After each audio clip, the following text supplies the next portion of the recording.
What would you do if you discovered you were nothing more than a character in a novel, and every choice you ever made had already been written by someone else? Under the pouring rain, Chu Wuji stood in silence with her green hair swaying gently, a long sword resting in her hand as she lost herself in thought. Just then, a group of subordinates rushed over with umbrellas, and their leader immediately asked about their sect master's condition. Chu Wuji calmly said she was fine and ordered them to clean up the scene, and everyone obeyed at once. Before leaving, she warned them that anyone caught spreading rumors about her and her disciple would be executed without mercy. Everyone lowered their heads and accepted the order. Seeing her overwhelming presence, Chu Tian could only think that anyone gossiping about her was asking to die, because Chu Wuji hated people guessing her thoughts. Seeing Chu Tian still frozen in place, the commander called him over to help, and he quickly stepped forward. Even with her face covered by a veil, Chu Wuji kept her cold gaze fixed ahead. Looking up at the moon, she casually recited a poem that mentioned both her own name and Chu Tianzhe. Her eyes remained on the bright moon as the name Chu Tianzhe echoed through her mind.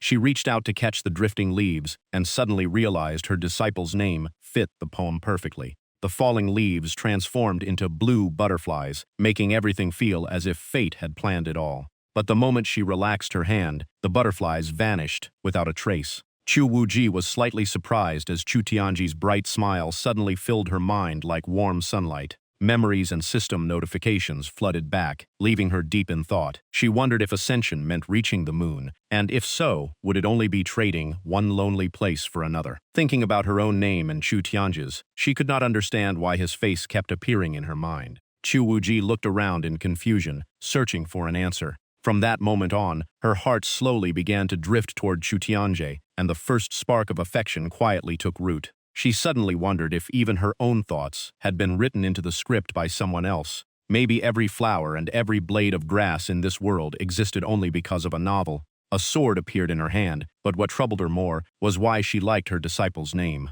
She immediately rejected the thought because it could never be Chu Wuji's true feelings. In her eyes, anyone who dared control her deserved only one ending, death. At that moment, a voice echoed through a coffee shop as fresh coffee was poured into a cup. A girl named Ruo Yan finished a phone call while being introduced to a man who claimed to be a novelist. Curious, Ruo Yan asked to learn more and read some of his work. After ending the call, she turned to look at the man sitting across from her. Meanwhile, Chu Gua thought his mother had arranged countless blind dates, but this time the woman was far prettier than he expected, though he had rushed out without any preparation. Ruo Yan quietly wondered if this was what real-life authors were actually like.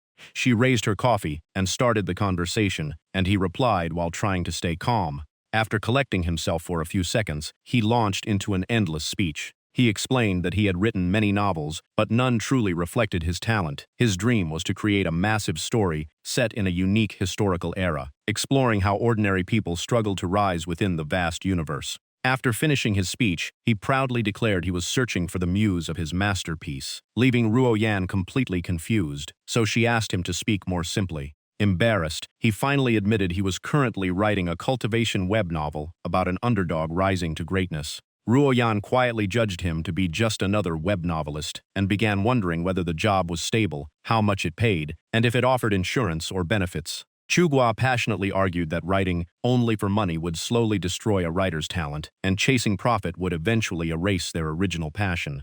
Ru Yan quickly cut him off and told him to stop talking in circles and get to the point. Chu Gua lowered his head even further and admitted that his was unstables. His income went up and down, and this month he had earned only a little over 10,000. Hearing that, Ruo Yan forced a smile and blurted out that it sounded no different from being unemployed. She quickly realized the comment was too harsh, but she still felt it would be hard to build a future with a man nearing 30 who lived on such a small writing income. Not wanting to drag things out, she stood up, made an excuse, and politely left while Chu Gua saw her off. Watching her disappear, he thought gaming was way more fun than dating, and he never would have come if his mother had not pushed him. Even so, he could not help feeling a little disappointed because she was genuinely beautiful. Just then, his phone rang and pulled him back to reality. When he checked it, his friends were flooding the group chat with jokes about the blind date, asking how it went, and reminding him to upload Today's new chapter. Chu Gua could only laugh helplessly because readers always cared more about the next chapter than the author's feelings.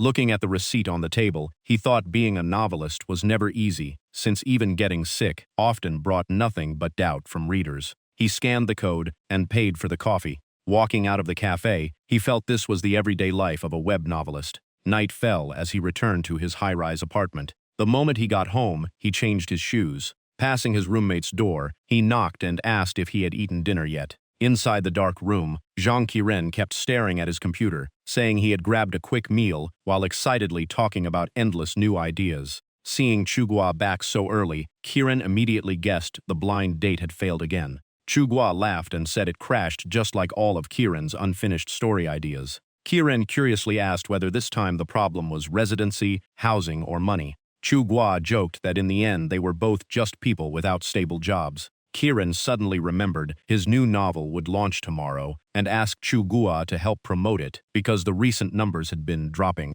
Chugua patted him on the shoulder and said not to worry too much about the statistics because flashy numbers did not always mean good income, while average data could sometimes earn much more. Hearing that, Qiren regained his confidence and decided to keep writing whether he became famous or not. Chugua smiled, wished him luck, and headed back to his own room. As soon as he closed the door, he realized it had been so long since he had talked with anyone that he wondered if he was forgetting how to socialize. Taking off his jacket, he tried to remember everything he had said that day. He wondered if he had simply lost the habit of normal conversation. But his writer's mind quickly shifted to a new idea, imagining an intelligent office worker as a new character. As he placed his jacket on the table, he connected that image to a high-ranking figure in the sect and imagined her becoming another target for the protagonist. After thinking it over, he realized he already had a similar character in the story. That character was Chu Wuji, the most important heroine of the novel. She was the sect master where Chu Tiangjie trained, one of the strongest cultivators alive, already standing at the threshold of ascension and recognized as the greatest beauty in the world.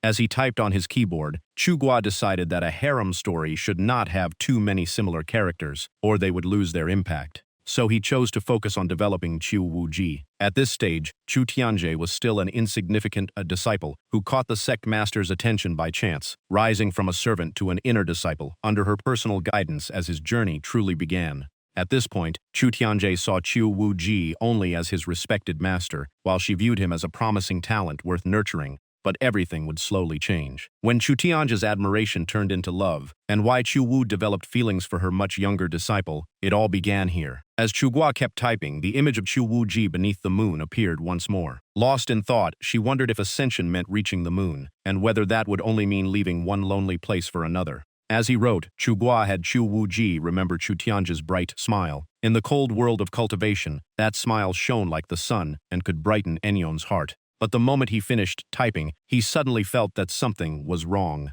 A chill ran down his spine, making him shiver. He looked toward the window in confusion. The wind was blowing from the front, so why did the chill come from behind? At that moment, a strange light suddenly appeared behind him. Instinctively, Chugua spun around toward the glowing light. Standing before him was the real Chu Wuji in the flesh. The instant she appeared, she pressed the tip of her sword against his throat. With an icy stare, Chu Wuji declared that because he had written her falling for her disciple, she would kill him even if it meant destroying the entire world. The impossible sight left Chugua completely speechless. With the sword still at his neck, he could only stumble backward and stammer. After a long pause, he finally asked who she really was. Chu Wuji lightly stamped her foot on the floor. Then she calmly answered that she was Chu Wuji. Chugua covered his mouth in shock. He could not believe the heroine he had created had stepped out of his novel and come after him because of the romance he had written. He quickly convinced himself he was hallucinating from too many sleepless nights. But that idea fell apart when he remembered the door was still locked and no one had entered. At first, he thought she might be a thief, but that made no sense. No thief would break in just to force an author to rewrite a story. A hacker would have been more believable. Looking at her more carefully, he was completely captivated by her beauty. Her appearance, presence, and clothing matched his novel perfectly, and she was even more beautiful than any woman he had ever met. Chugua still could not understand how a fictional character had appeared before him. He carefully touched the blade and quietly asked her to stay calm and lower the sword so they could talk. Chu Wuji coldly replied that killing someone did not require a sword. Hearing that, Chugua became even more certain that if she truly was Chu Wuji, her aura alone could kill him. Then he suddenly realized she probably had never intended to kill him. As Chu Gua sat down at his desk, Chu Wuji walked over. She immediately ordered him to stand up. Before he could react, she shoved him aside and took his seat. She calmly settled into the chair in front of his computer. Then she carefully examined everything displayed on the screen. Seeing this, Chu Gua asked if she planned to rewrite her own story. He secretly thought it would be incredible if the heroine changed her own fate. Chu Wuji reached for the keyboard, and spiritual power immediately gathered around her fingertips. But the modern keyboard completely confused her. Even the computer's electricity was something she had never encountered. As a result, her spiritual power burst out like lightning, shaking the computer and making Chu Gua panic, afraid it would break. He hurriedly stopped her and guessed she was using spiritual power to analyze the computer's structure. By now, he was almost certain she was truly the character from his novel. Chu Wuji kept asking why this magical artifact had no spiritual energy, how electricity powered it, and how words appeared on the screen. Chu Gua could only smile awkwardly because he had no idea how to explain modern technology.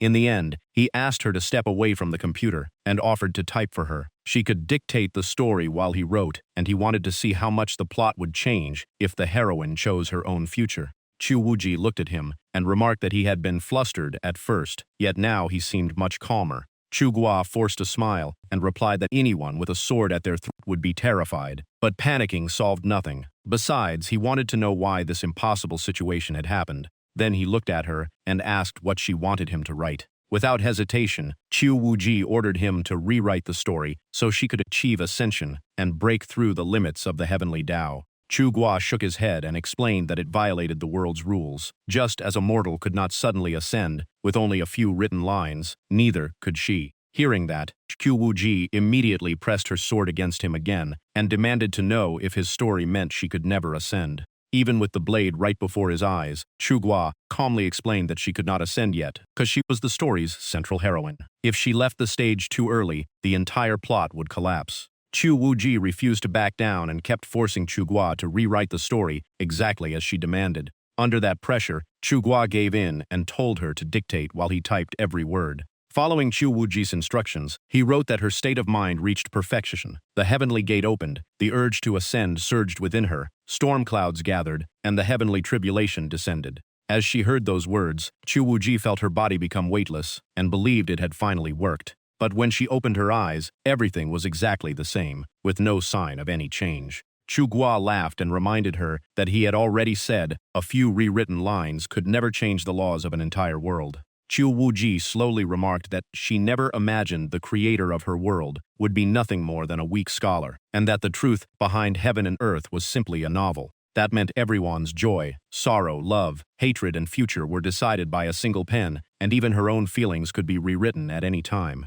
Seeing her expression, Chu Gua realized that for someone like Chu Wuji, who always wanted to control her own fate, learning she was only a fictional character was an enormous shock. Chu Wuji looked at him and bluntly asked if he was pitying her. Chu Gua shook his head and said things were not as simple as she believed. He explained that he could not casually write someone into ascension or rewrite their fate if it broke the world's rules. Every character had to act according to their own personality, and an author could only choose a logical path. Some even believed that once a character was fully developed, they gradually escaped the author's control. Chu Wuji standing before him was the clearest proof of that. Hearing this, she immediately asked if her feelings for Chu Tianjie would also be her own choice. Her hand remained on the sword hilt, and her gaze never wavered. Only then did Chu Gua realize he had spoken too much and silently cursed himself. He knew very well that with Chu Wuji's pride and unmatched strength, she would never normally notice a newly accepted disciple. But he also knew this was a harem novel, where the appeal came from the protagonist winning over women who seemed completely out of reach.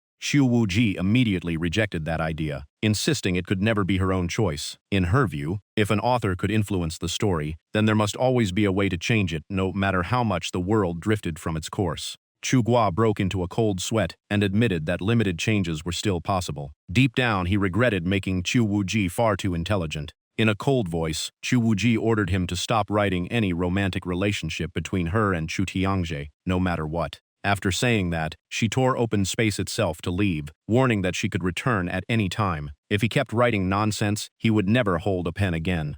After she disappeared, Chu Gua slapped himself hard across the face. The burning pain proved everything that had just happened was real. He recalled the character profile he had written for Chu Wuji. She had never been kind, but was a ruthless powerhouse who had fought against heaven itself and stained her hands with blood. The more he thought about it, the more uneasy he became, because someone like her would most likely try to eliminate the author himself. The only reason she had spared him was probably because she feared her world would collapse if its creator disappeared. He finally relaxed for a moment, only to develop another headache. He had not even figured out the next part of the plot, and now the heroine had escaped the novel to force him to rewrite it. With no other choice, Chu Gua rushed back to his computer and started typing like mad. As long as he did not pair Chu Wuji with the protagonist, he could still write whatever he wanted. With that decision made, he firmly pressed the enter key to save the new chapter. The story immediately shifted to a cave deep within the mountains. Inside, a mystical blue light surrounded Chu Wuji as she meditated in cultivation. She closed her eyes and focused completely on circulating her cultivation technique. After a while, Chu Wuji slowly opened her eyes. Before her appeared the image of Chu Gua tirelessly typing at his keyboard. She could not help wondering that if he was merely writing a story, and she was only his creation, were all her memories real, or nothing more than an illusion? But she quickly regained her composure. Now that she knew the truth of the world, she believed she would eventually find a way to break every chain binding her. After all, her opponent was only a creator with no real combat ability. Chu Wuji gently waved her hand, already convinced she could break the barrier between the two worlds. Now she only needed to find a way to cross over whenever she wished and remain in the outside world permanently. Once she achieved that, she could reshape her own world's fate and freely travel across countless other worlds. In a universe this vast, nothing would be impossible. Gazing at the moon, Chu Wuji found it almost laughable that she would ever fall for one of her own disciples. To her, that could never be her future. If there ever came a day when she chose to stand beside a man, it could only be the creator who made this world. Even that thought made her pause for a moment, but she immediately dismissed it. There was no way something like that could ever happen. The next morning, Chu finally finished the manuscript. In the revised story, Chu Wuji stood silently beside her bed, blaming herself for thinking about Chu Tiangjie again. She insisted no man in the world was worthy of her, let alone a disciple. Even if loneliness consumed her, the only one she could ever choose would be the world's creator. In the new plot, Chu Wuji crossed into another world and immediately called out that she had come to find the creator. The two stood facing each other by the window, making the moment look like a romantic reunion. Chu Gua opened his arms toward her. Chu Wuji rushed forward, as if she were about to embrace him, but in the very next instant, she suddenly drew her sword. Her icy gaze locked onto Chu Gua before she slashed straight at him. Chu Gua jolted awake in terror. It had all been a nightmare, leaving him drenched in cold sweat. He looked out the window and let out a long sigh of relief. Thankfully, Chu Wuji could not freely cross between worlds yet, or he would never survive. Since he had taken the day off, he decided to check how readers were reacting to changes in the story's romance. The comment section was buzzing. Some readers said Chu Wuji finally felt true to her character because falling for a disciple so early would ruin her. Others argued that a harem story was better with a slow-burning romance, while some joked that Chu Gua was famous for writing harems, so something was obviously coming. After reading everything, Chu Gua could only sigh. To him, everyone was overreacting because the story had barely reached the first spark of emotion, nowhere close to love. He still believed the readers were being overly sensitive because the relationship had only taken a tiny step forward. So Chu Gua replied directly, insisting this was only the beginning and telling anyone who claimed the two were already in love to reread the earlier chapters. After posting his reply, he began thinking about his next move. A sly smile slowly spread across Chu Gua's face. Watching the readers argue over the story's direction made him enjoy the situation even more. He believed the best part of storytelling was surprising the audience. If everyone could predict the plot, then he would simply rewrite the outline and shatter every expectation. Besides, Chu Wuji had already forbidden him from following his original plan. That thought sent another chill down his spine. Getting kicked out of his apartment would be the least of his worries. Staying alive was far more important. He decided to ask Zhang Qiren for advice and also congratulate him because his new novel had reportedly received impressive pre-order numbers. When Chu Gua left his room and did not see Qiren anywhere, he assumed his fellow writer was still busy typing away. Just as he was about to knock, Qiren suddenly walked out carrying a suitcase. The look on Qiren's face made Chu Gua stop in his tracks. Surprised, he asked if Qiren was moving out. Not long afterward, the two sat across from each other at a roadside barbecue restaurant. They clinked beer bottles while eating, but Chu Gua kept reminding his friend to slow down.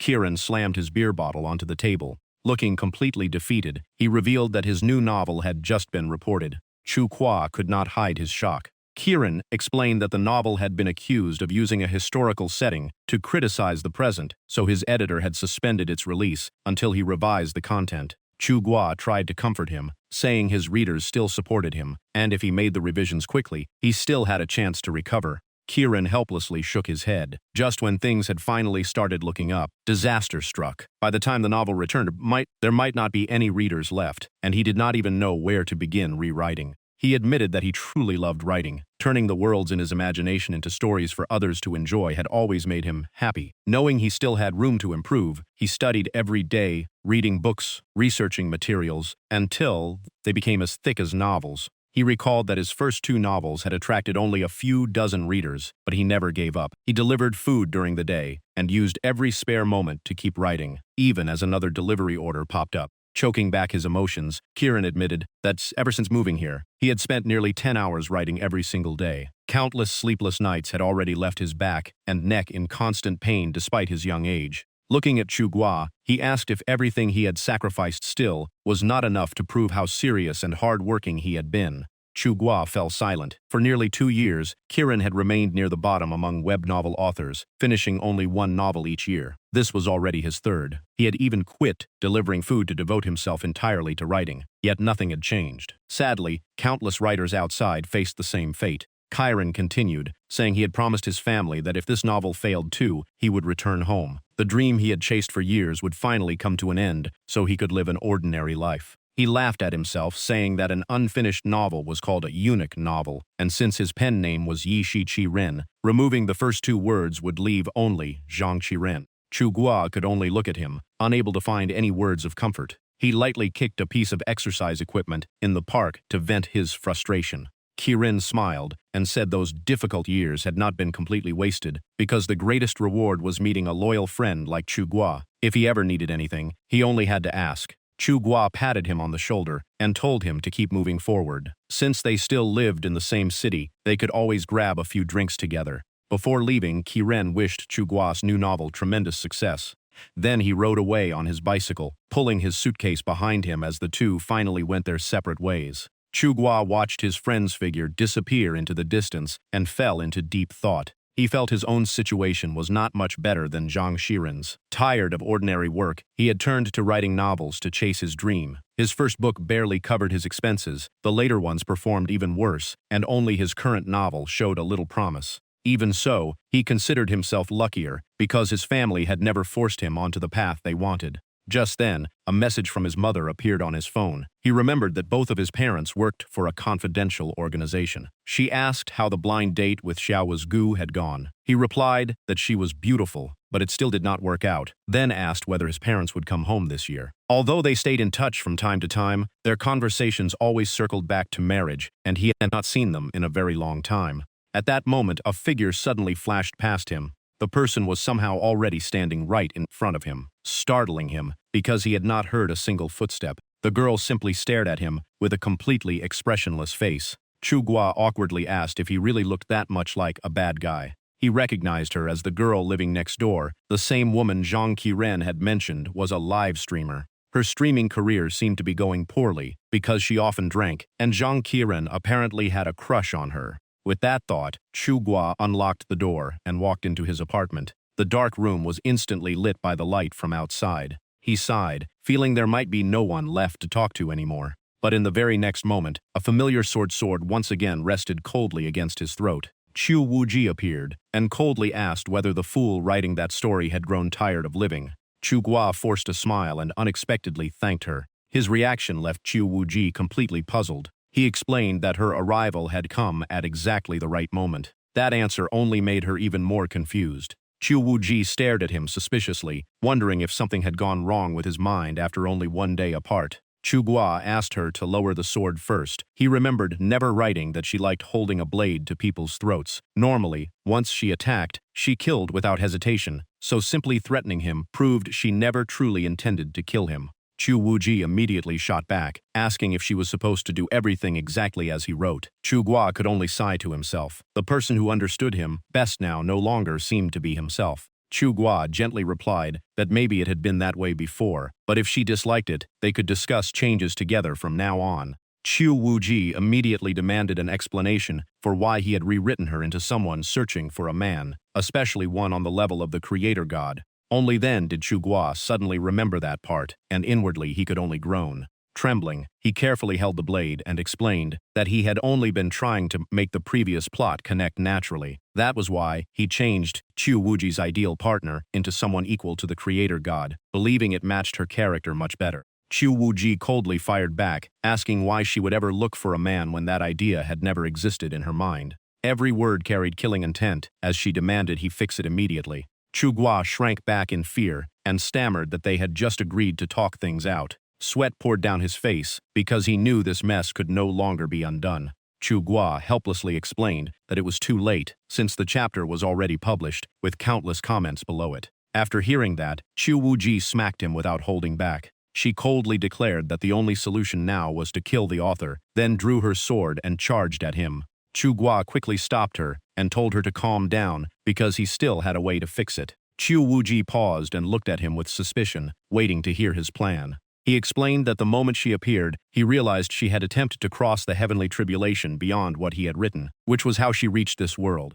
In his opinion, that attempt had to be incredibly dangerous. Right now only her divine consciousness had crossed over, while her body and soul remained separated, so one mistake could erase her spirit across space and time. Even the slightest error while crossing worlds could drag her into a spatial storm and crush her completely. But Chu Wuji only gave a faint smile as if that price meant nothing to her. Chu Gua said he could rewrite the story so her world crossing would become stable instead of risking her life every time. For the first time, Chu Wuji's eyes changed as she clearly did not expect him to help her willingly. Still sitting in the corner, Chu Gua said this was simply his way of repaying her for saving him from that mental breakdown earlier. He admitted he could not control his own fate either, so he could not imagine learning he was only a character in a book. But Chu Wuji chose to fight for her own destiny, even after discovering someone else had written it, and that alone made him want to stand by her side. Chu Wuji remained silent for a long time after hearing those words.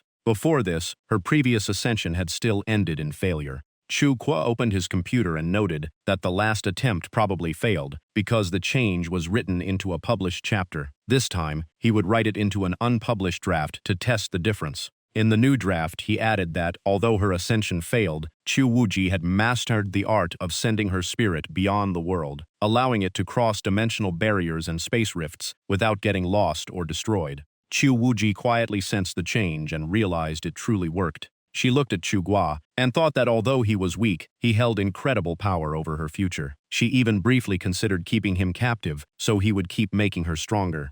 As if reading her thoughts, Chu Gua smiled and reminded her that someone as proud as her, who had survived countless life and death battles through her own strength, would lose the true meaning of cultivation if she relied only on someone else's gifts. Chu Wuji immediately shouted that he understood her far too well and should know those words were enough to earn another beating. Chu Gua looked confused and asked why she still wanted to hit him when he was clearly helping her. He seriously said he had poured all his dreams into creating a woman with a real soul instead of lifeless words. For someone who built an entire world, that miracle was beyond belief. By the standards of her world, the moment Chu Wuji truly stepped out of the pages was also the moment he found his own Tao. Chu Wuji quietly admitted that although she hated being influenced by him, she also recognized that he possessed an unwavering Tao heart of his own. Chu Gua reached out his hand and introduced himself, saying she had never even asked his name since they first met. Smiling, he finally said his name was Chu Gua. Chu Wuji simply stared at him with an expression that never changed. Chu Gua's hand remained hanging in the air while Chu Wuji grew more annoyed the longer she thought about it. She angrily called him shameless and demanded to know why he rewrote it into a story about pouring all his beautiful fantasies into creating a woman, as if she were nothing more than the product of those fantasies. After another beating left Chua holding his head in pain, he could only stare at the sky and remind himself to add a handshake scene into the story next time. He then changed the subject and asked if she wanted to have breakfast with him while he introduced her to this completely unfamiliar world. As she stepped onto the busy streets for the first time, Chu Wuji curiously observed everything around her. The lively city was nothing like her own world, while Chu Gua kept walking with his eyes glued to his phone. Hearing someone on the phone say they were stuck in traffic and almost there, she was secretly amazed and thought it was some kind of long-range voice transmission. When she saw someone taking pictures with a phone, she compared it to a spell that preserved images. Seeing another person use a lighter to light a cigarette, she assumed it was a technique for controlling fire. The more Qiu Wuji observed, the more confused she became. This world had no spiritual energy, yet ordinary people could do many things that only immortals should be able to achieve. But out of everything she witnessed, what touched her the most was a child who accidentally bumped into her and politely apologized. That simple moment made this world feel truly real. Seeing how unfamiliar everything was to Qiu Wuji, Chu Guo walked over and joked that a traveler from another world would never discover anything if she got overwhelmed so quickly. Smiling, he told her to simply enjoy the new world and experience it in her own way. The two entered a noodle shop, and steaming bowls of noodles soon arrived at their table. Chu Guo turned and asked if she wanted to give them a try. Qiu Wuji stared at the bowl of noodles with obvious curiosity. Without waiting for her answer, he ordered her a bowl of beef noodles with an egg. Qiu Wuji carefully picked up her first bite. The moment she tasted it, she could not stop eating. She was shocked that the mortal world had food this delicious, almost equal to immortal cuisine. Then she suddenly remembered that Chu Guo had already reached the fasting stage, so why was he still eating like an ordinary person? Qiu Wuji explained that a divine consciousness could not remain in this world for long, so she had no choice but to create a temporary body. It was neither her true body nor any special treasure, with strength only around the qi refining realm and capable of using just a few simple spells. Hearing that, Chu Guo realized everything still matched the setting he had created. Qiu Wuji's world was only the mortal realm, where ascension was the ultimate goal. Even at its peak, her power was merely far beyond ordinary humans and still nowhere near that of true immortals. He then thought to himself that people in this world had even reached the moon. Yet Qiu Wuji looked like a stray cat that had just wandered into a modern city. Just then, a man at the next table kept glancing at Qiu Wuji because of her striking appearance. Noticing it, she immediately questioned Chu Guo. He had claimed no one would pay attention to her clothes, so what was this supposed to mean? Chu Guo smiled and explained that it was summer, while her outfit looked far too unusual. After all, ordinary people could not ignore heat and cold like cultivators. The shop owner brought over another bowl of noodles, curiously looked at her outfit, and asked if she was cosplaying an anime or 2D character. After saying that, he gave Chu Guo a thumbs up and a knowing wink. Qiu Wuji suddenly asked why the people in her world suffered from constant hunger, rarely tasted meat, and lived such harsh lives, while people here could eat meat so easily. Why had he written her world to be so cruel? Chu Guo quietly listened until she finished speaking. Then he replied that he had never made it up. Ancient times were truly like that, and he did not want to deny the reality of the world she lived in. To him, both Qiu Wuji and her world were truly real. Qiu Wuji then asked why he never used his authority as the author to suppress her personality. Would that not benefit him more? Chu Guo smiled and answered that if he did, she would no longer be Qiu Wuji. Then he stood up and said it was time to head home because he still had to publish the next chapter. The words "she would no longer be Qiu Wuji" kept echoing in her mind. After breakfast, the two returned to the apartment together. Walking behind Chu Guo, Qiu Wuji realized he was currently the only person she knew in this world. Although she could easily find another way to survive, following Chu Guo was clearly the fastest way to understand this unfamiliar world. She recalled everything he had just said, especially his promise never to change who she truly was. The more she thought about it, the more she felt he genuinely had no ill intentions. Not long afterward, they both stepped back into the apartment. As soon as he entered, Chu Guo casually closed the door. Qiu Wuji immediately became alert and asked what he was planning, while Chu Guo said he would first tell her the next part of the story so she could prepare. According to the draft, she would learn that the Azure Dragon molted skin, hidden in the 10,000 Serpent Pit, 10,000 miles to the southwest, was vital for the Four Symbols' grand formation, so she would lead her people there. After going deep into the 10,000 Serpent Pit, Qiu Wuji encountered the Poison Hand Demon Lord and fought him at Fallen Dragon Pool, maintaining the upper hand throughout the battle. But at that very moment, the Poison Hand Demon Lord suddenly launched a sneak attack with an incredibly vicious treasure. As a result, she fell into the lake and was poisoned by the deadly strange serpent venom.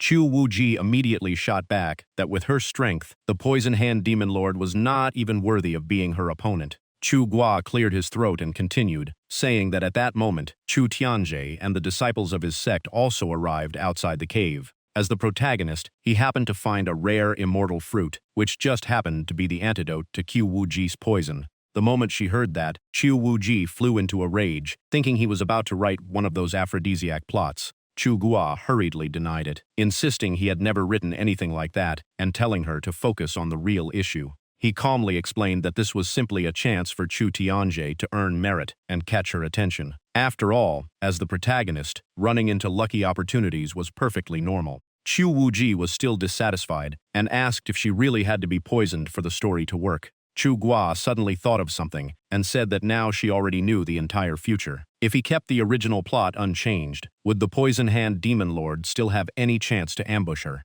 Qiu Wuqi quietly wondered whether knowing the future meant she could change her fate, or if she would still end up walking the path that had already been written. Chu Gua promised that this time he would rewrite the story, so she found the antidote herself at the bottom of the lake. From yesterday onward, her connection with Chu Tianjie was officially over. Qiu Wuji looked at him in confusion. Whenever changing the plot came up before, he had never agreed this easily. Chu Gua calmly replied that this was her life, and no one had the right to decide it for her, not even him or the heavenly Tao. This experiment would also reveal how fate itself responded. After saying that, he turned back to his computer and continued typing the draft. Qiu Wuji left the room, quietly thinking that this man was not nearly as annoying as she had once imagined. She remembered sensing other people's presence in the apartment the first time she came here, but now it was so quiet that it felt completely empty. Time quietly passed through the afternoon. Before they knew it, it was already past 9 at night, and Chu Gua finally leaned back and stretched after sitting for so long. At last, the draft was finished. Yawning, he opened the door and walked out of the room. The moment he looked up, he saw someone standing right in front of him. Qiu Wuji was still standing there in silence, as calm as if she had been waiting for him all day. Chu Gua walked over and asked why she had been standing there the whole time when she could have found something to do. Qiu Wuji simply replied that she did not know what she should do. She said everything in this world was too unfamiliar, and without someone to explain it, she might accidentally cause more trouble like before. After a brief pause, she awkwardly added that he did not seem very wealthy either. Those words hit Chu Gua right in the heart. He changed the subject by turning on the TV and said that to understand a world, you had to see it from different angles. Besides history books, movies were another good way to learn about it. Qiu Wuji still did not understand. She asked why history made sense, but what could movies possibly teach her? Chu Gua picked up the remote, planning to show her directly.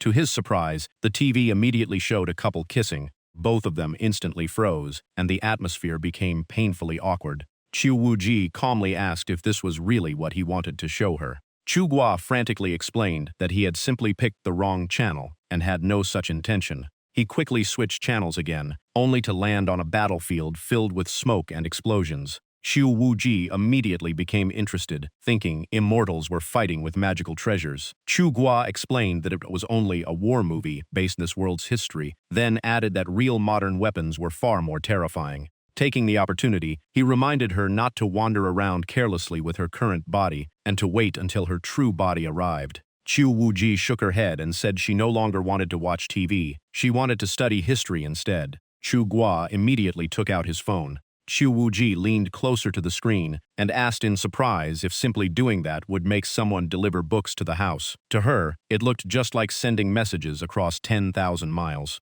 Chu Gua could only smile awkwardly and said this world had some remarkable abilities of its own. Qiu Wuji leaned in even closer and curiously asked how long it usually took for the books to arrive. When they both realized they were standing far too close, they quickly looked away. Chu Gua answered that they would have to wait a little while longer. Qiu Wuji then said that in that case, she would stay there for a few days. Since there was still an empty room, she could use it for the time being. She casually asked if that room had enough blankets and bedding. Chu Gua secretly wanted her to stay as well, but with Qiu Wuji's personality, willingly living under the same roof as a man should have been impossible. Had that creator-god setting really influenced her after all? Seeing him lost in thought for so long, Qiu Wuji frowned and asked what nonsense he was thinking about. She said cultivators never cared about the difference between men and women. If someone had not secretly planted that idea in her mind, she would have remained completely at ease. They were only staying in separate rooms, so what was there to worry about?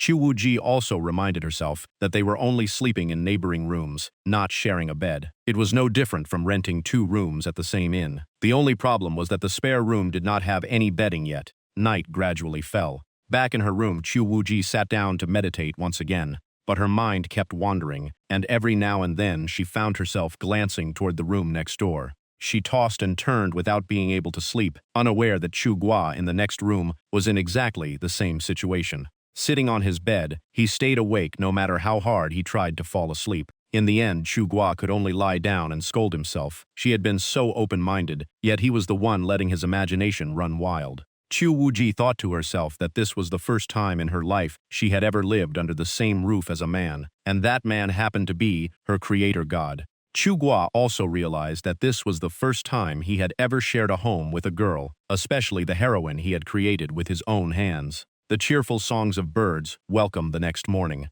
Chu Gua stayed in the bathroom for a long time, staring at his phone the entire time. His eyes remained fixed on the screen, as if he were waiting for something. A while later, he walked out looking completely relieved, stretched his body, and smiled, saying he had finally finished what he needed to do. Right after that, he sent a message asking for 2 days off, while today's chapter had already been prepared in advance. He suddenly wondered whether seeing a hard-working man would make Chu Wuji think differently about him. The moment he stepped into the living room, he saw Chu Wuji already waiting there. Chu Gua froze on the spot. Scratching his head, he asked why she kept standing there without even calling out to him. Chu Wuji coldly ordered him to move aside. Chu Gua awkwardly reminded her that the bathroom only had his own towel and toothbrush. Hearing that, Chu Wuji looked confused and asked what a toothbrush was. He pointed at it and explained that it was used to clean the teeth, much like the willow branches dipped in salt that ancient cultivators once used. Then he suddenly remembered that someone at her level probably had not needed anything like that for many years. The moment she realized it was something he had already used, Chu Wuji immediately became furious and demanded to know why he expected her to put something in her mouth after he had already used it. Before he could explain, she blasted him straight out of the bathroom and shouted for him to get out. Chu Gua crashed onto the floor with a painful groan. Rubbing his sore body, he loudly explained that he was only trying to say those items had already been used and that he planned to buy her a brand new set. He had no idea why she was already so angry first thing in the morning. Inside the bathroom, Chu Wuji was still annoyed. She casually slammed the door shut. Chu Gua could only stand outside with a helpless expression. Then a thought crossed his mind. Was she in there, using the bathroom? Did a cultivator on the verge of ascension still need to do that? He immediately remembered that her current body was only at the chi refining realm, and she had eaten a full bowl of beef noodles yesterday, so digestion was perfectly normal. He quietly reminded himself that at this realm, even an immortal fairy was still human and could not escape ordinary bodily needs. With that in mind, he decided to go out and buy some daily necessities. Having the heroine step out of the pages was fascinating, but it also brought countless everyday problems that needed solving. This was real life now, not the world inside a novel. A little while later, Chu Wuji finally came out of the bathroom. She looked around the quiet apartment. Her eyes were filled with curiosity. Not seeing Chu Gua anywhere, she briefly wondered if he had gotten upset about what happened earlier. Just then, the door opened and Chu Gua returned. As soon as he stepped inside, he suddenly stopped in place. He felt that the Chu Wuji standing before him looked nothing like the powerful sect master who had survived countless hardships. Chu Wuji quietly looked back at him. Seeing him return, she was about to speak, but Chu Gua interrupted and told her to eat breakfast first. He placed breakfast on the table, along with a brand new bag of personal care items, saying that none of them had ever been used. In Chu Gua's mind, the Chu Wuji he had created was someone who understood right and wrong, never the type to bully others simply because she was stronger. It was time for them to have a serious talk. He honestly told her that he understood and respected her desire to control her own fate, and he was willing to help her adapt to this world. But that did not mean she could treat hitting him as something normal. He added that she now lived in this world too, so she should slowly learn to fit in. He did not expect her to worship him as her creator. He only hoped they could treat each other with kindness. Chu Wuji knew everything he said made sense, but whenever she remembered that the man before her could influence both her thoughts and her destiny, she could not suppress her frustration. After a long silence, she took the initiative to apologize and promised to be more careful from now on. Chu Gua nodded and said they both needed time to adjust because this was not her world and adapting was the only way to survive. Tilting her head, Chu Wuji asked him for a specific example. He explained that the first thing was her clothing. Wearing those robes outside once or twice was fine, but dressing like that every day would attract too much attention. If she planned to stay for a long time, she should get some modern clothes. Chu Gua opened his phone and showed her different outfits, their prices, and an online shopping app. The endless pictures and text left Chu Wuji completely overwhelmed. Looking at the clothes, she could not help thinking that even the female demons of the demonic sect would not dare dress like that. Then she reminded herself that this was a different world, so perhaps those clothes were perfectly normal here. As she kept browsing, Chu Wuji suddenly realized she was becoming more and more dependent on Chu Gua. She then asked him to take her shopping for clothes and promised that she would repay every cent he spent on her food and living expenses. While eating, Chu Gua smiled and asked what she planned to use as payment. He warned her not to even think about pawning magical treasures. If one of them caused trouble, even he would not be able to deal with it. Then he remembered that according to the original setting, her divine consciousness could not bring real objects across worlds, so even her clothes and sword were only projections. Chu Gua immediately cut off another idea as well, saying that robbing the rich to help the poor was also out of the question because it was illegal in this world. Chu Wuji was just about to suggest another plan. Chu Gua smiled and interrupted, saying that performing sword techniques on the street for money would be an even worse idea. Someone as proud as Chu Wuji would never perform just to entertain others. Hugging a pillow, Chu Wuji irritably wondered whether the creator god's power included reading her mind as well as creating worlds. Chu Gua suggested another option. She could try writing web novels like he did. She could publish under his documents an account for now, and the royalties could go into his account first if she did not mind. Curious, Chu Wuji asked what an ID card was. Chu Gua explained that it was similar to an identity token or travel pass in her world, much like the tokens required to use the teleportation formations between the sect's mountain peaks. Still confused, Chu Wuji asked if this world also had something like teleportation formations. Chu Gua explained that even an outer sect disciple in her world needed an identity token to accept missions, and she knew better than anyone what happened without one. This world worked much the same way. As long as she stayed with him, things were manageable, but living on her own without identification would make almost everything impossible. Chu Wuji casually asked if she could not simply make one herself or take someone else's. Chu Gua immediately asked whether the sect's identity tokens in her world could also be forged or stolen that easily.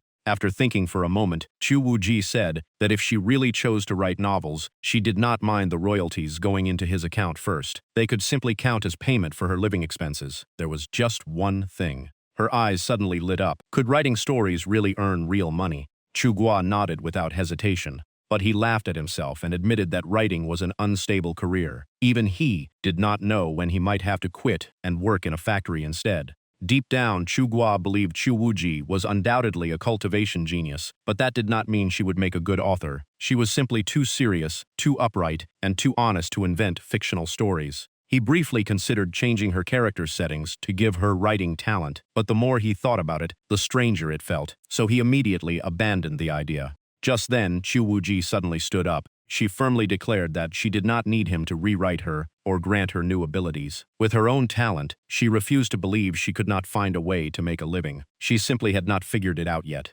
There was no rush. They could figure it out together, and he would help whenever needed. Chu Wuji curiously asked why he was so eager to help her make money. Was he just trying to ease his own burden? Chu Gua admitted that money was tight, and he simply could not afford to support another person. He said there were 2 more reasons, then asked if she wanted to hear them. Chu Wuji nodded for him to continue. Chu Gua explained that he could not let her depend on others forever. If she chose to stay in this world instead of returning to the novel, she had to stand on her own. Chu Wuji did not understand the phrase about living off others, but she guessed the meaning. Then she asked about the final reason. Chu Gua held up 3 fingers and said only when Chu Wuji could live completely on her own would she truly escape being just a novel character. He reminded her this was the path he had always believed in. These were not empty words, but his sincere conviction. Silence settled between them. After a while, Chu Wuji gave a rare smile and asked him to take her shopping for modern clothes. She would treat it as borrowing the money for now. That single sentence was enough to make Chu Gua blush and send his heart racing. He agreed almost without thinking. On the way, Chu Wuji silently vowed she would never keep hiding or relying on others. If Chu Gua believed she could become a real person beyond the pages, she would prove him right. Before long, they arrived at a bustling shopping mall. The moment they walked in, someone praised Chu Wuji's hanfu and asked where she had bought it. As they walked, girls kept complimenting her. Chu Wuji wondered why everyone called her a beauty. Chu Gua simply smiled and said it was a normal way to greet people. The sales staff quickly welcomed her into a clothing store and enthusiastically showed her all kinds of outfits. Chu Wuji wondered why modern clothes used so little fabric. Before long, everyone led her to the fitting room.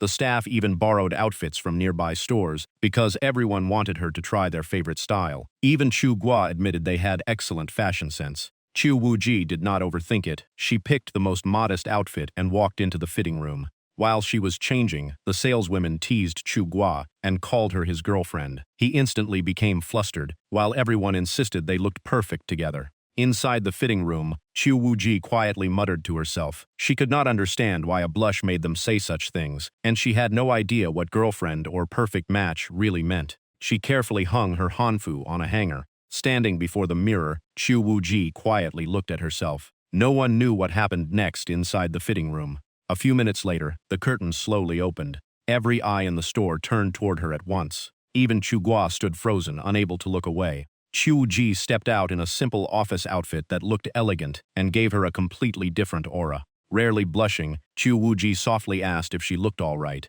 The staff immediately burst into excited cheers and praised her beauty, saying she rivaled any top celebrity. Chu Gua noticed she had carefully chosen everything, but even her underwear was old-fashioned. He suggested switching to modern ones for comfort. Hearing about underwear made Chu Wuji curious, and she admitted the one she wore was rather inconvenient. The moment she realized its purpose, her face turned bright red. She thought it was far too bold, but seeing everyone treat it as normal, she tried to stay calm while the staff asked for her size. Chu Wuji awkwardly asked why a clothing store needed that information, then slowly remembered she probably had her own measurements. Chu Gua took one quick glance and confidently guessed her size, telling the staff to bring the highest quality option. The sales staff secretly admired how well this boyfriend knew her. In truth, Chu Gua was only estimating based on the way he had described Chu Wuji in his novel. After changing into the new outfit, Chu Wuji stood before the mirror feeling shy because her legs were more exposed than before. She even asked if wearing stockings would make it look less awkward.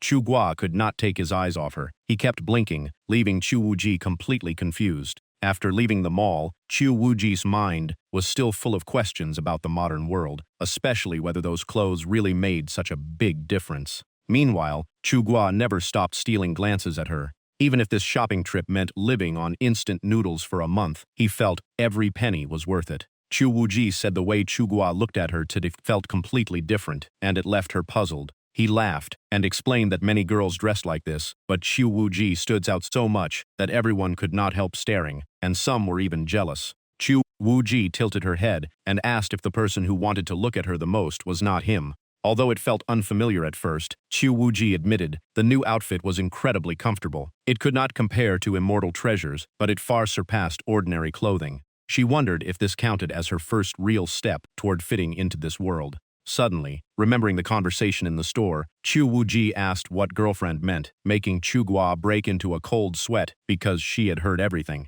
Seeing her waiting for an answer, he quickly said it was similar to a Dao companion, then stretched the meaning to distract her. He explained that people who stayed close, trusted each other, and shared life together beyond ordinary friends could be called that, which fit their relationship quite well. Chu Wuji then asked what a perfect match meant. Chu Gua could only say it referred to a more romantic meaning of Dao companions. Even after hearing that, Chu Wuji still looked unconvinced. Deep down, she was certain he was just making excuses. To her, a girlfriend clearly meant a lover, but she decided not to expose him. Thinking about it, Chu Wuji wondered if she had finally taken her first true step toward adapting to modern society. Chu Gua immediately nodded and confirmed it. Chu Wuji felt relieved, because at least people would no longer stare at her like she was some strange creature. Then she asked what the next step was to truly fit in and gain a legal identity. Chu Gua said it would be complicated and would require help from friends. While waiting, he suggested she watch movies to learn more about modern life, and she happily agreed.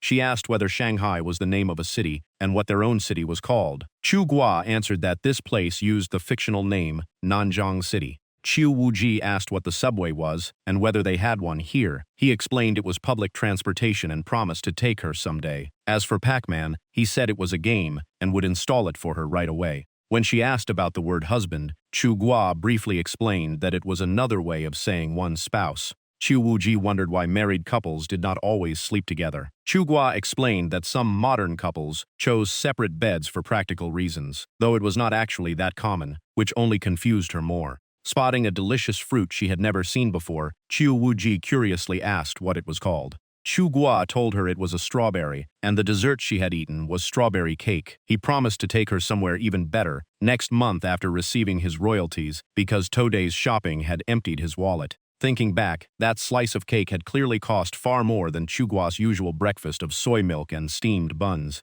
Chu Wuji suddenly realized that even in the same era, the gap between people could feel like two different worlds. The luxurious life shown in movies was probably something Chu Gua could only dream about. At that moment, she finally understood why Chu Gua had written that story. The things he could never have became regrets, so he poured his dreams into a fantasy world, and his readers dreamed alongside him.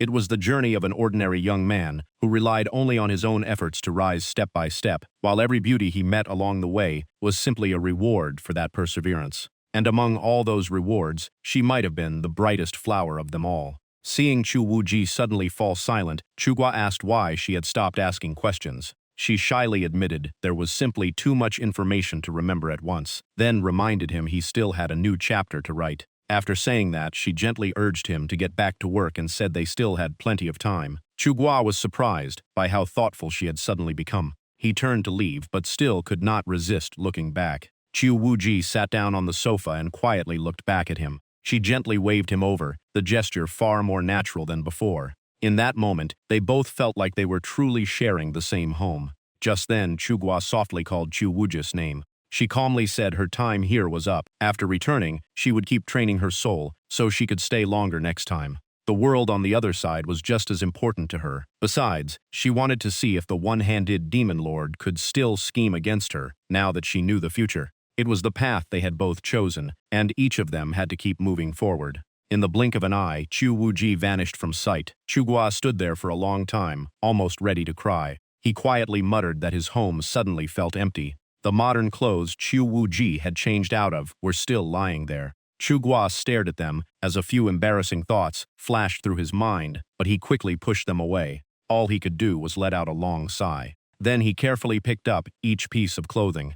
He quickly placed everything into the washing machine. Even after finishing, he remained standing there for a while. In the end, he could only shake his head because thoughts of Chu Wuji still filled his mind. He ran a hand through his hair, returned to his study, and reminded himself to keep writing. Soon, the sound of the keyboard echoed through the room again. After finishing the chapter, he clicked the mouse and uploaded it online. Leaning back in his chair, his thoughts drifted back to Chu Wuji once again. She was no longer just a fictional character he could control. She had become a real person. That made him wonder how much his writing could still influence her. Although he had cut off the connection between Chu Wuji and Chu Tianjie, the sectmaster still had to teach her disciple. He wondered if a scene where Chu Tianjie guided Chu Tianjie would make her realize it was his arrangement, and if she did, whether she would still follow it. Looking at the newly finished chapter, Chu Gua felt it was the least emotional chapter he had written since starting the novel. After thinking for a while, he picked up his phone to see what his readers were discussing. The chat was already full of comments. Some readers joked that the chapter was so short they finished it before they even got comfortable.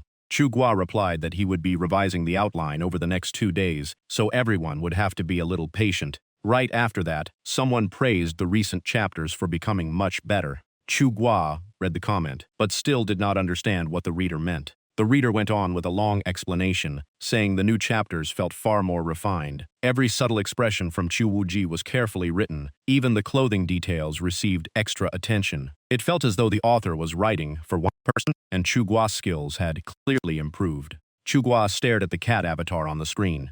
The corners of his mouth slowly curled into a smile after reading the compliment. At the same time, back in Chu Wuji's world, she slowly opened her eyes. Everything she experienced in the other world now felt like a dream that had just ended. The scene shifted back to her residence. It changed to the sect's main council hall. One elder after another reported that news had arrived from the 10,000 serpent pit in the southwest. The azure dragon was shedding its scales, creating a once-in-a-thousand-years opportunity. Qiu Wuji immediately decided to claim the opportunity herself. She also planned to bring several disciples because the outer area of the 10,000 Serpent Pit was perfect for training, and they might find their own fortunes there. The elder immediately accepted the order and went to choose the disciples. Seeing the sect master smile so rarely, the other elders could not hide their surprise at how beautiful it was. Qiu Wuji quietly thought that in the original story, she would have responded with cold indifference. But this time, she refused to follow that script. She ordered them to summon Chu Tianjie because he had discovered the clue at the southern border market. Someone with such great fortune was worth bringing along, and she also wanted to guide him personally.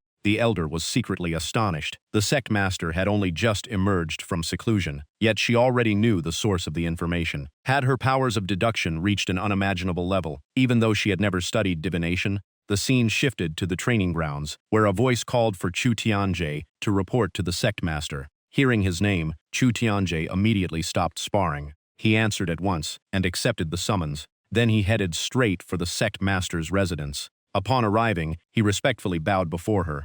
Their meeting took place inside Qiu Wuji's private room. The moment he entered, Chu Tianjie lowered his head and greeted her according to proper etiquette. Qiu Wuji silently examined him from head to toe. Under her unwavering gaze, Chu Tianjie suddenly felt as though the sect master was carefully judging him.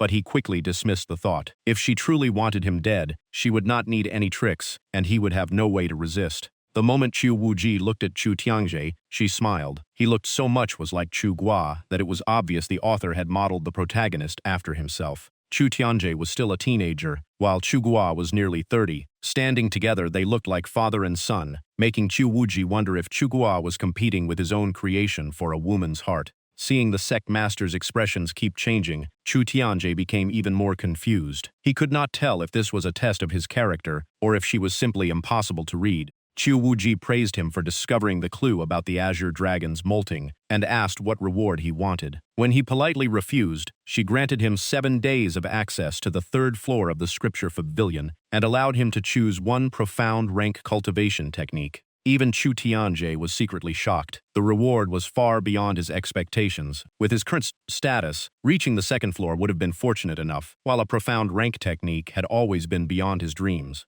Qiu Wuji quietly calculated that the original story only allowed access to the 2nd floor, so this time she deliberately changed it to see how the story would react. At the same time, she felt sorry for Chu Tianjie, because everything he believed he had earned through hard work had actually been arranged long ago.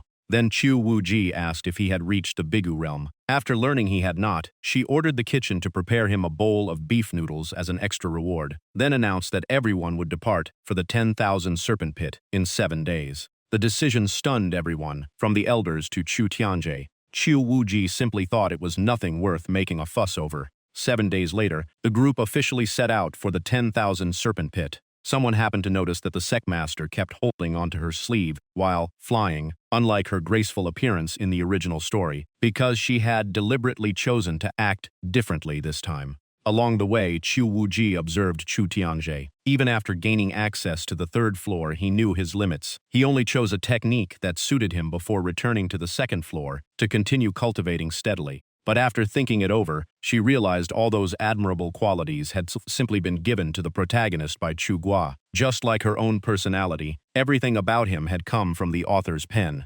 This experiment was meant to test the so-called will of heaven. Was Chu Tianjie unable to learn the 3rd floor technique because he lacked the strength, or because fate itself could not be changed? She was different. She already knew the future and the truth behind this world. So when she faced the one-handed demon lord again, would fate still bind her, or would a new possibility finally appear? With that thought, Qiu Wuji suddenly accelerated through the sky and ordered everyone to keep up. The entire group answered in unison. Figures streaked across the sky one after another. Qiu Wuji knew she was far better prepared this time, yet she also sensed the challenges ahead would only become harder. Just then, the scene suddenly shifted back to the modern world, where someone mentioned getting an ID card. The person on the other end replied that if the documents were lost, they could simply be replaced for a fee of about 20 yuan. A man working at his desk sighed while talking on the phone. He said famous authors were truly dedicated, even arguing on online forums, while ordinary people like them were too busy making a living, and had long learned to go with the flow. Lin Yuyang finished typing his last sentence and pressed enter. the forum account named Mingjiao Sect Leader immediately appeared on the screen. He was Chu Guo's college friend. After graduation, he became a civil servant, so he knew a bit about government procedures. During the call, he explained that household registration was not his department, but he could still share some useful information. He explained that the national census only happened once every 10 years, and the last one had just finished the previous year. Registering someone with no existing records during this period would require even the responsible officials to seek approval from higher authorities. He also complained that his forum account had been suspended and added that people without household registration were now extremely rare. At that point, Lin Yuyang became curious. It was just an ordinary forum, so why was Chu Guo asking such detailed questions? Chu Guo made up an excuse, saying he was gathering material for a novel. Yuan laughed and said web novels did not need to match reality so closely, since plenty of stories with ridiculous plots still attracted readers.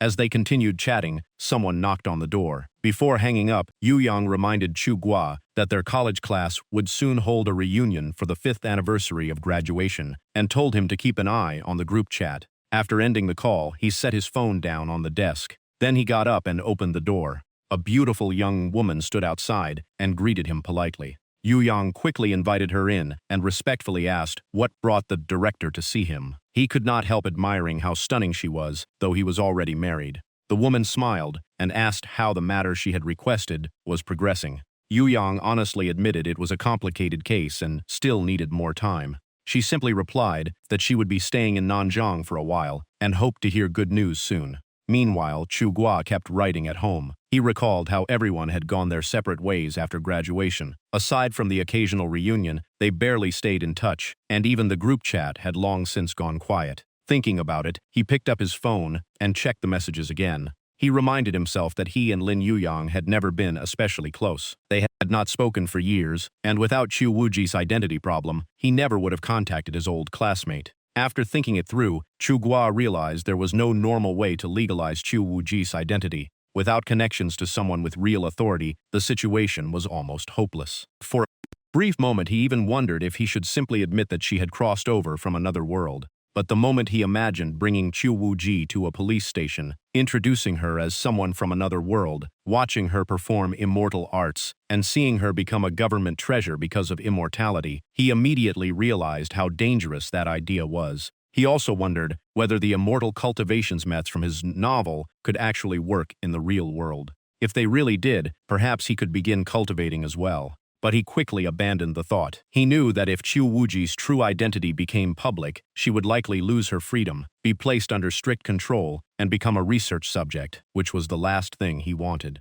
At the same time, in her own world, Chu Wuji looked up at the sky and silently declared that she needed no one to decide her fate. She believed her own strength would allow her to survive without relying on anyone else. Chu Guo also admitted to himself that he was a little selfish. He simply wanted Chu Wuji to stay by his side. Even if they could not become husband and wife yet, living peaceful days together was far better than seeing her taken away for research. Besides, he was not overly worried. Chu Wuji was a powerful immortal cultivator backed by an entire world, not some helpless girl stranded in a foreign land. She was someone who could roam the world freely and stand above countless others. Someone like her would never be bound by nothing more than an identity card or a legal status in this world. Just as he was lost in thought, Chu Guo's stomach suddenly growled because he had not eaten anything all day. He returned to his desk and reminded himself to keep writing and earn money first. Otherwise, he would not even be able to afford food, let alone marry an immortal beauty. Even so, one concern still lingered in his mind. Chu Wuji had already begun changing the story, making him feel like an author planning a harem novel who was being forced by the heroine herself to rewrite the plot. Even so, Chu Guo found this new direction surprisingly interesting. He respected Chu Wuji's will and hoped they could uncover the mystery connecting the two worlds, along with the truth behind the so-called will of heaven. For Chu Guo, admiring the heroine was no longer enough. What he truly wanted to know was how she had crossed into the real world. Deep within the 10,000 serpent pit, Chu Wuji arrived before a mist-covered lake. Floating above the water was a mysterious dragon scale, its sacred glow mixed with a deep, crimson aura that carried the weight of countless ages. One glance was enough for Chu Wuji to recognize it as the Azure Dragon Molting Scale. Dragon Pool was infamous for its mysteries and deadly dangers. Instead of rushing in, she controlled her silk ribbon from a distance, trying to pull the Azure Dragon Molting Scale toward her. but the scale did not move at all, as though an invisible force had locked it in place above the lake. Suddenly, a strange blood aura pierced through the ribbon and invaded her body, violently shaking her vital energy and nearly throwing it out of control. Chu Wuji immediately steadied her mind and slowly dissolved the invading blood aura. Once the azure dragon molting scale could no longer resist her pull, it finally began to move. At that exact moment, a massive blood-red demonic hand emerged from behind the mist. At the same time in the modern world, Chu Gua finished writing the scene where the demonic hand appeared, then saved the chapter and uploaded it.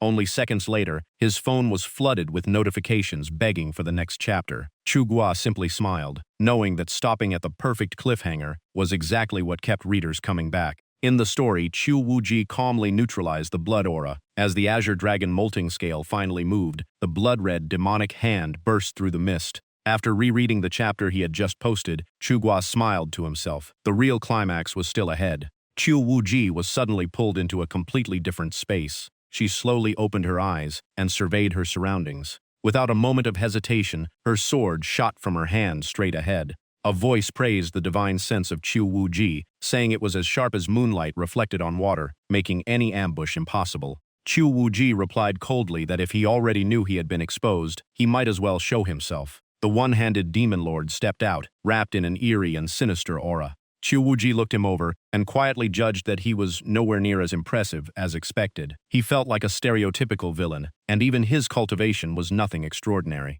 She calmly pointed out that he had sneaked in the day before, but failed to break the illusion array, leaving him no choice but to wait outside. Only after she opened the formation and entered did he secretly follow behind her. The one-handed demon lord was stunned. He could not understand how every move he made had been seen through, and he even suspected Chu Wuji had deliberately lured him into a trap. Even so, he forced himself to stay calm, and claimed that since she had arrived first, she should at least share part of the opportunity with him. As he spoke, he waved his hand and summoned a giant scorpion to crawl to his side. Chu Wuji remained completely unfazed. She replied that since they had met here, he was right about one thing. The only thing to be divided would be his life, and it would belong to her. Hearing that answer, the one-handed demon lord froze. Countless questions flashed through his mind. He even wondered if someone else had taken over Chiu Wuji's body because she was acting nothing like he expected. The longer they fought, the more shocked he became. Every strike from Chu Wuji aimed straight for his weak points, leaving him no chance to recover. He had been saving a hidden trump card that required controlling the blood centipede with his divine sense, but Chu Wuji's endless sword light crushed his divine sense before he could use it. At that moment, Chu Wuji's palm suddenly blazed with light. A deafening explosion erupted as a fireball exploded directly in front of the one-handed demon lord. His expression instantly changed, and his eyes filled with terror. He never imagined Chu Wuji would be this decisive and overwhelming. Even though they shared the same cultivation realm, the gap between them was enormous, making all of his schemes completely useless. In despair, he decided to destroy his own cultivation to preserve his soul and escape. Just then, the crimson centipede in the distance suddenly began to change. Its body rapidly expanded and stretched longer and longer. The one-handed demon lord immediately realized the centipede was transforming beyond his control. Meanwhile, Chu Wuji simply raised one hand toward the sky and uttered a single word: fire. Another earth-shattering explosion followed as a sea of flames tore through the entire space. Blood splattered everywhere, creating a horrifying scene. The ground and everything around them began shaking violently. Chunks of rock continuously crashed down from above. By instinct, Chu Wuji raised her arm to shield herself from the falling debris. Seeing that reaction, the one-handed demon lord was left speechless. A brilliant light suddenly enveloped his entire body. On the other side, Chu Wuji seemed to be quietly carrying out something of her own. In the next instant, an immense force suddenly blasted her away. Her whole body sank as though she had fallen into deep water. The one-handed demon lord transformed into a massive black dragon, tore through the sky, and vanished into the distance. Chu Wuji parted her lips, and streams of bubbles floated upward beneath the water. At that moment, she understood. Fate had already been decided, and it truly was difficult to defy the will of heaven. Small changes, like holding onto her sleeve, could be tolerated, but deliberately reversing a major event was another matter. Once the entire outcome changed, the world would drift away from what Chu Gua had written, and everything might collapse into chaos. Even though she knew the one-handed demon lord had released the centipede, she deliberately chose not to stop him. She wanted to see how events would unfold. To her, it was only an experiment, and failure did not matter much. Even Chu Wuji could not explain why she had hesitated. Perhaps she feared that if she truly changed fate, something terrible would happen to Chu Gua. At best, the novel might disappear. At worst, his health or even his life could be at risk. In the end, the crisis resolved itself in an inexplicable way, leaving her unsure whether to feel disappointed or relieved. This time, she could easily find the antidote at the bottom of the lake on her own without relying on Chu Tianjie. It made perfect sense. Where deadly poison existed, an antidote usually existed as well. Few people ever thought to search at the bottom of the lake. Chu Wuji discovered a glowing mushroom. As she stared at it, she suddenly thought of Chu Gua and realized that as long as she searched on her own, she could save herself. She carefully picked up the glowing mushroom and looked ahead. What appeared before her eyes was Chu Gua's smiling face. Chu Tianjie stepped forward and greeted the sectmaster. Seeing her cultivating, he softly called out, "Sectmaster." He worried after noticing she was injured. She calmly replied that she had only been poisoned by accident and had already cured herself. He was about to offer the antidote, but she stopped him. She said she knew he carried a sand immortal antidote fruit and told him to save it for alchemy because it was a precious treasure. His admiration only grew stronger. He believed the sectmaster's ability to foresee the secrets of heaven was truly unfathomable. She simply looked at him in silence. He asked for permission to leave, and she answered with nothing more than a gentle nod and smile. As he walked away, he secretly thought that the red thread of fate someone had carelessly tied before had finally been cut for good. Holding the blue jade in her hand, Chu Wuji remembered that this entire opportunity had originally been prepared for Chu Tianjie, allowing him to form a contract with the Azure Dragon Molting Scale and earn her favor. But now everything had changed. That opportunity would belong to her instead. Although she had been poisoned, drawing out and curing the poison had unintentionally tempered her body. On top of that, the Azure Dragon Molting Scale was not only a key material for the four symbols' grand formation, but also an incredible treasure for cultivating the soul. She wondered how long she would be able to stay the next time she returned to the other world.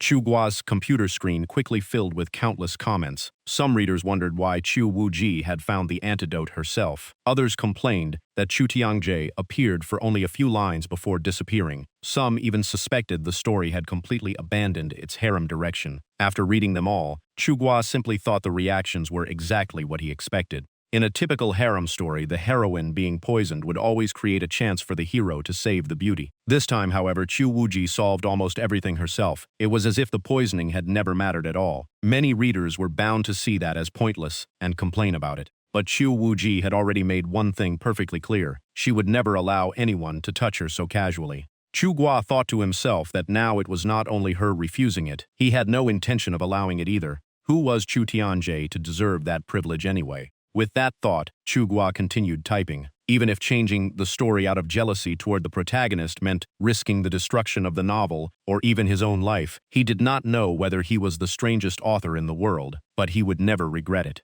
The moment he remembered Chu Wuji's bright smile and adorable dimples, he felt every decision had been worth it. Zhang Qiren had once suggested that he either write historical stories or stories without a heroine, because those would always attract loyal readers. Chu Gua had even considered making Chu Wuji the true protagonist, but unfortunately this story had never been designed that way. This was the cage I built with my own hands. I have no idea what the future holds, but someone is already knocking at the door. He stood up and placed his cup back on the table. Then he turned around. Chu Wuji was already standing quietly in front of him. Her eyes remained fixed on him. Then she softly said two simple words, "Thank you." They stood there looking at each other. Those two words alone said everything that needed to be said. A gentle breeze drifted through the open window into the room. Chu Gua walked into the bathroom, and the sound of him rinsing his mouth echoed out. Standing outside, Chu Wuji asked about the one-handed demon lord. He replied that the demon lord was still poisoned. It seemed major events always corrected themselves and returned to the path originally written by the author. After washing his cup, he walked back out. The first thing he asked was whether the poison had made her suffer. Chu Wuji gently answered that she had fortunately cured it very quickly. It was also the first time anyone had ever asked her that, from Chu Tianjie to everyone in the sword sect. Not even the elders or her most loyal disciples had ever asked. They only cared whether she was angry. That had nothing to do with how Chugwa wrote the story. Every character simply acted according to their own nature, and no one had ever cared about her in that way. In everyone's eyes, she was always the all-powerful sect master who could solve any problem. A thought suddenly crossed her mind. Was Chugwa concerned because he saw her as a character he had created, or did he simply see her as an ordinary young woman? Feeling someone worry about her made Chu Wuji a little shy, but it also filled her heart with warmth. Chugwa asked curiously, "So in your world, are all the major events I write truly unavoidable fate?" He poured her a glass of water and said, "If I had written from the start that the one-handed demon lord died by your hand, instead of escaping with his soul, he probably would have died for real." Chu Wuji looked back at him and asked, "Then why did you let him escape?" He smiled and explained that a powerful villain had to survive so the protagonist could defeat him later. If she killed him too early, he would have to invent another one, which was not worth the effort. Besides, her role was far more valuable than that of any villain. Chu Wuji smiled and asked, "So you are the will of heaven in this world? That must feel quite satisfying." They sat down on the sofa together. Chugwa slowly replied that he might be like the will of heaven inside their world, but on a greater scale, that was far from certain. He still had no idea why Chu Wuji had appeared here, or why his novel had changed at all. He stayed silent for a long moment before speaking again.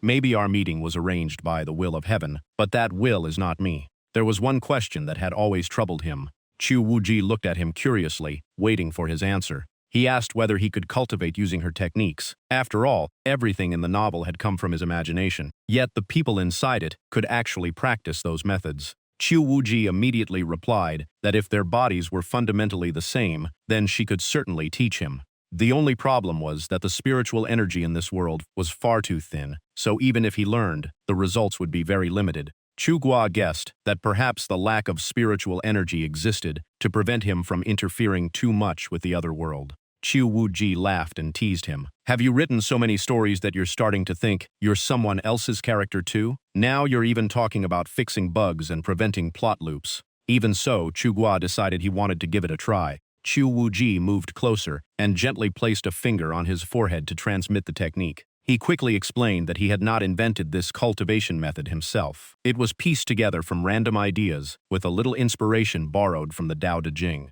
The moment she heard about the Tao Te Ching from this world, Chu Wuji immediately wanted to read it. Chugwa said he had downloaded plenty of reference materials. Though they were all just text, they still took up several gigabytes on his computer. Chu Wuji explained that what she had just transmitted was the mental cultivation method. Next, she would teach him how to circulate spiritual energy. She warned him to remember every detail because even the slightest mistake could be dangerous. Then she began explaining the 12 primary meridians and the sect's extraordinary meridian system. But Chugwa immediately interrupted her. He stared blankly and asked, "Where are the 12 primary meridians? How am I supposed to circulate spiritual energy if I don't even know where they are?" Chu Wuji was completely speechless. He was the one who had written this cultivation system, yet now he was asking her where the 12 primary meridians were. Her frustration instantly exploded. She said anyone else would probably want to beat him up too. The next second, she really rushed over and repeatedly tapped him on the head while saying, "Where are they? You tell me where they are." At first, Chugwa simply covered his head and endured it, but he quickly realized her blows did not hurt at all. Instead, they carried her faint, pleasant fragrance. Chu Wuji let out a small huff before turning away, leaving him sprawled on the floor. But the moment she opened her eyes, she noticed something strange. Everything in the room was floating in mid-air. Chu Wuji was startled and had no idea what had just happened. Then she remembered that before she left last time, Chugwa had been holding the clothes she had changed out of. She did not know what he had done with them, and felt too embarrassed to ask. Thinking it over, he had probably just washed them for her, out of kindness. It hardly seemed fair to hit him over something like that. She quietly decided that from now on she would wash her own clothes and would not trouble him anymore. Lying on the floor, Chugwa looked up at her. He felt secretly delighted but also confused. Why were those socks rolled into a little ball as if he had been playing with them, when he had never actually touched them? Had he mistaken objects for people in his dream? The moment that thought crossed his mind, he had a bad feeling he was about to get hit again. He suddenly jumped to his feet. Chu Wuji quietly wondered whether a man and a woman could truly live under the same roof without anything happening, as long as their hearts remained pure. In the end, she decided that as long as her conscience stayed clear, that was enough. She turned to him and said that next time she could simply create clothes with magic. Earlier her mind had been too distracted to think of such an obvious solution. Hearing that, Chu Guo could only shake his head in regret, thinking all the money he had spent on clothes had gone to waste. Then he went on explaining that she was not careless. She had deliberately chosen to experience life in this world. If she truly wanted to fit in, using real things felt far more natural than creating illusions. He also said today's royalty payment would arrive soon. He earned hundreds of thousands every month, so she did not need to rush to pay him back. Wu Ji looked at him with suspicion. She believed he only wanted to keep her real clothes for some shady reason. Chu Guo widened his eyes in complete surprise. He quickly defended himself and insisted he was absolutely not a pervert. Deep down, he admitted real objects somehow felt much more genuine than illusions. Her leaving those clothes behind made their last farewell feel even more real. Wu Ji admitted his explanation made some sense, although the logic behind it still sounded a little strange. This time she returned so quickly that it felt like she had only come back from a short business trip. Seeing him smile non-stop, she got annoyed and asked what he was laughing about. Compared to before, her presence now felt even more real, like a fairy stepping out of a two-dimensional world into reality. She picked up the outfit she had bought earlier and changed into it. Then she quietly sat on the sofa and fell into deep thought. Catching him staring again, she declared that someone like him would definitely be the villain in a story. Chu Guo laughed and said he could just as easily be the main character, since men like him were either the hero or the villain. Wu Ji remarked that Chu Tianjie hid his true nature much better, and at least he acted far more convincingly. Chu Guo quickly explained that Chu Tianjie truly had no feelings for her now, so she should not beat him after going back. Wu Ji immediately replied that he had just admitted he did, so hitting him was completely justified. She stretched one foot toward him and calmly said she wanted another pair of socks because the old pair was already ruined. Chu Guo's imagination started running wild again. She looked incredibly cute wearing those socks, but he knew most people would only notice the black stockings instead of her bare feet. If she ever learned that, she would probably think everyone in this world was a pervert. Then she stood up and told him to sit cross-legged properly so she could teach him the meridian pathways. She seriously warned that after 5 days of lessons, if he still claimed he did not understand, she would definitely beat him. Sitting on the floor, Chu Guo could only force an awkward smile because he simply could not manage that posture. Seeing this, she bent down to adjust his posture and showed him exactly where everything should be. Wu Ji leaned in even closer as she continued guiding him. Their eyes suddenly met, and she lightly tapped him on the head. She directly asked what nonsense he was thinking about. She had already seen right through his thoughts. That little secret could never escape her. The two continued taking turns teaching and learning.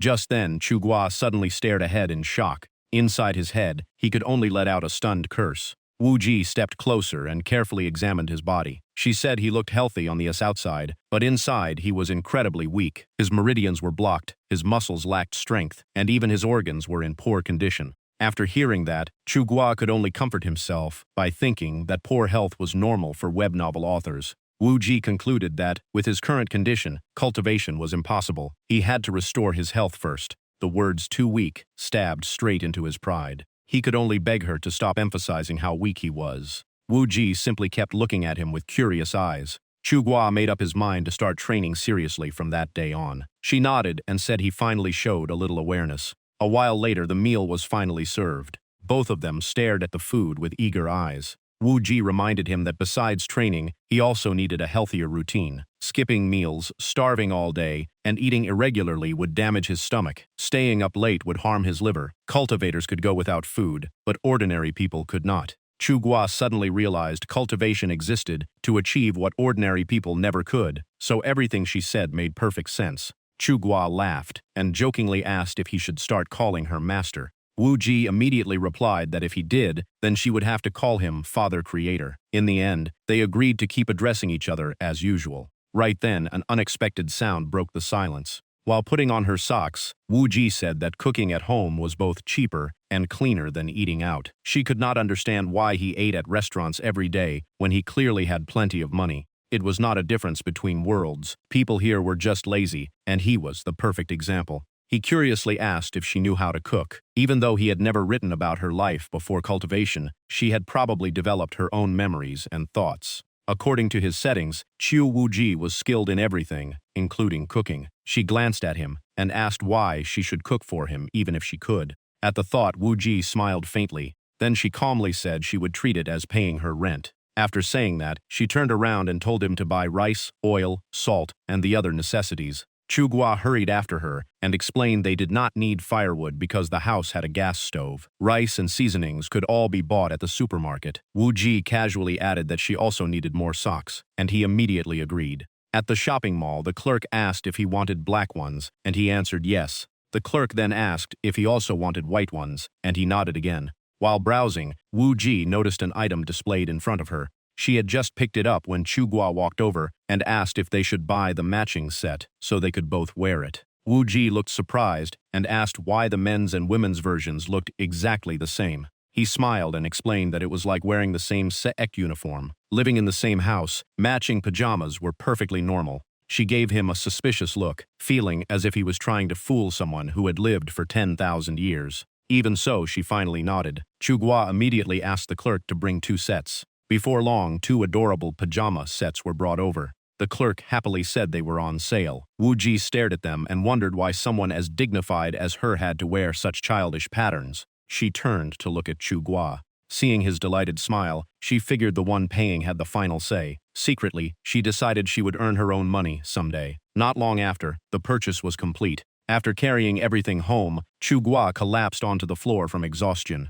Rubbing his back, he complained that he was completely worn out. Wu Ji was still carrying several large bags without a single complaint. She even mocked him for being too weak to handle such a small load. Chugua could only smile awkwardly, because 20 kilograms meant almost nothing to her. He helped her set the bags down and asked if someone with her abilities could make money another way. Wu Ji replied that she first needed a legal identity. While rubbing his back, Chugua explained that with her strength, she could easily earn a fortune or even become an important figure. But without proper identification, none of it would work. Otherwise, she would have to go to a war zone, which was both dangerous and unnecessary. Wu Ji nodded and said she would check out the kitchen first. Watching her walk away, Chugua thought he had wanted to say he would support her, but after acting so confident earlier, he no longer knew how to bring it up. Wu Ji opened the rice cabinet and took a look. As she washed her hands to prepare dinner, she thought that if she wanted to escape being nothing more than the Creator God's creation, she had to live as an independent person. Cooking to pay rent was a little embarrassing, but it was still better than owing him. Holding a pot covered in dust, she curiously asked how long it had been since this kitchen was last used. Chugua poked his head in and answered that it had been at least half a year. As soon as he finished speaking, he immediately slipped away, leaving her slightly surprised. Wu Ji simply watched him leave with a faint smile. She raised her hand, and soft green light spread across the kitchen. She quietly mocked this creator god for being foolish. For a cultivator, cleaning everything was nothing more than a simple spell. Then she picked up the apron and prepared to start cooking. Just then, Chugua walked back in while calling someone to deliver a new gas cylinder. After ending the call, he smiled at her. Wu Ji curiously asked who he had been talking to. He explained that he had called for a gas delivery. She then asked why the call had suddenly gone quiet. He honestly admitted it was because he had gotten distracted looking at her. The moment he said it, he quickly backed away, clearly afraid she would get angry and hit him. Wu Ji looked at him while trying hard to suppress her irritation. Chugua had no idea what was wrong and could only ask why she was angry again. Wu Ji leaned out and asked what he was doing. He replied that he was just reading people arguing about his novel. She found it hard to understand. People in this world could actually argue over someone else's book. She wondered if their fates had also been arranged like hers, making them care so much. Chugua explained that it was just like different sects debating cultivation principles. Everyone had their own views, so reaching an agreement was nearly impossible. Wu Ji quietly marveled at how much free time people in this world had. What surprised her even more was that a relatively unknown author like Chugua could spark so much debate. As he kept reading the comments, Chugua found every kind of opinion. Some mocked readers who only wanted more heroines. Others argued over harem stories versus a single heroine. Some believed too many romances would only make the plot messy. He realized that even one small change could send countless readers into endless arguments. Chugua thought to himself that this should not have become such a huge issue. No one was manipulating public opinion, and even the forums outside were quiet. The heroine had simply cured her own poison, so why had it caused such a stir?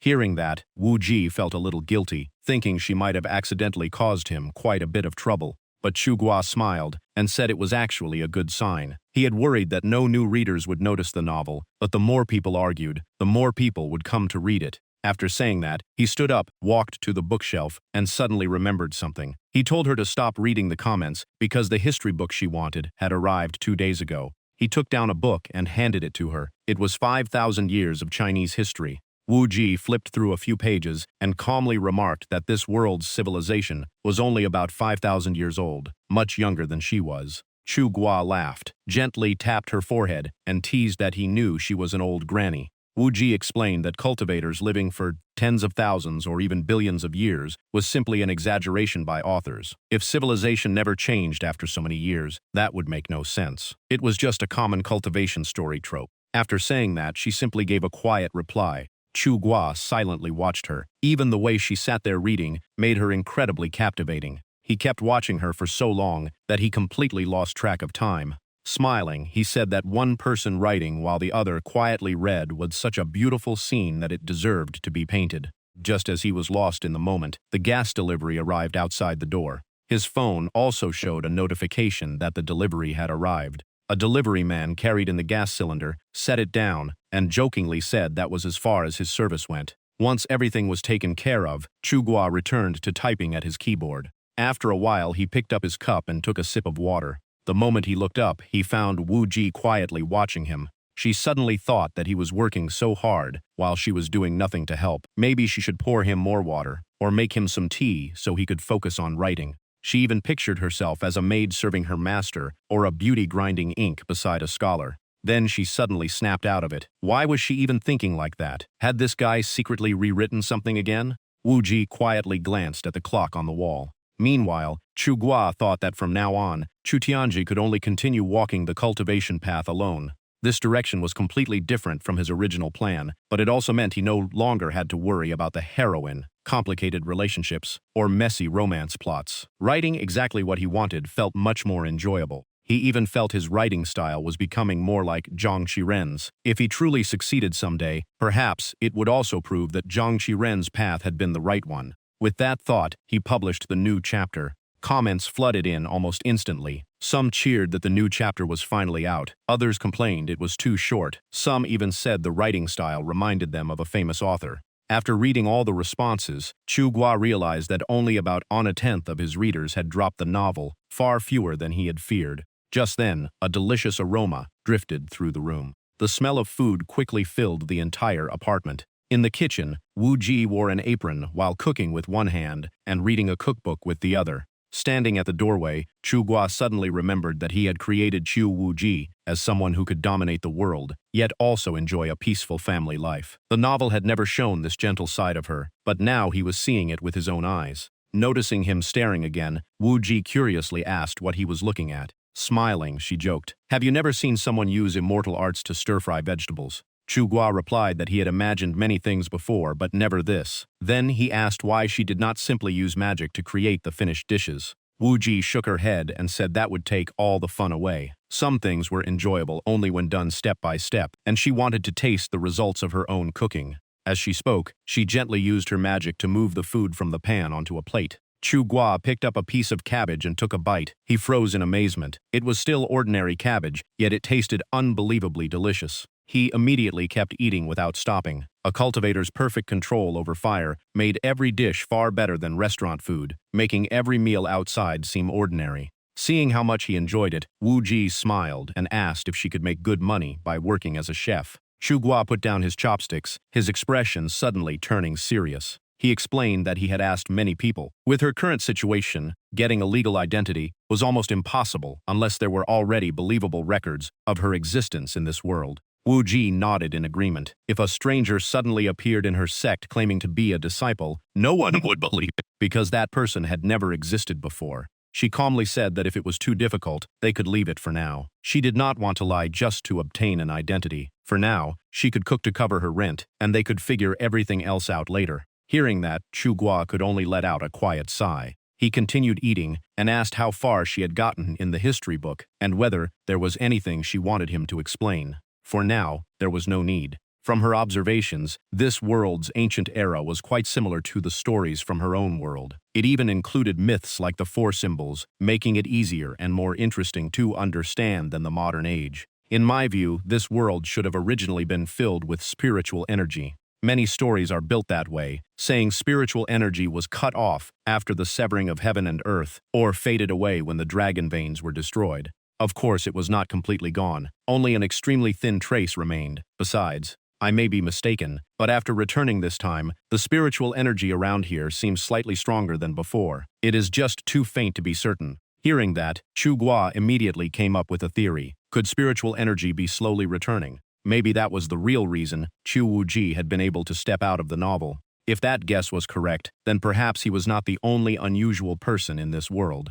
Chu Gua quietly calculated that if the age of spiritual energy truly returned, his future could no longer revolve around sitting alone in his room writing novels. Because of that, he decided to reconsider the gatherings he had planned to skip, whether author meetups, writing groups, or even class reunions. He scrolled through his contacts, thinking someone like Lin Yuyang probably knew many people and might help him find useful leads. Even though he disliked socializing, he felt that if his novel had already changed the course of his life, then he had to change as well. Even so, when he looked at Chu Wuji, those changes suddenly did not seem like much at all. The very next morning, his new plan officially began with something simple: physical training. After running for only a short while, Chu Gua was already gasping for breath and collapsed, saying he could not go on. Chu Wuji coldly replied, 50 more laps, keep going. She then sat on the bed, urging him to do push-ups. When he could only lower himself but could not push back up, she kept reminding him until he had begged her to stop talking. Every time he lowered himself, his whole body trembled from exhaustion. Back at home, while he continued doing push-ups, Chu Wuji curiously asked what kind of strange cultivation this was. He simply said they were push-ups and teased her for knowing nothing about them. To him, this was the most suitable way to train.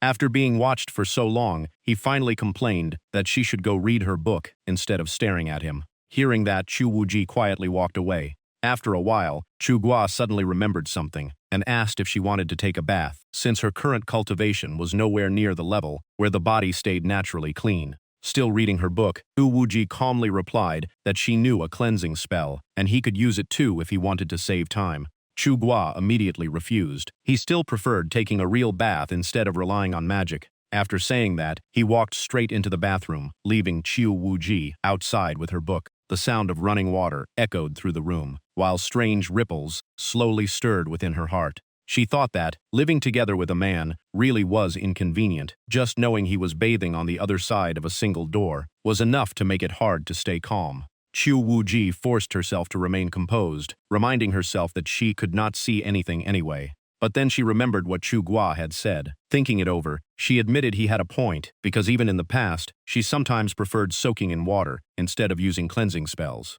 Then another thought crossed her mind. Maybe he had said that on purpose, because he understood her habits so well and wanted to create the feeling that they were only separated by a single door. She kept trying to read, but nothing would sink in. With a quiet huff, she stood up and decided she definitely would not take a bath. As she stepped into the room, her eyes suddenly paused. Everything inside was neatly arranged, from the bedding and clothes to a cute pink stuffed toy. She suddenly realized Chu Gua had prepared the room before she returned. It showed just how much he had hoped to have someone living with him. She reached out and touched the plush toy, feeling how soft it was. Even so, she reminded herself that she did not need sleep in the first place. Night gradually fell, and even the birds outside had gone quiet. Only the steady hum of the air conditioner filled the room. Wearing his pajamas, Chu Gua tossed and turned in bed. He wondered if Chu Wuji knew how to use the air conditioner, though with her cultivation, heat and cold probably meant nothing to her. In the next room, Chu Wuji could not fall asleep either, even though she had exercised more than usual that day.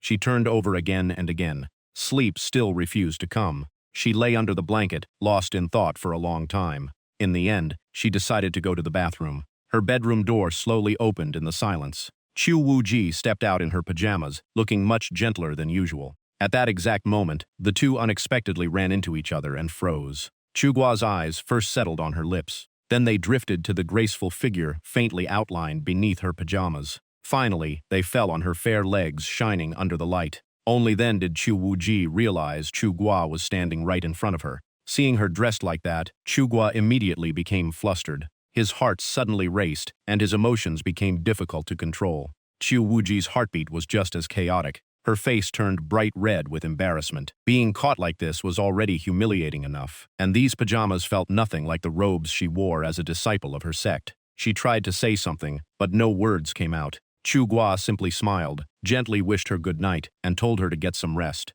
Then he hurried back into his room and quickly closed the door. Chu Wuji stood there for a moment, a trace of unspoken regret flickering across her eyes. The next morning, Chu Gua showed her the air conditioner remote, explaining that it worked just like a TV remote. If she felt hot, she could simply turn it on instead of secretly taking another bath. Chu Wuji sat quietly on the sofa, her eyes lowered as if she were thinking about something very seriously. Meanwhile, Chu Gua continued his training, but before long he was gasping from exhaustion again. In a weak voice, he asked if he could take the day off. Chu Wuji calmly replied, "So this is the determination to change that you talked about." Hugging himself in pain, Chu Gua explained that he had not exercised for so long that his body was sore all over. If he had relaxed his muscles yesterday, it would have been much better, but he had gone straight to the shower instead. Chu Wuji asked if there was any way to improve it now. She knew that a single immortal spell could make the pain disappear instantly, but instead, she asked why every spell in his world could be cast from a distance, yet healing magic alone required direct contact.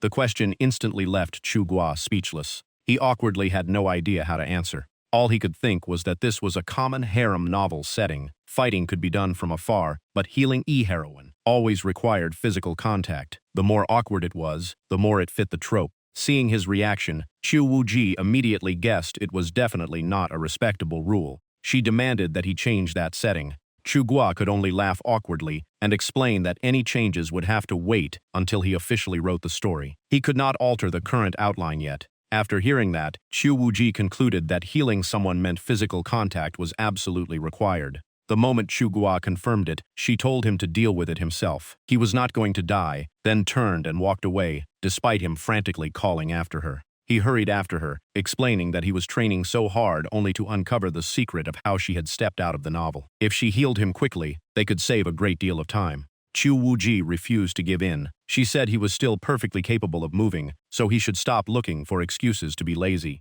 Lying flat on the floor, Chu Gua could only sigh that fooling this ancient ancestor was truly impossible. Just then, Chu Wuji noticed something interesting. Her gaze immediately focused ahead. She was looking at the heart printed on Chu Gua's pajamas. At first it wore a smiling face. A moment later, the heart changed into a crying face. The sight made Chu Wuji laugh. She thought it looked much cuter this way. She then thought that perhaps she should also learn more about medicine in this world. Otherwise, she would miss out on many fascinating things. A faint smile appeared on Chu Wuji's lips, and her mood was clearly much better. She reflected that as a cultivator, she had never been eager to explore the outside world. On the other hand, Chu Gua always thought she spent all her time staying indoors. But to her, everything happening inside this house was already interesting enough to observe for a very long time, let alone the entire world outside. She walked over to Chu Gua and suddenly pressed on one of his sore spots, making him yelp in pain. Meanwhile, she quietly thought that with her long lifespan, perhaps watching him grow old with gray hair decades from now would not be such a bad thing.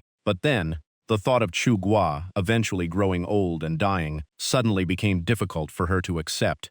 She immediately slapped his back and urged him to get up and continue training, refusing to let him lie around. Chu Wuji told herself that since the one who created her could not be allowed to die so easily, she had to push him to cultivate diligently. As he trained while gasping for air, Chu Gua kept complaining that he was about to collapse. Chu Wuji coldly declared that if he dared to slack off, he would do another 100. Hearing that, Chu Gua could only cry out in despair. After that, he handed Chu Wuji a mobile phone. She took it and curiously asked if it was a magical artifact that could contact people far away, and whether it was expensive. Chu Gua smiled and said phones were not that expensive. As long as you paid the service fee, you could use one. He also planned to give her more books to help her understand the modern world faster. Chu Wuji thought he was spending money so freely that his royalties probably would not last very long. Chu Gua laughed and asked if she was not simply borrowing everything from him. Chu Wuji suspected he was deliberately letting her owe him more and more until she could never repay him or leave. Chu Gua could only stare in surprise because she had guessed exactly what he was thinking. Chu Wuji suddenly gave him a meaningful look and asked if he knew the fastest way to erase a debt. She even made a slicing motion across her neck and seriously said that once the creditor died, there would be no debt left to repay. Chu Guo immediately panicked and hurriedly stopped her when he saw the gesture. He laughed and softly said, "The Chu Wuji I know would never do that." She looked displeased and asked why she had to become his version of Chu Wuji. Chu Guo did not answer right away. He simply smiled and asked her to hold out her hand. Confused, Chu Wuji asked what he was planning to do. He reassured her that he only needed her hand. With her strength, he would never dare try anything inappropriate. After saying that, Chu Guo picked up a pen. Chu Wuji watched closely, curious about what he would do next. He carefully wrote a string of numbers on her palm. When he finished, he explained that it was her phone number. Chu Wuji looked surprised. She quietly realized that having her own phone number meant she was gradually becoming part of this world. Chu Guo put the pen down and went outside to hang up the laundry. Meanwhile, Chu Wuji looked through the phone's contacts and found only his name saved. Even her own phone number had been prepared by him. She realized that everything Chu Guo had promised about helping her adapt to modern life was slowly becoming reality, even though he was not wealthy himself. She remembered him saying, "My Chu Wuji," and thought that, if he mentioned improving blood circulation with a massage again, she might actually help heal him a little. Watching him suffer from sore muscles all the time made her feel a little sorry for him. Even so, the thought of returning to her own world suddenly resurfaced, leaving her feelings conflicted. Leaning against the sofa while watching Chu Guo hang the laundry, she thought that even if she truly wanted to return, there was no need to rush away immediately. In the end, she decided that for now, she would simply cook more delicious meals for him. From the balcony, Chu Guo explained how WeChat worked, saying he would transfer money to her through it in the future. When shopping, she would only need to scan a QR code. Hearing that, Chu Wuji realized he was doing everything he could to help her fully experience modern life. He had even prepared new clothes for her. Handing her the phone, Chu Guo said they first needed to create a WeChat account. Then he smiled and asked whether the sect master wanted an impressive nickname. After a few taps, he entered the account name, Shui Sui Tian Chu Wuji. Chu Wuji looked at the name and quietly felt that the poetic meaning behind it carried a deeper significance. In Chu Guo's original interpretation, water represented her, while the sky represented Chu Tiangjie. But from another perspective, the sky could also represent Chu Guo, the creator of that world, with the water naturally following the heavens. Even Chu Guo himself seemed never to have thought that deeply about its hidden meaning. Chu Wuji saw how happy Chu Gi was, so she did not want to refuse anything he had prepared. After thinking it over, she realized she was still Chu Wuji, so changing her name would not matter much. She suddenly stood up and asked Chu Gei to help her find a cookbook. Chu Gei laughed and said she did not need one because a phone or computer could teach any recipe through videos and live streams online. Chu Wuji picked up the phone, then looked at his computer with obvious curiosity. Chu Gei said those two devices were the greatest treasures of the modern age, and mastering them would make her no different from anyone else today. Chu Wuji immediately asked him to teach her how to use them. At that moment, someone outside the house was secretly watching. He looked toward the apartment and confirmed this was his target. The next second, his figure vanished as if he had blended into empty space. In an instant, every trace of his presence disappeared.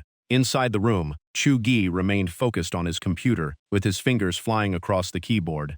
As he wrote, he planned for the next arc to focus on Chu Wuji gathering resources for her ascension tribulation, while Chu Tianji's role would slowly shrink into a dual protagonist story. Then Chu Gei suddenly stopped typing. He wondered if he should give the other characters more personal storylines to create a stronger ensemble cast. Right then, the chat window on his computer suddenly flashed. Chu Gi looked over and saw a message from his editor. His mind raced with guesses, worrying the publisher might want him to abandon his current direction after all the forum debates. Instead, the editor said his word count was almost enough, had secured him a promotional side story approved by the chief editor, and told him to stockpile chapters and write an author's note. Chu Gi happily thanked him. He was surprised because the result was completely opposite from what he expected, especially since his recent writing had been much more freeform. After that, he opened his chat with Zhang Qiren. The first thing he saw was Zhang Qiren complaining that Chu Gei had disappeared from the author group for days and never replied to readers, acting like a machine that only uploaded new chapters. Chu Gi realized the comments had increased a lot lately, and his better mood had greatly boosted his writing speed. The two joked that everyone claimed to be busy, yet no one would admit they actually had free time. Zhang Qiren quickly teased that Chu Ge could not be that busy since he had been spotted walking around with a beautiful girl. Chuga adjusted his glasses, confused because he and Chu Wuji rarely went out, so he wondered if Zhang Qiren worked nearby. He immediately asked where he had seen them. Zhang Qiren said he had been on security duty that day and chased a thief into the area. They lost the thief, but accidentally spotted Chu Ji instead. Hearing that, Chu Gi finally realized there had been thieves around his neighborhood. Just then, Chu Wuji called from outside and told him dinner was ready. Chu Ge happily answered and headed straight to the table. Seeing him smile non-stop, Chu Wuji curiously asked what had made him so happy. Chuga joked that he had just received a reward from his sect, like earning access to the scripture pavilion, but how much he could gain still depended on himself. Chu Wuji laughed and asked if he was getting the same treatment as the main character while taking off her apron and walking over. Chu Gi simply stared at her without saying a word. The smile on Chu Wuji's face slowly faded. She narrowed her eyes and looked at him suspiciously. A faint killing intent quietly spread as she wondered if he meant all the main character's luck had originally belonged to her and had now been transferred to him. Chu Ge kept eating with a grin and joked that maybe his good luck started because the female lead had appeared. The dining table remained peaceful, filled with delicious food. Chu Wuji silently picked up her bowl. After eating for a while, she stood up and said she wanted to absorb the afternoon yang energy for cultivation, reminding him not to disturb her unless it was important. Chu Ji immediately agreed. Chu Wuji returned to her room and began meditating. Her mind quickly entered a state of complete focus. At that moment, a shadow silently appeared behind her. He held a long knife and stood directly at her back. His eyes locked firmly onto Chu Wuji. Only one thought remained in his mind. This girl was unbelievably beautiful. Even though he had found the wrong target, he felt this trip was an even bigger win. His luck had truly arrived. At that moment, Chu Wuji slowly opened her eyes. The instant her gaze swept over him, an invisible force froze his entire body in place. He was horrified and had no idea what was happening. It felt like he had been completely immobilized. Chu Wuji looked at him with an icy stare. The thief immediately begged for mercy, stammering that he had only wandered by. Just then, Chu Gi rushed in from behind with a broom. A miserable scream instantly echoed through the room. Before Chu Ge could even make a move, he heard the scream and quickly asked if Chu Wuji was all right. He saw Chu Wuji calmly sitting on the bed with one foot resting on the thief's back as she asked if Chu Ge knew who he was. The thief had already been beaten until he could no longer fight back. Only then did Chu Gi realize the one in real danger was the thief, not Chu Wuji. Even weakened, she still had the soul of a powerful cultivator. Chu Gi was shocked that the thief had walked through a wall without making a sound, yet Chu Wuji still detected him. Chu Gi scratched his head and explained that he had not been asleep. He heard something strange and grabbed a broom before running over. Chu Wuji quietly thought that he had probably been paying attention to every sound from her room. This novelist was still sore from training, yet he rushed over the moment he sensed trouble. He had even put on his slippers the wrong way without noticing. Chu Wuji casually flicked his forehead, making him yelp, then scolded him for charging in with only a broom against someone carrying a knife. Lying face down on the floor, the thief could only wonder if these two had forgotten he even existed. He had imagined countless endings after getting caught, but never something this strange. Chu Wuji suddenly remembered something and asked Chu Ge how thieves were handled in this world. Were they imprisoned, or could they simply be killed? Chu Ge quickly stopped her and explained that everything had to be left to the law, and killing was absolutely forbidden. Chu Wuji then asked if turning him into an idiot would be acceptable instead. She even planned to use a soul search technique, but Chu Ge hurriedly stopped her because explaining a mindless suspect to the police would create endless trouble. Lightning immediately gathered in Chu Wuji's hand as she calmly said that, even if he refused to talk, she could still read his memories without damaging his soul, though there was still some risk. Hearing that, the thief dropped to his knees and begged to confess everything on his own. Only one thought remained in his mind. This woman had subdued him with a single glance, and becoming an idiot would be even worse than prison. A short while later, Chu Gi and Chu Wuji stood on either side, while the thief obediently knelt between them. Chu Wuji calmly spoke. "Tell me where your wall-passing ability came from." The thief looked confused and asked why she only cared about his power instead of asking why he had come here. Chu Wuji answered with nothing but a cold, intimidating stare. Cold sweat broke out as he admitted that he had suddenly awakened a special ability, and he was far from the only one. Hearing that, both Chu Wuji and Chu Ge became even more convinced that spiritual energy was returning and more people were awakening unusual powers. Chu-gi immediately asked why he had never known about any of this, despite living for over 30 years. The thief explained that newly awakened people rarely found each other at first, but over time they naturally connected and formed small groups. He forced a bitter smile and said Today's incident was the perfect example.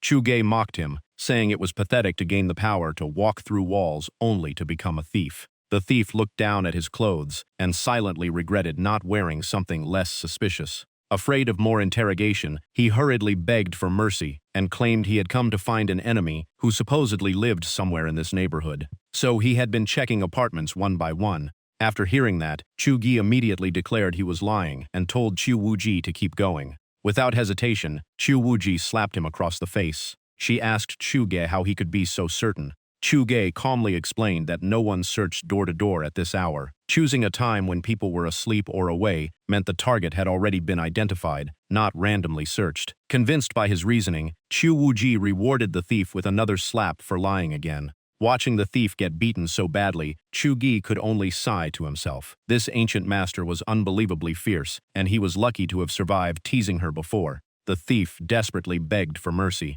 Crying the whole time, he pleaded with them to stop and promised to tell the truth. After his face had swollen badly, he finally admitted he had come looking for Yue Ying. He had followed her before and saw the elevator stop on this floor, so he tracked her here. The moment Chu-ge heard that name, he remembered the young woman he had met before. The thief explained that Yue Ying had won too many battles and attracted the attention of many groups. Some even suspected she was an assassin connected to a murder case. Chu-gi was stunned, a beautiful young woman with special powers who might also be an assassin. He silently thanked his luck that his jokes with Jong Kiran about her job had never reached her ears. Even so, he quickly reminded himself that if the female lead from his novel could appear in the real world, then strange things like this were no longer impossible. Chu Wu-ji quietly asked Chu-ge if he wanted to use this chance to learn more about the world of the awakened. Chu-ge shook his head. Since they knew nothing about the other side's strength, he did not want to get involved. He only asked if she could erase the thief's memory so they could hand him over to the police.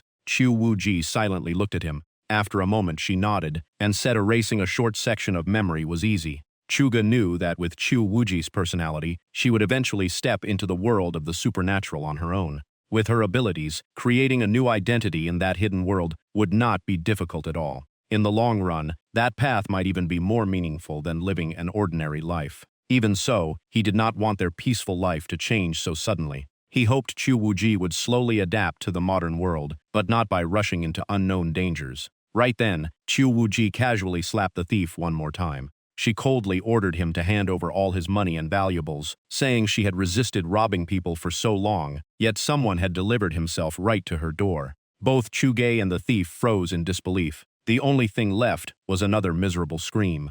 In the end, Chu Wu-ji really did collect a stack of cash from him. Holding the money, she asked if these were this world's banknotes, since the values were marked with numbers just like modern counting. Chu Wu-ji happily said this was much faster than Chu-ge's writing job. Now she could finally repay him, just as she had promised she would earn money herself. Seeing all this, Chu-ji could only blame himself for creating such an extraordinary character. Chu Wu-ji pulled the thief to his feet and urged Chu-gi to hurry up and deal with him. Not long afterward, the two arrived at a park in broad daylight. The badly beaten thief was left lying there. Chu-gi and Chu Wu-ji quietly watched from a distance. Chu Wu-ji explained that she had erased all of his memories, starting from before he entered the apartment complex. When he woke up, he would remember nothing, so there would be no reason to involve them with the police. Chu-ge could not help asking how she had become so skilled at things like this. Even so, he knew that if this thief had broken into an ordinary home instead of meeting Chu Wu-ji, the outcome would have been terrible. Letting the law deal with him was still the best choice.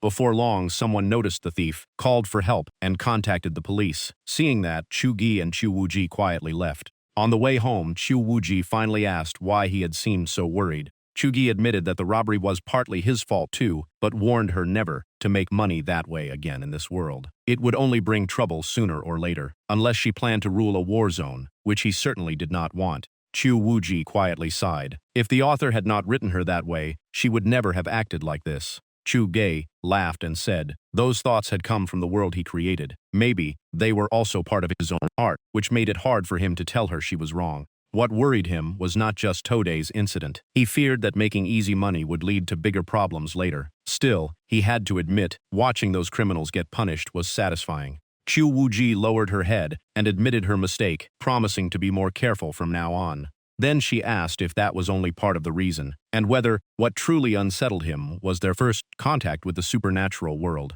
Chuji admitted that everyone dreamed of martial arts and supernatural powers, but when those things truly appeared, it felt like his peaceful life had been turned upside down, and it was impossible not to worry. After all, he had spent more than 20 years living as an ordinary person. Chu Wuji thought to herself that someone who could create an entire world, and even create people who cooked for him, still called himself ordinary. If the creator was ordinary, then everyone else was no different from animals. Shuji could only smile helplessly and said he still had no idea why everything had turned out this way. It was never something he had done on purpose. Chu Wuji immediately replied that awakened people never chose their powers either. What truly mattered was how they used that power, whether for evil, to fulfill their potential, or simply to live in peace. Chu Wuji looked at Chu Gi and said that fear always came from weakness. If someone was strong enough, no one could ever control their fate. Chu Ge simply smiled. He remembered how Chu Wuji had nearly drawn her sword against the creator just to change her own destiny. Only someone truly strong would dare to do that.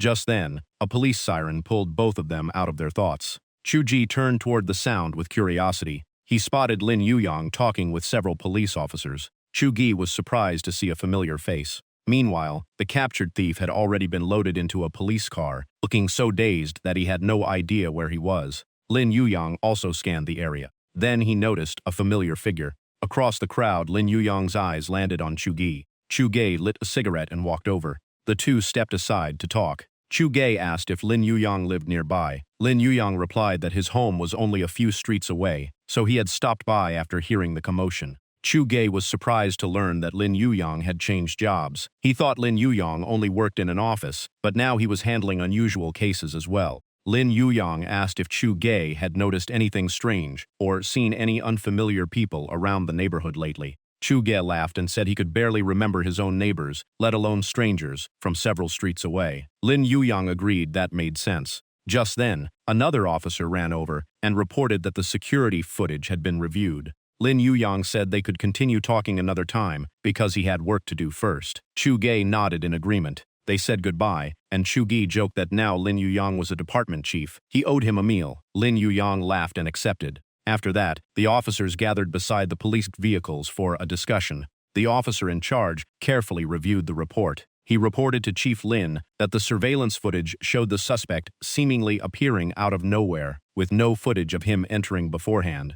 Lin Yuyang calmly acknowledged the report and ordered everyone to continue as planned. He thought to himself that they had spent a long time secretly hunting the wall-passing suspect without success. This unexpected breakthrough was probably enough to report back to Gu Jin. Another officer suggested taking the suspect back for questioning first. Even if other awakened people truly existed, they had unintentionally helped solve the case. If they simply wanted to live ordinary lives, the police should respect their privacy instead of digging deeper. A few minutes later, the police convoy left the scene. The vehicles drove past where Chu Gi was standing. He quietly continued, watching everything around him.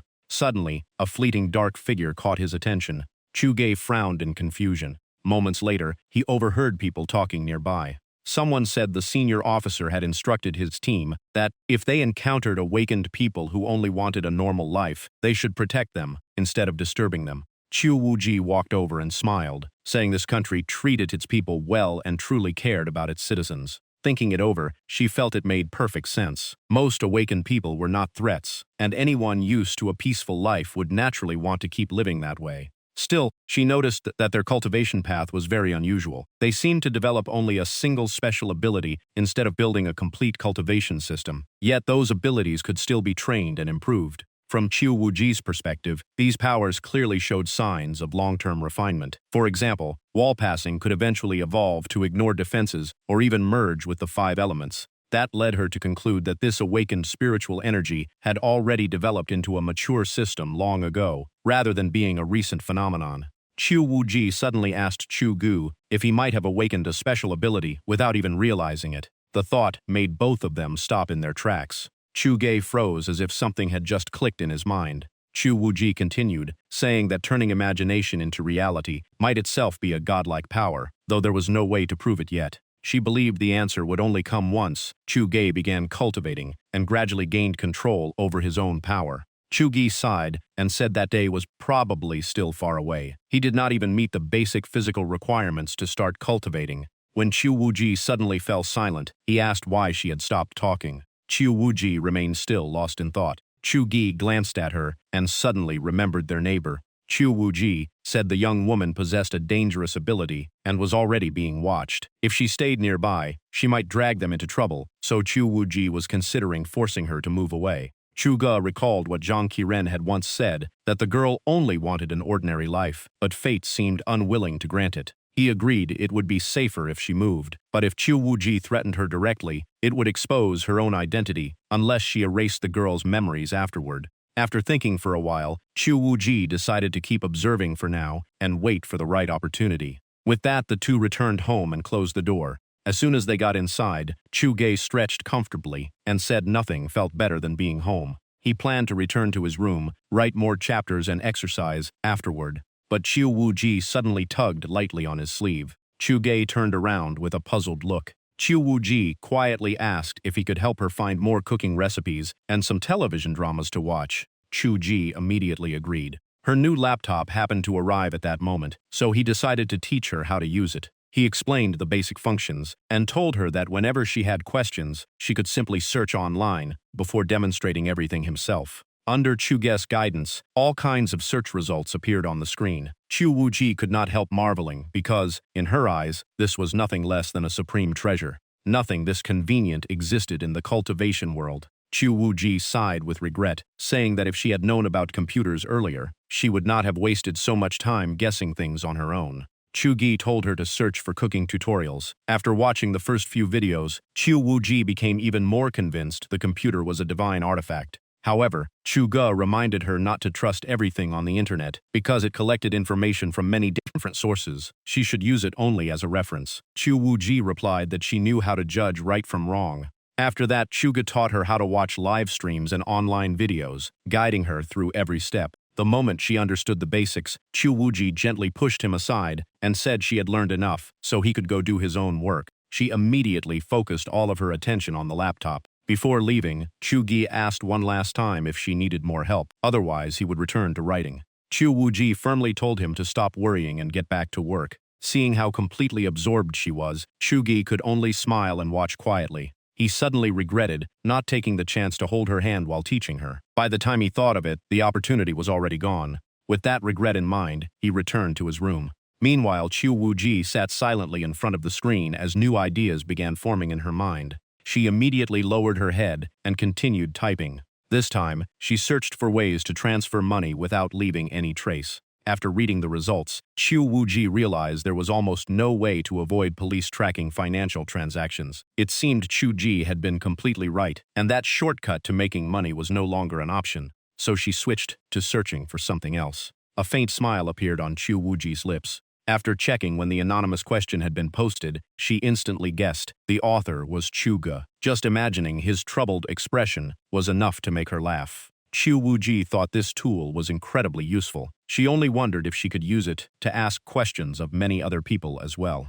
Just then, something unusual on the screen caught her attention. Chu Wuji stared at it carefully. At the same time, Chu Ge moved his computer mouse across his own screen. Chu Wuji's thoughts drifted to a place called Miracle Nightclub on a street in Nanjiang City. A flood of related results instantly filled the screen. The colorful images and content left her completely overwhelmed, unsure where to look first. Chu Wuji quickly shut the laptop, thinking only one thing. This really was the demon realm. She carefully looked around, with full caution. After a while, she opened the laptop again and found the screen exactly as she had left it. Chu Wuji jumped in surprise, thinking the laptop had broken. When she realized it was only a minimized window, she finally relaxed knowing the device was fine. In the end, she ignored it and went back to the cooking tutorial. The screen soon played a cute video teaching how to make cucumber scrambled eggs. Chu Wuji got goosebumps from the cheerful voice, then figured people in this world probably found it completely normal.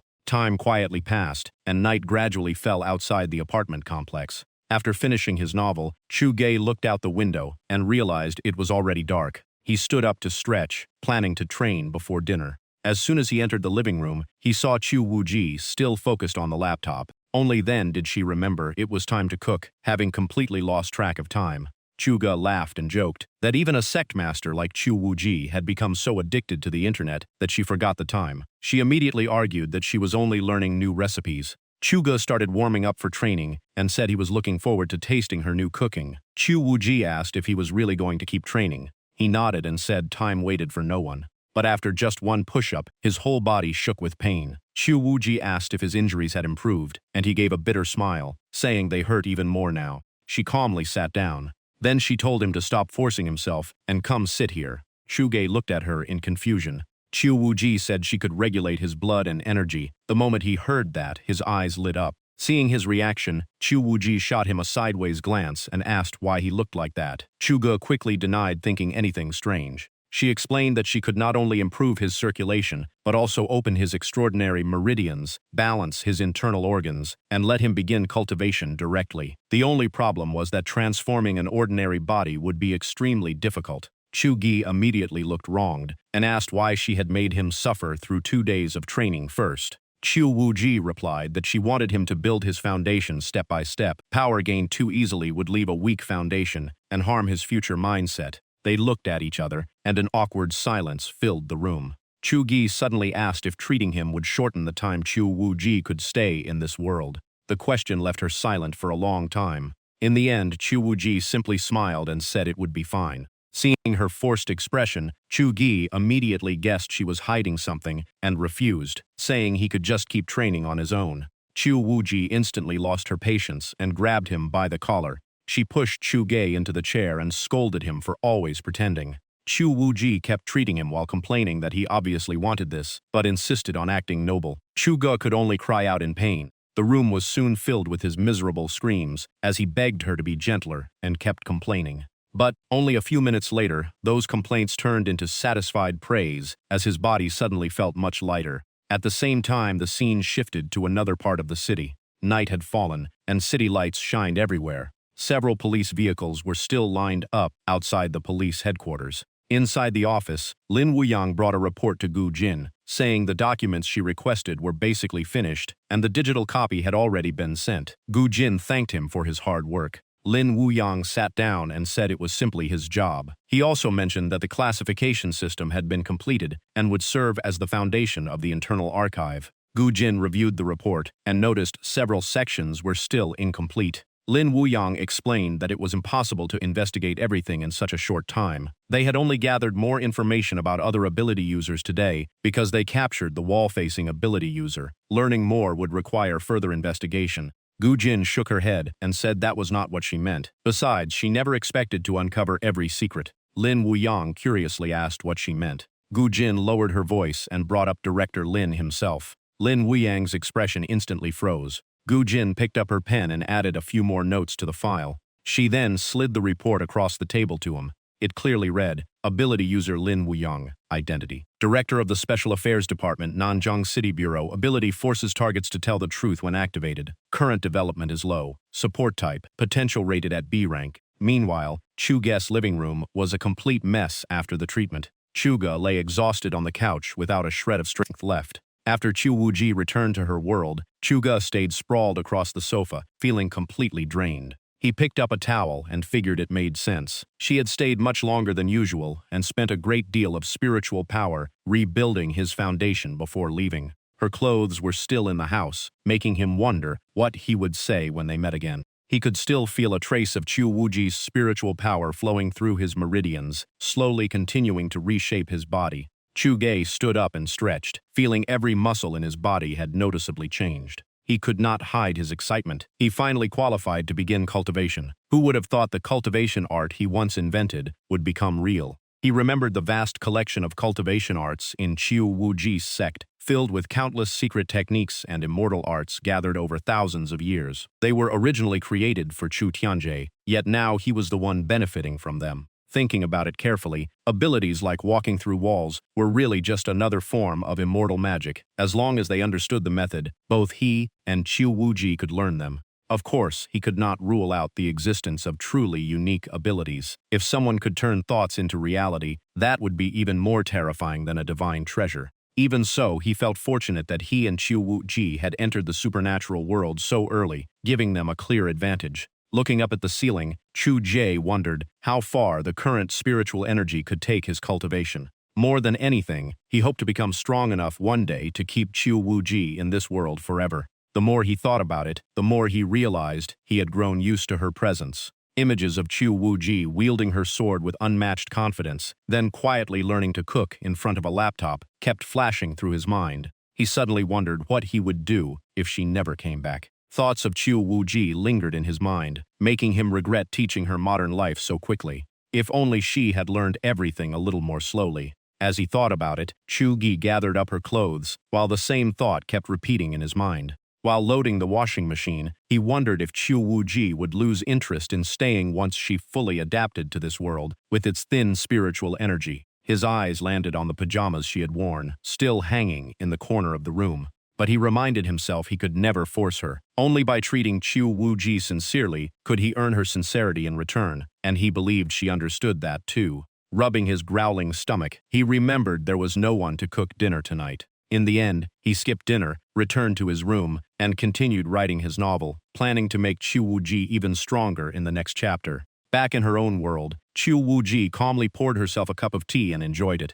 Gazing at the moon, she thought that according to Chu Ge's writing, she should be standing by the window admiring the moon right now, but she refused to follow his script. That thought only annoyed her more. All those scenes of physical contact, healing injuries, and getting close to Chu Ge felt completely unlike her. Chu Wu-ji decided returning to her sect was far more comfortable. She was a proud sect master, yet she had gone to his world to cook for Chu Ge while pretending not to notice his obvious intentions. At least she had already returned the money, and that made her feel much lighter. But the moment she finished that thought, her expression suddenly changed. Looking at her reflection in the tea, Chu Wu-ji decided she should visit that world a few more times. It had only just opened up before her, and she had only recently learned how to use the internet. Leaving now would be a real shame. Especially that laptop. It was simply too fascinating. She suddenly worried whether Chu-gi might run into danger from other supernatural ability users while she was away. Then another thought crossed her mind. What if he met another beautiful woman and fell for her instead?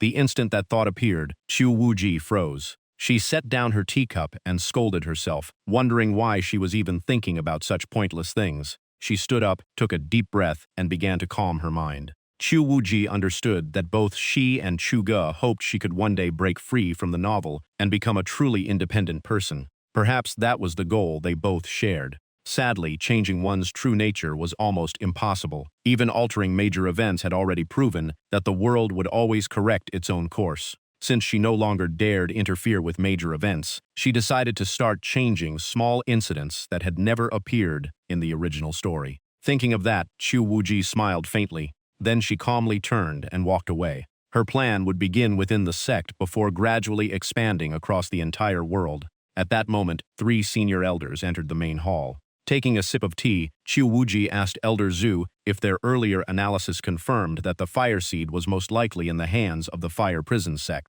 Elder Zhu nodded and asked what the sectmaster's plan was. Chu Wu-ji immediately replied that she intended to officially challenge Yan Tianli. She planned to wager the sect's primordial void flame in exchange for the fire seed in his possession. In her view, Yan Tianli was arrogant, hot-tempered, obsessed with the primordial void flame, and looked down on women, so there was an 80% chance he would accept. Elder Zhu thought for a moment before agreeing with her analysis, but warned that the demonic sect could never be trusted. Even if they lost, they might refuse to hand over the fire seed. He also reminded her that Yan Tianli was infamous for his brutality, and worried whether she truly had the confidence to win. Chu Wu-ji simply smiled, and said the answer would only come after the battle. Deep down, she had another plan. According to Chu Ge's story, she would sign a Heavenly Dao contract with Yan Tianli and barely win after an extremely difficult battle. That storyline would also trigger countless events, including wars between sects, the involvement of many powerful factions, and Chu Tianji's rise to prominence.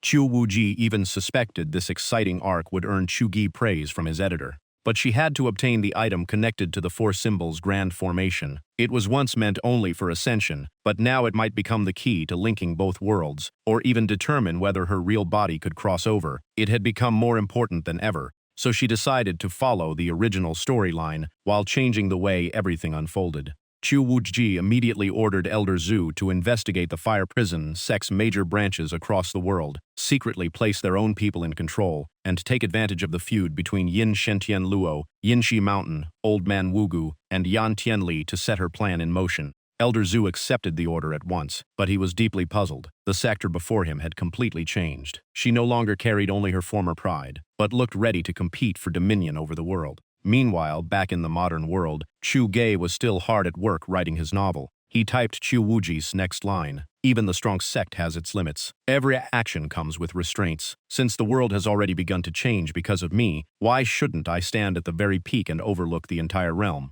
After writing that, Chu Ge leaned back in his chair and rubbed his stomach, as hunger finally caught up with him. He reminded himself to eat properly and keep training, so that when Chu Wuji returned, she would see a much healthier Chu Ge. With that in mind, he started wondering what he could grab for a late night meal. As Chuga stepped outside, he unexpectedly noticed someone standing nearby. It was his neighbor, who had quietly been waiting outside for some time. He pretended not to notice her and calmly walked away. The young woman simply watched his back in silence. Chu Jie continued down the main road before wandering into the park. After walking a while, he heard a hesitant voice calling from behind. Turning around, he saw the young woman hurrying after him with a large backpack. She softly apologized and said she had found a new place to live and would be moving out in the next few days. Chu Ge was about to reply, but she quickly turned around and hurried away. Watching her leave, he could only smile bitterly. Was he really that frightening? Still, he started thinking about it. She probably had noticed something, but she should not have been able to see Chu Wuji. Most likely, she had only become suspicious because she saw him at the scene. Thinking that, Chu Ji stopped worrying about it and continued strolling through the park, believing she knew where to draw the line.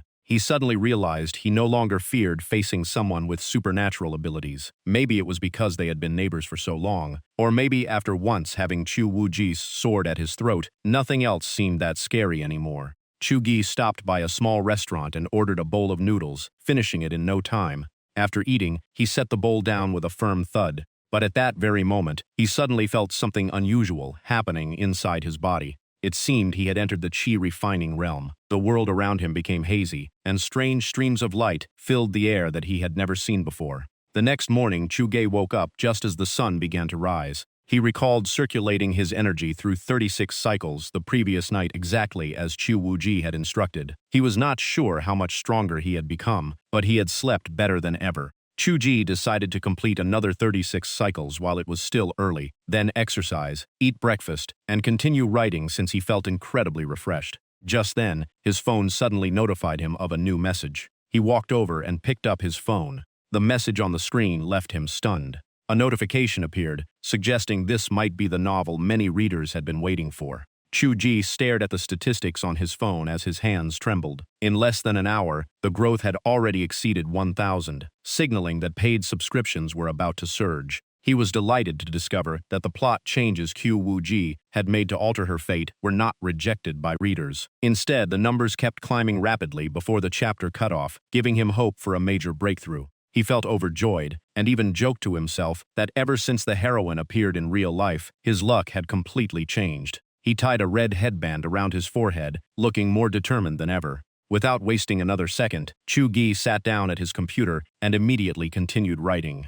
The keyboard echoed non-stop. The new chapter focused on Chu Wuji and Yan Tianli forming a heavenly Dao contract before their duel, so he forced himself to stay completely focused. As the words appeared, he described thunder rumbling across the sky while gigantic golden characters slowly emerged. Then a thought suddenly crossed his mind. In the past, communicating with the heavenly Dao had only been a setting he invented. It had never truly existed. But things were different now. Chu Wuji already knew he existed, so would her connection with the heavenly Dao also change? A bold idea suddenly entered Chu Ge's mind. Could he somehow write himself into the novel's world, or even descend there in person? In the cultivation world, Chu Wuji stood atop a mountain, quietly gazing at the magnificent scenery. Just then, a voice sounded from behind, questioning what she meant by resonating with the heavenly Dao. Yan Tianli appeared, looking at Qiu Wuji as though she had completely lost her mind. He loudly declared that cultivators sought freedom from all restraints, transcended every limit, and roamed the countless worlds. Yet Qiu Wuji wanted to bind herself with a heavenly Tao contract, which in his eyes completely contradicted the path of cultivation. Qiu Wuji calmly replied that every world had its own rules, and those rules were the heavenly Tao. Until they left this world, they still had to respect them. She continued by explaining that every cultivation art they used existed within the laws of the heavenly Tao. None of them had created techniques beyond the natural order. Yan Tianli sneered and waved his hand, causing flames to erupt around him. He mocked her, saying that if she insisted on following the heavenly Tao, what could she possibly use to defeat him today? He proudly declared that he had no interest in debating philosophy. If Qiu Wuji wanted to obey heaven, she was free to do so. Qiu Wuji looked at him coldly and said that those who walked different paths had nothing more to discuss. Yan Tianli continued mocking her. To him, the heavenly Tao contract was nothing more than an oath. Cultivators at their level were no longer bound by such things, so how could the heavenly Tao possibly control him? He even asked whether the heavenly Tao had ever answered her after all her calls. Qiu Wuji simply turned her back to him and calmly said he would find out soon enough. Inside, however, she was anxiously cursing Chu, urging him to keep writing before Yan Tianli laughed in her face. Meanwhile, Chu Ge kept typing. He wrote that Qiu Wuji vaguely sensed the gaze of the heavens upon her, as if a voice were speaking directly into her mind. After finishing, nothing happened, leaving him puzzled. Maybe his description still was not clear enough. So Chu Ge added another paragraph. In the story, the heavenly Tao was no longer a vague concept to Qiu Wuji. It had become a real existence, one that almost felt within reach. As soon as he finished the final sentence, he pressed enter. Instantly, the computer screen began flashing non-stop, leaving him completely stunned. A strange wind suddenly swept through the room. The wind grew stronger and stronger, forcing Chu Ge to shield his face. When he opened his eyes again, he was horrified to find himself falling from the sky. Below him, Qiu Wuji still stood atop the mountain as dark clouds covered the heavens and thunder roared in every direction. She looked up with a serious expression and quietly said, "So you've finally arrived." Seeing the strange phenomenon, Yan Tianli immediately jumped to his feet. He watched closely, unable to understand what was happening. Qiu Wuji raised a hand toward the sky, where lightning bolts were becoming more and more intense. Dark clouds swallowed the heavens as gigantic golden words appeared across the sky, declaring that the heavenly Tao contract had been established. The contract clearly stated that the wager between Qiu Wuji and Yan Tianli was now officially in effect. Yan Tianli was stunned. He could clearly feel an invisible restraint settling into his soul and knew the consequences of breaking the contract would not be simple. Qiu Wuji gently wiped the sweat from her forehead, a faint smile appearing on her lips. At that moment, Chu Ge's figure appeared in her thoughts. She felt genuine joy because she had finally sensed his presence. As the sky gradually cleared, Qiu Wuji looked upward and calmly declared that since the heavenly Tao had accepted the contract, she would honor it as well. Yan Tianli looked at her and asked when their decisive battle would take place, saying the final decision was entirely hers. He secretly calculated that since it was a wager between the two of them, he only needed to win once. Then he would claim the primordial void flame and crush the Yunji sect in the process. He asked for her final decision. Qiu Wuji frowned slightly. This was no longer just a duel between two people. The situation of both sects would also affect the outcome, so every detail had to be carefully planned. After a moment of thought, she set the battle for the 15th day of the 7th month, the night of the ghost parade. With that, Yan Tianli's figure vanished, and the surrounding flames slowly faded away. Watching him leave, Qiu Wuji quietly complained that her world did not even use a name like the Ghost Parade. That was another strange setting Chu Ge had invented. While writing, Chu Ge chuckled because the idea actually sounded pretty fitting. Since the next arc was about the Ghost Parade anyway, using it as the chapter title felt stylish. Thinking about everything he had just written, Qiu Wuji wanted nothing more than to drag the author out and beat him up. Chu Ge even teased her further. "Want to hit me? If you can't find me, try calling the Heavenly Father." Without another word, Qiu Wuji drew her radiant sword, its brilliant light illuminating the entire sky. She swung her arm and hurled the sword straight toward the heavens. After coldly telling him to just wait, she transformed into a streak of light and chased after the flying sword. While writing, Chu Ge suddenly realized the character he had just described had vanished from the novel, leaving him completely confused. A terrible feeling immediately rose in his heart. Sure enough, Chu Wuji appeared right behind him, grabbed him by the collar, and coldly asked, "Did you really think I couldn't hit you?" Chu Ge was beaten over and over until all he could do was cover his head, cry out in pain, and desperately call for the Heavenly Father.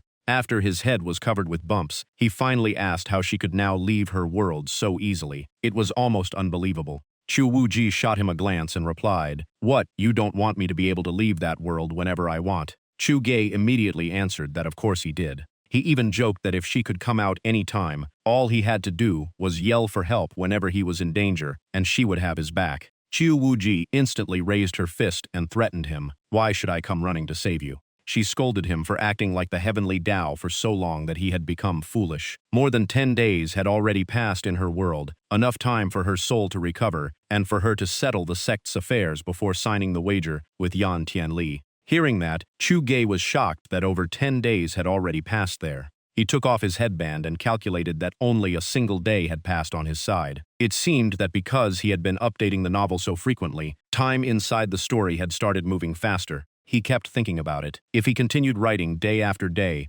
then wouldn't Chu Wuji be able to come out even sooner? But if he wrote that 1,000 years had passed, would she really have to spend an entire millennium alone in that world? After changing into different clothes, Chu Wuji calmly said not to misunderstand. Just because she could come out whenever she wanted did not mean she intended to wander around. She still had countless responsibilities. She explained that this time, she had only come out to settle the score with him. She had already left the sex affairs to others because she was still extremely busy. Chu Ji flipped through a few pages of his manuscript and smiled. Besides being busy, he said, she was probably still fascinated by this new world. More importantly, if they wanted to break free from the novel's influence, they had to keep reading and studying everything that happened next. Chu Wuji looked at him helplessly. It was exactly this attitude that made it impossible for her to truly dislike him. Chu Gi leaned closer and asked if she had noticed anything unusual while reading the next part of the story. Chu Wuji suddenly thought that if someone else had the power to decide her fate, thoughts, and even emotions, they would never act like Chu Ge, who had always tried to free her from those chains. She smiled softly. Perhaps Chu Ge had always pursued something completely different. He only wanted to prove that the character he created could truly become an independent person.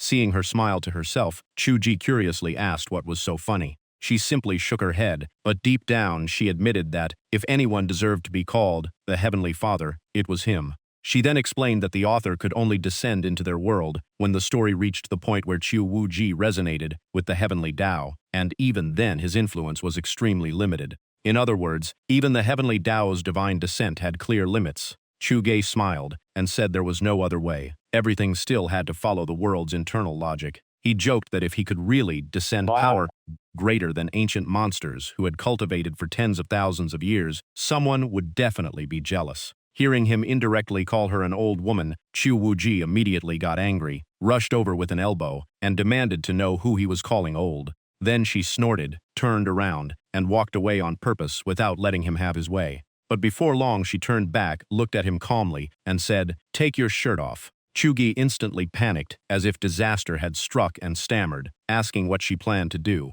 Chu Wuji shot him a cold glare that made him break into a sweat before telling him to hurry up. Not daring to argue, Chu Gi obediently took off his shirt. Chu Wuji carefully examined his back. Her fingertips lightly touched his back, and a pale blue glow immediately appeared. After checking, she confirmed that he had entered the qi refining realm, and guessed that his cultivation was likely the reason the two worlds could now connect. She added that if he truly wanted to enter their world and interfere more deeply, his current cultivation was still far too weak. Reaching that goal would take a very long time. Suddenly remembering something, she turned to look at him. She asked what he really meant by writing about conquering the world. Chu Ge explained that it was simply the natural direction of the story. Once the strongest cultivators became involved, every major faction would inevitably join the conflict, and as a sect master, Chu Wuji naturally had to become part of the bigger plan. He suddenly understood something. He had thought changing her actions would prevent the story from influencing her, but everything still developed according to its own logic, to the point that what he wrote perfectly matched the choices she made. He continued that in the past, she could not tell which thoughts were forced by the story, but now things were different. If she did not sense his influence this time, then perhaps it had never been his arrangement in the first place. After hearing that, Chu Wuji asked, then why can't it simply mean that we understand each other perfectly? They looked into each other's eyes, yet neither could guess what the other was truly thinking. Chu Wuji quietly looked away and murmured that it was not necessarily perfect understanding. He simply knew her too well. Whatever the reason, the feeling that everything had already been decided by fate left her deeply frustrated, as though she were trapped inside an invisible net. Chu Gi nodded and admitted that her words made him realize that perfect mutual understanding might not be the answer either. Chu Wuji looked at him and asked, then how much do you really understand, Chu Wuji? She was about to return to her room, but Chu Ge quickly called her back. Seeing that it was already evening, he suggested they go out for dinner together. Chu Wuji laughed and said she thought he was going to make her cook again. Chu Ge smiled and replied that she still did not truly understand him. He explained that while he loved the feeling of eating food she cooked, she was not his servant. She had only just returned after dealing with so many things, and making her cook immediately would make him feel guilty. With a smile, he invited her to head out together. As she changed into her shoes, Chu Wuji realized she actually knew very little about Chu's. She did not know his real age, his family, his previous job, or even his hobbies. Lost in thought, she suddenly called for him to stop, then wondered why she even wanted to know those things. Chu Gi simply smiled and replied that the answer was already obvious. The two of them then strolled down the street together. Along the way, Chu Gi said that after dinner, he would take her shopping for a few outfits in different styles. Chu Wuji immediately asked what kind, then jokingly listed cat ears and made outfits herself. Chu Ge was stunned that she even knew about those things. Chu Wuji immediately scolded him, saying she understood everything now. Short skirts and black stockings were obviously just someone's personal preferences, and they sounded suspicious from the start. As soon as she finished speaking, she casually punched him in the stomach for daring to claim those things were perfectly normal. Chu Ge quickly defended himself, saying that buying the black stockings had been her own idea, but he soon noticed that the hand she had used to hit him had turned red. He could not help laughing because it looked surprisingly cute. He then suggested they have hot pot for dinner.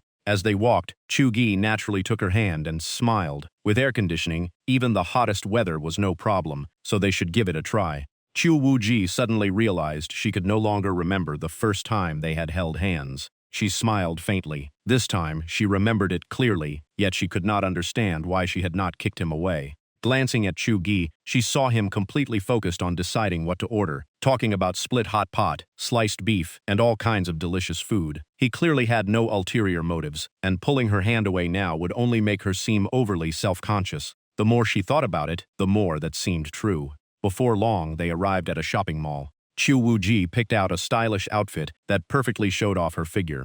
Seeing it, Chu Gi curiously asked if she felt uncomfortable wearing something like that in such hot weather. Chu Wuji shot him an annoyed glance and replied, "What does that have to do with you? A little heat means nothing to me." Looking at herself in the mirror, she was pleased that the outfit looked elegant while still covering her legs. Chu Ge, meanwhile, could only blush because he thought it made her even more attractive. Just then, camera flashes began lighting up around the clothing section. Quite a few shoppers secretly admired Chu Wuji's beauty, guessing she was some kind of celebrity, and taking pictures to search for her later.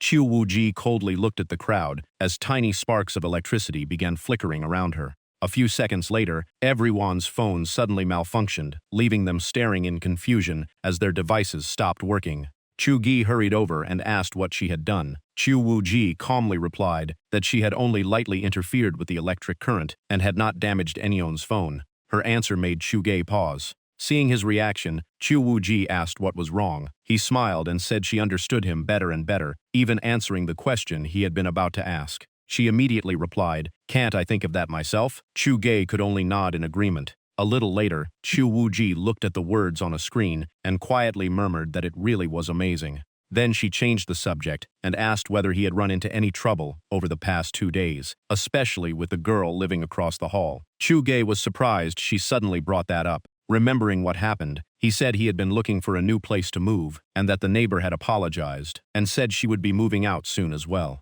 Chu Wuji simply remarked that at least the girl knew when to back down. Chu Gi then asked what she would have done if the girl had refused. While changing into a new shirt, Chu Wuji calmly replied that she would have threatened her if necessary, or erased her memories. After all, the girl had never truthfully tried to harm either of them. She then repeated Chuge's own words. If they were willing to take part in a struggle for the entire world, why worry about such a minor issue? Chu Wuji also made it clear that she had listened to him before because she believed he understood this world better and made better judgments, not because she was forced to obey him. After saying that, she carried the outfit to the checkout counter and decided to buy it. Watching her walk away, Chu Go realized that after returning this time, Chu Wuji had become even stronger and more decisive, especially after reading the World Conquest arc. The scene quickly shifted to a lively bar. Loud music pounded through the air as colorful lights flashed non-stop and everyone immersed themselves in the energetic atmosphere. The customers were dressed boldly, making the entire place feel even more vibrant.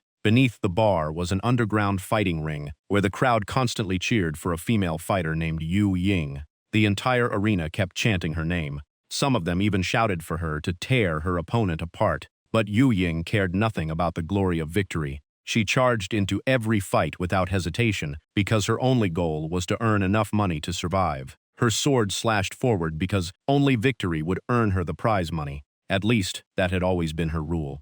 This time, however, she forced herself to lose on purpose. The moment she left an opening, her opponent landed a powerful kick and followed it with a crushing blow to her stomach, leaving her in agony. Yue Ying was sent flying and rolled all the way to the edge of the ring. She lowered her head, clutching her stomach as she endured the pain. The crowd immediately erupted with curses, screaming at her to get up and kill her opponent because they had all bet on her victory. Ignoring the insults, Yue Ying used her sword to stand and thought to herself that underground arenas were nowhere near as profitable as people imagined. Most of the money went to the organizers, while fighters only earned a share if they won. That was why she had always fought with her life on the line. But this time, someone had paid her a huge sum just to lose. With that thought, she charged forward once more. Win or lose, it was all for money in the end. In a distant corner, a man silently watched the entire match. From beginning to end, his eyes never left the ring. Meanwhile, Chu Gi and Chu Wuji continued strolling through the city.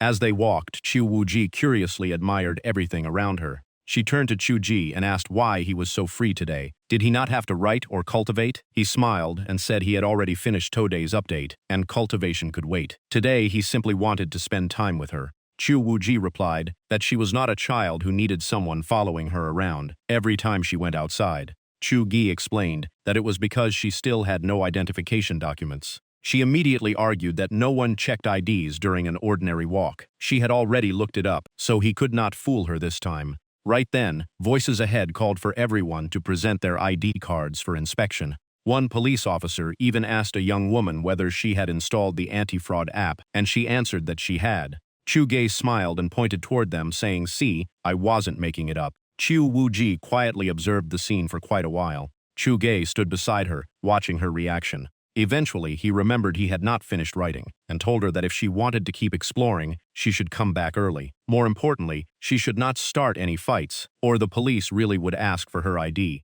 Chu Gei looked calm on the outside, but inside he felt strangely emotional, like a parent watching a once-obedient child grow up and start arguing back. Chu Wuji looked at his dramatic act in complete disbelief and wondered if she had really fallen for tricks like that. She quietly admitted that he understood her far too well, while she knew almost nothing about him. The imbalance clearly put her at a disadvantage. Even so, adapting to this world was something she had already learned to do. Seeing a taxi approaching, Chu Wuji immediately raised her hand to hail it. She stood there waiting for it to stop. She kept smiling on the outside, but inside she was becoming increasingly anxious. The harder she waved, the more casually the taxi drove past without stopping. Her smile remained, but her brows slowly tightened with frustration. She could not understand why the taxi refused to stop. Every movie showed it working that way. Just then, a passing taxi driver shouted that stopping was prohibited on that stretch of road. Sitting inside the taxi, Chu Gi called out to her and said she needed to walk ahead and turn right, because that was the official pickup point. Chu Wuji gritted her teeth as she looked at him, briefly wondering if she should just blow up the taxi. In the end, she simply opened the door. Then she got in and sat beside Chu Gei. The driver turned around and asked where they wanted to go. Chu Wuji calmly gave the destination. Chu Ge looked surprised and asked how she even knew about that place. He even wondered if the previous transmigrator had told her about it. Chu Wuji explained that she only wanted to take a look and had no intention of causing trouble, so he should stop looking at her like that. Chu-Gay still reminded her that if she truly meant not to cause trouble, she had to listen to him later. Knowing a little about the modern world was not enough, and acting carelessly could easily create problems. Chu Wuji reluctantly nodded, saying she understood and admitting that she had been careless with the taxi earlier. Deep down, she sighed, because he had caught her off guard again. It was honestly embarrassing. Before long, the taxi came to a stop. Standing before them was a crowded and lively bar. Chu-Gi looked around, and only then realized it was surprisingly close to where they lived.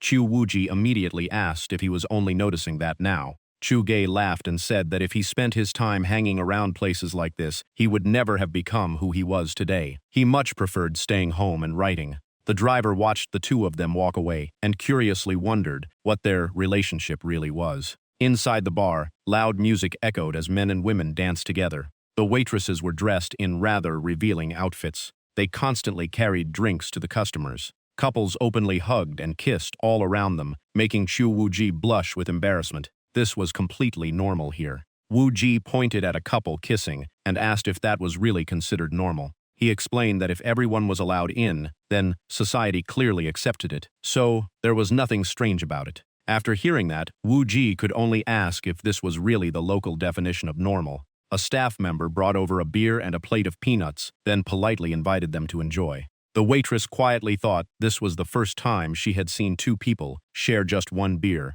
Wuji noticed her look and turned to ask if Chu Gua was feeling embarrassed. She even told him to cultivate harder and steady his mind, or he would never improve. Chu Gua fired back by reminding her how embarrassed she was when she could not get a taxi. Annoyed, Wuji grabbed the beer without another word. Before drinking, she casually punched Chu Gua so hard that he clutched his head in pain. She drained the whole glass while Chu Gua could only rub the sore spot. But the moment the beer hit her mouth, Wuji spat it right out. She frowned and complained that it was bitter and tasted awful. Chu Gua laughed and said it was beer and that one big gulp had cost about 10 yuan. Wuji looked around the club and wondered why drinks were so expensive in a place just for dancing. She even questioned if her own judgment was somehow wrong. Chu Gua shook his head and said it was simply how this place made money, so they should keep watching. Suddenly, remembering something, he asked if she could use her divine sense to scan the other areas. Wuji nodded, and the two exchanged a knowing look before getting to work. She slowly raised her head. Wuji closed her eyes as her divine sense spread across the entire building. After a while, Chu Gua noticed her cheeks turning bright red and asked what was wrong. He stepped closer and realized her breathing had become much faster. Chu Gua called her name several times, but Wuji gave no response. Seeing that, he deliberately called her master instead. The instant she opened her eyes, Wuji raised her fist and scolded him for teasing her again. Then she took several deep breaths to calm herself down. At the same time, cheers kept roaring from the underground arena as someone shouted that it was finally happening. Wuji turned to say she had found the target, but the deafening music swallowed her words before she could finish. Right then, her attention was drawn to a girl standing on the stage. Wearing an extremely revealing outfit, the girl leaned against a pole and kept teasing the crowd, sending everyone into a frenzy. She flashed a charming smile and gave the audience a playful wink. Then she performed a series of moves that showed off every curve of her body. Wuji froze and silently felt that she probably should not have come here. She had dealt with corrupted cultivators before and seen even bolder scenes, yet this time her whole body felt strangely hot. Only then did she understand why the entrance fee was so expensive, because people were paying for shows like this. Chu Gua secretly watched her and found it strange that she seemed unusually calm this time. Suddenly, the girl on stage reached behind her back and pulled a string. Wuji was startled and wondered if she was really about to strip in front of everyone. Sure enough, her outfit flew into the air in an instant. At that exact moment, the entire club suddenly lost power, plunging everything into darkness. Chu Gua quickly chased after Wuji, explaining that he had already covered his eyes and that none of those women were prettier than her. Thinking about what had just happened, he sighed that even cultivation could not completely erase human desires. After walking a few steps, he suddenly stopped. They hid in a secluded corner and watched a guarded entrance. The door behind the guards led to their destination, so Chu Gua asked if she could hide both of them. Wuji looked at him with clear disdain, leaving Chu Gua wondering what he had said wrong. She mocked him, saying she thought his knowledge of this world would make him more capable, but he was only average after all. After saying that, she left him behind and walked forward alone. Chu Gua scratched his head with an awkward smile, suddenly remembering that he was the one who had created that personality. As soon as she reached the door, a security guard stopped her and said the entrance was for staff only. Wu Ji simply raised one finger toward him. The guard's eyes instantly turned blank, and he respectfully greeted them as VIP members. The two guards quickly opened the door and bowed them inside. Following Wu Ji, Chu Gua could not help feeling proud that the character he created was still incredibly useful. As they walked, Wu Ji pointed downward and said the target was inside. The door slowly opened.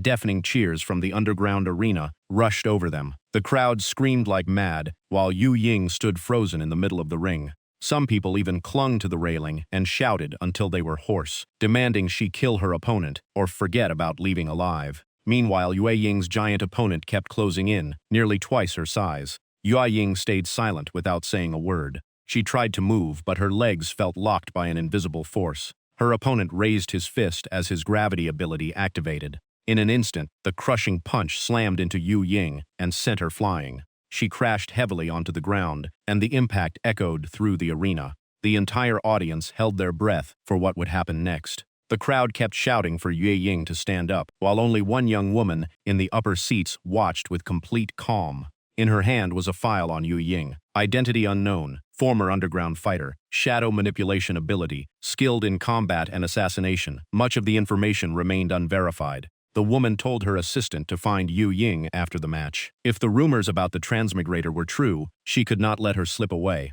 Seeing himself in control, the opponent smiled arrogantly. He slowly lifted his foot, preparing to stomp on the motionless Yue Ying. Lying on the ground, Yu Ying thought he could have ended the fight already, yet he still chose to humiliate her while she was in unbearable pain. Right then, a faint purple mist suddenly appeared in the middle of the arena. The opponent's foot immediately froze in midair. Yue Ying seized the chance, pushed herself off the ground, and jumped back to her feet. She instantly delivered a powerful kick straight to his face. He was sent flying with a painful scream. As Yue Ying regained her footing, the entire arena began chanting her name again. Even so, her eyes kept searching the crowd as if looking for someone. A man's promise suddenly echoed in her mind. Lose this match on purpose, and you will get 1 million yuan. After suffering this much, at least it would be worth it. With that thought, Yue Ying turned back toward her opponent. In the distance, he was secretly preparing his next attack. Floating in the air, he laughed in confusion. His gravity ability had been meant to suppress Yue Ying, yet it had somehow helped her avoid defeat. Watching this unfold, Yue Ying clenched her fists in anger. Was this really the match where she was only supposed to lose on purpose? She staggered backward a few steps. Finally, she dropped to her knees, with only one thought left. Was she not even allowed to surrender? As her opponent charged again with overwhelming killing intent, she desperately thought that dying might finally end the pain.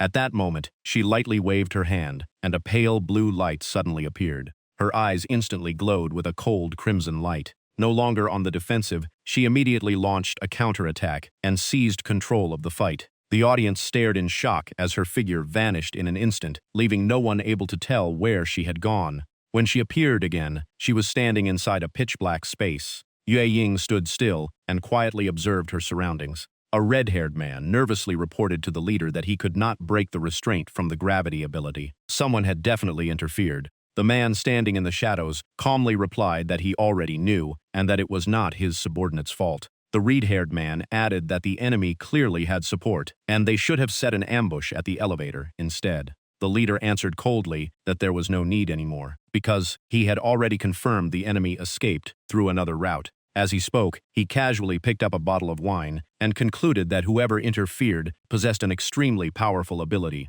He poured himself a glass and analyzed that ever since the enemy entered the nightclub, every one of their plans had fallen apart. After taking a sip, he concluded that such clean execution without leaving a trace proved the enemy was a seasoned veteran. The red-haired man suddenly suspected it might be someone from DAOZ, which would explain the strange blackout upstairs. The leader immediately ordered the entire building locked down. The wall-passing target had escaped, and the government probably already investigating. Even if the enemy knew little about their organization, they still had to stay cautious. He ordered all operations to stop immediately, and everyone was to stay completely hidden. The red-haired man then asked what they should do about Yue Ying. The leader's eyes turned cold. He said the best chance to eliminate her was already gone, so they would have to wait for another opportunity. The subordinate accepted the order, secretly relieved that the boss rarely lost his temper. He guessed the caution came from fearing their enemy was connected to Diaozi.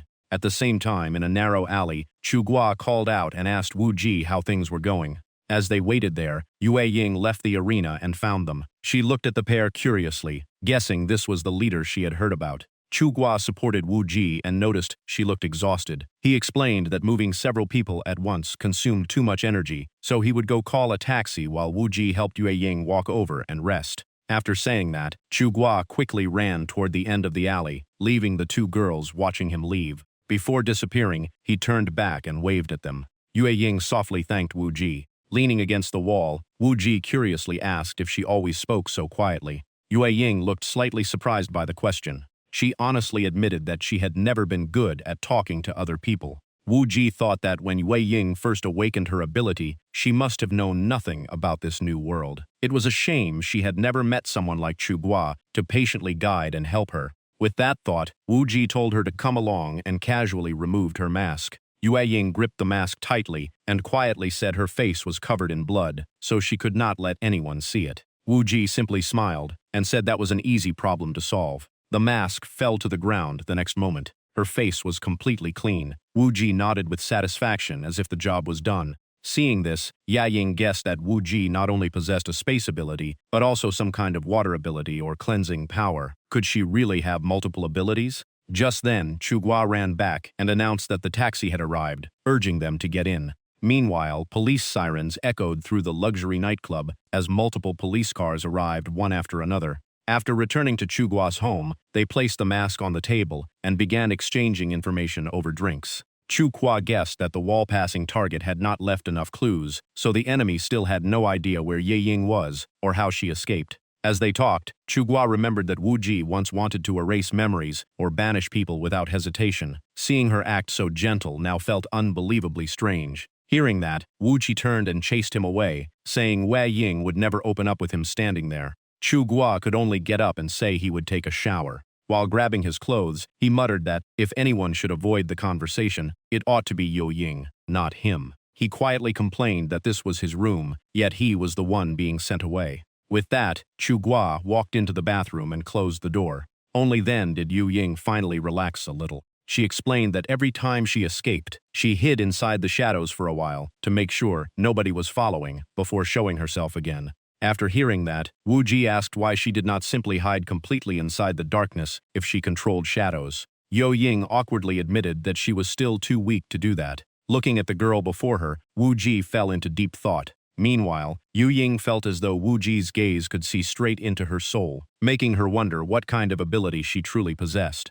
Wu Ji said that even she had never encountered a shadow ability like this before. It was an extremely rare talent with almost limitless potential. If Yue Ying had belonged to her sect, they could have studied a cultivation path centered on shadows together. Then Wu Ji asked when this ability had first appeared. She repeated the question, wanting to know exactly when Yue Ying awakened her ability. Holding her teacup, Yue Ying slowly said she was not sure. She only remembered talking to shadows since childhood, and over time she realized they seemed able to understand her. While showering, Chu Guo suddenly stuck his head out and interrupted, asking what exact year it started. Wu Ji immediately threw a pillow at his face and told him to finish his shower because this was hardly the time for such questions. From the bathroom, Chu Guo still refused to give up, muttering that knowing the timeline could help determine how the ability had awakened. It was probably 3 or 4 years ago, but she could not remember the exact time.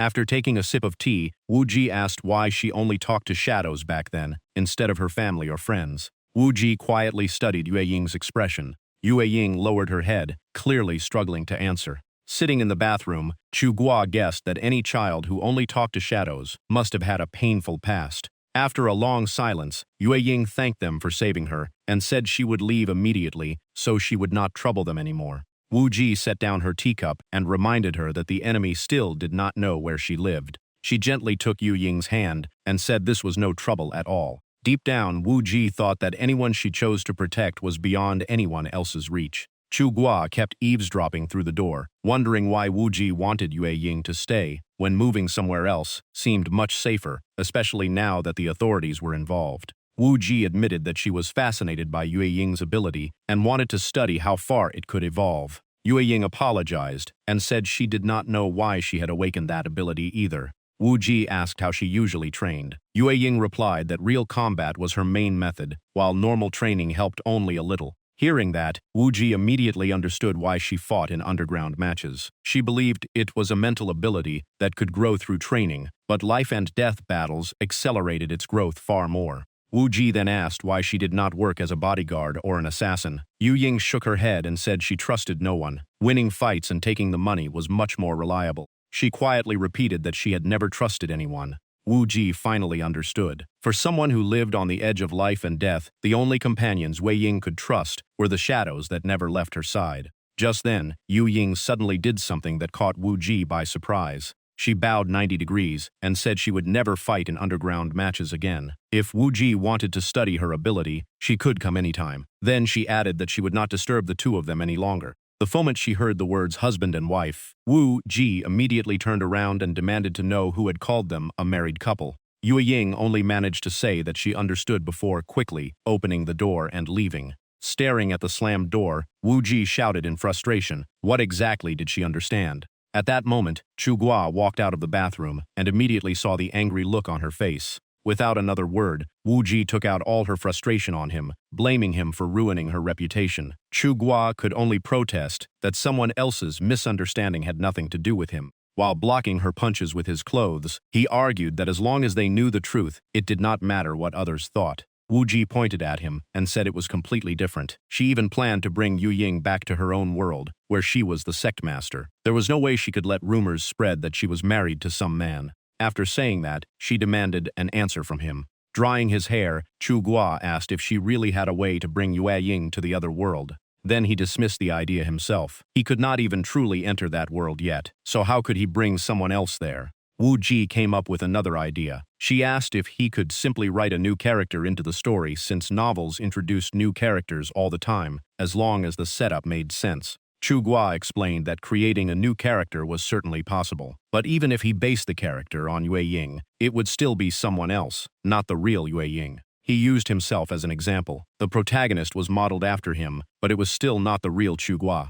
Wu Ji nodded. She agreed the two were completely different. Chu Guo smiled and teased her, saying she was starting to understand storytelling. He joked that she should try writing the next part of her own story, because a heroine writing her own fate sounded interesting. Hearing that, Wu Ji's eyes lit up as she eagerly asked if that was really possible. Excitement was written all over her face. But Chu Guo soon laughed and admitted he was only joking, because he had never tried anything like that before. After thinking for a moment, he added that the other world did not depend entirely on the person behind the keyboard. As long as the story followed its own logic and plot, it would most likely become reality. In his view, the most important thing was staying consistent from beginning to end so readers could truly believe the story. Wu Ji immediately came up with another idea. If everything was connected to the readers, then could the other world's strength be influenced by how many readers it had? Chu Guo shook his head and said, the world's rules were decided the moment its setting was created. Readers could probably only affect how strongly that world existed and how much influence it had.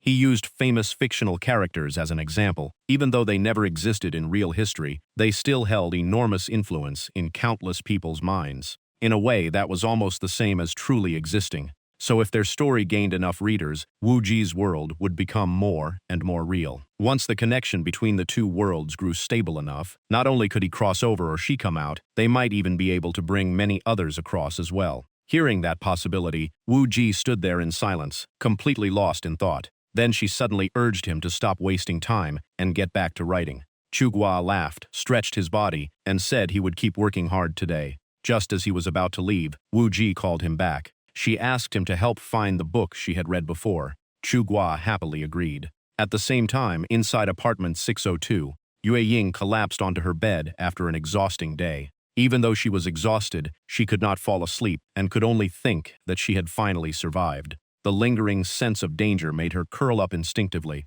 She hugged herself, trying to find even a little comfort. Outside the window, leaves rustled softly in the night. At the same time, a subordinate reported to Director Lin that both the inside and outside areas had been thoroughly searched. After hearing that nothing unusual had been found, Lin Yuyong calmly responded. From the current situation, he realized the enemy had likely prepared everything long in advance. Then Lin Yuyong told his team to leave and continue searching elsewhere while casually putting out his cigarette. The officer beside him quietly complained while taking notes that if the search warrant had been approved earlier, they could have launched a surprise inspection as soon as they received news about the wall-passing target. Lin Yuyong immediately told him to lower his voice, explaining that their current mission was only to distract attention while another team secretly searched for Yue Ying. Just then, a polite greeting came from behind them. A smiling man walked over, asked if working so late must have been tiring, and even invited them in for a cup of hot tea. Lin Yuyong looked at him and asked if he was the new owner, because the previous manager had been someone else.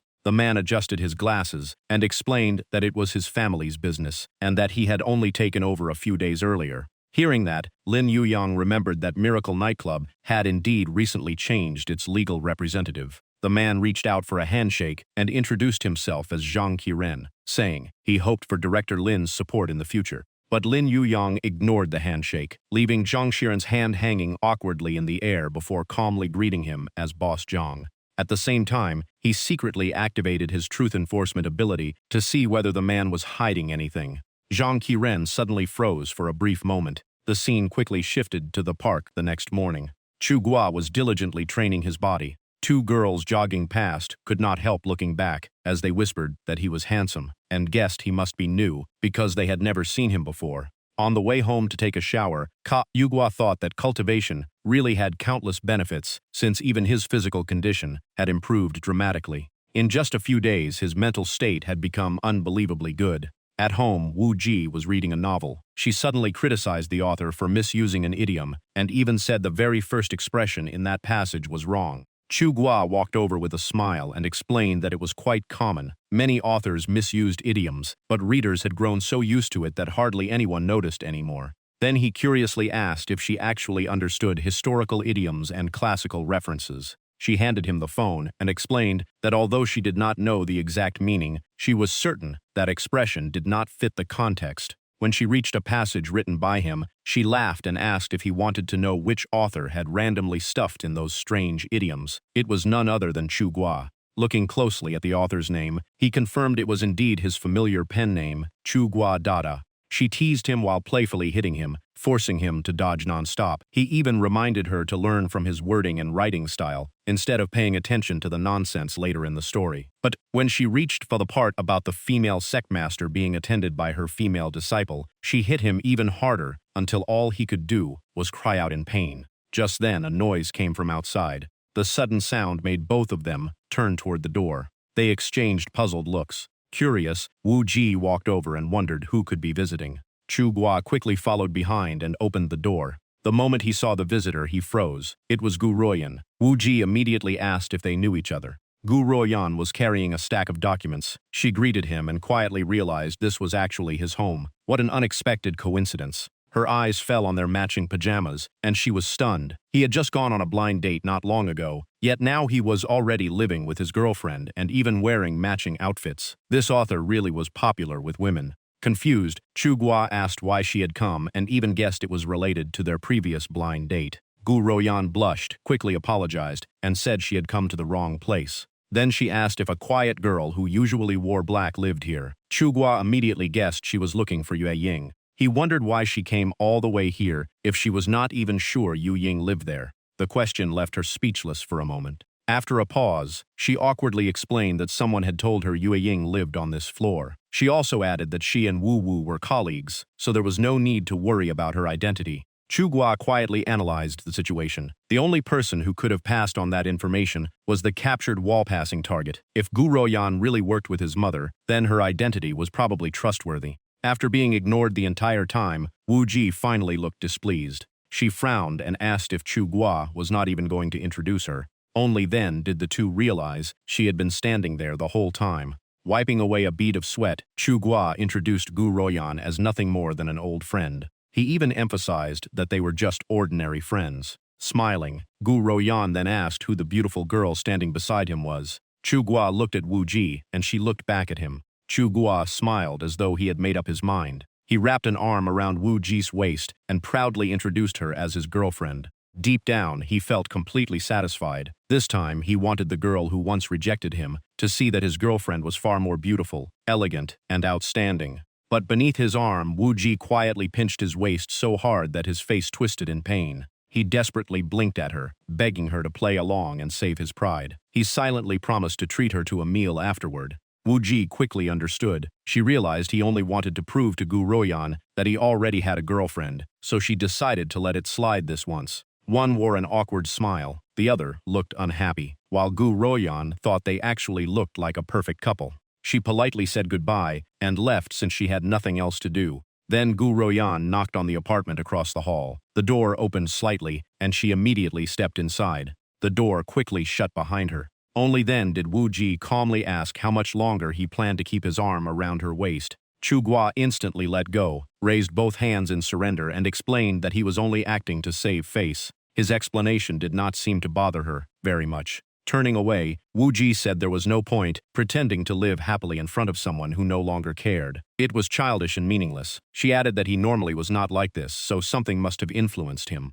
As he closed the door, Chu Gua explained that he had once gone on a blind date with Gu Royan, but she had turned him down. Hearing that, Wu Ji became curious about the blind date. After hearing the whole story, she decided that the way he handled the situation had actually been reasonable. Chu Gua looked at her in confusion, unable to guess what she was thinking. A moment later, even Wu Ji realized her own words sounded a little strange. She awkwardly corrected herself, saying there was an old saying online that one day you should become someone who those who once looked down on you could never reach. As for her divine attendant, she certainly would not let anyone else take him away. Chu Gua smiled and nodded in agreement. Wu Ji sat down and urged him to continue writing. In her opinion, there was nothing embarrassing about being an author, because famous writers earned great respect. He agreed, but reminded her not to call the government office by that strange title anymore. In this world, every agency had its own proper name, and she could look them up online. Wu Ji was still curious. She remembered the paper Gu Ruoyan had given Yu Ying with an X-shaped emblem printed on it, and wondered which department she belonged to.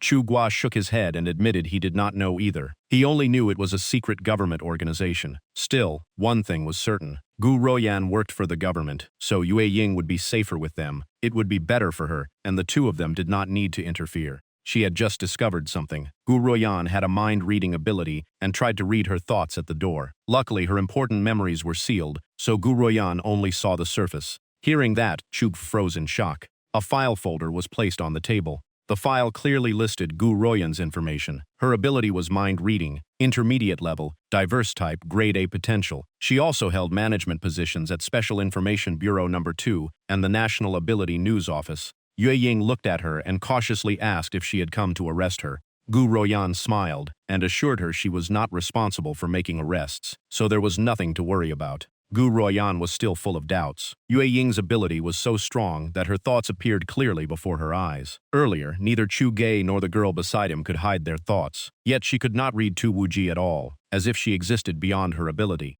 A memory suddenly flashed through her mind. Chu Gei's mother had once held out her phone and asked if she wanted to consider dating her son, leaving her so nervous that she simply agreed to end the conversation. Putting the file down, Gu Royan quietly thought that at least the son of that family did not have any serious problems, and that was already good news. She then handed the file to Yue Ying and said she had come to take her away today. Yu Ying took the file and stood there in silence for a long time. In the end, she put on her backpack, pulled her suitcase, and left with Gu Royan. Before leaving, she reluctantly looked up at the apartment one last time. Watching Yue Ying leave, Tu Wuji said she did not expect the girl to leave so quickly. Chuga replied that it was the most reasonable outcome. Yue Ying trusted no one, and staying with Gu Royan's organization was the best choice. Tu Wuji suddenly asked if he could create a cultivation technique specifically for Shadow. Chuga scratched his head and said it was easy. He only needed to write a supporting character who used that technique. He already designed unique abilities for every character while building each world, so this would actually save him time. Tu Wuji stared at him in surprise, and Chu Gei insisted it really was that simple. But she soon thought more deeply. Writing it was easy. The real problem was how to let the right person obtain that technique. Even Chu Gi started scratching his head, realizing he should have considered this much earlier. Tu Wuji quietly judged that Chuge's ability was truly extraordinary. If he wanted a certain power, he only had to write it into existence. As for her own talent, she could learn anything and even teach it back to him. Compared to everyone else, that advantage was overwhelming. She concluded that if this was truly his ability, then it might be the strongest power in the world. Chugi laughed and said he alone was not enough. To bring out its full potential, he also needed a female lead to work with him, making the two of them the perfect duo. The moment he finished speaking, Tu Wuji threw a kick at him. Fortunately, he reacted in time, and it barely missed his face. Chuga laughed proudly and joked that cultivation was indeed useful. At the very least, it made dodging attacks much faster. Tu Wuji turned her face away. She looked calm on the outside, but inside she felt strangely unsettled. Ever since that hug, the atmosphere between them had changed in a way she could not explain. She kept asking herself why she had let him hold her waist and naturally played along as his girlfriend. The more she thought about it, the more confused she became, filled with frustration and regret over what she had done. Noticing her unusual expression, Chu Ge immediately asked what was wrong. Tu Wuji instantly turned away and declared that she would not make breakfast today. Chu Ge did not mind at all and simply smiled, saying he would go out and buy breakfast instead. At the usual shop, he ordered 2 servings of steamed buns and 2 cups of soy milk. On the way back, his phone buzzed. The class monitor sent a message inviting everyone to a 5-year graduation reunion that weekend and asked who would attend. Chu Ge looked at the screen and muttered that it was a class reunion. One after another, people replied in the group chat. Some eagerly agreed, some were away on business, and others were waiting for their wives to give birth. The class monitor asked everyone attending to confirm so reservations could be made. Chu Gi also said he would be there. Seeing that, Yang Dingchen and Lin Wuyang joked that Chu Gi had really changed lately. The others quickly joined in, teasing that this was exactly how a famous author should speak. Chu Ge could only smile awkwardly and denied being any famous author. The teasing continued in the group chat, but Chu Ge quietly thought that no matter what others believed, he knew he still was not a great author. Tu Wuji agreed. Best-selling authors earned society's respect, but web novel writers were still seen differently from traditional authors. Even the most successful ones could not fully erase that gap. On the way home, Chu Ge quietly passed a homeless man sleeping in the park and wondered what people truly lived for. Just then, a newspaper headline caught his eye. It was about how society viewed young authors. When he got home, Chu Gi called out that he was back. The moment he walked in, he was surprised to see Tu Wuji cleaning the house. The sight left him completely stunned. He smiled to himself, thinking this kind of life was beautiful. At least he finally had a place to call home, even if it was only temporary. While eating steamed buns, he asked why she used the washing machine instead of immortal arts to clean everything. Tu Wuji replied that she wanted to experience this world for herself, then urged him to finish breakfast before it got cold. After breakfast, Chu Ge was about to return to his room and continue writing when she stopped him. He turned around with a puzzled look. After hesitating for a while, Tu Wuji finally admitted that she genuinely thought his novel was very good. The unexpected compliment completely caught him off guard. Blushing, she awkwardly explained that she meant the novel had portrayed her character extremely well. Hearing that, Chu Gi could only smile. He sincerely thanked her. The moment he entered his room, he flopped onto the bed in pure happiness. His mind kept replaying Tu Wuji's compliment. His face turned bright red. He no longer cared how others judged web novel writers. Having someone recognize his work was enough, especially when that person was the heroine of his own story.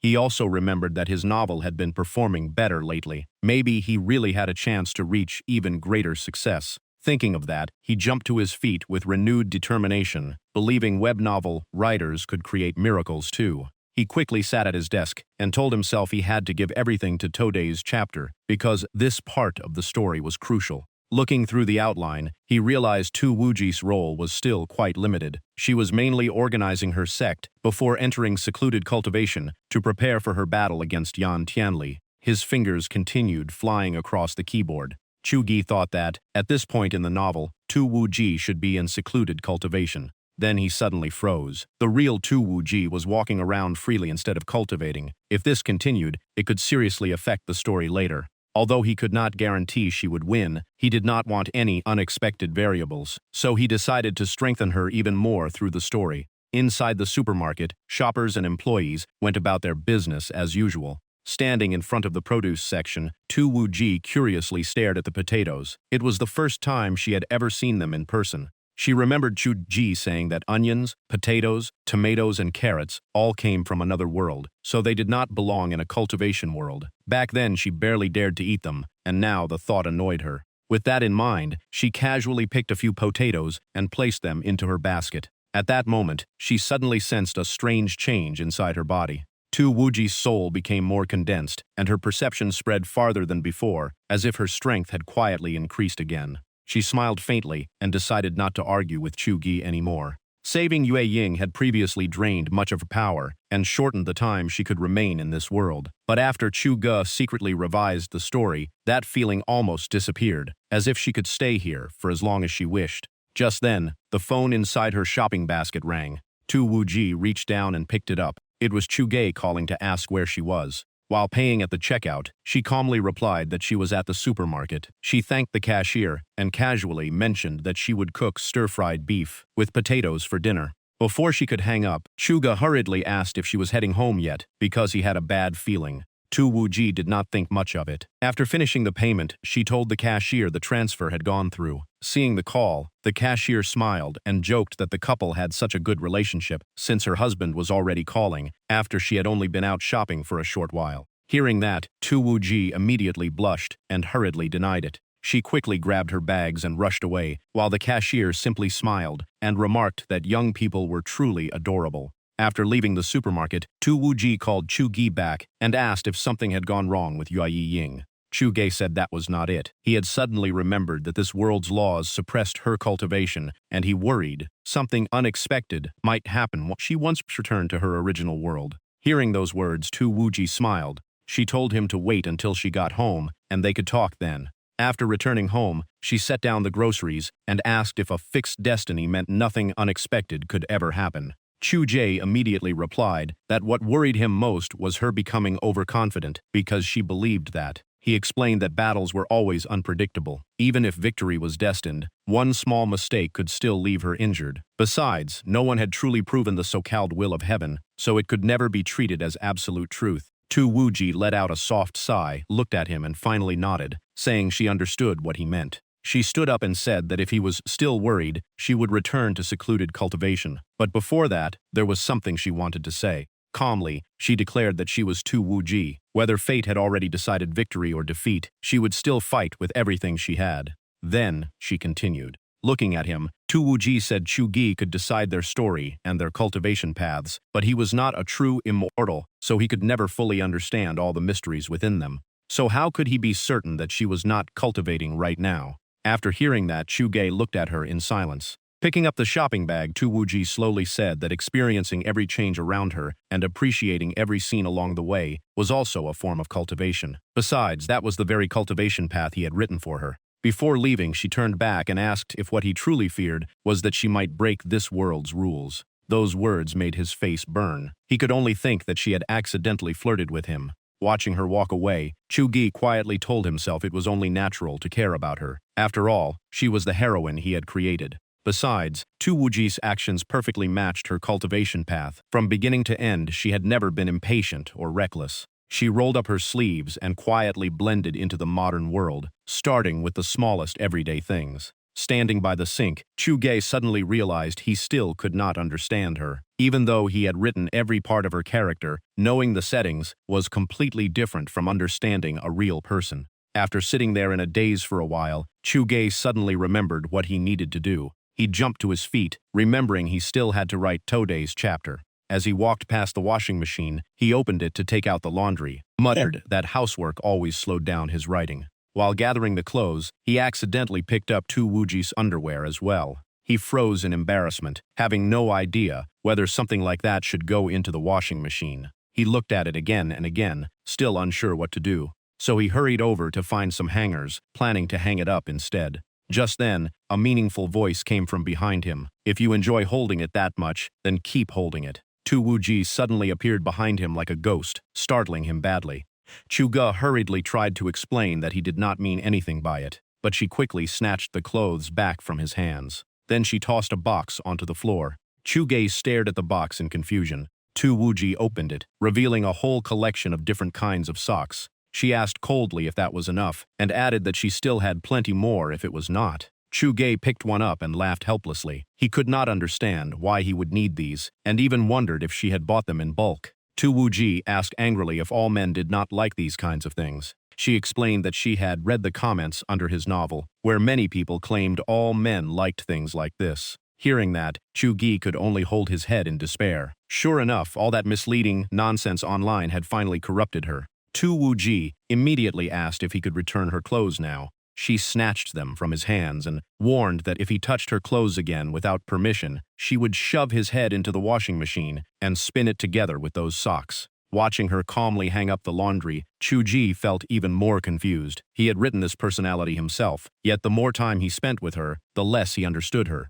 Tu Wu-ji turned around and glared at him, asking why he was still standing there. The potato stew was still simmering in the kitchen, so he should go adjust the heat. Chu-Gay hurried into the kitchen, thinking this was not so bad. Girls were already hard enough to understand, and this version of Tu Wu-ji felt even more vivid and real. The meal was soon ready, and the moment he smelled the food, he could not help praising how amazing it smelled. During dinner, Chu-Gay mentioned that he would be attending a class reunion the night after tomorrow and would not be home for dinner. Hearing that, Tu Wu-ji curiously asked what a class reunion was. Chu-Gay explained that it was like disciples from the same sect meeting, again after many years to see how everyone's life and achievements had changed. Tu Wu-ji said she could have stayed here a little longer, but since he had plans, she would take the chance to return to her own world and handle a few matters. She thought it was perfect. Before she could only return passively, but now she could travel freely between the two worlds. Perhaps the day her original self appeared was not far away. The moment Chu-Gi thought about her original self, Tu Wu-ji spoke his thoughts out loud, leaving him stunned as he asked how she knew.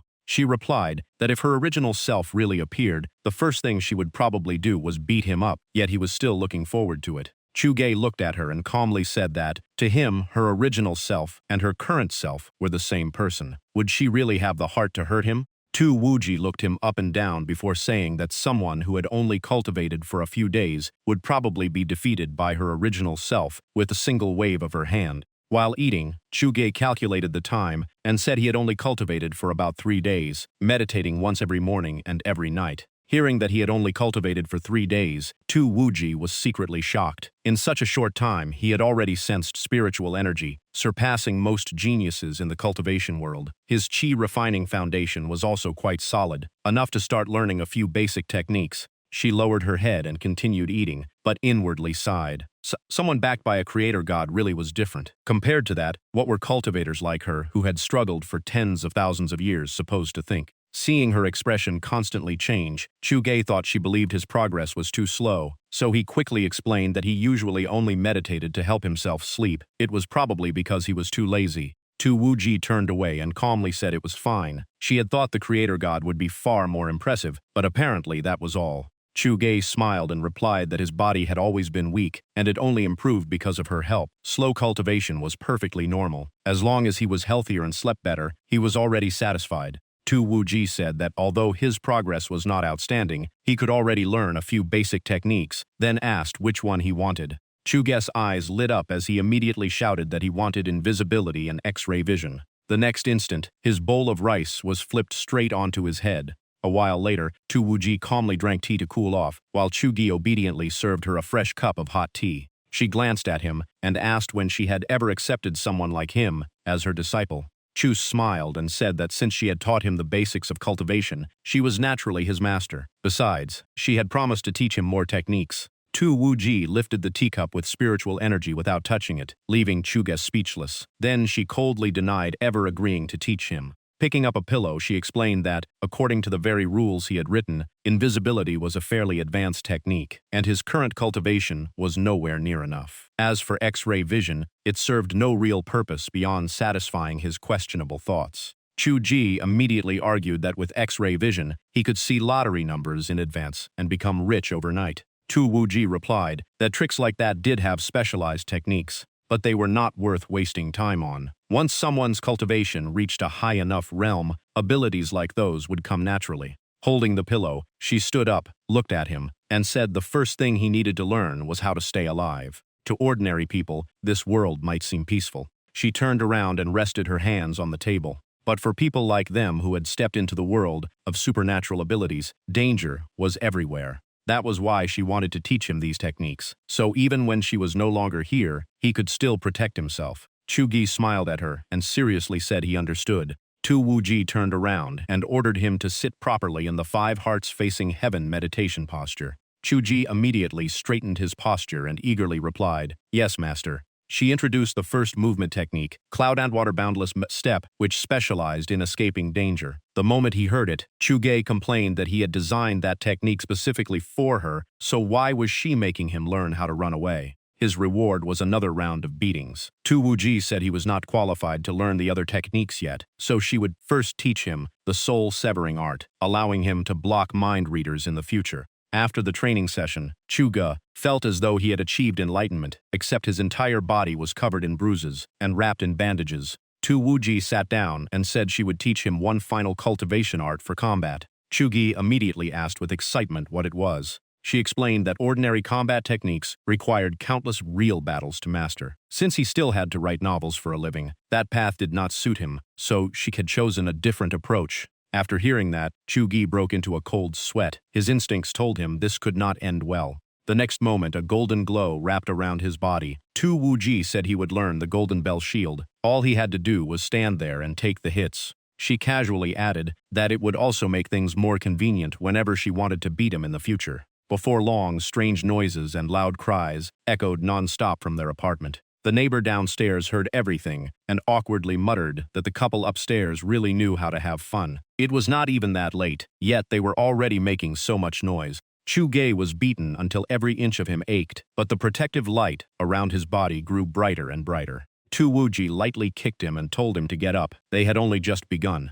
Hugging himself in pain, Chugi protested and asked, since when the Golden Bell Shield had to be trained by getting beaten non-stop. Tu Wuji calmly replied that she had simply simplified the cultivation process. After all, he had learned it much faster this way. Chuge still could not understand. She had only recited a few incantations before beating him up, yet somehow the technique had already worked. He thought she had deliberately used external force to open his meridians and build his defense. Tu Wuji casually replied that not exactly. She had mainly wanted to beat him first. Hearing that, Chuge gritted his teeth and asked Tu Wuji, "You did that on purpose, didn't you?" Seeing his furious reaction, she waved her hand with a smile and admitted she had also helped him cultivate the Golden Bell Shield while she was at it. She gently patted his head a few times and said he had only reached the beginner stage. He was still far from mastering the true Golden Bell Shield. After all, even a technique he had personally created could not be mastered overnight. Chuge held his head and groaned. He could not understand what kind of author would invent such a ridiculous cultivation method. At this rate, he had no idea how much longer he would have to keep getting beaten.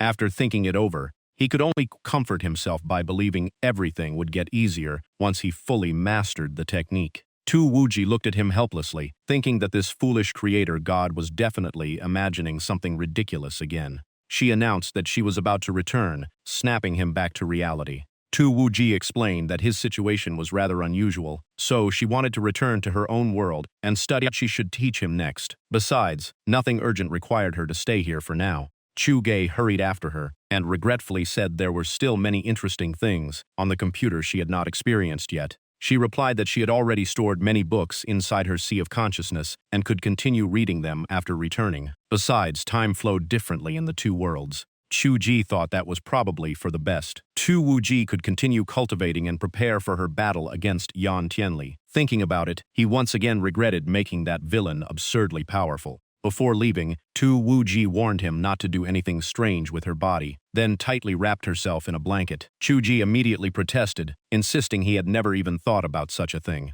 Looking at her curled up inside the blanket, Chuge stood there in silence for a moment. Then he laughed and muttered that beating him up before running away was just unfair. Tu Wuji returned to her own world. As soon as her soul returned, she was still distracted by thoughts about the heavenly Tao and forgot that the secluded cultivation chamber was protected by a formation. She crashed straight into the stone door with a loud bang. Her soul slid down onto the ground in a starfish position. Gritting her teeth, she called out Chuge's name and swore she would settle the score with him later. Meanwhile, Chuga returned to his room and continued writing. As he worked, he laughed happily, feeling that he had finally gotten a little revenge for all the beatings she had given him. Just then, his phone displayed a new message notification. He was surprised because he had muted all his group chats before writing. When he opened it, he found it was a group chat for novel authors, and everyone was chatting enthusiastically. Chuge wondered, when he had been added to the group, he was even more surprised because it was not one of the author groups he already knew. He continued reading the messages. It turned out everyone in the group was a best-selling author from the top sales rankings. Seeing them joke around like ordinary friends, Chuge was genuinely surprised. He had always imagined top authors did nothing but write all day. Looking at the group name, he laughed. It sounded incredibly prestigious, yet the chat inside was no different from any casual group conversation. The group owner introduced Chu-ji as the newest member. He politely greeted everyone, while the others warmly welcomed him, called him a big shot, and jokingly asked to learn from his success. Watching the conversation, Chu-gi quietly realized that famous authors loved chatting just as much as everyone else. One author even said they had read Chu-ge's novel and especially loved his character writing. Chu-ge guessed his rising sales were probably the reason so many people had started noticing him.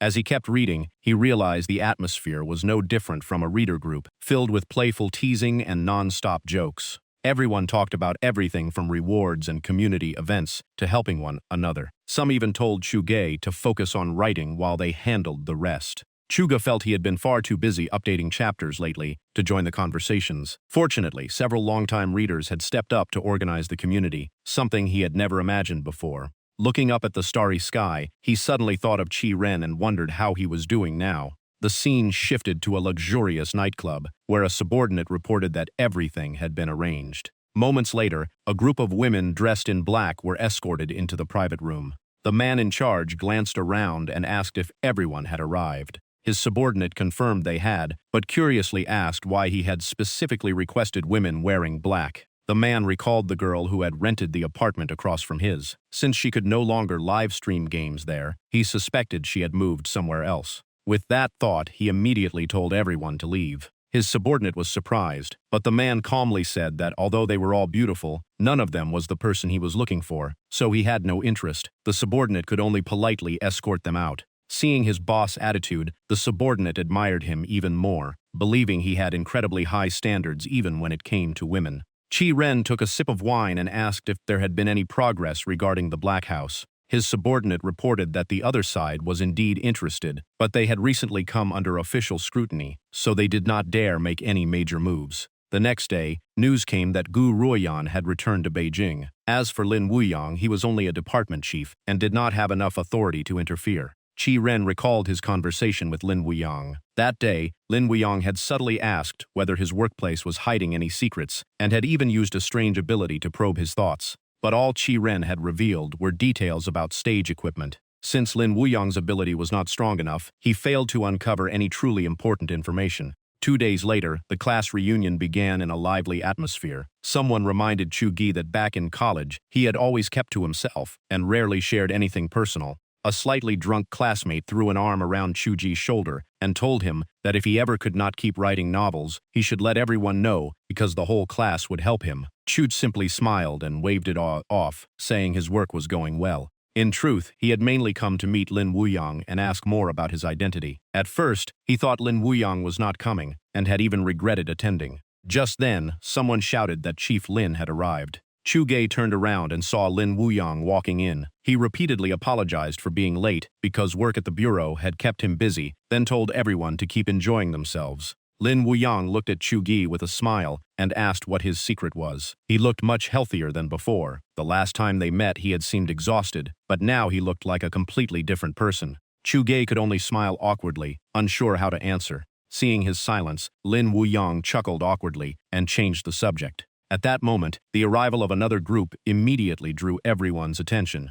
The man leading them also glanced toward the class reunion. Someone quietly guessed he must be the son of an extremely wealthy family, while another thought he looked more like a gangster. In the end, everyone reminded each other to lower their voices because the other group had so many people. Lin Wuyang turned to Chu-ge and asked if he was surprised. Chu-ge looked at him in confusion. Lin Wuyang said Chu-ge probably knew that man. He now owned a nightclub and had been living with someone for the past 6 months. After investigating, they discovered that the person living with him was Chu-ge. Hearing that, Chu-ge was completely stunned. He had never expected the investigation to uncover that much. Seeing his reaction, Lin Wuyang calmly lit a cigarette and told him there was no need to be nervous. he assured Chu Gei that the matter would not affect him. Meanwhile, Chi Ren led his people deeper into the restaurant. Before leaving, he instructed his subordinate, Da-er, to quietly listen to what the class reunion table was discussing, without drawing attention. Just then, Chi Ren's phone vibrated. After reading the message, he quietly thought that the truth could no longer be hidden. The message showed that all his friends were complaining about Zhang Qiren. He had claimed he was returning home to become a model, but it turned out he had actually gone back to take over a business empire worth billions. Entering the VIP room, Chi Ren was warmly welcomed by the guests. He remembered thinking that stories about failing to chase your dreams and then returning home to inherit a fortune were just internet jokes. Only now did he realize the real limitation had been his own perspective. Meanwhile, at the reunion table, everyone was still showing off their Swiss watches, real estate investments, and various personal achievements. Lin Yuyang heard those stories, glanced at Chu Gua, and thought a web novel author who worked his way up still looked unemployed to most people. A classmate asked when Chu Gua's novel would finally be published so everyone could buy a copy to support him. He scratched his head with a smile and said it had not been printed yet. A female classmate curiously asked where his income came from and whether it depended on views. Chu Gua explained readers paid to unlock new chapters, and paid readers determined his income. Many still felt the job was too unstable, even less secure than factory work. Someone jokingly asked if people paid just to read explicit content. Chu Gua quickly explained strict platform rules left almost none of that. Another leaned back and laughed, saying nobody would pay without that kind of content. Chu Gua was left speechless, wondering how web novel authors were supposed to make a living otherwise. Someone else asked if he wrote that kind of story. He said his novels were nothing like that. If people insisted on believing it anyway, he saw no point explaining, because many already looked down on web novels. Hearing that, someone immediately claimed web novel authors only made money through questionable ways. Others became curious and wanted to see the truth for themselves. Just then, a female classmate changed the topic and asked why Chu Gua still did not have a girlfriend. He was about to answer but suddenly stopped. Sitting beside him, Lin Yuyang smoked and smiled, saying everyone had it wrong. Web novel often had plenty of female readers, and some had even married their own fans. With Chu Gua's looks, he surely had many female fans too. It seemed only famous authors earned real respect, and Chu Gua was still not at that level. As soon as those words landed, the whole table fell into awkward silence. Realizing he had misspoken, the young man stood up and drank 3 cups in a row to apologize. Lin Yuyang simply patted his shoulder to comfort him. Just then, someone carrying paper and a pen walked over and quietly asked, "Are you Master Chu Gua? I love your novels. Could I have your autograph?" Chu Gua looked up and was surprised to recognize a very familiar face. She smiled and said his stories were truly addictive. Chu Gua froze for a moment, though his expression stayed calm.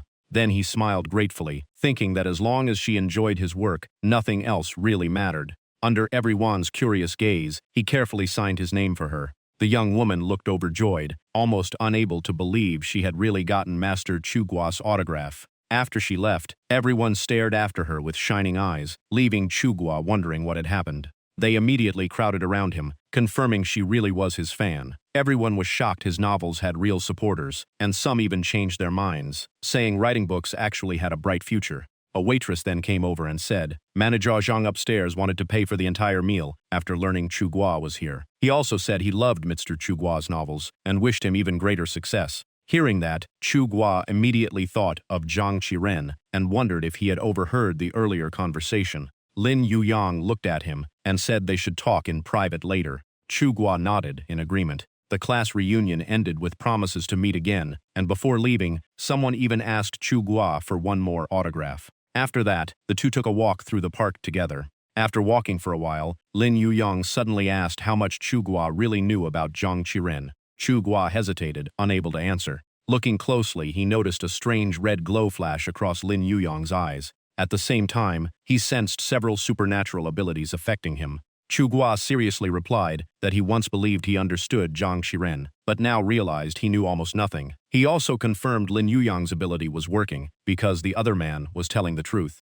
Chu Gua then asked whether Zhang Qiren being investigated meant the nightclub owner was involved in something shady. Lin Yuyang explained, not every nightclub owner was a criminal, and even they still did not know the truth because the investigation had been suspended. Seeing how cautious Lin Yuyang was, Chu Gua became even more convinced Zhang Qiren's true background was anything but ordinary. As they walked, Lin Yuyang suddenly came to a stop. He originally thought Chugua was not close to Zhang Qiren, but now it seemed they had a good relationship. If Chugua ever heard anything about him, he hoped he would let them know. Those words only left Chugua even more confused. Lin Yuyang continued, saying Zhang Qiren was not their real target because he might only be a scapegoat. Chugua brought up the fact that Zhang Qiren was running a nightclub. Lin Yuyang simply said Miracle Nightclub was not a place anyone should visit without a good reason, then gently patted his shoulder. After that, he said goodbye because his wife was waiting at home and wished that one day author Chugua's novels would be adapted for television.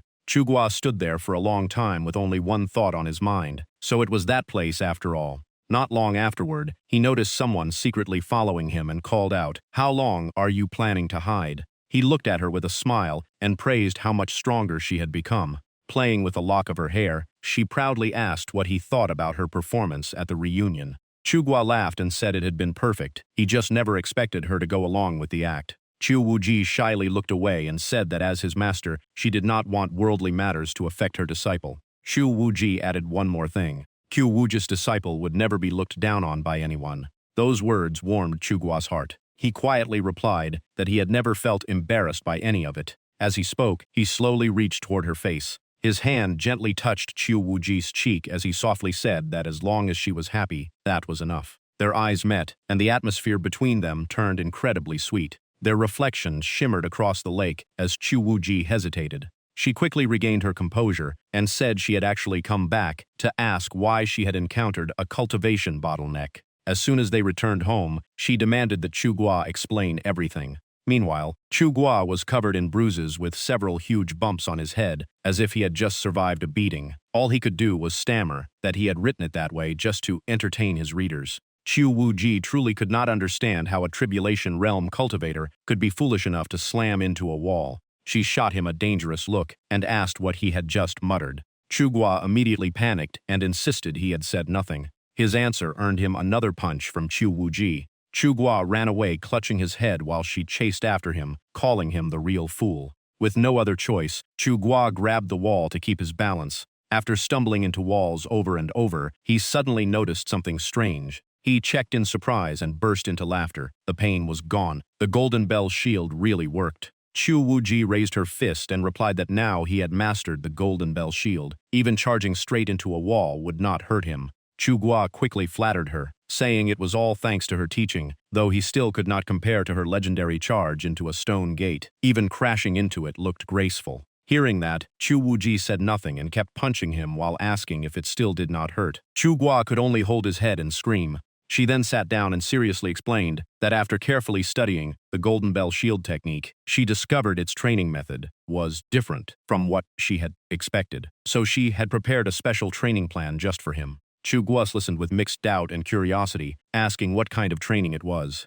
Qiu Wuji only smiled mysteriously. A moment later, the house echoed with loud crashes and miserable screams. It turned out Chugua had been forced to balance several durians on his body at once, making him wonder if she was trying to kill him. One suddenly dropped onto his head, leaving him grimacing in pain. Qiu Wuji calmly warned him to stand still. If a durian fell, his training would be extended by another hour. Chugua immediately protested, saying she was using training as an excuse for personal revenge. Qiu Wuji remained unfazed and calmly replied that she was a Tribulation Realm cultivator, so he would train exactly the way she instructed. Chugua still refused to accept it. Holding durians at his sides was one thing, but balancing one on his head was completely unreasonable. Qiu Wuji explained it was to train his balance, because his movement technique was terrible. He could barely walk steadily without knocking things over. As she spoke, she casually picked up a stuffed animal pillow. She continued that once he mastered the feeling of balance, his body would naturally remember it and adjust by instinct. That would greatly benefit both Golden Bell's shield and every future training technique. Deep down, however, Qiu Wuji secretly laughed. None of this was really necessary. She simply wanted to see a man suffer under a pile of durians, because every story she had read described scenes like this. After saying that, Qiu Wuji looked around the room again. After taking a full look, she shook her head and complained the apartment was far too messy and had no sense of style. She suggested buying 2 flower pots the next day, because the jasmine and roses downstairs looked beautiful. Even while struggling through training, Chu Gua replied that those flowers belonged to the apartment complex and could not be taken. Besides, this was only a rental, so there was no need to spend much on it. Chu Wuji immediately disagreed, saying she lived here too, so their home should at least feel comfortable. Seeing how determined she was, Chu Gua gave in and promised to take her shopping for whatever flowers she liked the next day. Chu Wuji happily nodded. Looking at her, Chu Gua could only smile helplessly. Sometimes she acted like a mother who managed everything, and other times like a spoiled little girl. It was impossible to describe. Just then, a strange noise came from outside the door, making both of them turn at once. They focused on the entrance. Chu Gua first thought it was the gas delivery worker, but he remembered the tank had only been replaced recently, which made it seem odd. A moment later, the door was pushed open from outside. The person who walked in was Zhang Qiren. Looking embarrassed, he explained that he had forgotten to return the key, so he let himself in and hoped he was not interrupting. But the moment he saw the scene before him, Zhang Qiren froze in place, just as two durians slipped from under Chu Gua's arms. He even stepped back outside to check the apartment number, because he could not believe what he had just seen, but it was definitely the right place. Zhang Qiren's eyes shifted to Chu Wuji, and he immediately recognized her as the girl who had been with Chu Gua at the restaurant before. Chu Wuji also curiously observed the unexpected visitor. For a while, neither of them said a word. Looking at Chu Gua with a durian balanced on his head, Zhang Qi could not help asking if his lifestyle had changed this much, after only a few days apart. He quietly continued looking around the apartment. When he noticed Chu Gua and Chu Wuji wearing matching outfits, Zhang Qiren instantly assumed they were already living together. The next second, he cried out dramatically, accusing Chu Gua of betraying their friendship by ending up with his own fan. Before long, 2 cups of hot tea were placed on the table. The two sat down to chat, and Zhang Qiren remarked that the apartment was much cleaner and tidier than before. Chu Gua smiled and said someone now helped with the cleaning. He also told Zhang Qiren to leave the key behind because they still needed it. Zhang Qiren laughed and agreed, joking that it was fine if his sister-in-law kept it. Listening from outside, Chu Wuji instantly blushed in annoyance, thinking, "Who is your sister-in-law? You did not even ask before calling me that." When Chu Gua casually replied that she had mentioned making another key a few days ago but he had forgotten, Chu Wuji wanted nothing more than to drag him out and make him explain himself. In the end, she decided to ignore the two men and went to watch a movie instead. Still balancing a durian on his head, Chu Gua looked at Zhang Qiren and teased, "Do you still eat those 30 yuan instant noodles?" Zhang Qiren gave a bitter smile and told him to stop teasing. His comfortable life had not even lasted a month, so there was no money left for that. Chu Gua asked, "Your family is obviously rich, so why did you rent a place and live with me? Were you trying to experience ordinary life?" Zhang Qiren shook his head and said both his poor past and his time writing web novels were completely real. He explained that he was never a spoiled young master, only the illegitimate son of a wealthy family. As a child, he was not even allowed inside the family home. Only because his eldest brother was so incompetent did his father decide to bring him back after college as a replacement.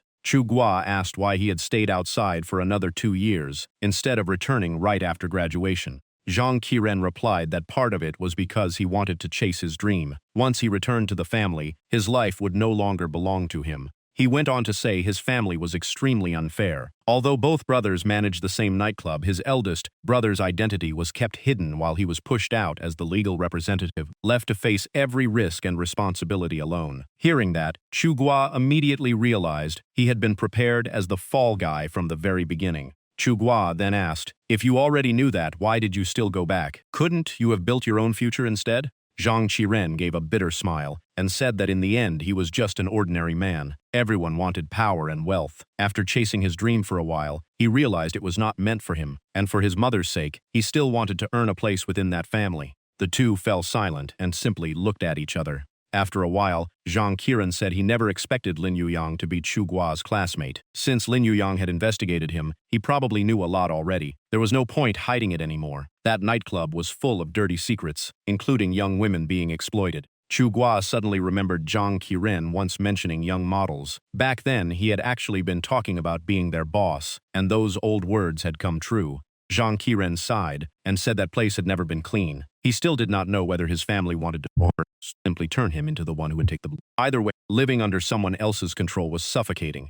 After saying that, he leaned back in his chair and let out a long breath. Zhang Qiren looked at Chu Guo and recalled when he first started writing novels. Back then, he knew nothing and had only one loyal reader every day. Even so, he always told himself that as long as one person kept reading, he had to give it everything he had. Chu Guo smiled and said his own early days were no better. He had only hoped that his one reader was not an automated account. Zhang Qiren shook his head and said that reader had been real. Later, while talking with his mother, he learned that the person who had quietly read and voted for him all that time was actually her. From that moment on, he became even more determined to succeed for his mother's sake, but she never lived to see that day. 6 months earlier, his eldest brother hired people to attack him. His supernatural ability awakened during the fight. He defeated them instead, and those people eventually joined his side. Chu Guo stared at him in shock. Zhang Qiren only smiled and told him not to look so surprised because he already knew Chu Guo understood supernatural abilities. After that awakening, his father became even more determined to force him back to carry the family's burdens. He refused and fled here. Everything that happened afterward was already known to Chu Guo. At that point, Zhang Qiren shifted the conversation toward Chu Guo. He admitted he had never realized Chu Guo also possessed supernatural abilities. Normally, he should have sensed it. Chu Guo awkwardly scratched his head and asked if Zhang Qiren's family had ever targeted him. Zhang Qiren immediately denied it, saying his family was not foolish enough to damage its own interests. The last incident was probably just Chu Guo crossing paths with the wrong people. Chu Guo looked at him and said, "So you've finally accepted being treated like someone dirty, even taking the blame for others." Zhang Qiren calmly nodded and said he had finally come to terms with it. He slowly continued that sometimes, even if you never wanted to hurt anyone, trouble would still find you. He once believed living honestly was enough, but in the end he realized that was only childish thinking. Only then did Chu Guo truly understand the despair Zhang Qiren had gone through. Chu Guo quietly thought that since he had never lived through the same situation, he had no right to tell someone else how they should live. Zhang Qiren suddenly smiled and asked if the later part of Chu Guo's writing style had been inspired by his own novels. He said that although Chu Guo had developed everything through his own talent, even he could not have written those sharp ideas and memorable characters. Still, seeing Chu Guo succeed made him feel as though part of his own worth had finally been recognized. The two lightly clinked their cups. Zhang Qiren smiled and said, "Thanks. Now I finally know who secretly boosted my views when I first changed direction." Chu Guo shook his head and replied that it was nothing, because readers stayed only because of Zhang Qiren's own ability. After that, they both took a sip of water. A while later, Zhang Qiren rubbed his stomach and said, "I'm suddenly starving. Come grab some grilled skewers with me. Don't tell me you're still balancing that durian on your head." Hearing that, Chu Guo glanced toward the door as if checking the situation. Seeing no reaction, he happily took the durian off his head and immediately agreed. He figured Chu Wuji could deal with him after they got home. Hugging a teddy bear, Chu Wuji pouted as she watched them leave and muttered, "Why are you looking over here? It's not like I control everything you do." Before long, the two arrived at their usual roadside skewer stand. They ate, strolled through the streets, and chatted at a relaxed pace. Suddenly, Zhang Qiren brought up the day someone had taken Ya Ying away. He said that person had been Chu Guo. Chu Guo immediately realized why no one had chased after him that day. Zhang Qiren had secretly held them back. Zhang Qiren explained that the underground fighting arena had originally been managed by his eldest brother. Because business had gone so badly, trouble kept piling up, and he was eventually sent in to take over. To put it simply, he had been sent there to take the blame. That someone who had gritted his teeth and finished 3 novels in a row, despite such a hard life, could never be the type to accept becoming a sacrifice. Zhang Qiren nodded. He said that since he had accepted the position, he would find his own path. His eldest brother lacked ability, so as long as he performed well, he still had a chance to climb higher. Chu Guo quietly thought that Zhang Qiren's father was probably using this opportunity to test his abilities. Zhang Qiren continued, saying the plan against Yue Ying had originally been his eldest brother's idea. His return made his brother feel that his position was being threatened. At that time, Yue Ying's betting odds had been heavily manipulated, causing continuous losses, so his brother wanted her to intentionally lose a match and profit from the wagers. But Yue Ying flatly refused. Furious, he hired someone with a phasing ability to follow her and secretly plot against her. Chu Guo sneered. What a useless fool. He could not even handle someone on his own turf, so he resorted to dirty tricks outside. Zhang Qiren said he did not want things to spiral out of control, so he secretly brought several men to keep an eye on the phasing user. Then he personally saw Chu Guo strolling through the streets with Yue Ying, while calmly introducing himself as nothing more than her bodyguard, leaving no clues behind. Zhang Qiren laughed and said the woman beside Chu Guo must have been his sister-in-law, but they had been too far away for him to see her face clearly. Chu Guo gestured with one hand and asked, "What happened after that?" Zhang Qiren said, "Everything unfolded just as he had expected. The phasing user fell into Lin Yuyang's hands, and his father immediately replaced the legal representative, dumped all the responsibility onto him, and pulled his eldest brother out of the case." Chu Guo thought for a moment and said, "That is why I suspected the attack that day might have been connected to you. But why target me?" Zhang Qiren explained that because Chu Guo had helped Yue Ying, his family assumed the two were connected. From there, it was only natural for them to suspect Chu Guo was behind the capture of the facing user. Chu Guo laughed and said, "If your reasoning went that far, why not take it one step further? I know Yue Ying simply because she lives across the hall from me." Zhang Qiren replied that it was at that moment he realized Chu Guo also possessed supernatural abilities, because an ordinary person could not simply disappear without reason. Finally, he looked Chu Guo straight in the eyes and asked, "So what exactly is your supernatural ability?" Zhang Qiren patiently waited for an answer. Chu Guo calmly returned his gaze. After a while, Zhang Qiren waved it off with a smile. "Forget it, everyone has their own secrets, just like you and your fan." Chu Guo immediately rushed to explain that he really was not dating his fan. Zhang Qiren ignored that and continued. After taking over the fighting arena, his goal was still to deal with Yue Ying, because it was the fastest way to earn credit in his new position. Unfortunately, Yue Ying refused to submit. Chu Guo looked at him in disbelief and asked, "So you were planning to kill her?"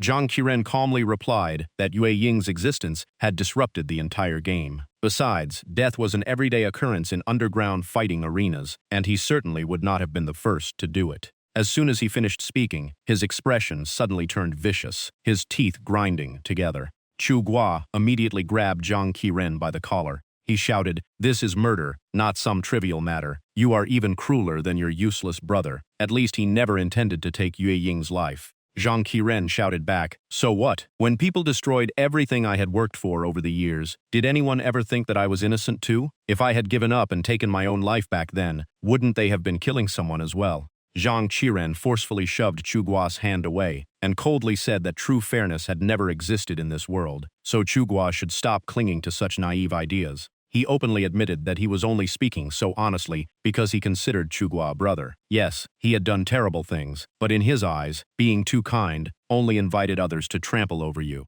Chu Guo still seriously warned him that evil deeds would eventually bring consequences. Zhang Qiren only smiled carelessly and said that, for now, even Lin Yuyang could not touch him. Even if Chu Guo reported him, nothing would change. Chu Guo suddenly asked, "Have you really never wondered who Yue Ying truly is?" Those words instantly stunned Zhang Qian, and his eyes locked onto Chu Guo. Chu Guo slowly said, "You came this close to killing the girl you have secretly loved all along with your own hands." Zhang Qiren stood frozen in place, unable to find a single word in response. He forced a smile, rubbed his eyes, and shook his head, insisting Chu Guo was only making up the story to convince him. Karma had finally caught up with him. The two stood in silence, facing each other for a long time. Zhang Qiren stubbornly kept telling himself Chu Guo was lying. In his mind, Yue Ying was cold and never drank, while the girl living across from them was always getting drunk. Chu Guo calmly asked, "What if she only drinks to ease the pain?" Hearing that, Zhang Qiren completely broke down and collapsed onto the ground. He admitted that ever since he saw Chu Guo risk his life to save Yue Ying, he had sensed something was wrong, but he forced himself to believe it was only a coincidence. He never imagined it was true.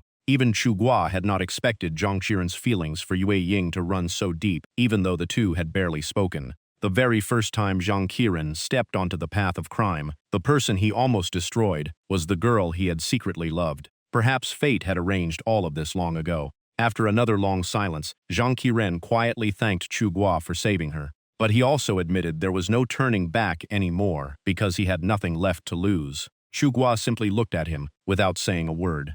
Zhang Qiren continued, saying he truly enjoyed his current life, but his actions were not driven entirely by fame or wealth. After supernatural abilities appeared, everything felt like a gift from heaven. Countless people were using those powers to rise, and the world was quietly changing every day. He looked at Chu Guo and said, "With your ability, you could live a much easier life." Chu Guo firmly replied that he did not need any of that. Zhang Qiren shook his head and said that whether he wanted it or not, once someone possessed that kind of power, there was no escaping it. Secretly, he decided to investigate everything about Chu Wuji. Then he told Chugua that he knew a little more about supernatural abilities, so if Chugua ever wanted answers, he could come to him. Zhang Qiren also said he understood that Chugua could not accept what he had done. If Chugua wanted to end their friendship, he would not blame him, because he would always consider Chugua his brother. Chugua looked at him and was just about to respond. Then he suddenly sensed something was wrong. A streak of light shot toward them at incredible speed.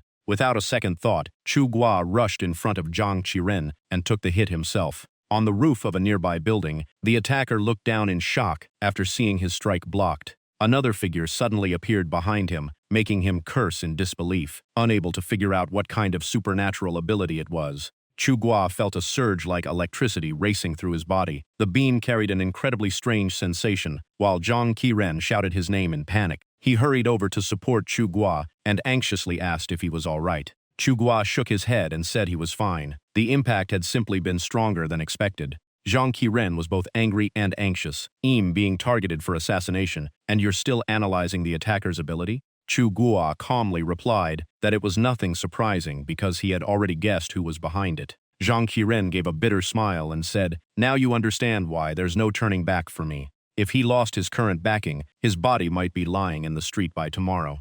Brushing away the scorch marks left on his clothes by the beam, Chugua said it was the path Zhang Qiren had chosen himself, so there was no need to explain anything.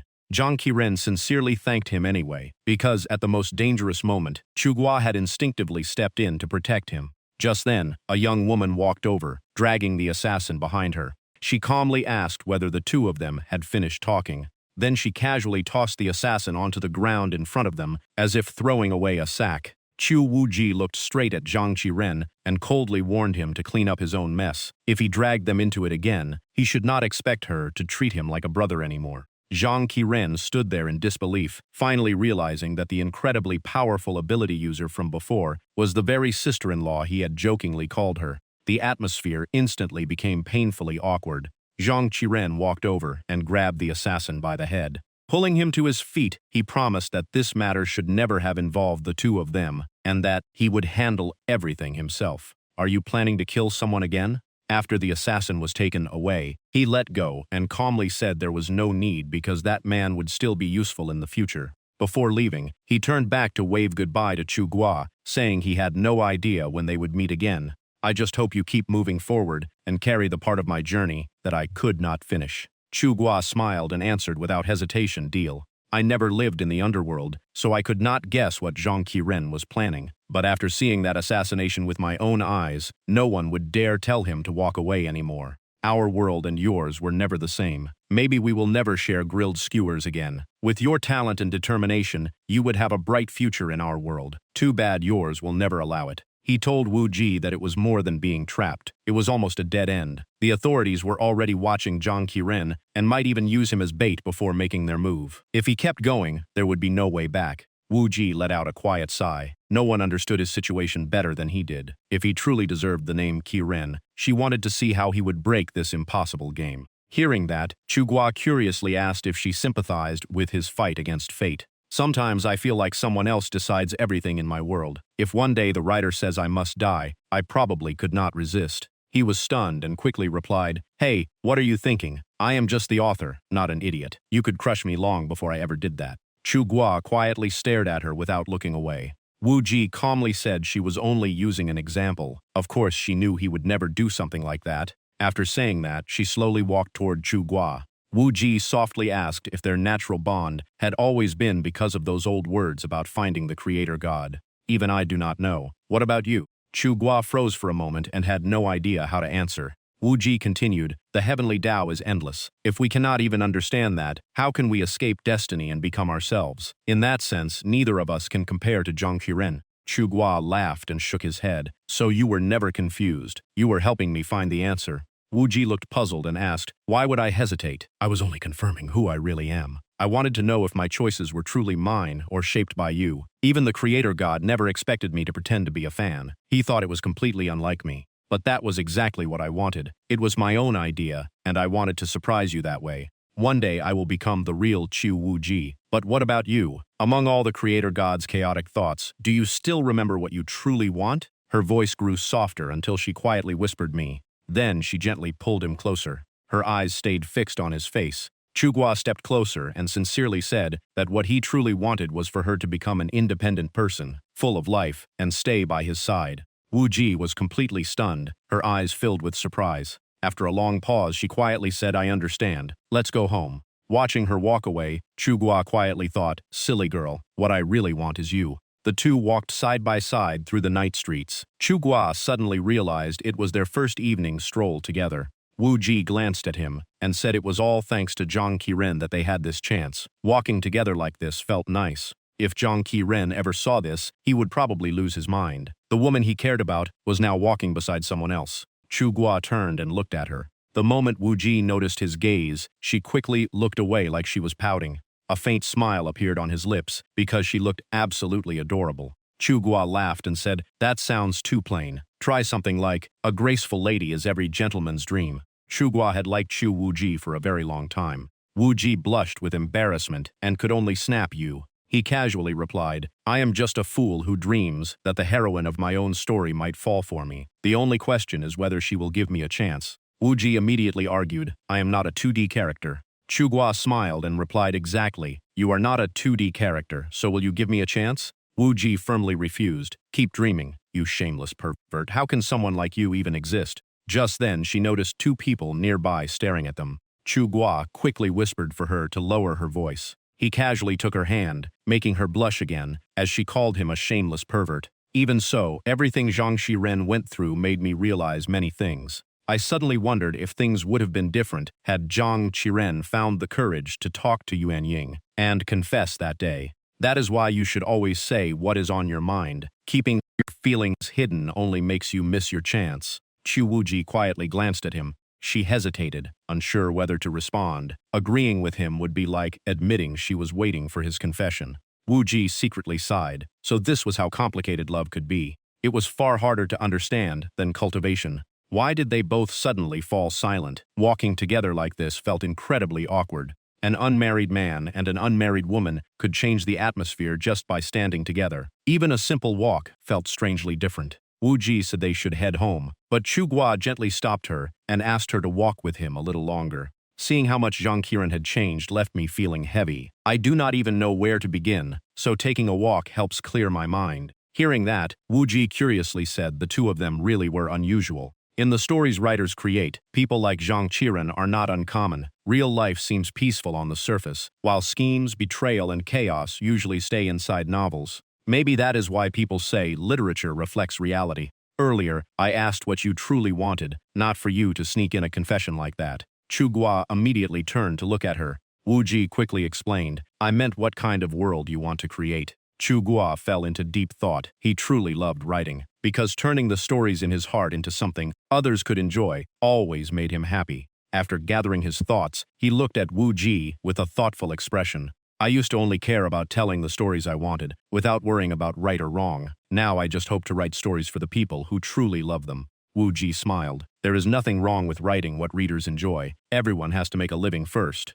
But deep down, she wanted to remind him of his original dream and the world he had always wanted to build. When that world became complete and truly alive, only then would he deserve to be called its creator god. And within it, countless stories would naturally exist. Chu Tianji's story was only one tiny piece among them. You once said a world could only exist because of its characters. If Chu Tianji and I disappeared, then the entire world would collapse. Chu Gua listened closely, unable to hide his surprise. Wu Ji slowly said she no longer believed that. Even if she or Chu Tianji disappeared, that world would keep moving forward. When he could write a world like that, he would truly become its creator god. And if that day came, even leaving alone would no longer be frightening. Hearing those words, Chugwa suddenly realized that this had always been the direction of his writing, creating a complete world that did not depend on a single main character. He laughed. As expected of a heroine who stepped out of a novel, she even came back to help the author fix his own story. He took her hand and softly said, "But from now on, please do not talk about death anymore. It really hurts to hear it."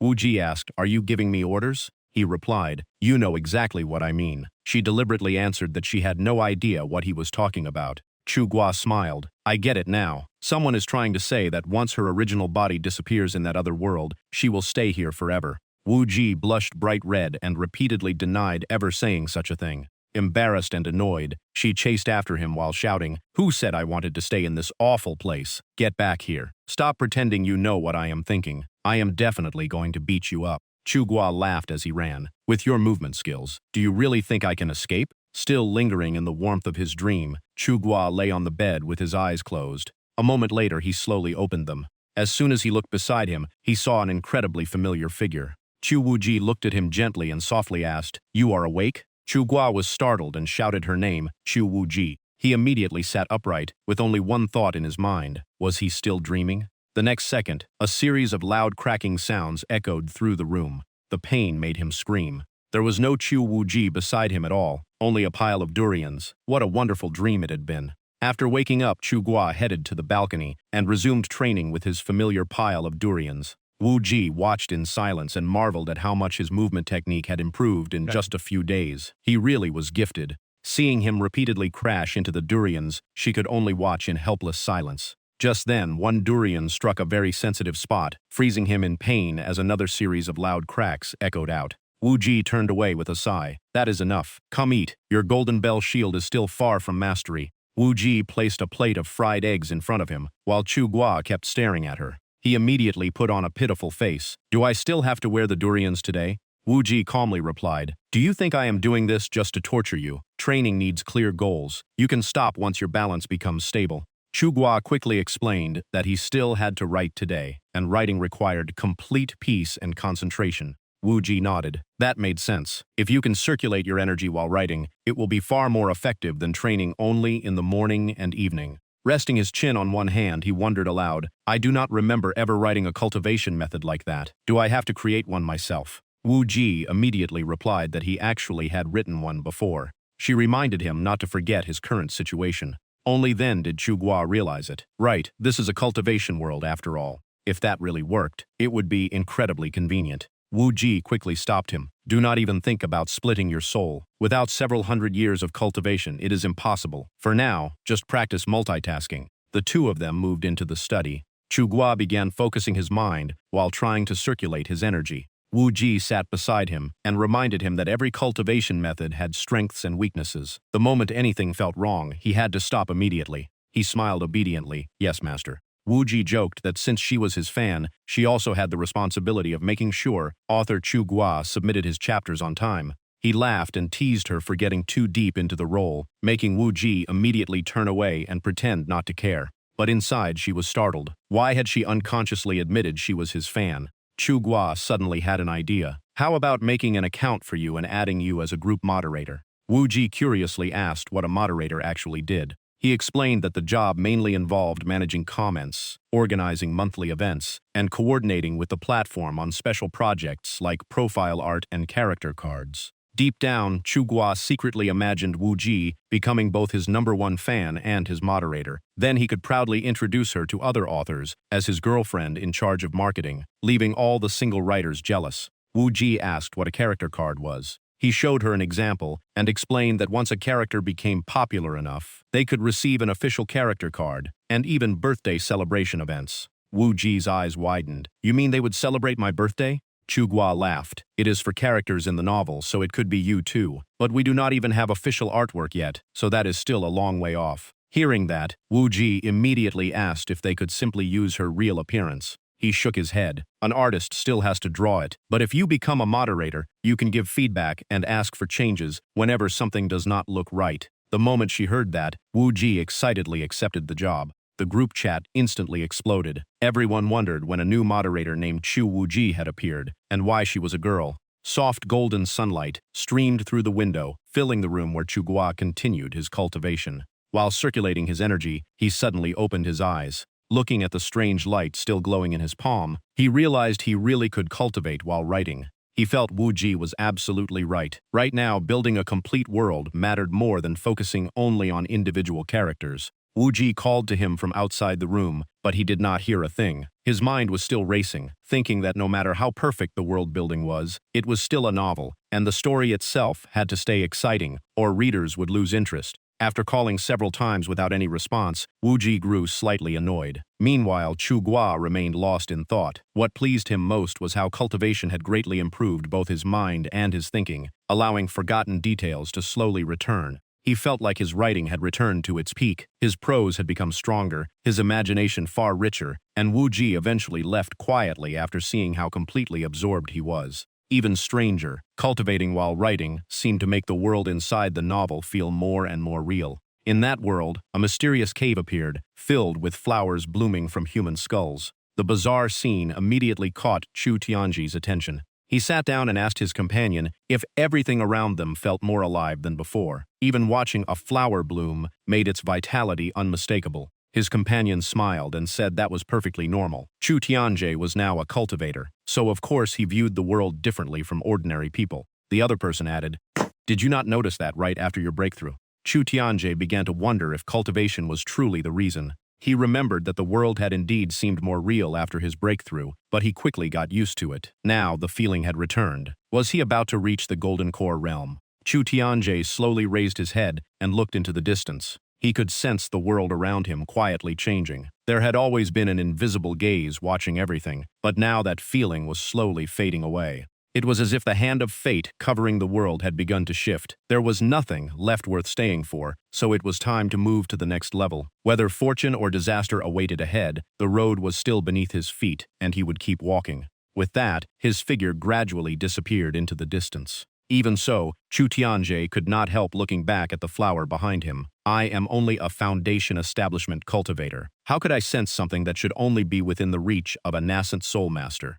Elsewhere, a sea of crimson flames covered the entire land, creating a terrifying sight. Upon a towering throne sat a mysterious figure in silence. His cold white eyes slowly swept across the surroundings. Then his gaze shifted toward the blood-red sky beyond. The figure slowly stepped forward, staring at the enormous presence before him. His expression darkened with unmistakable fury. His hands moved through a series of gestures. The next instant, a pair of massive wings spread behind him as he shot forward. The scene returned to reality as Chu Guo slowly opened his eyes. He was still sitting at his computer, thinking that he had only touched a tiny corner of the world inside his novel. Yet, it already felt as though he had truly entered it. He wondered whether anyone, besides Q Wu Ji, would notice his presence the next time he entered that world. It seemed that the more real the world became, the harder it was to control. Even so, he was still the heavenly Tao of that world. His fingers continued dancing across the keyboard. Before his eyes, every character looked like a puppet under his control. Chu Tianjie entered the underground abyss, where emerald demonic energy filled the air. The cries of restless spirits echoed endlessly, and countless crimson eyes glowed in the darkness.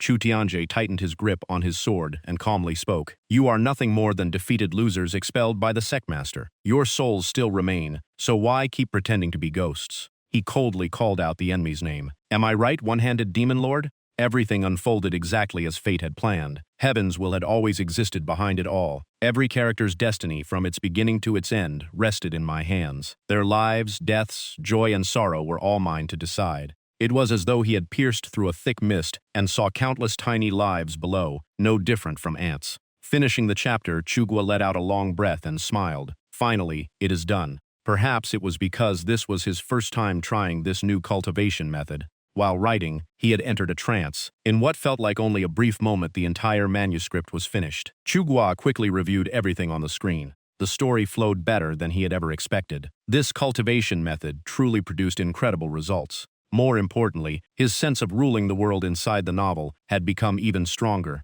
He suddenly thought that he could probably write Chu Wu Ji as being hopelessly in love with the creator god and still make it sound believable. Or he could write that the proud sectmaster ignored every man in existence, devoted herself only to pursuing the heavenly Tao, and gradually began seeing the heavenly Tao as his reflection. The thought made him laugh. Would that not move their relationship one step further? But he quickly rejected the idea. What he wanted was the real Chu Wu Ji with her own free will, not a puppet he manipulated. Chu Guo stood up, deciding to check what she was doing in the reader group. He unlocked his phone. The moment he looked at the screen, he froze. Members like Yuandi Xiangcan, Hongshu, Banji, Yi Xiao, Bugo, and Wuhan had all been muted by Chu Wu Ji. The chat was flooded with messages like, "Overthrow the moderator, 10 years of guidance. You keep driving, Dad will handle the rest." Chu Gua was speechless. He had only been writing for a while, yet she had already muted so many people, and not a single one complained. He privately asked another moderator why no one seemed upset. The reply was simple: everyone was actually enjoying it. Chu Gua was even more confused. Was everyone happy just because the new moderator was a girl? Someone in the group even remarked that they never expected author Chu Gua to have a female fan. The other moderator simply laughed. It really is entertaining. Chu Gua still could not process the situation. He admitted he had added her to the group without thinking. What if the whole group got shut down? There was even a rumor that groups with female moderators always ran into trouble. The moment he suggested removing her, everyone immediately objected, saying she was far too adorable. They explained that someone had posted a license plate number in the chat. Chu Wuji did not know what it meant, so she looked it up. Half an hour later, she came back, muted the sender on the spot, and scolded him. Birds of a feather really do flock together. You are all shameless perverts. The entire group burst into laughter. Chu Gua curiously asked, what happened after that? The moderator continued. Someone asked if she wanted to see author Chu Gua's favorite car. She agreed. After opening the link, she exploded with anger and scolded the sender so badly that everyone else laughed until their stomachs hurt.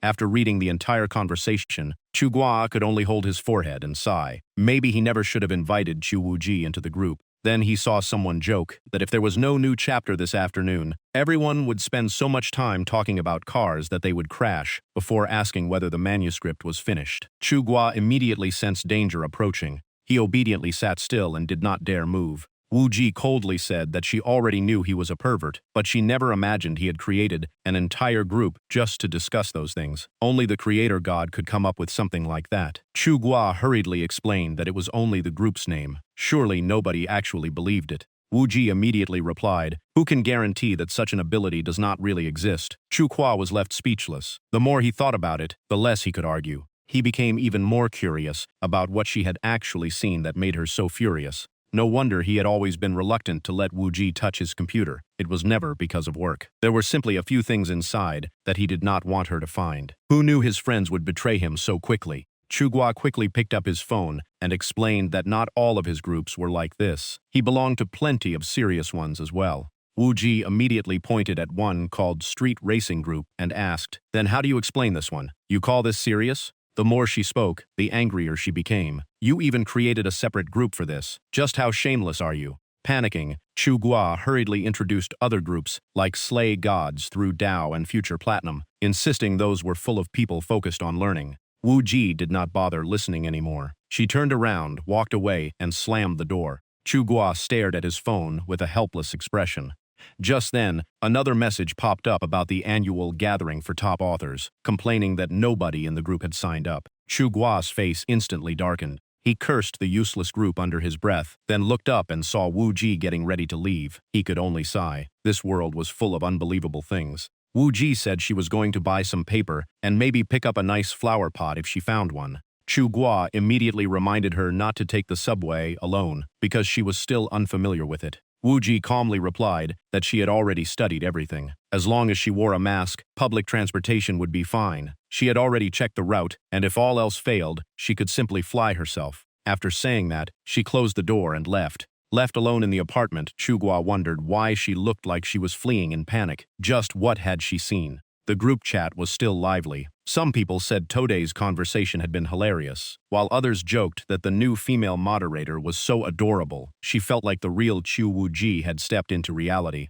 Another moderator reminded everyone to watch their language now that there was a female moderator. Someone immediately replied, relax, author Chu Gua can deal with it. Another joked that once she got used to them, everything would be fine. Reading those messages only made Wu Ji even angrier. Chu Gua really is insufferable. She grumbled that the only reason she could not mute him was because he owned the group. Taking several deep breaths, Wu Ji forced herself to calm down and focus on her own errands. But the moment she remembered Chu Gua allowing his friends to share all those strange things, her anger flared up again. Birds of a feather really do flock together. They were all shameless perverts. Yet after calming down a little more, Wu Ji began to think, did I overreact this time? From the way everyone talked, it seemed perfectly normal to them. Instead, it was my words and reactions that felt out of place. Wu Ji suddenly felt like she did not belong. She wore modern clothes and always claimed to understand this world, but deep down she had never truly become part of it. Without realizing it, she remembered something Chu Gua once asked her. How well do you really understand me? Thinking about that, Wu Ji clenched her fist as a sense of insecurity filled her heart. He was right. She did not understand him nearly as well as she had believed. Just then, the driver spoke up. "Miss, this is the last stop." Wu Ji snapped back to reality. After getting off the bus, she told herself to stop thinking about that pervert. Yet, his face was still all she could think about.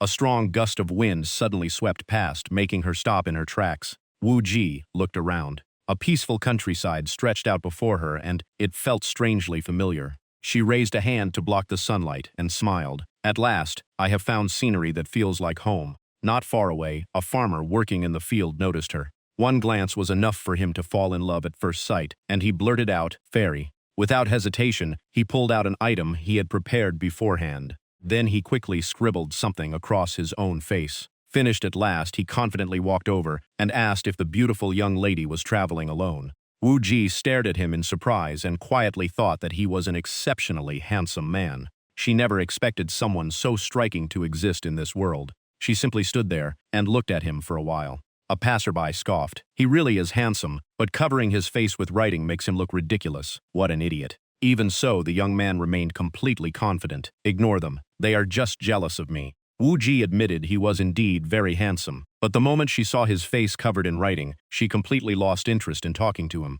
The young man frowned in disappointment. Being handsome is still not enough? Refusing to give up, he started writing even more words across his face. He was completely confident. "This time I will settle it once and for all. As long as she falls for me instantly, everything will work out." What a brilliant plan. Thinking that, he eagerly leaned his face close to Wu Ji, completely unaware that a counterattack was waiting for him. Wu Ji showed no mercy and immediately kicked him. His entire body spun through the air several times before crashing down. Wu Ji coldly said, "Someone like you dares use a min-defecting trick on me? Even he has never dared do such a thing." The young man clutched his face and nearly cried. This is not some charm technique. Who would write an ability like that on their own face? This useless power barely works at all. Wu Ji could not help laughing, so he also had a superpower. A strange ability like this was definitely a first for her. Just then, his phone rang. As he answered, he casually said he was dealing with pests, then sounded surprised to learn someone had hired them again. Those words caught Wu Ji's attention. She wondered what foolish rich kid would hire someone like him, and she became curious about the director Zhang he had just mentioned. Back in the chat group, the readers were still complaining that Chugua's latest chapter was too short. Some even threatened to come beat him up in person. Meanwhile, Chugua calmly read every message. He laughed as he read them. "If you have the guts, then come." But in the very next second, a fist suddenly appeared. It slammed straight into Chugua's face. He froze in shock. Was there really a superpower that could punch someone through the internet? Thankfully, the Golden Bell shield protected him. Otherwise, that punch would have knocked him unconscious. Panicking, Chugua threw his phone away. Only one thought remained in his mind. Did they really come to beat me up? Chu Wuji, save me. Elsewhere, the culprit rubbed his aching hand while grumbling. Is author Chu Gua writing novels or wearing an iron mask? One punch nearly broke my hand. His phone rang again, and he could only grimace as he sat up to answer it. As soon as he picked up, he sounded surprised that someone wanted to hire him again. He even mocked himself, saying that his useless power was only good for punching an author who cut chapters short, and it still ended up hurting himself instead.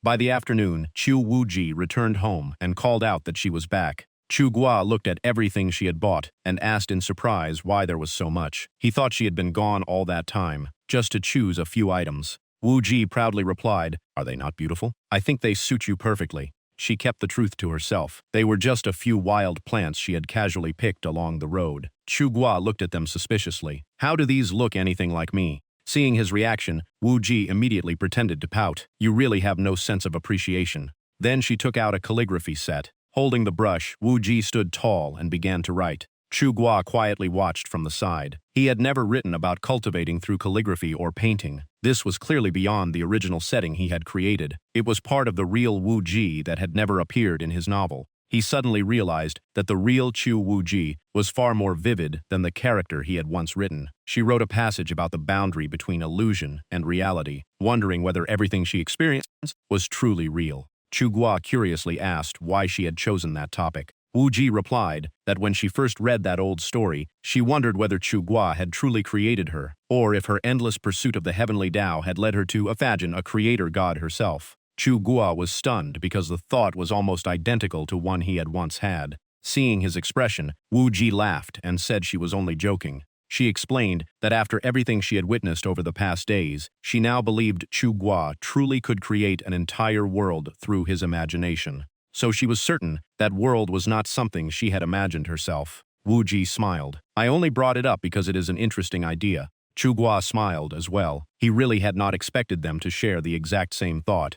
He warned her that ordinary people could think about these questions without issue, but cultivators could easily become trapped by them, so he hoped she would stop overthinking things in the future. Wu Ji frowned slightly. If I have already accepted the truth, what is there left to struggle with? Cultivators are much simpler than ordinary people. I search for the truth. What are you searching for? Her question left Chu Guo with no answer. Wu Ji changed the subject and asked what he thought of her calligraphy. She explained that every stroke carried its own spiritual essence. Even without practicing the Tao of calligraphy, hanging it in the house would still provide some protection. Chu Guo asked in surprise, "You never wanted to set up a protective barrier before. Why the change today?" Wu Ji replied that she originally only wanted to decorate the house. The protective effect was simply an extra bonus. Then she seriously explained that today she had discovered the superpowers in this world were far from simple. Some could even affect her. That was why they should prepare a few defenses just in case. Chu Guo froze after hearing that. She had only gone out to pick some grass, yet she had already encountered someone with a superpower. The moment she mentioned superpowers, Chu Guo carefully looked her over from head to toe and anxiously asked if she had been hurt anywhere. Wu Ji waved him off. It was nothing serious. I simply ran into that person. It never reached the point of an actual fight. She proudly added, maybe this is what modern people call protagonist luck. After all, I am the heroine. Chu Guo could only stand there speechless. He quietly thought that he had also been punched in the face by a superpower today. Was that protagonist luck or karma? He decided not to mention it. Relieved that she was unharmed, he instead asked what kind of ability had managed to affect even her. Wu Ji gave him a meaningful look. Then she immediately turned around and said she was going to cook dinner. He could do whatever he wanted. Chu Guo stood there in confusion, unable to understand her reaction. Meanwhile, Wu Ji secretly thought that even without those strange words covering his face, he was still very handsome. Chu Guo followed her and said he had already finished his work today, so he wanted to help. Wu Ji replied that if he really wanted to help, he could wash the rice. Hearing her use such modern wording caught him by surprise. Wu Ji gave quiet snort and said she knew far more than that. While they worked, Chu Guo mentioned that everyone in the reader group said she looked exactly like Chu Wu Ji, stepping out of the novel. Wu Ji thought that was only natural, because everyone already believed she was Chu Wu Ji. Chu Guo laughed and added, but the interesting part is that they also think you are not exactly the same as the character in the book. Isn't that a good thing? Hearing that, Wu Ji paused for a brief moment. A quiet joy rose inside her heart. Did that not mean she was gradually breaking free from her original character setting? Even so, she calmly replied that it was only natural, so there was nothing worth celebrating. Chu Guo could only sigh at how stubborn she still was. Wu Ji immediately urged him to hurry up and cook instead of standing around. Chu Guo quickly agreed and went back to work. He pressed the rice cooker's start button. Then he quietly looked over at Wu Ji. Only one thought filled his mind. Life like this was truly wonderful. During dinner, Chu Guo suggested taking her out after they finished eating. Wu Ji curiously asked if there was a special reason. He simply smiled,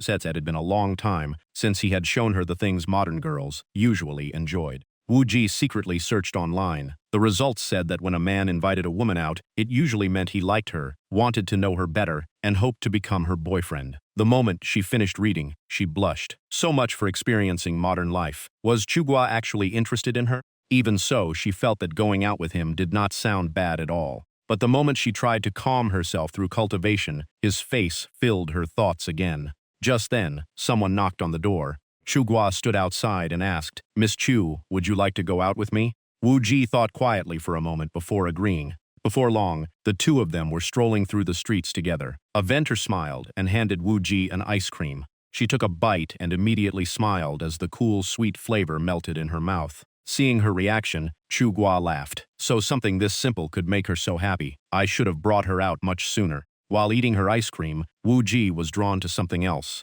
Her eyes settled on the colorful cotton candy nearby. Chu Guo understood immediately. He told her to wait a moment and ran off to buy one. While waiting, Wu Ji could not help wondering if this counted as a date, and whether Chu Guo was thinking the same thing. Holding the cotton candy, she took a small bite while lost in thought. She suddenly let out a soft hum, making Chu Guo ask if something was wrong. Wu Ji immediately put on a serious face. I only agreed to let you show me how modern girls spend their time. This is absolutely not a date. Chu Guo froze for a brief moment, but then he simply smiled and gently replied, I understand. The two of them took another bite of the cotton candy. The sweetness spread across their tongues, and neither could hide their enjoyment. By chance, they looked at each other. Then, they both burst into laughter because they looked like two little kittens. But only a second later, they both became awkwardly silent. Wu Ji's face turned bright red, and she had no idea why she felt that way. Just then, someone gently tugged on Chu Guo's sleeve and called out to him. A cute little flower seller smiled brightly. Your girlfriend is so beautiful. Why not buy her a bouquet?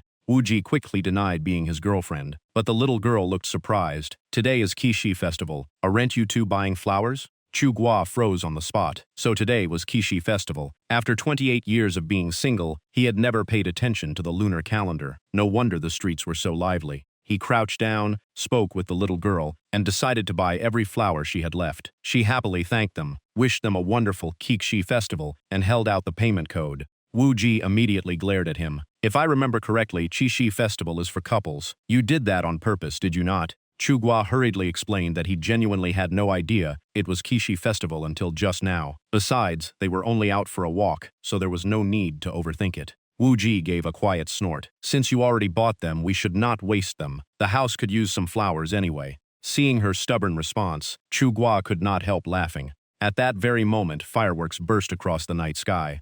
Wu Ji looked up and quietly admired the dazzling display. Chu Guo followed her gaze. Wu Ji could not hide her amazement. It is so beautiful. He nodded in agreement. It really is a breathtaking view. Smiling softly, Chu Guo felt bringing her here today had been the right choice. Wu Ji answered only with silence. The night sky of Qixi Festival was filled with brilliant fireworks. They continued wandering through the festival. Chu Guo invited her to ride the roller coaster and then the carousel, but Wu Ji refused both, reminding him that she was not a child. Chu Guo could only laugh as he remembered she had lived for 10,000 years. He helplessly thought that this elegant lady showed almost no interest in amusement rides. Maybe choosing an amusement park had been the wrong idea. Wu Ji suddenly suggested visiting the haunted house instead. She had heard it was a favorite spot for couples. She had no interest in the Ferris wheel, but the haunted house made her curious. Hearing that, Chu Guo immediately suspected she had done her research beforehand. Wu Ji calmly denied it, saying she had only stumbled across the information. What she really wanted to know was what the ghosts inside actually looked like.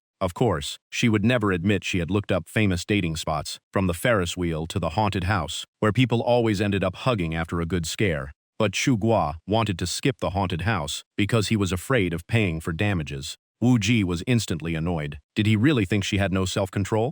In the end, they still went inside, and before long, a disturbing noise echoed through the haunted house. Just as Chu Guo feared, the staff member dressed as a ghost got hit by Wu Ji. She looked completely stunned. She thought everything inside was fake and never expected a real person to jump out. The poor employee could only explain that real actors made the experience more realistic, but he never imagined meeting someone who would attack the ghost. Chu Guo hurriedly apologized and accidentally called Wu Ji his girlfriend. The employee could only ask them not to come back next time. The employee handled it surprisingly calmly, making people wonder how Chu Guo even survived living with such a heavy-handed girlfriend. Wu Ji quietly explained that she really did not mean to do it. Chu Guo just laughed it off. A haunted house was meant to be thrilling, but this time the most traumatized person was the employee. Seeing Wu Ji still holding his hand without realizing it, he figured the haunted house mission had been a success. He even decided to give that employee a red envelope later. After that, they headed toward the next attraction. This time the ghost was played by a female employee. Wu Ji told herself to keep her eyes closed and avoid attacking again. At worst, she would just dodge with her feet. But at that moment, Chu Guo suddenly pulled her close. He wrapped Wu Ji in his arms to protect her. Her face instantly turned bright red. Ignoring the ghost actress's knowing smile, Chu Guo simply believed this was the safest way to protect her. Wu Ji told herself she never planned to hit anyone again, but what truly confused her was that she did not resist his embrace at all. She suddenly realized it had been a very long time, maybe even 10,000 years, since anyone had hugged her like this. Somehow it did not feel bad. Meanwhile, Chu Guo started getting nervous, worried that her silence meant she was angry. He quickly explained that he only wanted to stop her from losing control and paying more compensation. Hearing that excuse, Wu Ji immediately stomped on his foot. This time, Chu Gua was the one who needed medical bills. He had no idea what he had done wrong, while Wu Ji walked away in frustration to retrieve her bouquet.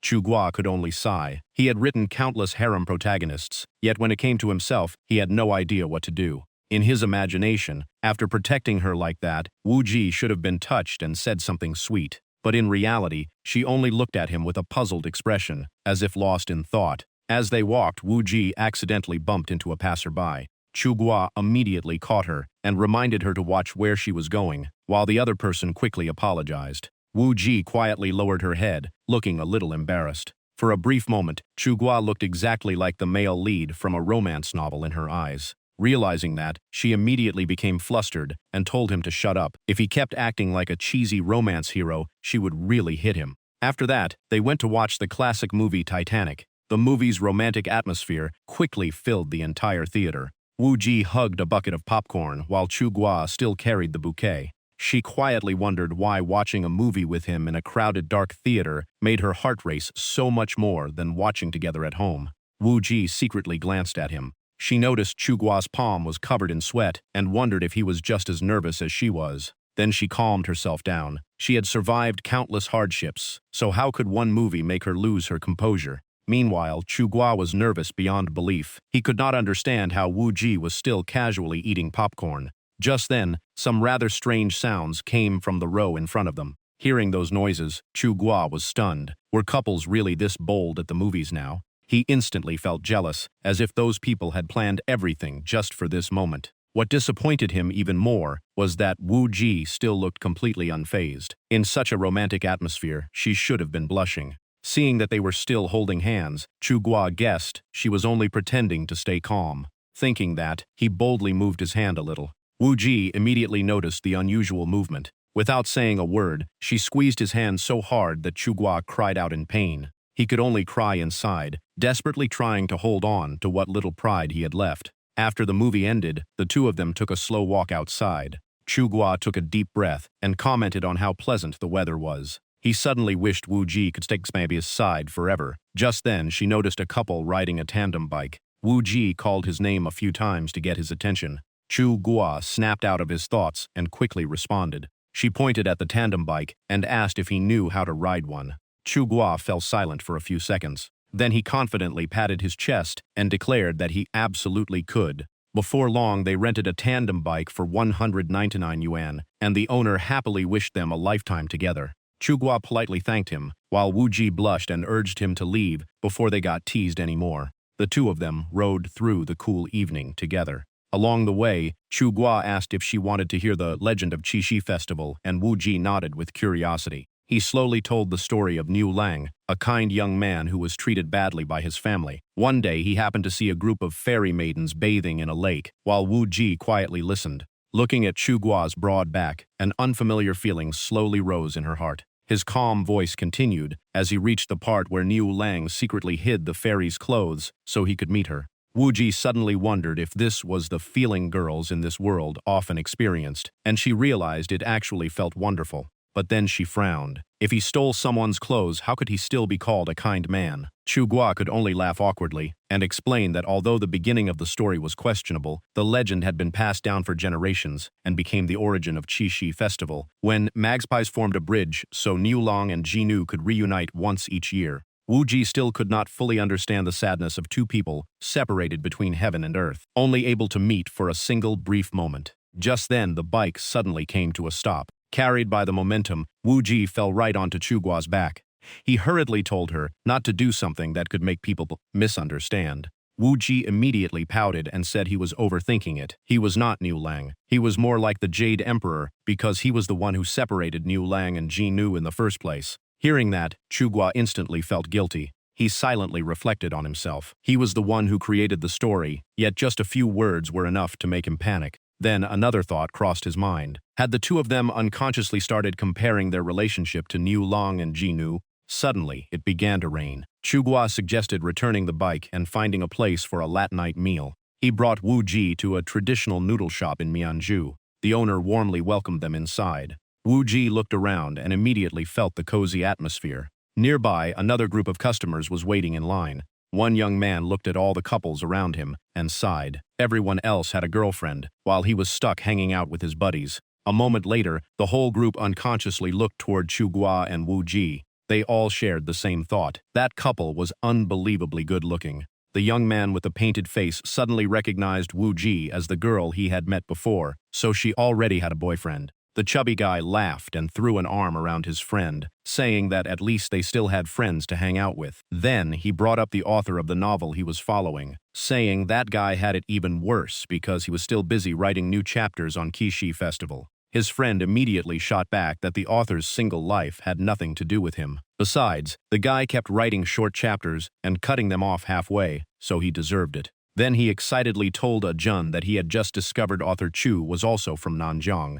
The most serious-looking guy in the group suddenly fell into thought. Then he was shocked and asked if the chubby guy had really tracked down the author's IP address to beat him up. The chubby guy casually admitted it, but said the author was wearing a mask, so he missed. The whole group boldly declared they would try again next time because the author kept writing about Xu Tiangje lately, while all they wanted was more Wu Ji. Right then, the rain finally stopped. After hearing the entire conversation, Chu Gua could only force a bitter smile. Wu Ji smiled and teased that he seemed pretty famous. Chu Gua helplessly replied that now he really wanted to meet those readers who tracked him down through the internet. Just then, the shop owner walked over and asked what they wanted to order. Wu Ji smiled and ordered 2 bowls of beef noodles, each with an extra egg, then politely thanked the owner. The owner nodded and headed off to prepare the order. While they waited, Chu Gua quietly marveled that the chubby guy's ability was even scarier than a professional hacker's. Meanwhile, the owner loudly called to the kitchen for 2 bowls of beef noodles with extra eggs.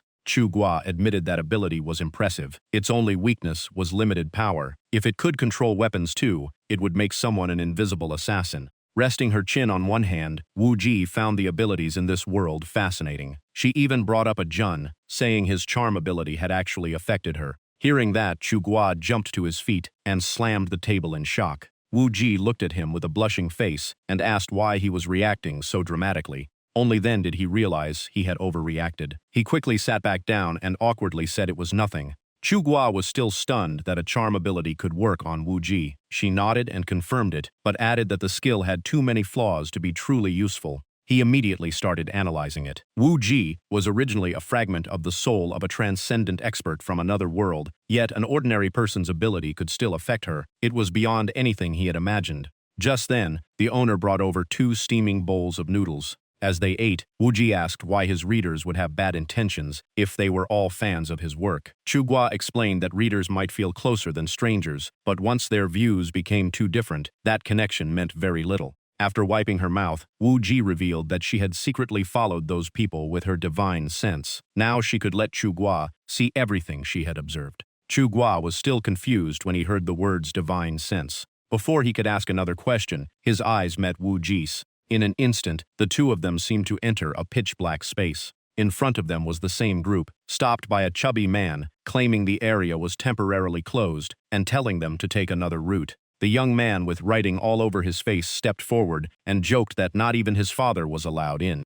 The moment the chubby man saw the words on his face, he immediately changed his attitude and respectfully called him Dad. Chu Gua could not understand why the guy insisted on writing words on his face. The young man calmly claimed he was just showing his friends around, leaving the other man even more confused. In the end, the whole group walked right in, while the chubby man kept begging his dad not to embarrass him in front of everyone. Chu Gua was amazed by such a bizarre ability. Wu Ji guessed that it temporarily forced people to accept whatever was written on the user's face, though the effect depended on the target's strength. Against someone like her, it could only make her think he looked more handsome. It could never make her fall in love with him or accept him as her father. She continued that the exact mechanism was still unclear, but one thing was certain. The target had to see the writing for the ability to work. After hearing the explanation, Chu Gua was left speechless. The ability was somehow both incredibly useful and completely useless. Thanks to that, the 4 of them successfully slipped inside. The moment they entered, the group excitedly admired the beautiful women around them.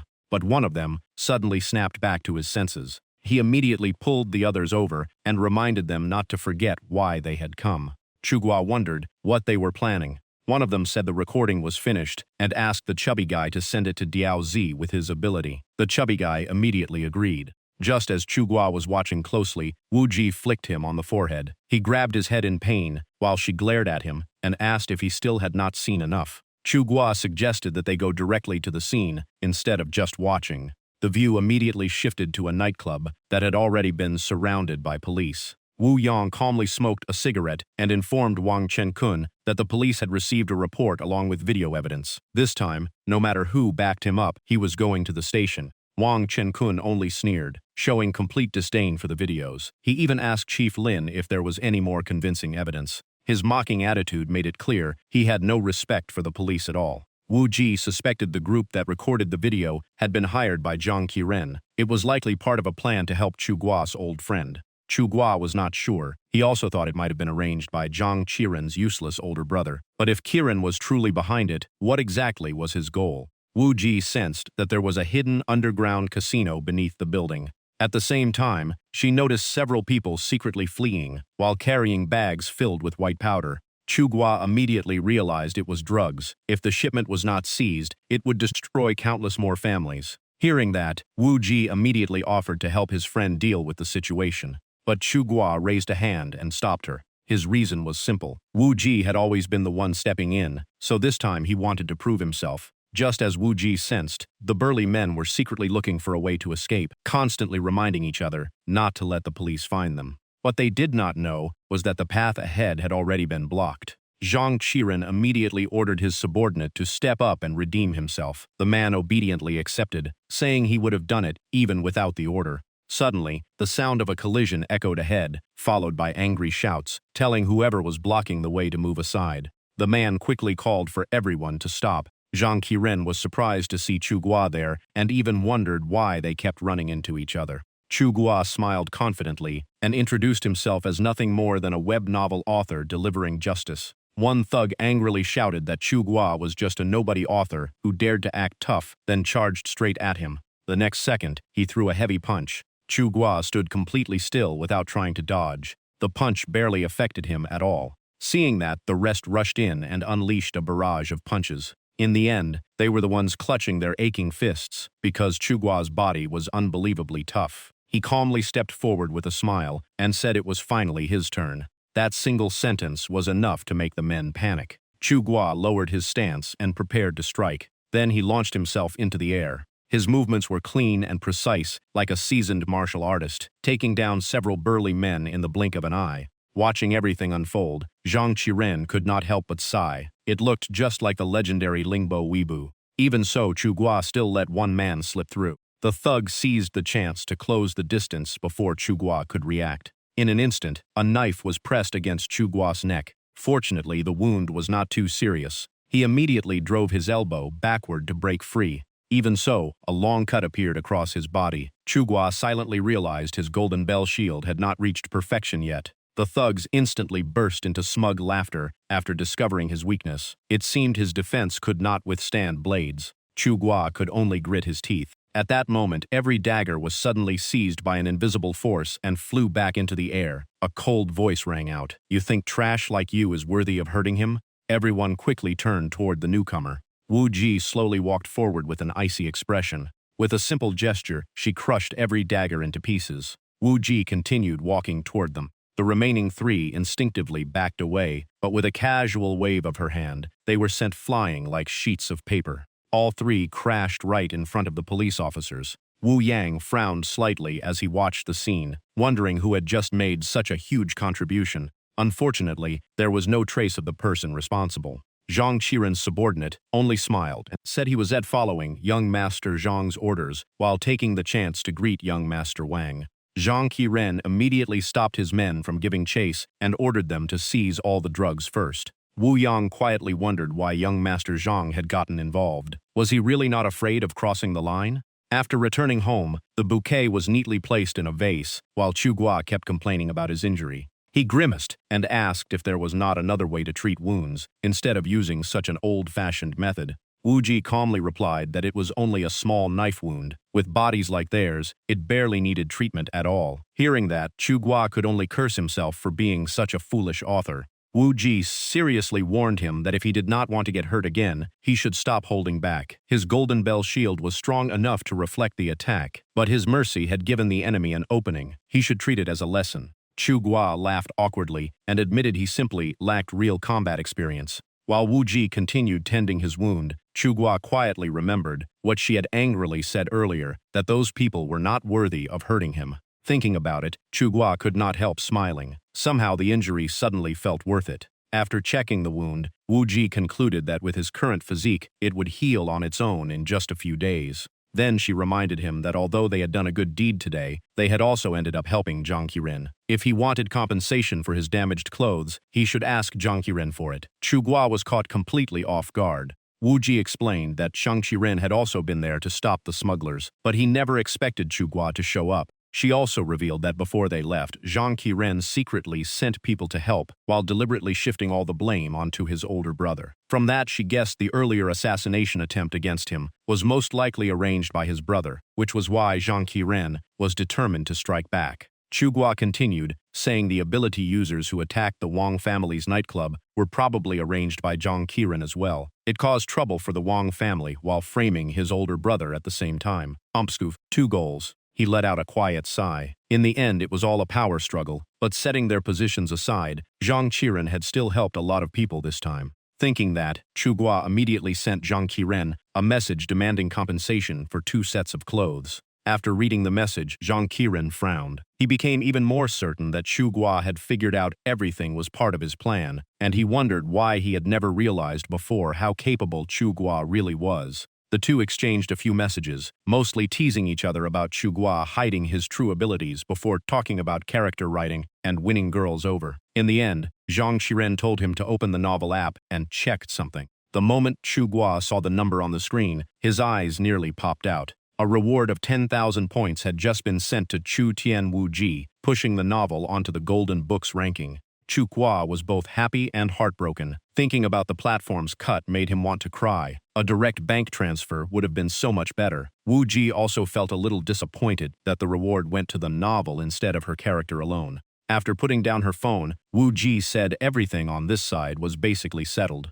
She stretched and said it was time to return to the other world. Hearing that, Chu Gua quickly stopped her and asked why she had to leave so soon. Was it because tonight's battle had drained too much of her strength? Wu Ji raised an eyebrow and replied that something so minor was nothing. Then she asked if he was talking about the time she had to carry him, leaving Chu Gua embarrassed. She explained that the real reason was that she had used a little life magic to keep the bouquet fresh longer, which had consumed a small amount of spiritual power. Wu Ji pouted and complained that even the way spiritual power was consumed had been written into the world's rules by him. Before leaving, she reminded Chu Gua to take good care of the flowers, especially to change the water every day. Wu Ji's figure slowly faded away, but before disappearing completely, she softly said that she had truly enjoyed tonight. Chu Gua silently watched her leave, his eyes filled with reluctance. When she finally vanished, only the clothes she had been wearing were left on the floor. Standing alone in the room, he suddenly realized that traces of Wu Ji were everywhere.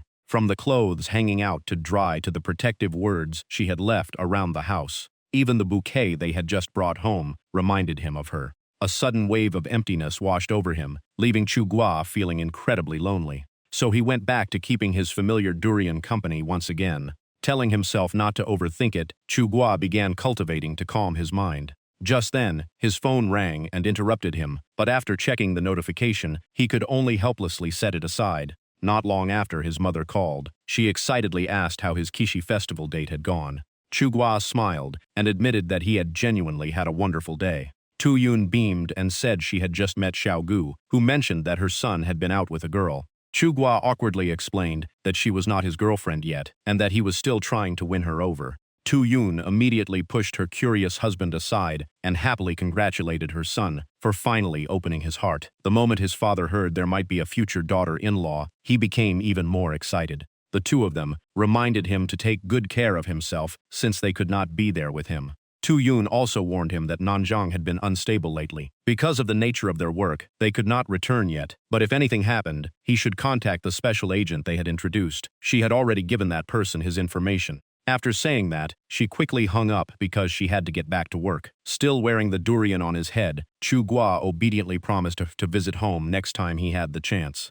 After the call, he could not help wondering what kind of work his parents actually did in the security department, since the whole family had not seen each other in a very long time. Not long afterward, his mother sent him a business card with the name Zhang Buli. Looking at the name, Chu Gua was both surprised and curious about what kind of person this was. As he washed the clothes, he sighed. Ever since learning about ability users, he had realized the world was far more complicated than he had imagined. Chu Gua guessed that the relevant government agencies were probably researching abilities as well, from training users to uncovering the true nature of those powers. He suddenly wondered if they might even be able to explain why the heroine he had written had stepped into the real world. With that thought, Chu Gua decided that when the opportunity came, he would look for Zhong Buli and ask him a few questions. At that very moment in the world inside the novel, a heaven-shaking explosion erupted across the land. The one behind everything was none other than Wu Ji. In just a moment, she flattened an entire mountain.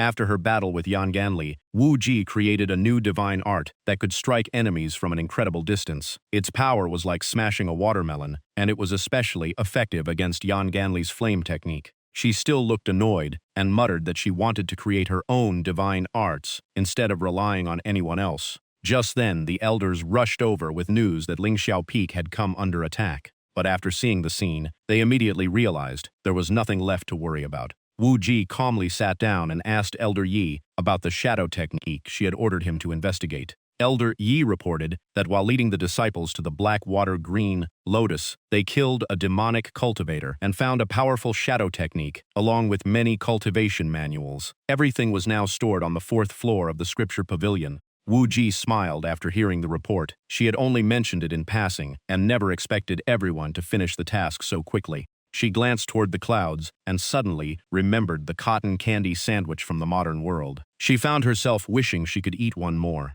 Elder Yi continued by reporting that the city lord of Yunxiao City and the sect master of Tianyuan sect had arrived to discuss forming an alliance. Wu Ji immediately put those thoughts aside and returned to her duties as sect master. She ordered everyone to gather in the main hall. They accepted the command in unison and left to prepare. On the way, Wu Ji remembered this was the stage where the sects united against Hellfire sect. It was also the beginning of many future battles for Chu Tianjie. She also clearly remembered that a spy would be hiding among the guests during this meeting. Before long, everyone had gathered in the main hall. The Tianyuan sect master spoke first. He praised Wu Ji on the surface but mocked the alliance as nothing more than an excuse to unite all the sects, comparing it to the methods of the demonic cult. Wu Ji remained calm and replied that the alliance was entirely voluntary. Anyone who disagreed was free to leave. Then her gaze turned cold as her aura quietly spread. She questioned why he would come here only to say such things. Faced with that pressure, the man quickly backed down and claimed he meant no harm. He only wanted everyone to value harmony instead of judging by appearances.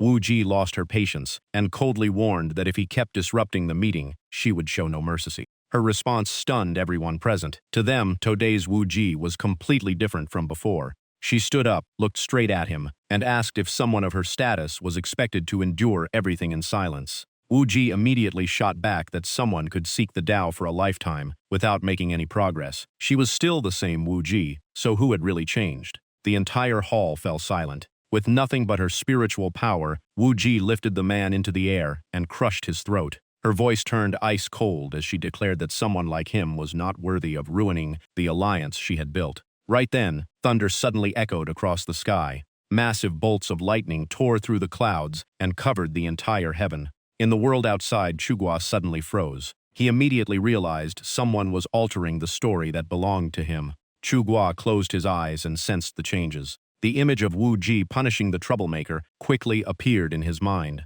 Once he realized it was her, Chu Gua immediately relaxed. Back inside the hall, everyone was horrified and believed the heavenly Tao had descended. The man hurriedly accused Wu Ji, insisting that her words had angered the heavenly Tao and brought down heavenly punishment. But Wu Ji paid no attention and calmly sensed the atmosphere around her instead. She had only one question in her heart. Why had he appeared here? From the other side, Chu Gua quietly looked at her with gentle eyes. Only a few minutes later, the sky turned bright again as the dark clouds and lightning disappeared. Wu Ji smiled softly and said that she had finally seen him. Everyone who witnessed the scene was even more terrified. The heavenly Tao had come and then retreated as if avoiding Wu Ji, making them realize she was far from ordinary. The city lord of Yunxiao was the first to bow his head and admit that Wu Ji's words had given him much to think about. Wu Ji simply nodded before absent-mindedly looking up at the clouds, thinking they looked just like cotton candy. Outside the world of the novel, Chu Gua remained deep in thought. He laughed at himself. So what if he was biased? Wu Ji was the heroine he had created himself. Thinking back to her face just now, he quietly wondered if that counted as the two of them finally meeting. His hand gently touched the bouquet Wu Ji had brought home. They had only been apart for one night, yet it felt like ages. As he walked into the kitchen, Chu Gua could not help remembering the meals she had cooked for him. Just then, the door behind him quietly closed. Chu Gua stepped outside and called Lin Yuyang to ask what was going on. On the other end, Lin Yuyang said he had confirmed that the person who stopped the criminals in the alley last night was Chu Gua. Based on the witness statements and Chu Gua's connection Wak Shang Kiran, there was little room for doubt. Lin Yuyang asked directly if Chu Gua had been helping Zhang Chikren this time. Chu Gua admitted it was indeed him, but said he was not helping any one person. He had simply followed his conscience. If anything, he was helping the police. Lin Yuyang said that was why he had no intention of calling Chu Gua in for questioning. He only wanted to know if Chu Gua wished to receive recognition for his brave actions. Hearing that, Chu Gua immediately declined and asked Lin Yuyang to keep everything confidential. Lin Yuyang laughed and assured him everything had been handled. At this point, no one could even identify the suspect's portrait. He then brought up the girl who had been with Chu Gua. Fortunately, no one could clearly describe her appearance, so Chu Gua had nothing to worry about. Only then did he finally relax. Chu Gua then asked if this case had caused major trouble and whether Lin Yuyang was facing pressure from his superiors, since powerful forces were clearly involved. Lin Yuyang simply smiled and said many people in the department still supported him, so he would continue solving cases according to his own principles. After that, Lin Yuyang picked up his files, left, and said they would talk again when they had time. Chu Gua ended the call as well. He suddenly realized the current Lin Yuyang was far more dependable than he had been back in college. After putting away his phone, Chu Gua walked into a restaurant. The moment he entered, he heard a loud argument. The owner was scolding a young man, accusing him of trying to skip the bill. The young man calmly explained that he had tapped the wrong payment option and was only short by 30 cents. It was not intentional. When the owner mentioned a mobile game, he said he did not even play games. The owner immediately argued back, asking how he knew she was talking about a game if he had never played one. The young man calmly replied that everyone asked him the same question after seeing his name, so he had gotten used to it. He sighed that people now only recognized game characters. When they heard Li Taibai, they thought of a game. When they heard Chu Tiangjie or Li Qingqiu, they assumed they were characters created by author Chu. Even the two people from yesterday had asked him the same thing, leaving him completely helpless. The owner ignored him, shoved the payment code in front of him, and declared that he had to pay the missing 30 cents today. Right then, Chu Gua called out to the owner. As soon as she saw a new customer, the owner instantly changed her tone and warmly asked how many people were dining. Chu Gua smiled and said he had planned to eat alone, but now he had company. He casually paid the missing 30 cents for the young man and invited him to join him for a meal. Although the young man remained calm, he could not hide his surprise. Throughout the meal, he ate slowly and with perfect manners. Chu Gua started the conversation, saying he had heard everything earlier, especially the part about author Chu. The young man looked up with a few grains of rice still on his lips and smiled. So you really are Brother Chu. When I saw you enter the nightclub yesterday, I knew you would come looking for me sooner or later. Setting down his chopsticks, he explained that this place was one of their group's safe houses, so he had decided to wait here for Chu Gua. The moment he mentioned the word safe house, the three restaurant staff immediately turned away, as if they had heard nothing. Chu Gua honestly replied that he had no idea about any of that. He had simply come to eat. The young man laughed, realizing he had overestimated him. After observing him for a moment, Chu Gua asked if he was the freelance agent known as Zhang Buli. The young man immediately corrected him, saying his real name was Zhang Yi, while Zhang Buli was only his online nickname and he would change it someday. Chu Gua immediately asked if he knew his mother. Zhang Yi openly nodded in confirmation. Both of them quietly sized each other up, but Zhang Yi remained impossible to read. Chu Gua lowered his voice and asked if he could ask a few questions. Zhang Yi casually told him to go ahead. Without wasting time, Chu Gua got straight to the topic of supernatural abilities. Zhongyi looked at him and remarked that Chu Guo did not seem like someone with supernatural powers. Instead, he looked more like a martial artist. Chu Guo was surprised that Zhongyi could see that. Zhongyi simply smiled and said he did not mind explaining. He began by saying that people used to call it superpowers, not supernatural abilities. Movies and the media had mentioned the concept long ago. Back then, however, people with special abilities were extremely rare. Chu Guo asked if supernatural abilities had only started becoming common in recent years. As Zhongyi picked up some vegetables, he explained that the spiritual energy of the world had been steadily recovering, and the authorities believed that was why more people were awakening supernatural powers. Zhongyi guessed that Chu Guo's parents had lived normal lives before, but in recent years he probably saw them far less often. Chu Guo's silence was all the confirmation he needed. Chu Guo then asked why the world's spiritual energy was recovering. Zhongyi shook his head and said no one had an official answer yet. Even so, he was certain that with the current level of spiritual energy, people with supernatural abilities would still remain a tiny minority for centuries to come. Chu Guo found that hard to believe because almost everyone around him seemed to have powers, from his roommate and neighbors to his classmates and even his readers. Zhongyi laughed and offered two theories. Either extraordinary people naturally attracted one another, or Chu Guo had the aura of a main character. Which one was true was up to him to decide. Chu Guo quietly thought it was probably all thanks to Wu Ji's fortune. He looked at the restaurant staff and asked if this was really their base. Did that mean everyone here had supernatural abilities too? Zhongyi smiled and confirmed it. According to him, the husband and wife who owned the restaurant both had special powers. One could make any dish taste worse, while the other could make it taste better. After hearing that, Chu Guo finally understood why this was the only restaurant left on the entire street. He then curiously asked what Zhongyi's own ability was. Zhongyi calmly answered that he could not feel pain. The answer was so outrageous that Chu Guo nearly choked on his drink. He stared at Zhongyi in disbelief and asked if he really meant he felt no pain at all. Zhongyi shrugged and said it sounded powerful, but it was actually not very useful and even came with plenty of drawbacks. Chu Guo was left speechless because everyone in this group seemed to have bizarre abilities. Resting his chin on one hand, Zhongyi added that he had heard his ability could evolve into something close to immortality if trained to its limit. But that was only a rumor, since he had no intention of risking his own life to test it. Chu Guo asked if they also had a place dedicated to training supernatural abilities. Zhongyi generously replied that they did, and Chu Guo was welcome to train there anytime. Hearing that, Chu Guo slowly put down his chopsticks. He seriously asked whether he could keep his identity secret while training there, because he did not want to reveal his face. Zhongyi laughed and said the solution was simple: just wear a mask and make up a new identity. Chu Guo nodded, thinking that if he brought Wu Ji there in the future, she would not have to worry about being recognized either. Suddenly, he thought of an even more important issue involving identity. Chu Guo quietly asked Zhongyi if he could help create a legal identity for someone else. Zhongyi was slightly surprised by the question, but after a brief pause, he confidently said it could absolutely be done. Chu Guo tied back his hair and let out a relieved sigh. His mother's recommendation really was reliable. The problem that had troubled him for so long finally had a solution. He could hardly wait for Wu Ji to return so he could share the good news with her. The glass of water on the table was soon emptied.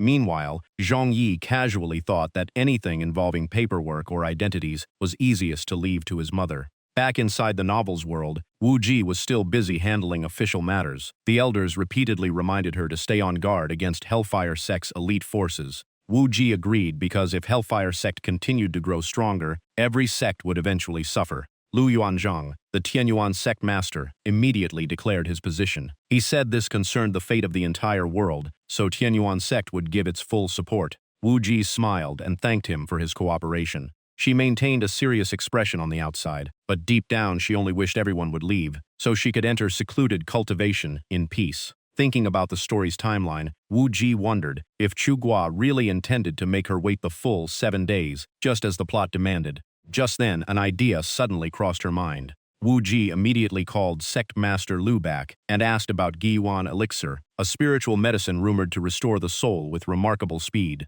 Lu Yuanzhang looked surprised, but confirmed that he did have it. Wu Ji proposed a trade. She offered a black water-green lotus petal, a treasure that greatly aided cultivation, in exchange for a bottle of Guiyuan Elixir, since the Sword Sect's treasures were not as effective. Lu Yuanzhang thought it over for a moment. Then he happily agreed to the deal. After getting what she needed, Wu Ji smoothly saw all the guests off. She was secretly pleased. A small sacrifice had earned everyone's trust. Having a spy around could sometimes be surprisingly useful. In the readers' group chat, everyone was shocked to see Chugua release 4 new chapters in a row. Some even joked that he must have taken the wrong medicine or found a wealthy sponsor. Chugua could only sigh. The current arc was all about the war between the sects with Wu Ji at the center. Several chapters had passed, yet less than an hour had gone by in the story. Who knew how long he would have to write before she came back? Just then, a familiar voice asked why he was no longer sitting there hugging a durian in despair. Wu Ji stood with her hands on her hips and asked what kind of punishment he wanted this time. Chugua joked that if he had to be punished anyway, then his master might as well use her foot instead of the durian. Hearing that, Wu Ji actually raised her foot.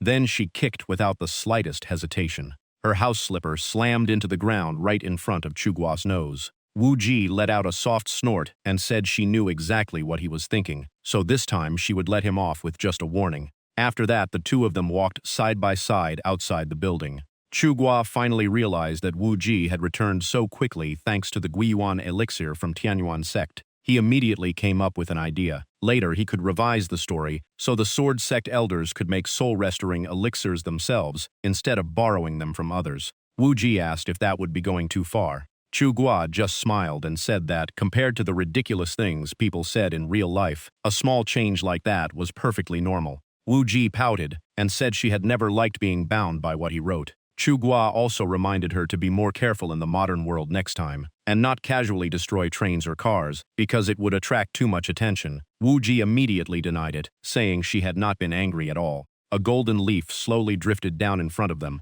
Wu Ji looked up and realized that autumn had arrived. Chugua smiled and said the weather here stayed warm all year, so he rarely noticed the changing seasons. It was only after Qixi festival that he remembered the start of autumn had already passed. Wu Ji gently stroked the leaf in her hand and quietly thought that autumn was beautiful, and even her name, Wu Ji, belonged to that season. Seeing her expression, Chugua seemed to guess what she was thinking. He deliberately acted spoiled and complained that it was unfair because she had a leaf to play with while he had nothing. Wu Ji naturally handed him the leaf, but Chugua shook his head and said that was not what he wanted. She curiously asked what he wanted instead. Rather than answering, Chugua gently took her hand. He smiled and said that was much fairer. Suddenly remembering something important, Chugua told her that his mother had introduced someone who could help create a legal identity for her. Wu Ji could not hide her surprise. He explained that he had also just learned the government really had a way to handle cases like this. Then the two continued walking in silence, with their hands still tightly clasped together. Chugua asked if she wanted to keep the name Wu Ji for her new identity documents. She nodded in agreement. He smiled and said the name fit perfectly in a cultivation world, but it sounded a little unusual in the modern world. Wu Ji immediately asked if changing it to Gu Royan would make her sound more modern. Chugua hurriedly waved his hands and said that was not what he meant at all. Wu Ji simply pouted and said it did not matter if her name was a little unusual. People still lived perfectly normal lives. Chugua had no idea why her mood changed so quickly. Holding her hand, he suggested they go take ID photos first. But Wu Ji suddenly stopped in her tracks. Chugua turned around in confusion. Wu Ji narrowed her eyes suspiciously and asked if he was secretly trying to trick her into registering their marriage. Chugua frantically explained that even if he wanted to, she did not yet have a legal identity to register with. Seeing her reaction, it looked like even Wu Ji was feeling a little flustered this time. When they arrived at the photo studio, the photographer told her to lower her head a little, then just a bit more. Although confused, Wu Ji still did as instructed. She tilted her head slightly to the left and frowned, wondering if the photographer was making things difficult on purpose because she was already sitting perfectly straight. The photographer quickly snapped the picture and announced that the first shot was done. After a few more adjustments, Wu Ji finally finished the photo session. Chugua smiled at the photo and said she finally looked a little more like an ordinary person. Wu Ji could not understand what had ever made her seem unusual. He laughed and explained that she normally looked like an immortal fairy who had just descended into the mortal world. He had to admit that Wu Ji's beauty was nearly flawless. Wu Ji urged him to leave, but Chugua said there was still one more thing to do. He suggested they take a photo together as a keepsake. She immediately became suspicious, thinking he was trying to trick her into completing more paperwork. Chugua laughed helplessly and explained it was only a photo before happily leading her into position. Wu Ji asked if the picture could be edited afterward. Chu Gua said they could always add clouds later to make it look like they were standing on an immortal mountain. Hearing that, she imagined herself surrounded by white clouds and green peaks, wondering if it would resemble her sect. The photographer enthusiastically guided them closer together, a little closer. "Miss, do not be shy, just smile naturally." He kept nodding, signaling that everything was perfectly positioned.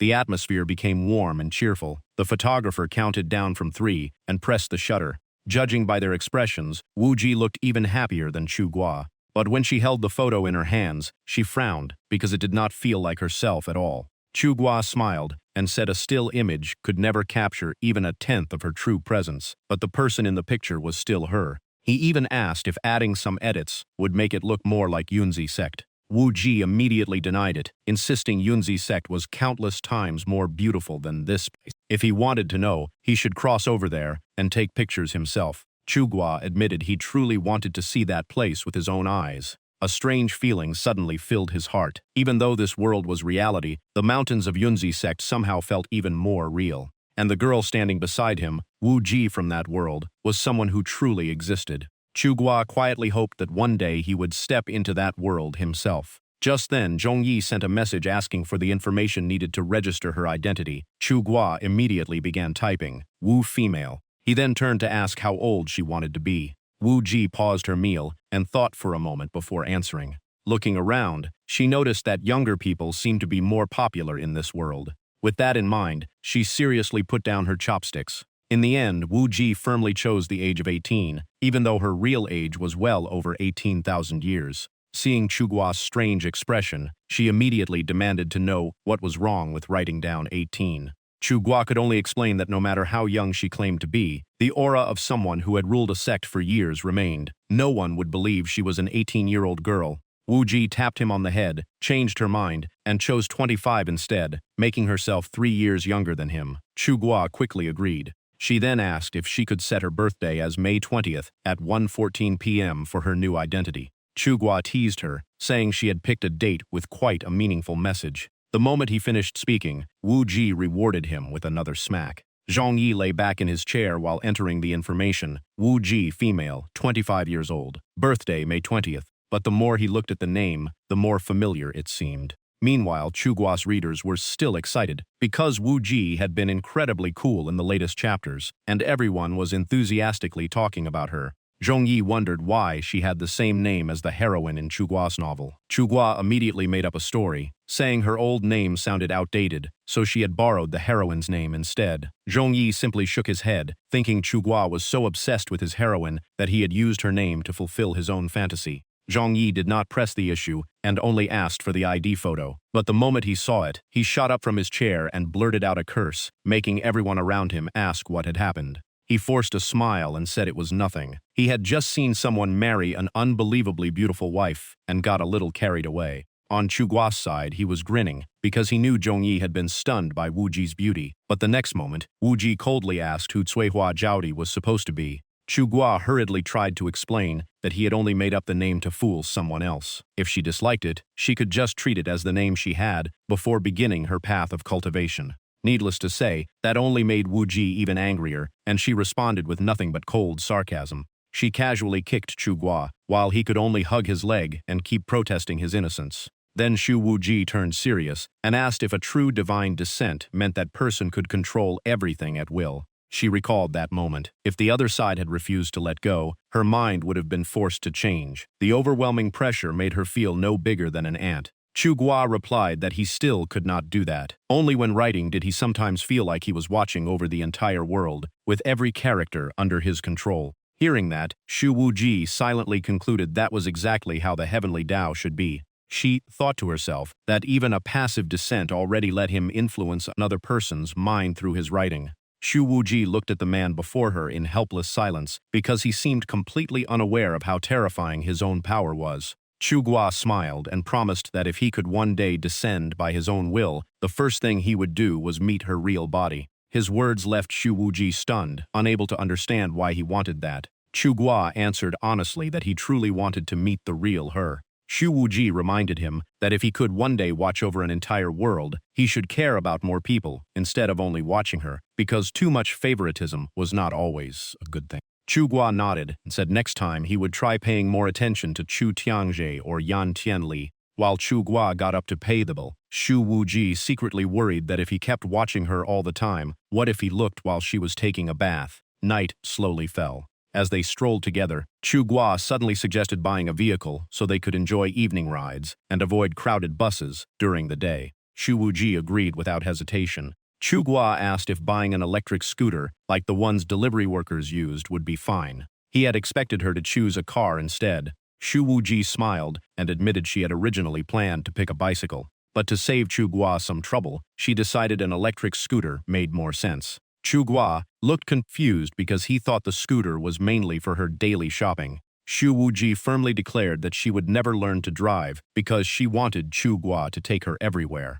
Hearing that, Chu Guo immediately understood and happily thought that driving his master around was not a bad deal at all. Xu Wuji pouted and asked if he did not like that. Chu Guo smiled, patted her head, and said he would be more than happy to. The next day, bill after bill flew out of Chu Guo's wallet, while the salesperson cheerfully wished them a safe ride. Chu Guo could only sigh that chasing a girl was unbelievably expensive. He had spent more in these 2 months than in half a year hanging out with Zhang Qiren. Xu Wuji was full of excitement and kept urging him to hurry so they could try the new scooter. Chu Guo walked over and told himself that as long as she was happy, every penny was worth it. The sky was unusually clear that day. The two rode along at an easy pace, letting the breeze flow through their hair. Chu Guo quietly realized that Xu Wuji's balance was so good that she did not even need to hold his waist like other girls. But he still refused to give up on his little plan. So Chu Guo suddenly made a sharp turn, hoping she would lose her balance. To his surprise, Xu Ji only made a slight adjustment, and both she and the scooter stayed perfectly steady. She even seriously reminded him to drive more carefully since the scooter was brand new, leaving Chu Guo silently regretting his failed plan. Xu Wuji looked at Chu Guo with a suspicious gaze. It seemed she had already figured out what he was trying to do. Right then, she picked up 2 doll masks, looked them over, and asked which characters they were because they looked pretty cute. Chu Guo laughed and said he thought she would have recognized them long ago, making Xu Wuji even more confused. He told her that he once dreamed she snapped an eggplant plush in half and seriously scolded him for still liking childish things. Thinking back on that dream, Chu Guo could only laugh because it had now become reality with him actually taking her out for a ride. Taking the chance, he curiously asked what show she had watched before. Xu Wuji only shot him a warning glare. Chu Guo immediately grabbed his head and cried out in pain, while she snapped that he was asking for trouble. He quickly changed the subject and explained that this was 3rd gourd with the golden leaf on his head, while the green one was 6th gourd, then prepared to put them on. Xu Wuji immediately suspected he had chosen them on purpose for some hidden motive, leaving Chu Guo sighing that his group of friends had filled her head with strange ideas. Xu Wuji asked what those 2 characters meant. Chu Guo explained that 3rd gourd was famous for his toughness, while 6th gourd could turn invisible. Those would become their code identities later. When they reached the meeting place, Xu Wuji hesitated and asked if he really wanted to bring her inside. Chu Guo calmly replied that Lin Yuyang already knew she was with him, and Zhong Yi had even prepared her identity, so it was better to admit she was an ability user than make people suspicious. Xu Wuji immediately grabbed his arm and told him to wait a moment. She carefully said she would add a layer of magic and slightly change her voice, so no one could see through her disguise or recognize her real voice. Chu Guo instinctively took a small step back. Xu Wuji looked at him in surprise and asked why he reacted like that. Chu Guo was only worried that using magic would shorten the time she could stay in this world. Xu Wuji smiled and reassured him that such a tiny spell was nothing to worry about. Only then did Chu Guo relax, and Xu Wuji walked in first, signaling him to follow. The familiar curtain was pulled aside, and the chef warmly greeted them. Chu Guo returned the greeting and said Zhang Buli had sent him. A moment later, they were led upstairs into a building that the members had bought together.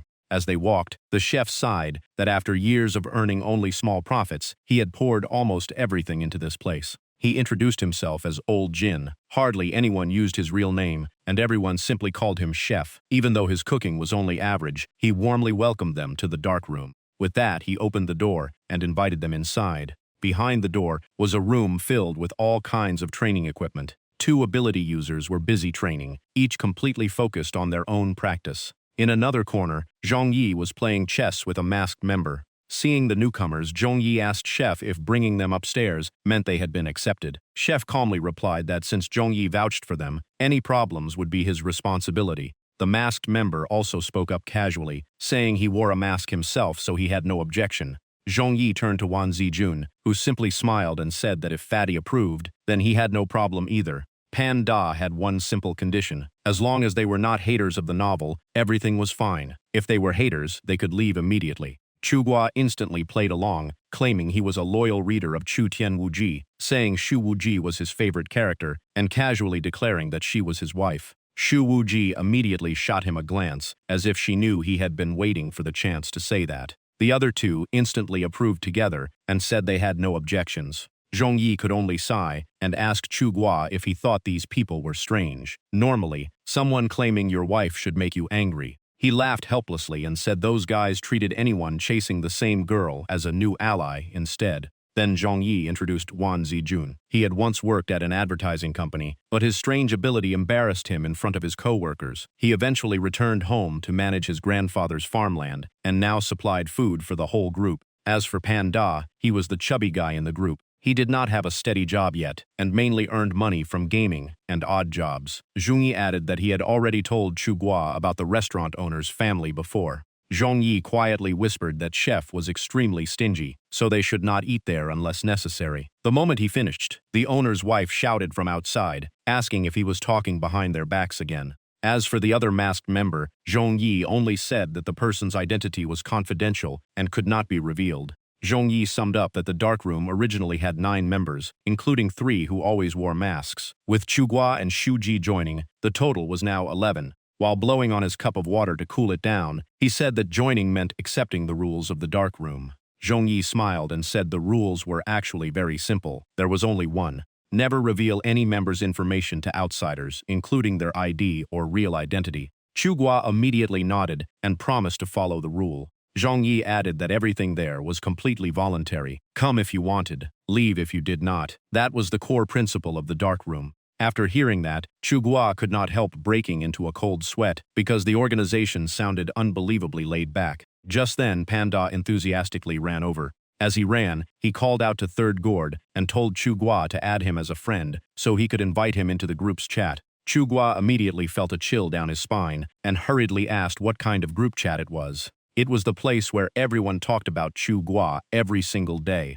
Chu Gua tried to save some face and said they should at least respect the author since his novel was not that bad. Panda laughed and said that was a different matter. The group was a lot of fun, and the admin even cosplayed Shu Wuji so perfectly it was unbelievable. Chu Gua casually joked that maybe the admin really was Shu Wuji. Panda burst out laughing and said Third Gourd was still dreaming. Jokes were fine, but if it were really Shu Wuji, why would she ever join that group? Shu Wuji quietly tightened her fist. She was clearly getting angry and silently wished this idiot would stop making trouble. The next moment, Shu Wuji suddenly stood up. She directly asked if this place had a training area. With a calm expression, she said they came here to cultivate, not to sit around chatting. Chu Gua quickly backed her up, saying they only wanted a place to train and would pass on joining the chat group. Panda shrugged and returned to his computer, saying teasing Shu Wuji in the group was much more entertaining anyway. Wan Zijun suddenly suggested making a bet because there was a good chance author Chu would post a new chapter tonight. Panda said there was no need to bet because that was almost guaranteed to happen. Chu Gua immediately accepted the bet. Panda smirked and said, author Chu must have taken the wrong medicine today. He had already posted 4 chapters before midnight, so another update was almost certain. There was nothing to bet on. Chu Gua refused to back down and said that if Panda lost, he only had to let him slap him once. Panda agreed at once, but if Chu Gua lost, he had to take off the eggplant mask. Chu Gua accepted without hesitation, while Shu Wuji was left speechless by his complete lack of shame.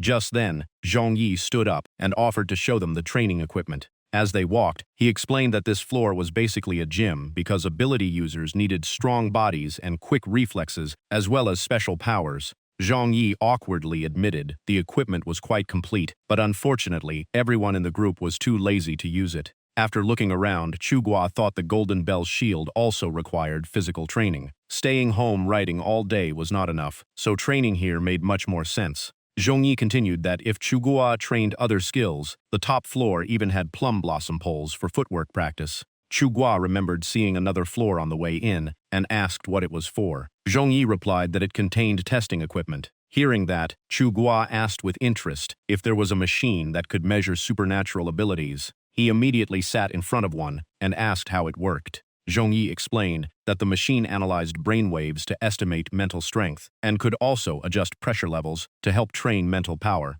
He added that the results were only for reference. Current technology still could not accurately evaluate every type of ability, but they could try it anyway. Zhongyi immediately activated the machine. He told Chugua to close his eyes. Once he felt the mental pressure, he should resist it with his own mind and stop as soon as he reached his limit. From Chugua's expression, everyone could tell the process was far from pleasant. Shu Wuji instinctively stepped forward, but Zhongyi quickly stopped her and said Chugua would be fine, so she should not worry. Of course, Shu Wuji did not believe him at all, because if anything happened to Chugua, she would suffer the consequences too. At that moment, Chugua was truly enduring intense pain. Shu Wuji stood beside him anxiously, wanting to help immediately. To Chugua, the pressure felt like sinking to the bottom of the ocean, surrounded by crushing mental force from every direction. It became heavier and heavier, but he had no idea how to fight back because he did not actually possess any supernatural ability. After thinking for a moment, he decided to focus his mind by imagining the next chapter of his novel.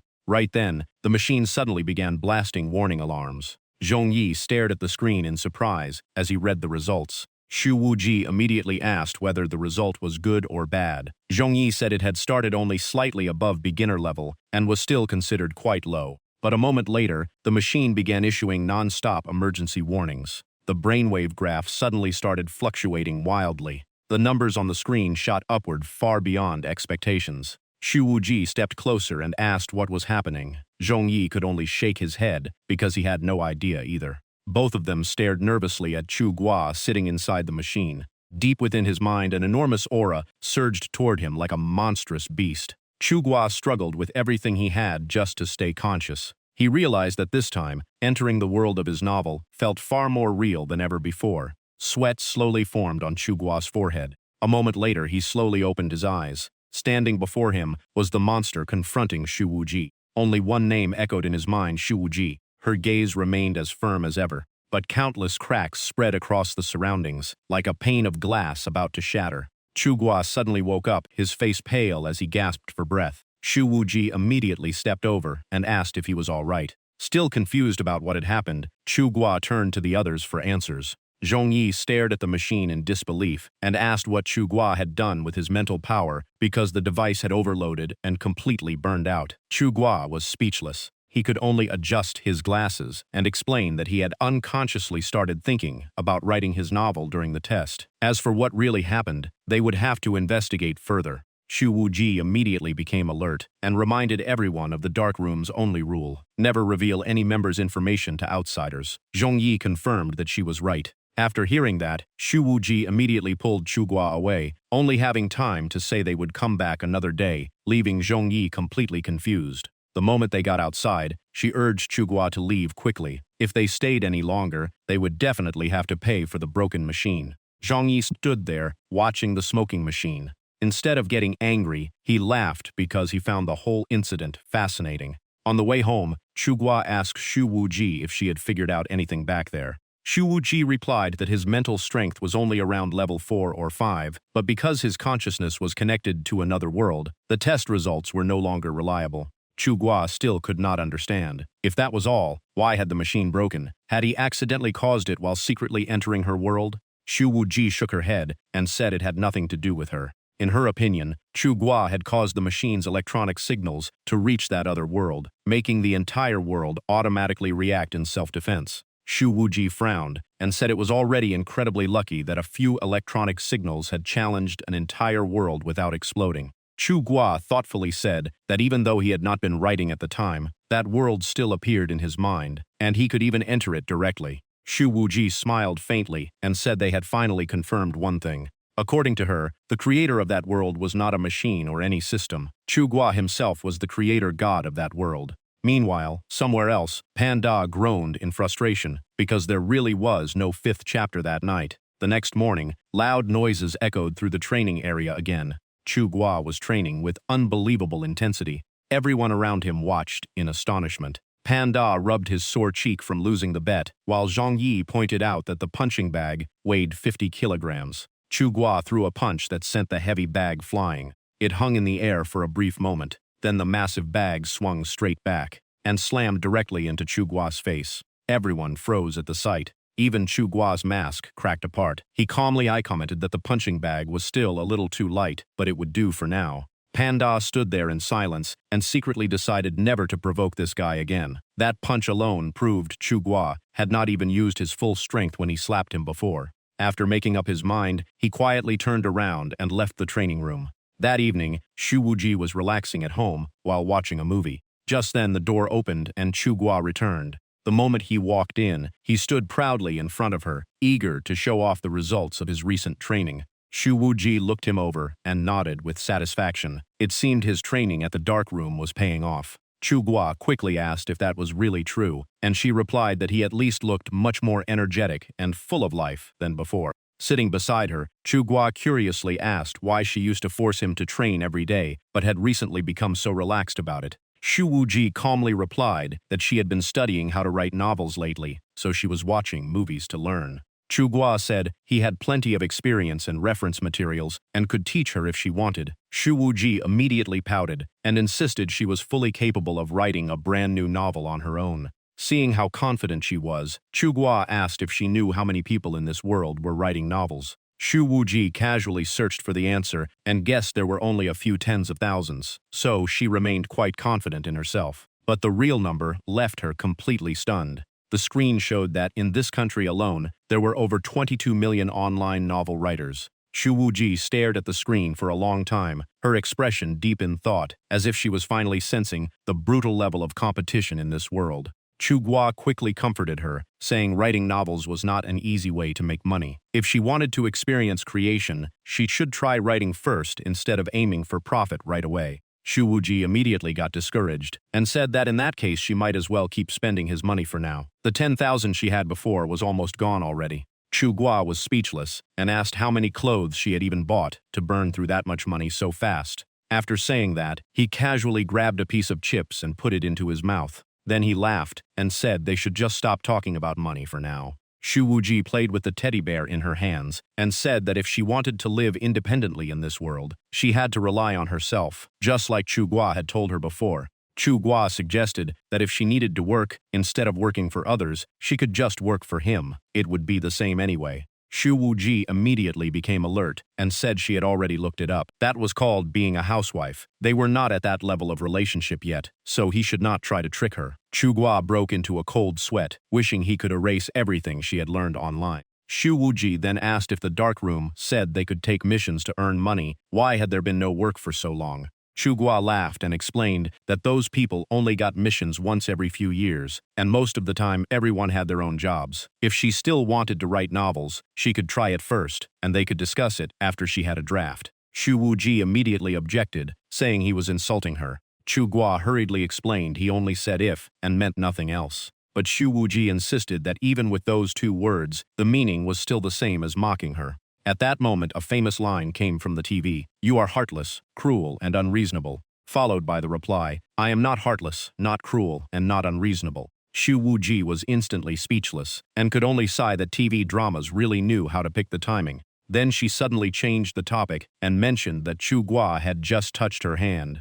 Chu Gua looked confused, not understanding what she meant. Shu Wuji calmly said to treat it as an exchange. If he taught her how to write novels, then that incident could be ignored. Chu Gua silently thought their relationship seemed to have taken another step forward. He seriously began explaining that the main purpose of an outline was to define what story you wanted to tell, what the protagonist would do, what they would experience, and what they would ultimately achieve. Organizing these elements was the first step of building a plot, and if the story was already complete in your mind, writing it down was not strictly necessary. Then Chu Gua asked what kind of story she wanted to write. Shu Wuji immediately answered that she wanted a female hero who slayed demons and monsters. Chu Gua immediately shook his head and said that was not yet a story, reminding her of what he had just explained. He asked again what the protagonist would do. Shu Wuji said she would eliminate demons. He asked what she would experience, and she still said demon slaying. Chu Guo helplessly asked what the final result would be. Shu Wuji naturally replied that of course she would successfully defeat all demons. She even nodded, fully convinced that her answer was correct.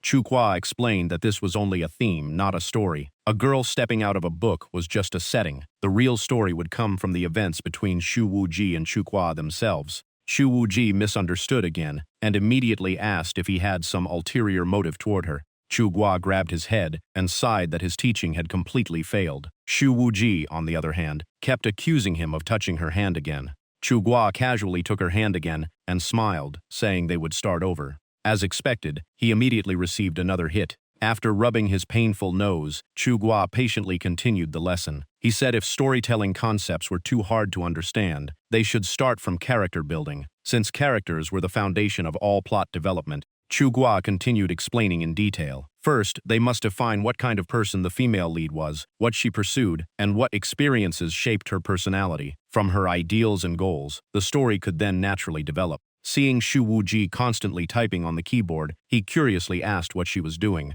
She calmly replied that she was searching for Shu Wuji's character profile in his novel. Chu Guo was speechless, thinking she was about to copy it directly. Shu Wuji shook her head and pointed out that in that profile, he never mentioned what she had gone through, yet her personality was still clearly defined. Being questioned by his student on the spot, Chu Guo was momentarily speechless, because it was indeed hard to explain. He could only say that from the moment she appeared, Shu Wuji had been designed as a genius sect master, leading an entire faction. Her past cultivation journey was left to readers' imagination, since no one truly knew her backstory, so it did not need detailed explanation. In Shu Wuji's mind, scenes of herself doing all kinds of chores at home suddenly surfaced. Chu Guo continued explaining that he later added traits like gentleness, elegance, and refined temperament to make the image more acceptable to readers. Shu Wuji pouted and asked why, if that was the case, he still forced her to write such a profile, since Shu Wuji in his story was also a female lead. Hearing that, Chu Guo collapsed inwardly, feeling that this student was impossible to teach. Shu Wuji leaned closer again and deliberately brought up that he had once touched her hand. Chu Guo quickly backed away, repeatedly denying it, but in the end, he still could not avoid another beating. After the second failed lesson, Chu Guo still refused to give up. He changed his approach and said, this time he would start with character relationships before building the plot. He gave an example that when the female lead meets the male lead, the story would expand into his background, family, faction, and connections, then link all of that back to her to naturally form the plot. Shu Wuji coldly retorted that even he did not know his own family background, so how could there be such complex relationships? That sentence almost made Chu Guo spit out everything in his mouth. He nearly broke down and begged her to forget their real-life situation when learning writing. Shu Wuji calmly insisted that everything he said was completely different from her real experience. Chu Guo argued that she was living a normal life with daily necessities, while writing novels was about creating conflicts and plot development. Stories could be inspired by life, but not copied directly. Shu Wuji immediately countered that he himself had once said, all stories come from life. Chu Guo finally snapped and grabbed the nearby teddy bear. Then he pressed it straight onto Shu Wuji's face. He complained that when he was her disciple before, he never argued with her like this. Shu Wuji tilted her head and asked what kind of training this was. Chu Guo pouted and said, people say you should nourish what you lack, and he just wanted to help her nourish her brain a little. The next moment, he received another beating. With that, the third teaching session ended in complete failure. Chu Guo, covered in injuries, cried out that Shu Wuji was truly betraying her master. Shu Wuji coldly snorted and reminded him that she was also his master. She proudly declared she would not learn from him anymore. She already understood half of it and did not believe she could not write a novel herself. Chu Guo remained confident and said she would eventually come back to ask him for guidance. Shu Wuji ignored him and sat down to open the fan chat group, wanting to see what everyone was discussing. She sent a sticker, and the entire group immediately called her Shu Shu, but the next person who messaged was instantly muted for 1 hour by admin Shu Wuji. Shu Wuji rested her chin on her hand, staring at the screen with a clearly displeased expression. Another night passed in an atmosphere that was anything but peaceful. Noticing her unusual expression, Chu Guo quickly asked what was wrong.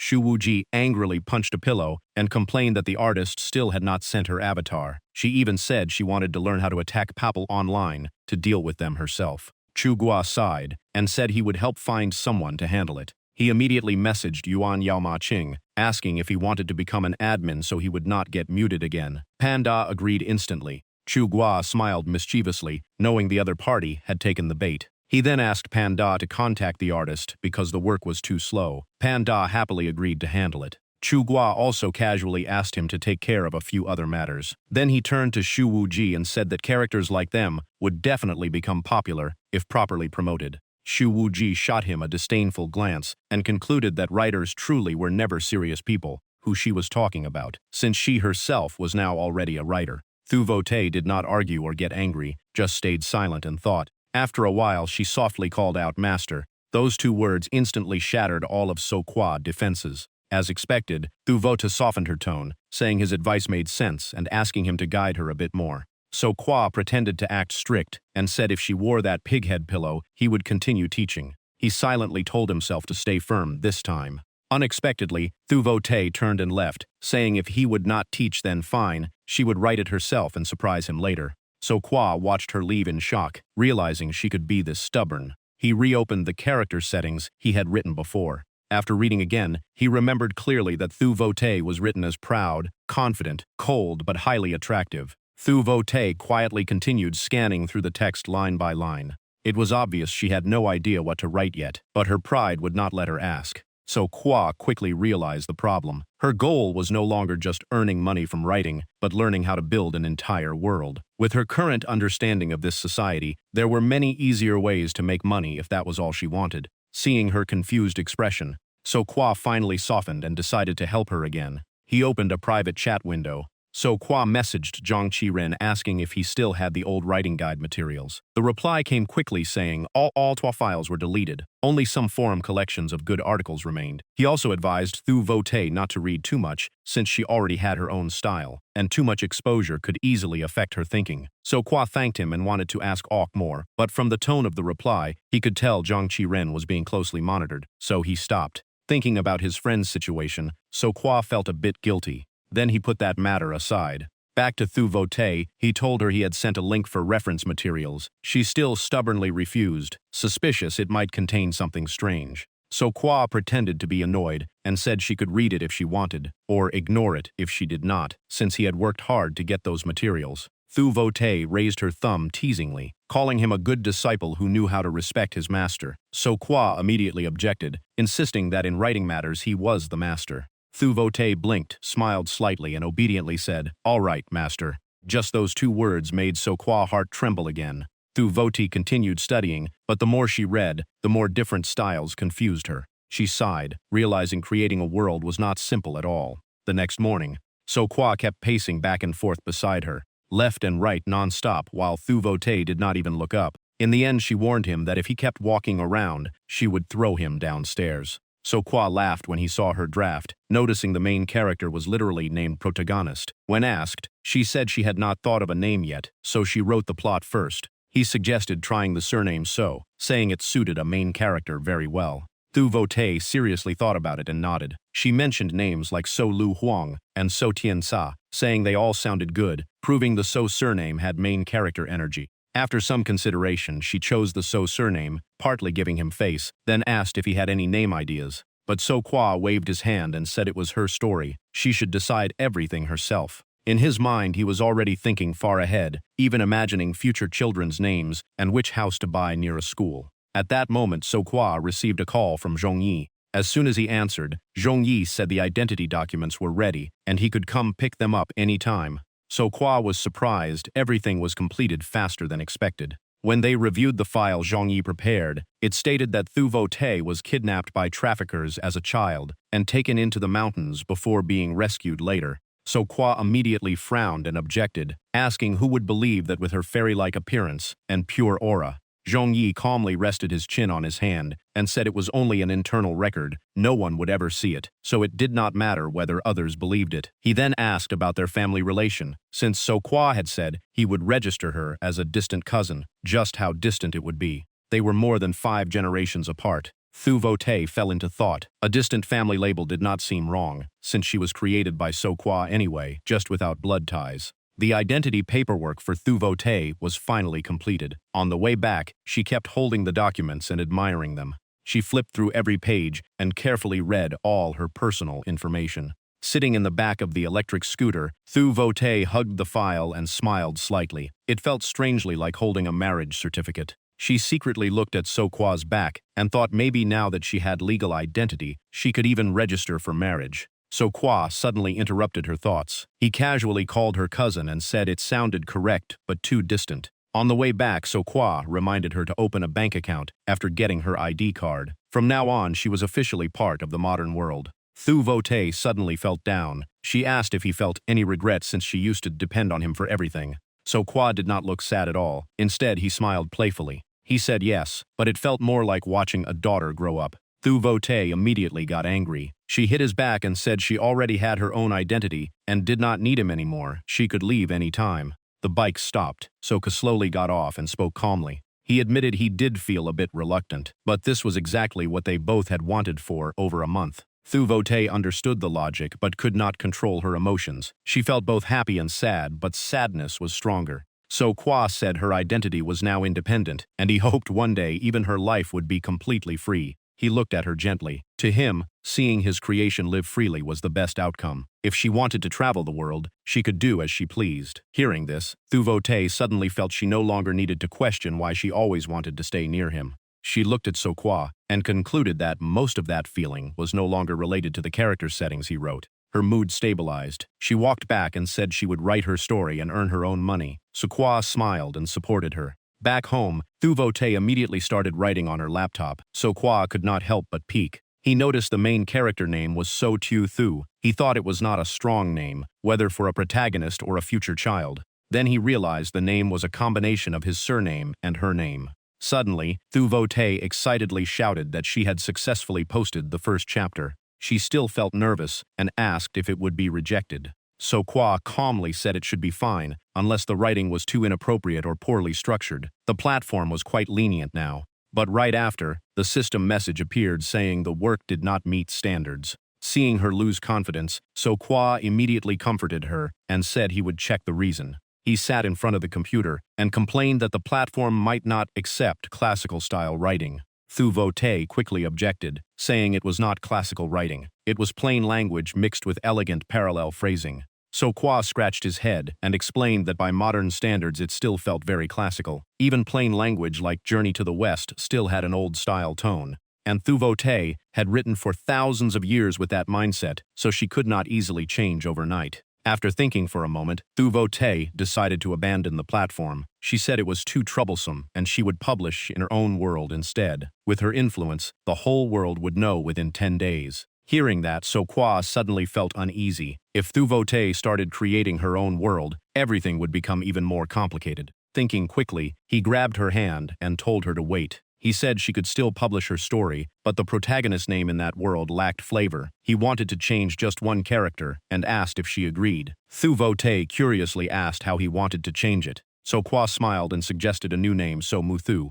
The moment she heard it, Thu Vo Te immediately blushed and walked away. So Kwa leaned against the door and sighed helplessly as he was left alone again. Then he noticed the laptop she had left on the table and felt a sudden wave of curiosity. He quietly approached the computer. Before opening it, he carefully looked around to see if anyone was watching. Confirming no one was there, So Kwa grinned mischievously and decided to check her browsing history. But when he opened it, everything was romantic, sweet drama content. He stared at the screen for a long time, completely speechless. Even her final conclusion was that this was that kind of genre. No wonder her reaction earlier was not as intense as he expected. So Kwa pushed the laptop away in disgust, thinking these things were useless to him. He then picked up his phone to check messages. So Kwa asked who delivered the bike to Thu Sectmaster that day. Lang Zi Xiaotian replied immediately asking how he even knew what she was watching. So Kwa said he could not message her privately. The other side teased him, saying talking to the female manager privately was basically sneaking around. So Kwa angrily replied that they gave her a bike while he could not even talk a few words without being accused. Before the chat ended, Mu Ji, Dong Yu Da Tong, and Wu Hen all jumped in, each claiming Thu Thu as theirs, turning the group chat into chaos. Unable to stand them anymore, So Kwa threw the phone aside, deciding not to participate, or he would explode from anger. But then he picked up the laptop again. Since she usually liked to compete with him mentally, he wanted to see what she had been searching. Scrolling through the browser history, he saw queries like whether time travel transfers leave traces, what to do if a female lead walks out of a book, and how to cook potatoes. All seemed normal. Some later questions made him laugh, like what relationship a man and woman have if they live together, or whether watching movies together is too intimate. Those innocent questions made So-kwa laugh until tears came out, and he even muttered that she was really too cute. But as he kept scrolling, his expression changed from amusement to discomfort when he saw a question about what it meant if a man liked more than 1,000 people. Below were more questions like what it means to take a girl out, what it means when a man invites someone out proactively, and even whether it is normal to have no menstrual cycle. At that point, So-kwa froze. The question about no menstrual cycle caught his attention the most. He instantly tensed up, feeling this was clearly a serious issue, and quickly checked the online answer. The result was absurd. Hello, if you are in menopause age, then no menstrual cycle is normal. After reading it, So-kwa burst into laughter on the floor, clutching his stomach, imagining her confused and angry expression, reading that answer. He felt like punching the person who wrote it, but after laughing, his mood suddenly sank. Lying on the sofa with hands behind his head, So-kwa started thinking, if this setting was true, then he and her might never have children, and all his imagined futures would remain dreams. After a while, he comforted himself that it did not matter. Even without children, it was fine as long as she stayed with him. Putting his emotions aside, So-kwa continued browsing her search history. One entry read, "He writes for a long time but talks to me very little. I feel it is quiet, but I am slightly upset. Why is that?" After reading it, So-kwa suddenly felt guilty. Every time he got absorbed in writing and did not talk to her, she was actually feeling lonely inside. Even so, thinking about being cared about by such a beautiful woman still made him feel a bit happy. Meanwhile, in the book world, Thu-vo-tae had returned. Riding her sword, she muttered in frustration that she worked so hard on her novel but it failed review. She refused to believe her story could not become famous in this world. After a while, she finally realized she had arrived at her destination. Thu-vo-tae landed in front of Kucha-shan Mountain. She closed her eyes slightly and took a deep breath to calm herself. Walking straight in, she shouted loudly, "Where is Kucha Elder? Thu-vo-tae of Yunji sect has come to pay a visit." The people inside the hall rushed out in panic upon hearing her voice. Everyone knelt in greeting. Kucha Elder respectfully welcomed Sectmaster Thu, nervously asking why she had come. He was deeply uneasy, fearing they had offended Yunji sect. Unexpectedly, Thu-vo-tae calmly said she came to publish a book. Kucha Elder froze on the spot. Thu-vo-tae continued explaining that since he had many disciples across the mortal world, she wanted to use them to distribute her work across all nations. Kucha Elder grew even more anxious, wondering if she had written some kind of immortal decree or declaration of war. Seeing his silence, Thu-vo-tae felt a bit embarrassed and softly asked if it could be done. Kucha Elder quickly nodded and cautiously asked what exactly she had written. Thu-vo-tae confidently introduced it as a story about a female hero who slays demons, eliminates evil, and upholds justice. Kucha Elder went rigid, completely confused, wondering why a sectmaster was writing worldly fiction, as if even the creator god had taken a strange hobby. Meanwhile, in the real world, So-kwa suddenly sneezed repeatedly as if someone was talking about him. Several days passed quickly. In a bookstore and tea house, Thu-vo-tae sat quietly reviewing publishing statistics. Seeing her expression grow darker, Kucha Elder hurried to comfort her, saying the writing and calligraphy were excellent, but ordinary people simply could not understand the deeper artistic intent. Thu-vo-tae helplessly placed the manuscripts down, sighed softly, and said she would give up. For the first time, she clearly felt what failure was. It was so heavy that she even wondered how So-kwa and others had endured it before. Seeing her sincerity in learning, Kucha Elder felt respect and offered to pass on his entire lifelong knowledge of Confucian Tao if she wished. Thu-vo-tae gently stood up and said she did not need it because she already had a master. After speaking, she left directly, leaving everyone watching her go. The disciples of the Immortal Mountain were shocked and began discussing how someone actually ranked above the great Confucian master. On the way back, Thu-vo-tae pouted slightly and told herself she would make her master buy her some candy to comfort her. After walking a bit further, she could not help but shout that she would eat 10 pieces this time. At that moment, the clear sky was suddenly covered by dark purple clouds, thunder roaring violently. Thu-vo-tae immediately became alert, thinking the heavenly Tao had finally appeared. She looked up at the sky. The dark clouds quickly split open into a vast pathway. But what followed only made her even more annoyed, as the other side did not even bother to look at her. Back in the real world, So Kwa, who had been worried about Thu Vo Tess book, finally understood the outcome and sighed in relief. He had originally thought her work would cause a major disturbance in that world, but everything turned out differently. So Kwa began thinking about how to comfort her, since this kind of setback would not be easy to take. However, after training his mind in the dark room, he realized he could now observe that world more actively, and the clarity kept improving, proving this cultivation path was correct. Just then his phone suddenly rang and interrupted his thoughts. So Kwa immediately answered the call. On the other end, Zhongji urgently reported that a Huan and Xiao Pong had been seriously injured by someone and were now in the hospital, asking him to come immediately. Not long after, So Kwa arrived at the hospital. Fan Da and Zi Huan were wrapped in bandages lying in bed. Seeing a stranger enter, they both asked who he was. So Kwa helplessly explained that he was Sanhua, but they did not recognize him because the hospital did not allow masks. He then asked for details. One said he was slashed by someone with the word Bao on his face, while the other was beaten by someone he had conflicts with online. So Kwa was stunned, thinking this kind of revenge was like Murong Fu, specifically targeting weaker opponents. Zhongji added that before leaving, the attacker said they should remember not everyone can be messed with lightly. He continued analyzing that the opponent was clearly starting a revenge spree. Maybe he had not come for him yet because he had not attracted attention, or his threat level was still too low. Either way, Sanhwa needed to be extremely careful, since he was the one who had blocked the opponent that day. Hearing that, So Kwa asked in confusion why everyone was only thinking in that direction. Zhongji replied in confusion, saying what other possibility could there be. So Kwa immediately suggested that as ordinary citizens, the first thing they should do was call the police. The other three immediately brightened up, feeling it made perfect sense. But a few seconds later, all three returned to a gloomy expression, doubting whether it would actually help. So Kwava waved his hand and reassured them to leave everything to him.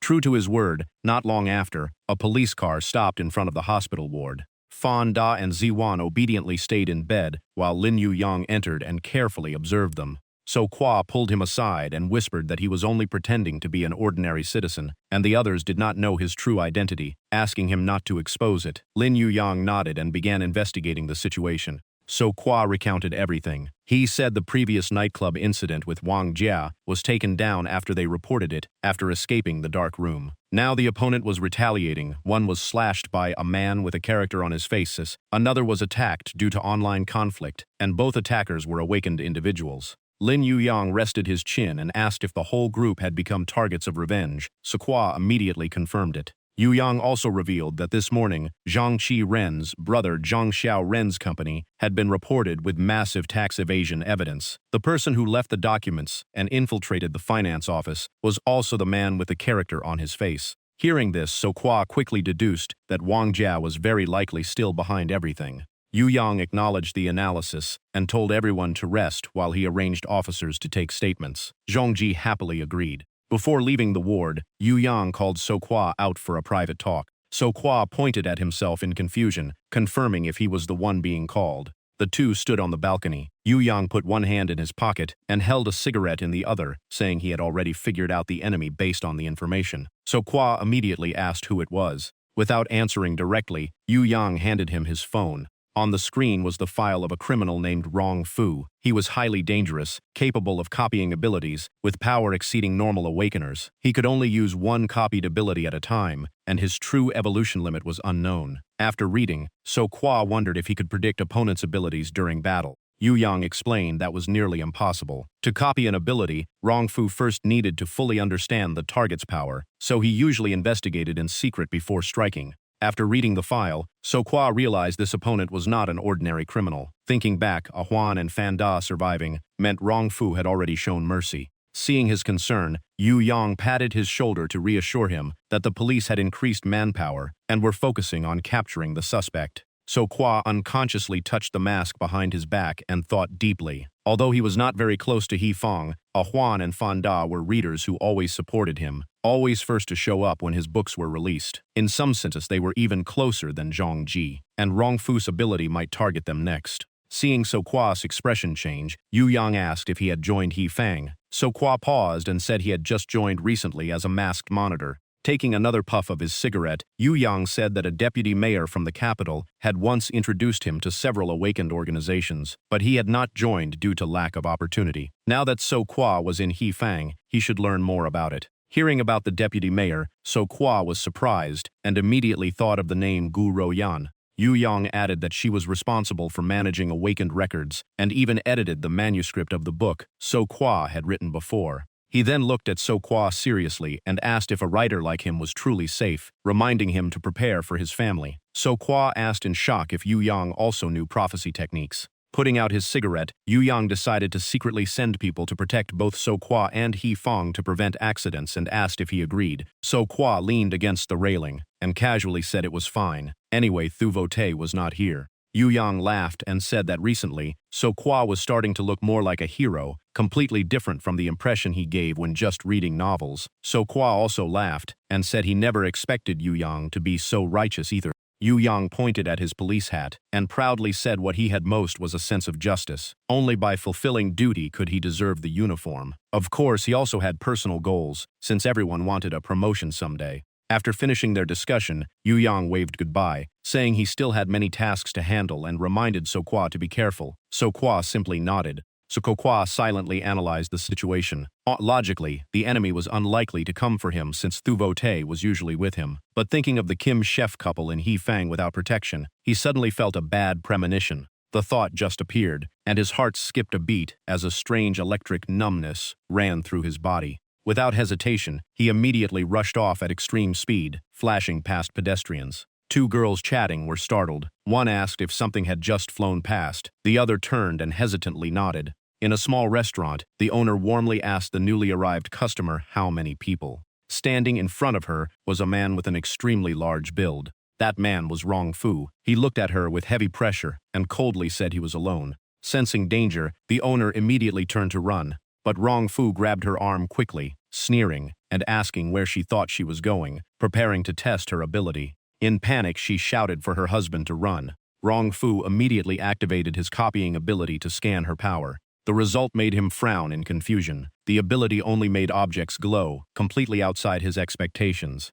At that moment, her husband rushed in from behind with a stick. Rong Fu reacted instantly and easily dodged the attack. He became furious and shouted that they were courting death. The owner quickly touched the plates nearby. All the objects instantly lit up and shot toward Rong Fu like light bullets, shocking him. He quickly covered his eyes and stepped back to dodge. When the light faded, the couple had already escaped. While running, the owner panicked and said this must be the same person who attacked Huan and Xiaopang. The husband anxiously asked why the authorities had not arrived, even though they promised protection. At that moment, a cold voice sounded behind them, freezing both of them in place. Rong Fu had caught up and asked where they still planned to run. The husband trembled and turned back. Before he could react, he took a heavy punch to the stomach and coughed up blood. The couple collapsed to the ground together. Rong Fu cracked his joints and smiled smugly, saying he had held back before, but this time he would really play with them.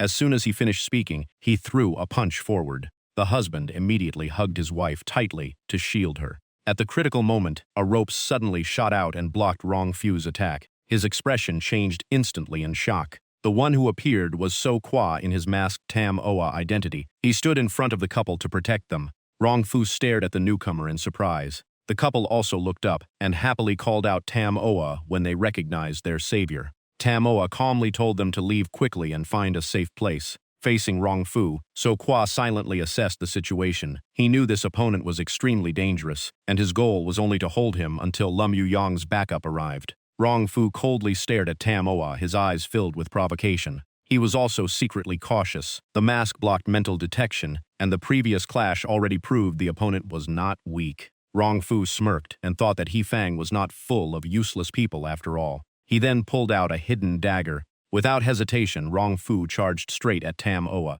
So Kwa immediately tilted his body to dodge, shocked by the opponent's speed. After avoiding the stab, he thought that if not for his body reacting before his consciousness, he would have already been hit. Rong Fu continued locking his gaze on Tam Oa. In reality, he still had another hidden dagger behind his back. The couple panicked and shouted for Tam Oa to be careful, warning him that the enemy still had a weapon. As expected, Rong Fu pulled out the second dagger and slashed again. Tam Oa narrowly dodged in time. The blade only tore his outer clothes, almost injuring him. At the same time, in another place, Thu Vo Te sat cross-legged in meditation on a stone step. Suddenly, she opened her eyes, sensing something unusual. Back at the battle, Tam Oa touched the torn part of his clothes and sighed in relief. At least he was not injured, or Thu Vo Te would definitely scold him again. Across from him, Rong Fu muttered that the opponent seemed to have near invulnerability to blades and weapons, a very valuable ability. His eyes turned manic. He shouted that he was tired of the glowing ability, and this time he would definitely steal Tam Oa's power. Taking advantage of the moment, Rong Fu successfully made contact with him. He immediately activated his copying ability to replicate Tam Oa's power. So Kwa stood calmly, thinking that the opponent had finally started the copying process. A few seconds later, Rong Fu suddenly widened his eyes in shock. During the copying process, countless overlapping images flooded his mind. He froze, unable to understand what he had touched, because it was clearly not a simple invulnerability ability. He quickly pulled his hand back, clutching his head and screaming in pain as if his brain was about to explode.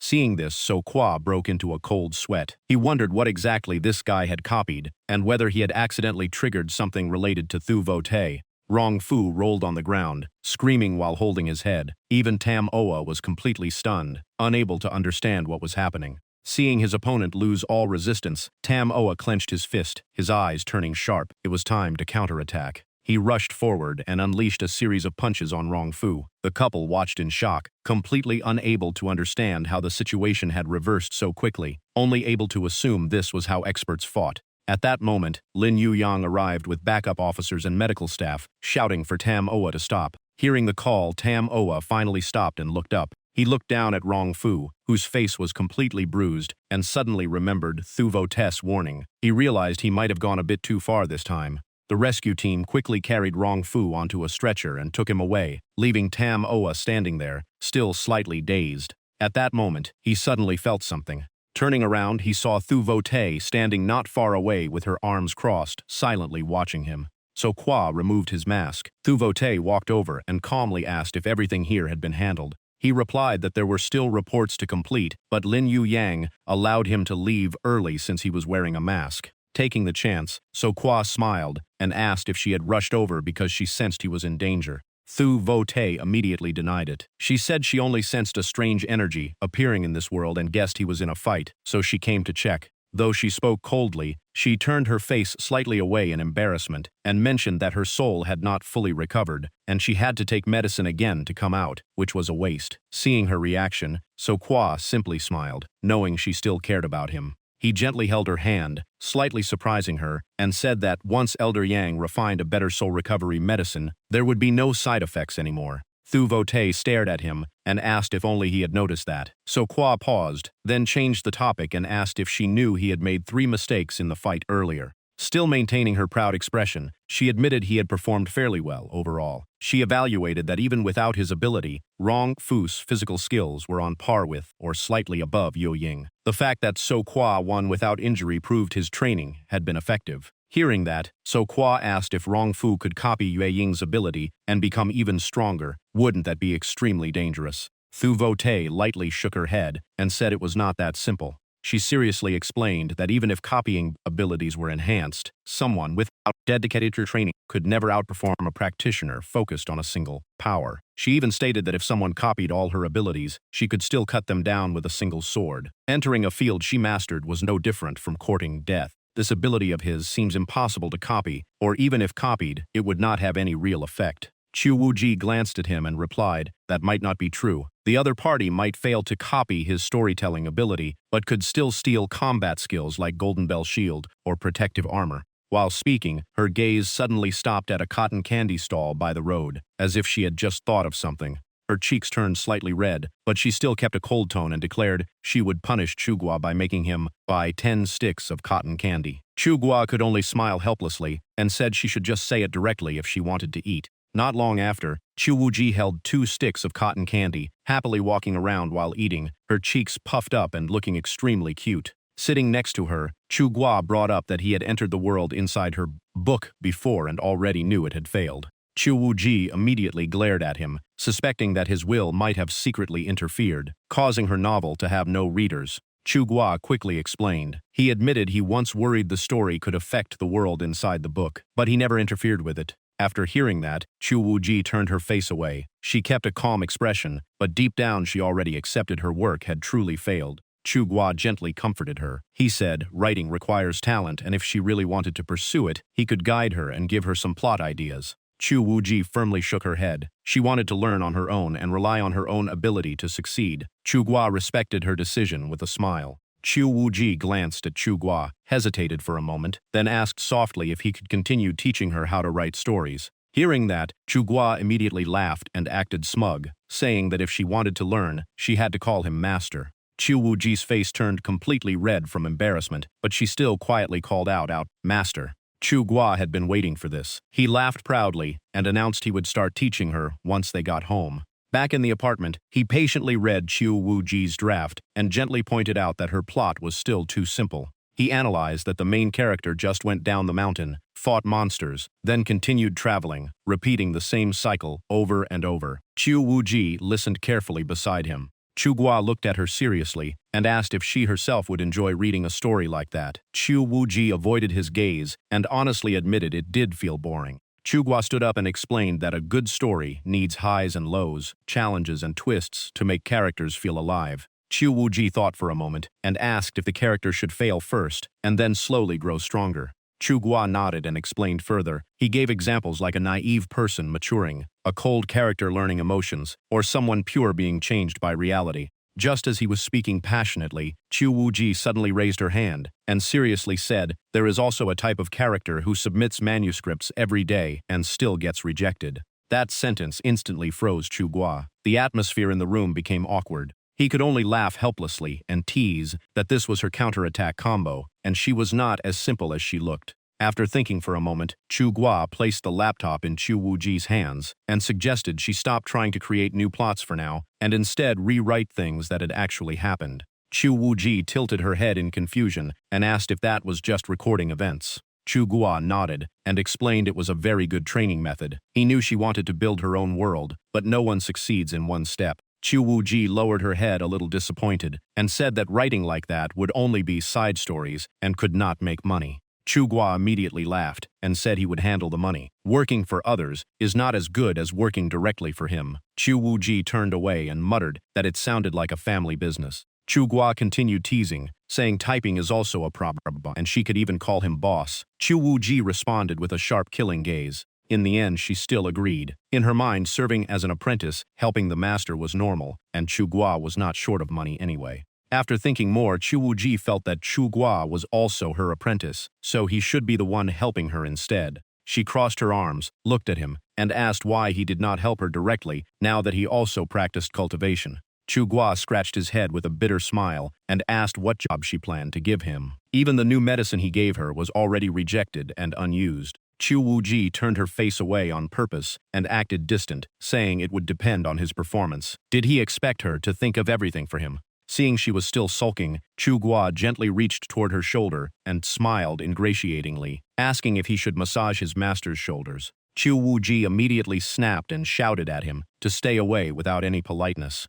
Gua still did not stop. He pointed at his own face and innocently asked if the master should instead massage his shoulders. Chu Wuji exploded in anger and actually grabbed his shoulders to squeeze them hard. His screams echoed through the entire apartment building. In the end, Gua's shoulders were swollen and red, tears almost coming out. Chu Wuji dusted her hands and snorted, calling him troublesome. In the group chat, Guiyu Guai Wu sent a news article with a photo of a wanted criminal being arrested alongside a masked vigilante. The group immediately started discussing it. Some joked that heroes nowadays also need masks. Others said the masked figure must be very handsome. People even argued about his identity. While everyone was chatting, Chu Wuji quietly pinned the message to the top of the group. Gua looked at Chu Wuji skillfully typing behind him and felt surprised. She had clearly gotten used to modern apps. At that moment, his phone rang with a familiar ringtone, and he picked it up immediately. The caller was Lin Yuyang. As soon as Gua answered, he heard that Rong Fu was in a very unstable mental state, constantly rambling and talking about cultivation all day.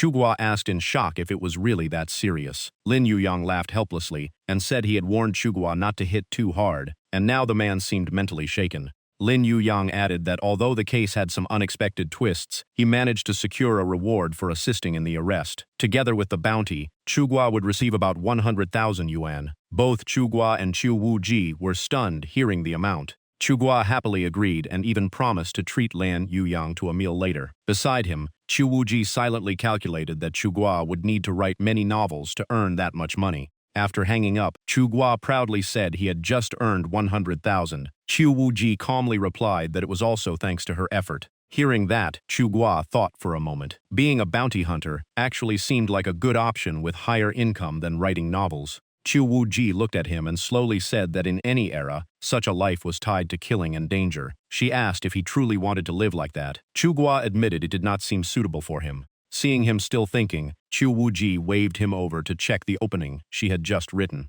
She looked at him expectantly and asked if it was better this time. Chugua read the first lines on the screen and nodded, saying it began with "I am Chu Wuji, born into a farmer family, living an ordinary life." He praised her use of first-person narration. But then he laughed and said a girl from such a background would hardly have a name like Chu Wuji. He looked at her and added that with her natural beauty and presence, no one would believe she was truly ordinary. Chu Wuji immediately objected and said it was not her fault. The poor background setting was originally written by Chugua himself, so any flaw was his responsibility. Hearing that, Chugua scratched his head awkwardly and admitted that long-term writing inevitably leads to inconsistencies. He handed the laptop back and smiled in encouragement, saying she had improved a lot overall and should keep going.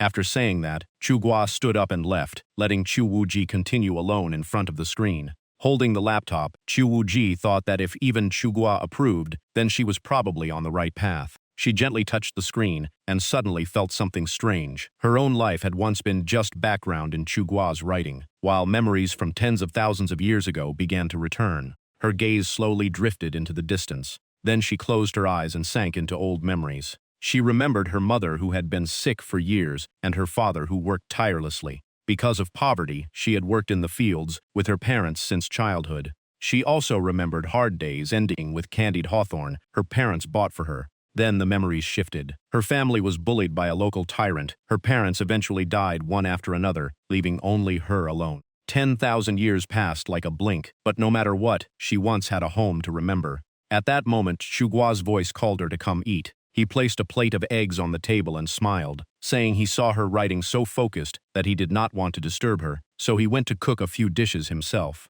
Looking at his back, Chu Wuji suddenly wondered if he would also leave this world 100 years later. She put down the laptop, and an indescribable discomfort rose in her heart. But soon she hid that feeling, clasped her hands behind her back, and calmly walked to the table to see what Chugua had cooked. After taking a bite of egg, Chu Wuji thought Chugua should still continue cultivating, because she had already gotten used to having him around. Chugua awkwardly admitted that his cooking skills might not be very good. In response, Chu Wuji gave a thumbs up and smiled, praising it as very delicious. Hearing that, Chugua also tried it. After one bite, he immediately grimaced at how salty it was, making Chu Wuji laugh happily. At that moment, she suddenly understood that taste no longer mattered. After a journey across 10,000 years and 2 worlds, she seemed to have found a new home again. Just then, a new notification appeared on the computer. A user named Little Green Pill sent her a message with an image, saying the new avatar was completed. Chu Wuji politely replied with thanks, and felt herself becoming more adapted to this world.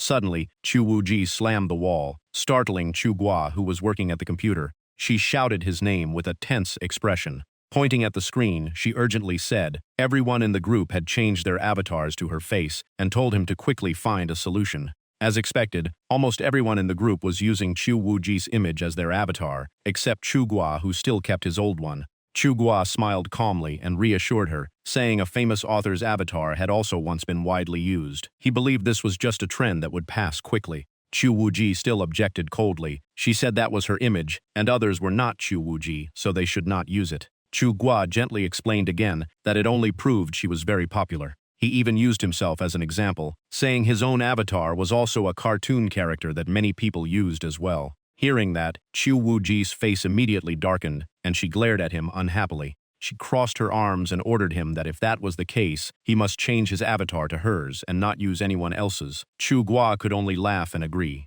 While they were talking, Chugua's phone suddenly rang with a familiar ringtone about using clumsy words to express one's feelings. He immediately picked up the call. On the other end, a friend cried and shouted so loudly that Chugua had to pull the phone away. The man thanked Sanhwa for standing up for justice and said that from now on, whenever he spoke, they would all come to help, even if it meant danger. Chugua modestly said it was nothing serious and there was no need to exaggerate. But then the friend's tone turned serious. He said they still wanted revenge. He analyzed that Rongxia was clearly not a local and must have someone backing him. Fang Tian did not like trouble, but they could not swallow this anger while Wang Jia was still free. Sensing the tense mood, Chugua quickly advised them not to act impulsively or break the law. The other side said they understood, would act carefully, thanked Sanhwa again, and hung up. Standing behind him, Chu Wuji stroked her chin and made a hypothesis. She believed Rongxia might be connected to Zhang Qi, and joining Fang Tian was just a disguise to expand influence. Chugua turned to look at her and agreed. After all, the biggest beneficiary of the whole situation was indeed Zhang Qi. Thinking of this, he frowned slightly. If everything was really Zhang Qi's plan, then his behavior was no different from a villain in a novel. The scene shifted to a quiet and oppressive room, with only the sound of dripping water. A middle-aged man calmly looked at the young man opposite him and asked if what just happened was arranged by him. The young man calmly replied that he was only saving himself. If he had not acted first, the one in danger would not be Zhang Xiaorin, but himself. The father slowly lifted his teacup and said he did not blame him. Instead, he was quite satisfied with his son's handling of the situation. However, he also pointed out that his son still lacked experience. With just a few clues, it would be easy to trace everything back to him. The young man gave a faint smile and admitted that with his current power and abilities, completely hiding all traces was nearly impossible. The father set down his teacup and sternly warned that if he continued working with Fang Tian, he must be especially careful of Zhang Ji. Seeing his son still confused, he explained further that Zhang Ji had an unpredictable background. His willingness to cooperate might not come from goodwill, and he likely had other motives. They must never let their guard down. The young man immediately nodded in agreement. The scene shifted to a peaceful small road. Chu Wuji hummed softly as she slowly stepped up the stairs. She was still thinking about her first salary from writing. Her editor had praised her work and paid her on the spot. Holding the money she earned herself, Chu Wuji smiled happily and wondered what meaningful gift she should buy. At that moment, she noticed a tea shop. She immediately decided to buy good tea for Chugua, remembering he only drank 10 yuan tea bags before, which were of poor quality. With that thought, she walked into the shop. She then changed into a neat office outfit, looking both modern and striking. She lightly adjusted her hair and judged that this style suited her quite well. After getting ready, she entered the tea tasting area. As soon as she sat down, the staff introduced a hand-roasted tiaguanyin with a gentle aroma and sweet aftertaste, inviting her to try it. Chu Wuji took a sip and silently judged that it tasted much better than the tea Chua usually drank. There was even a faint trace of spiritual energy inside. Instantly, she realized something was wrong. Why would spiritual energy appear here?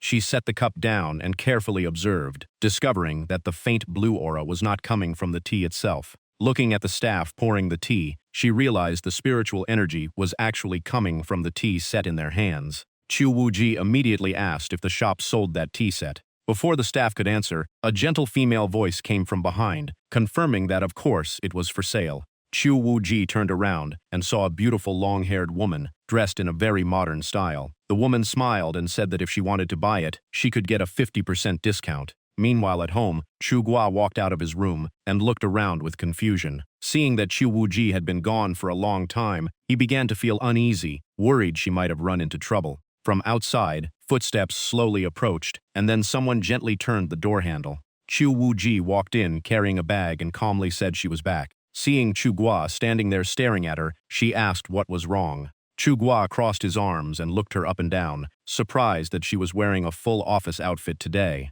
Chu Wuji calmly explained that she was now his assistant, so dressing like this was completely reasonable. Hearing that, Chu Gua gave a thumbs up in satisfaction and nodded, saying there was nothing to complain about. She took off her shoes and asked where her indoor slippers were. Chu Gua immediately knelt down, holding the slippers up with both hands and pretending to respectfully request to serve his master. Chu Wuji glanced at him, lifted her foot as if to kick, and coldly told him to get lost. Chu Gua held a steaming cup of tea and slowly sipped it, feeling the aroma spread through his mouth. After drinking, he curiously asked how much the tea cost, since the quality was quite good. Chu Wu sat beside the table and calmly replied it was just over 4,000. Chu Gua's eyes widened, and he asked again in disbelief if it was really over 4,000. Sitting on the sofa, Chu Wuji explained that the teapot contained spiritual energy. The shop owner did not recognize its true value and only thought it kept heat well, so he sold it cheaply. Hearing this, Chu Gua finally understood. For cultivators, spiritual energy itself was priceless, and they would pay almost any price for it. Chu Wuji added that she had become friends with the tea shop owner's daughter, and they got along well, so she now had another friend besides Chu Gua. Chu Gua immediately started asking questions, wondering who the daughter was, whether she was male or female, and how old she was. She happily replied that she was a woman around 30 years old, and making new friends was a good thing. A thought instantly flashed through Chu Gua's mind that he could now say goodbye to his 10 yuan tea bags. Chu Wuji honestly said that she once thought this world had no spiritual energy, so she worried he lacked cultivation resources. Now that she had found a clue, she would try to earn more to help him improve faster. She did not need to work so hard. His own cultivation was already fine as it was. Chu Wuji shot him a contemptuous glance and scolded him, saying her disciple had been cultivating for 2 months and still had this attitude, which was embarrassing for her. After speaking, she stood up and pushed him toward the cultivation room, urging him to go train while she would handle the tea. Being pushed along, Chu Gua secretly looked at her back and thought that ever since she started writing her own story, she seemed to care more and more about his cultivation. He quickly adjusted his state and began his usual cultivation session. In an environment with extremely thin spiritual energy and no resources, he still meditated every day. After just 2 months, he had reached the 5th level of qi refining. Not to mention after his battle with Rong Xia, his golden bell shield had also been strengthened. With his current condition, few others could do better. Chu Wuji smiled faintly in her heart. This truly was the power of the Creator God. Leaving the room, she grew even more expectant. Now that he had a spiritual artifact assisting him, she wondered what new surprises he would create. Before leaving, she looked back at him, sitting in focused meditation, and silently hoped that one day he could truly step freely into that realm. Her phone kept receiving notifications. Readers were urging her because only 2 chapters were posted, asking what Da Chu was doing. In the end, Chu Wuji, acting as editor, explained that the author was unwell and would only update up to this point today and continue tomorrow. Spiritual energy around Chu Gua suddenly surged. Watching beside him, Chu Wuji was surprised that just a cup of tea had helped him enter meditation so quickly, proving the artifact was highly effective. When she checked her phone again, she saw messages asking how she knew Da Chu was unwell and whether they were living together. Chu Wuji's face instantly turned red. Embarrassed and annoyed, she retorted that Da Chu could not just message her privately. The group chat exploded. Everyone asked why the author did not announce it himself. In panic, Chu Wuji blurted out that it was because he was pursuing her. The group went crazy. Some objected. Others joked about stealing her away. In the end, she had to mute the entire chat. After calming down, Chu Wuji suddenly realized that she had just subconsciously admitted that Chu Gua was pursuing her. The more she thought about it, the more embarrassed she became. She mentally blamed Chu Gua for everything and told herself she should not have helped him. Still in a frustrated mood, she turned and walked straight out. Suddenly, she placed a hand on herself and sensed a strange change occurring. Looking up, Chu Wuji realized someone was secretly peeping at her true body while she was bathing. Meanwhile, Chu Gua's consciousness entered a strange space. He looked around in confusion, wondering where this place was. He slowly walked forward, each step landing on a calm, mirror-like surface of water. Not far away, a graceful silhouette gradually appeared within the mist. Mist and steam wrapped around the perfect figure of the girl, creating a scene both real and illusory. When he saw her face clearly, Chu Gua immediately recognized her as Chu Wuji. She seemed to sense a gaze and instantly turned to glare in his direction. She raised her hand, forming a wall of water to cover herself, and shouted angrily, asking who was there.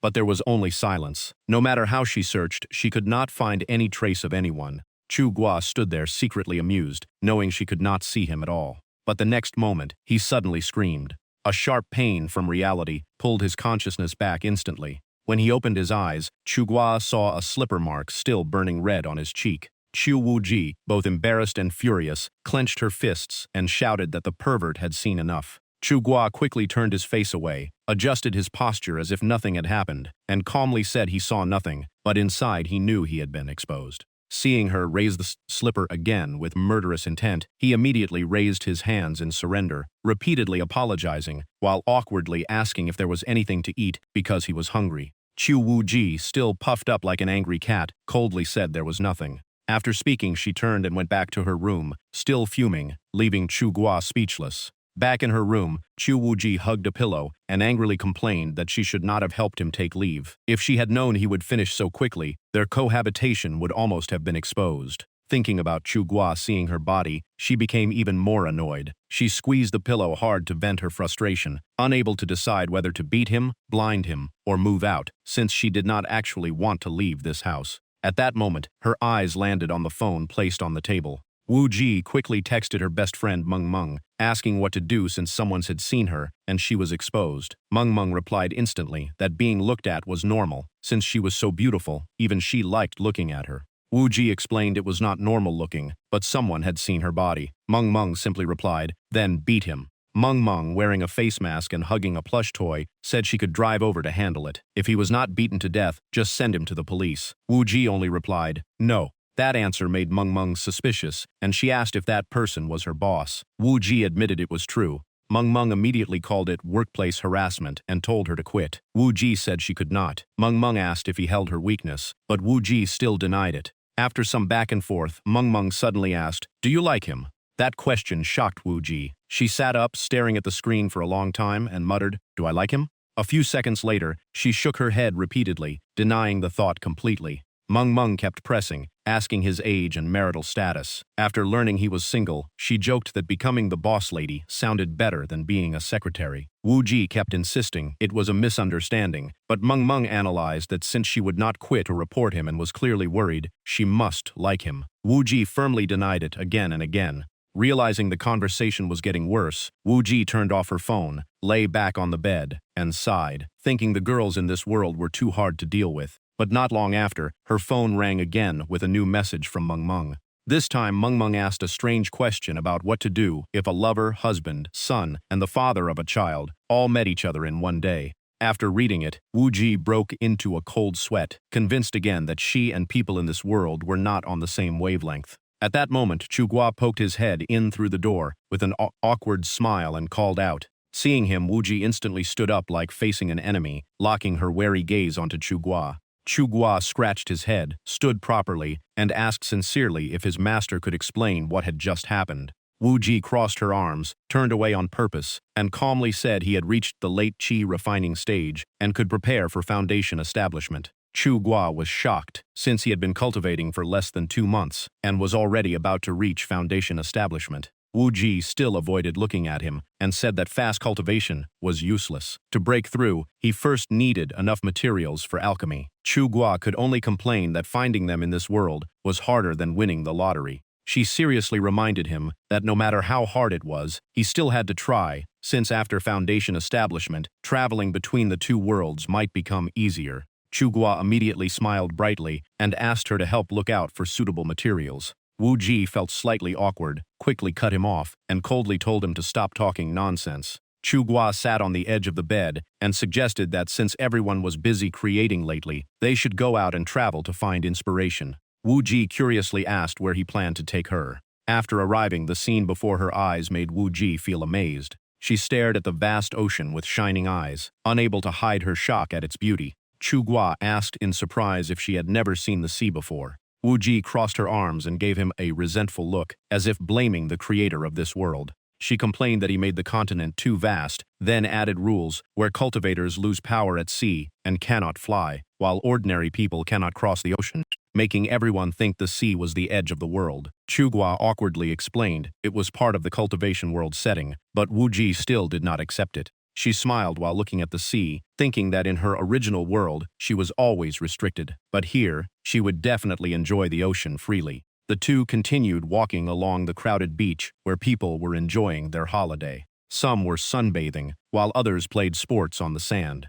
However, Wu Ji felt slightly disappointed, as the scene was not what she had imagined. Chu Guo noticed her mood and asked if she wanted to change into a swimsuit to try it out, but Wu Ji immediately shook her head. He scratched his head in confusion and asked if she did not want to experience modern girl life. Wu Ji turned back and asked if this was really how modern girls were supposed to live. Chu Guo calmly explained that this was normal beachwear, leaving her momentarily speechless. Wu Ji started doubting herself, thinking maybe everyone else found it normal, and only she was overthinking it. Chu Guo quickly noticed her thoughts and smiled, asking if she was really going to avoid adapting to this new world over something like this. Still embarrassed, Wu Ji finally agreed to change into a swimsuit. Soon after, the beach remained lively as balls rolled across the sand.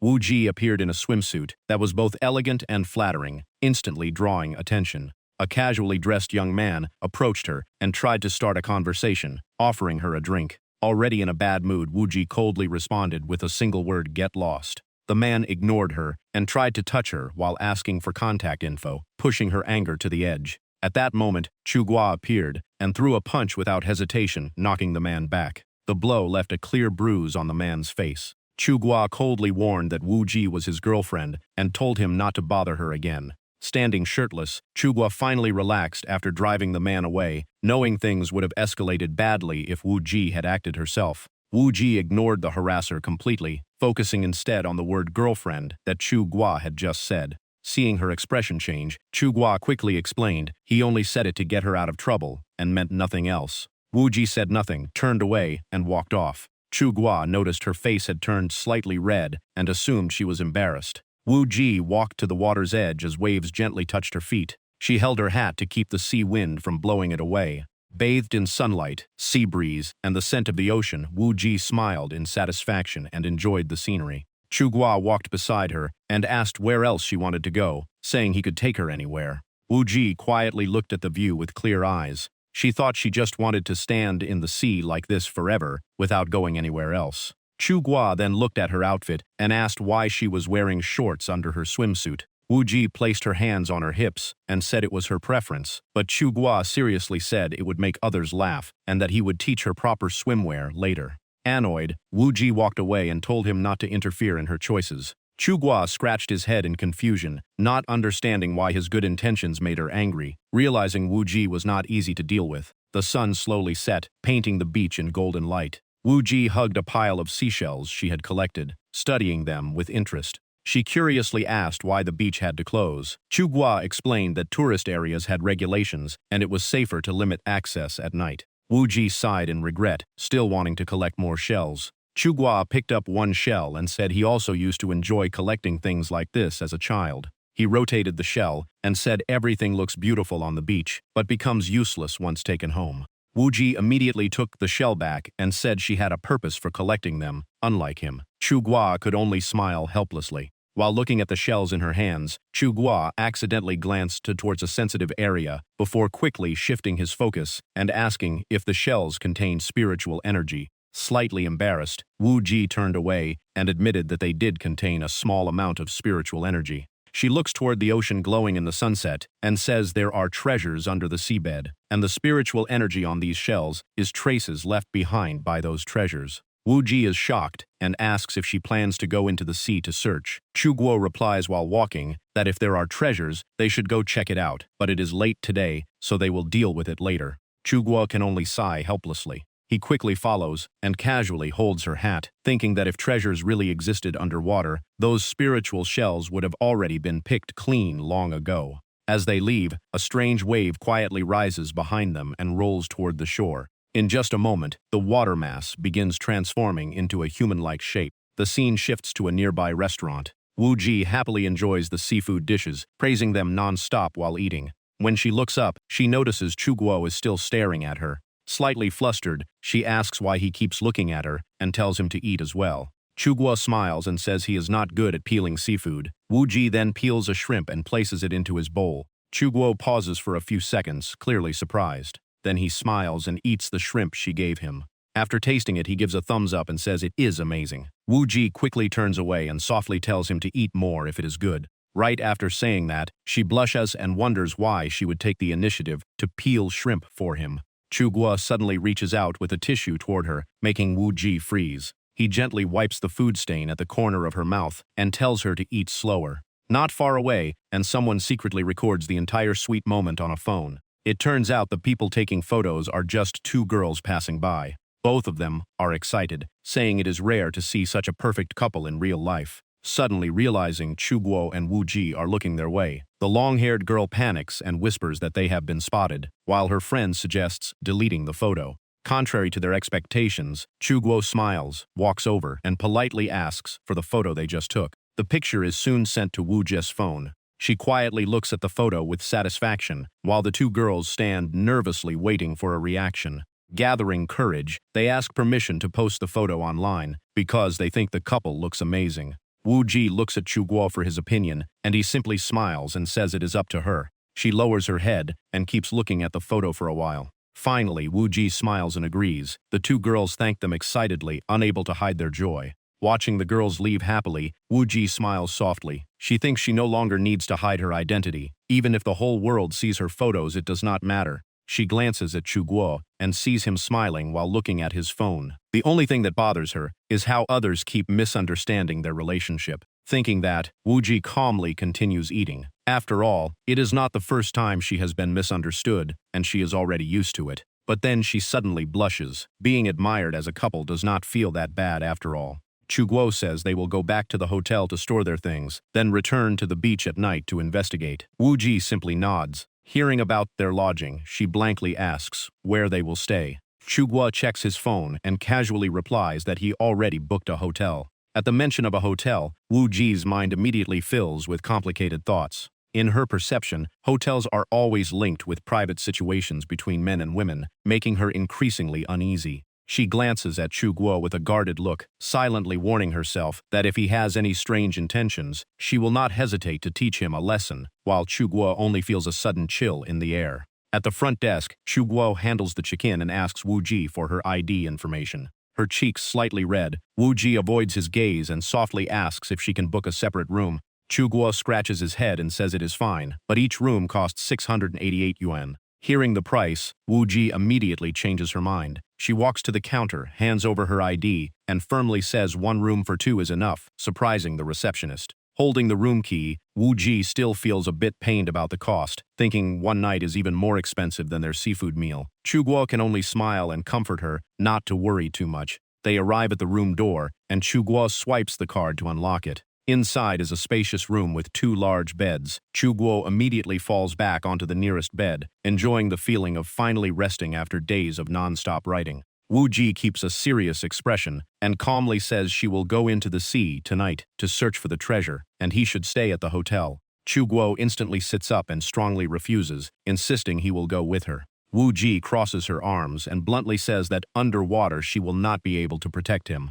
Chuguo leans closer with a teasing smile and asks if she is worried about him. That one line makes Wu Ji blush and quickly turn away to deny it. Chuguo stands up with a gentle smile and says she does not need to worry, he can take care of himself. Even if he only watches from the side, he still wants to go with her. In his mind, he thinks she is really cute, while Wu Ji still pouts at him.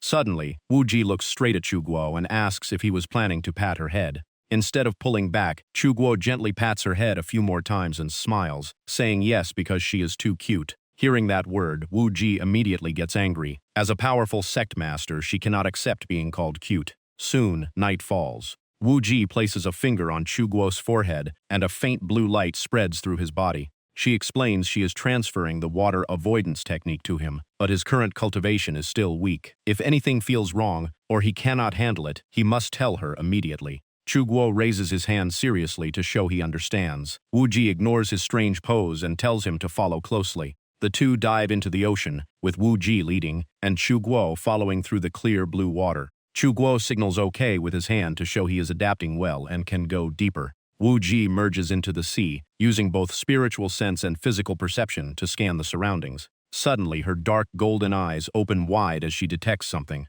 In the deep sea, Wu Ji points toward a distant direction, signaling the target is over there. She points at a large rock covered in seaweed, indicating the treasure is right beneath it. Chuguo immediately swims over and uses all his strength to move the massive rock, larger than his body. After nearly 5 minutes of struggle, he collapses underwater, gasping and admitting he cannot do it. Wu Ji glances at him and calmly says, "Force does not work underwater. She will handle it while he supports her." Wu Ji places her hand on the surface of the rock. Blue energy flows from her palm, and the massive rock finally begins to move, shocking Chuguo. As the rock lifts, a bright glow appears from beneath the seaweed. Wu Ji quickly signals Chu Guo to retrieve the item. At that moment, a strange beam of light suddenly shoots toward them. Wu Ji immediately turns and senses the incoming danger. But Chu Guo grabs the treasure first. The light slashes across his back, making Wu Ji freeze at his protective action. Chu Guo's back clothes are torn open, and electric-like energy crackles across his wound.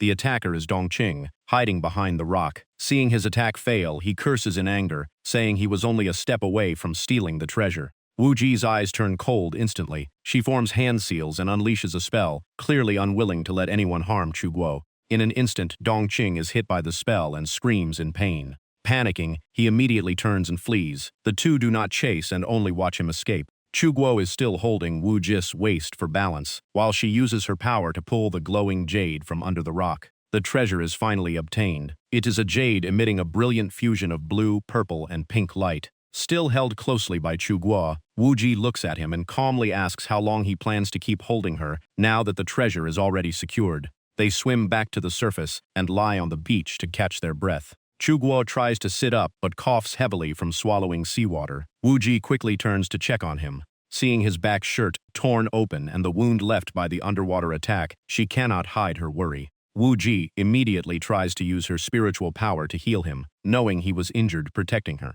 But Chu Guo gently holds her hand and stops her, the two silently looking into each other's eyes. He tells her not to waste her spiritual energy on something like this, and to save it instead. Wu Ji slowly pulls her hand back and hesitantly asks him to take off his shirt so she can check the wound properly. Under the sound of the ocean waves, after Chu Guo agrees and removes his shirt, Wu Ji carefully examines him and confirms the injury is not serious. The attack did not break through his defense. Hearing that, Chu Guo relaxes, puts his shirt back on, and smiles, saying even a small golden bell defense is already a rare treasure in his world, let alone here. Wu Ji lifts the jade and studies it. The purple glow flowing inside makes her fall into thought before saying the jade contains massive spiritual energy. For Chu Guo at his current level, it is a priceless treasure that can greatly help his future cultivation foundation if carried and used properly. Suddenly, Chu Guo grabs her hand and pulls her back toward the hotel, saying they can talk later. Right now, they need to change clothes and rest because he does not want her to catch a cold. Night slowly covers the sky, and everything falls into silence. In the bathroom, Chu Guo soaks in a hot bath, looking up at the night sky while holding the jade and thinking quietly. He raises the glowing purple jade and recalls the water spear attack earlier, still feeling faint pain in his body. After studying it, he thinks having this treasure will greatly improve both his defense and cultivation speed. Chu Guo gently tightens his grip on the jade. He smiles and tells himself that although the jade is a great treasure, the most valuable thing tonight is not it, but the chance to truly stand beside Wu Ji. He looks toward the hotel room where Wu Ji is resting and silently hopes that one day he will be strong enough, not just to support her from behind, but to walk alongside her across both worlds. The scene shifts to the bathroom where Wu Ji is soaking in a hot bath, hugging her knees quietly. She curls up slightly, resting her chin on her knees and thinking. Chu Guo's fighting and protecting her makes her realize he is no longer the weak scholar he once was. The more she thinks, the more confused she becomes. She regrets letting Dongqing escape, yet she cannot tell whether she forgot to chase him or simply could not leave because of Chu Guo's embrace. Her face slowly turns red. Her fingers stir the water as she recalls the feeling of being held by him. It seems her heart has truly been shaken by that warmth. After bathing, Wu Ji steps out with faint moisture still on her body. Standing beside Chu Guo's bed, she only looks up at the ceiling to avoid meeting his eyes. Chu Guo leans against the headboard, scrolling his phone and accidentally glancing up at her as she comes out after bathing. The room instantly falls into an awkward silence, neither of them knowing what to say. Wu Ji quietly walks past him and sits on the other bed. Chu Guo also glances at her for a moment before looking back at his phone. At the same time, both of them turn and speak at once. That thing. They immediately freeze in embarrassment, quickly turning away. Then they again try to let the other speak first, making the atmosphere even more awkward. Finally, Chu Guo clears his throat and breaks the silence, asking how he performed today. Wu Ji looks at the ceiling and calmly says, his golden bell defense is not fully perfected, but in her world it is already comparable to a qi refining cultivator, and even many foundation establishment attacks would struggle to break it. The conversation becomes more natural. Chuguo scratches his head and asks why he was still injured underwater. Wu Ji explains it was not because his defense weakened, but because Dongqing has water attribute abilities, making him stronger in that environment. Suddenly, Wu Ji turns serious and faces him. She warns that Dongqing was targeting the jade, and now that the treasure is in their hands, he will likely return for revenge. Since she could not eliminate him earlier, Chuguo must be extremely careful after she leaves. Chuguo takes out the purple glowing jade from his body and asks if she plans to use its spiritual energy to break through to a higher realm. He then suggests that maybe she should stay a few more days. Their eyes meet. Wu Ji gives a soft smile and gently refuses, saying her body is special, and the timing of her breakthrough has already been calculated, so it cannot be changed casually. Hearing that, Chuguo lowers his gaze. He tightens his grip on the jade and accepts it with a trace of regret. Sensing the heavy atmosphere, Wu Ji suddenly stands up, points at him, and teases him to go to sleep early. If he stays up, she will expose how he is perfectly healthy, but still uses excuses to take his female assistant out to play. The room lights are turned off. In the quiet darkness, they lie on separate beds, both staring in different directions, still having many unspoken thoughts. Chuguo pulls the blanket over half his face, cheeks slightly red. He secretly thinks his heart might have really started to move, even wondering if sleeping in the same room counts as sleeping together. On the other side, Wu Ji cannot fall asleep either. She keeps asking herself why she chose to stay the night with this man when she could have returned. The more they think, the more confused they become. Almost at the same time, they pull the blankets over their heads, forcing themselves to stop thinking about each other because it only leads nowhere. The next morning begins. When Chuguo wakes up, Wu Ji has already left. On the table is a note saying she returned early, left a spare ticket so it would not be wasted, and left her clothes under the blanket for him to fold and bring back. He must not touch or do anything strange with them. His phone is still in his pocket. Remember to charge it. The seashells are also there. Take a few nice photos for her, and if he loses anything, she will deal with him. Chuguo stands there, holding the note in shock, not expecting her to leave so quickly. After thinking for a long time, he flips the note over and finds a small line on the back. Being able to fight alongside you made me happy. Seeing those words, his lips curve up unconsciously. His expression stays calm, but his heart feels warm in a way he cannot describe. At that moment, the phone on the table rings, pulling his attention back. He opens the message and sees the editor saying the assistant author team wants to arrange an interview and asks for available time. This rare opportunity surprises him.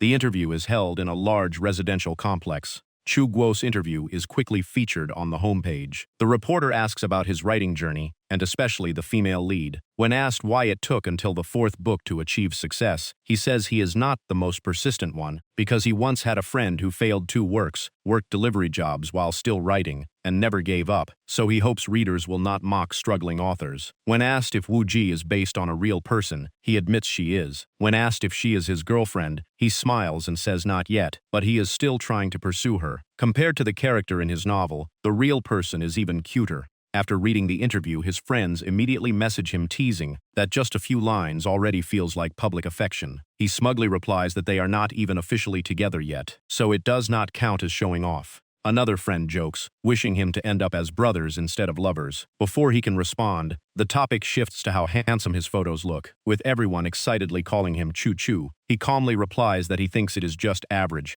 Watching the chat drift off topic, Qi Ying feels helpless. He also notices that Xiaopang and Ajun have been missing from the group for 2 days, suspecting they are secretly planning something again. At the same time, in another location, Qi Ren has just finished reading his friend's interview and smiles in admiration, praising Chu Ji for promoting his work in a very positive way. Chu Jie walks over from behind and interrupts, reminding him that night is approaching and asking when they will begin action. Qi Ren puts away his phone, adjusts his glasses, and mysteriously replies that they will act once night fully falls. He then asks whether they should bring in the new person from the karaoke room to join them. Chu Jie squints and smiles calmly, saying that precisely because things are uncertain, they need to call that person in. Meanwhile, on Wu Ji's side, night has already fallen. She sits by the window writing, but suddenly her inspiration is interrupted mid-sentence. She frowns, thinking about how to continue this section. After a moment, she looks up at the moon with a thoughtful expression.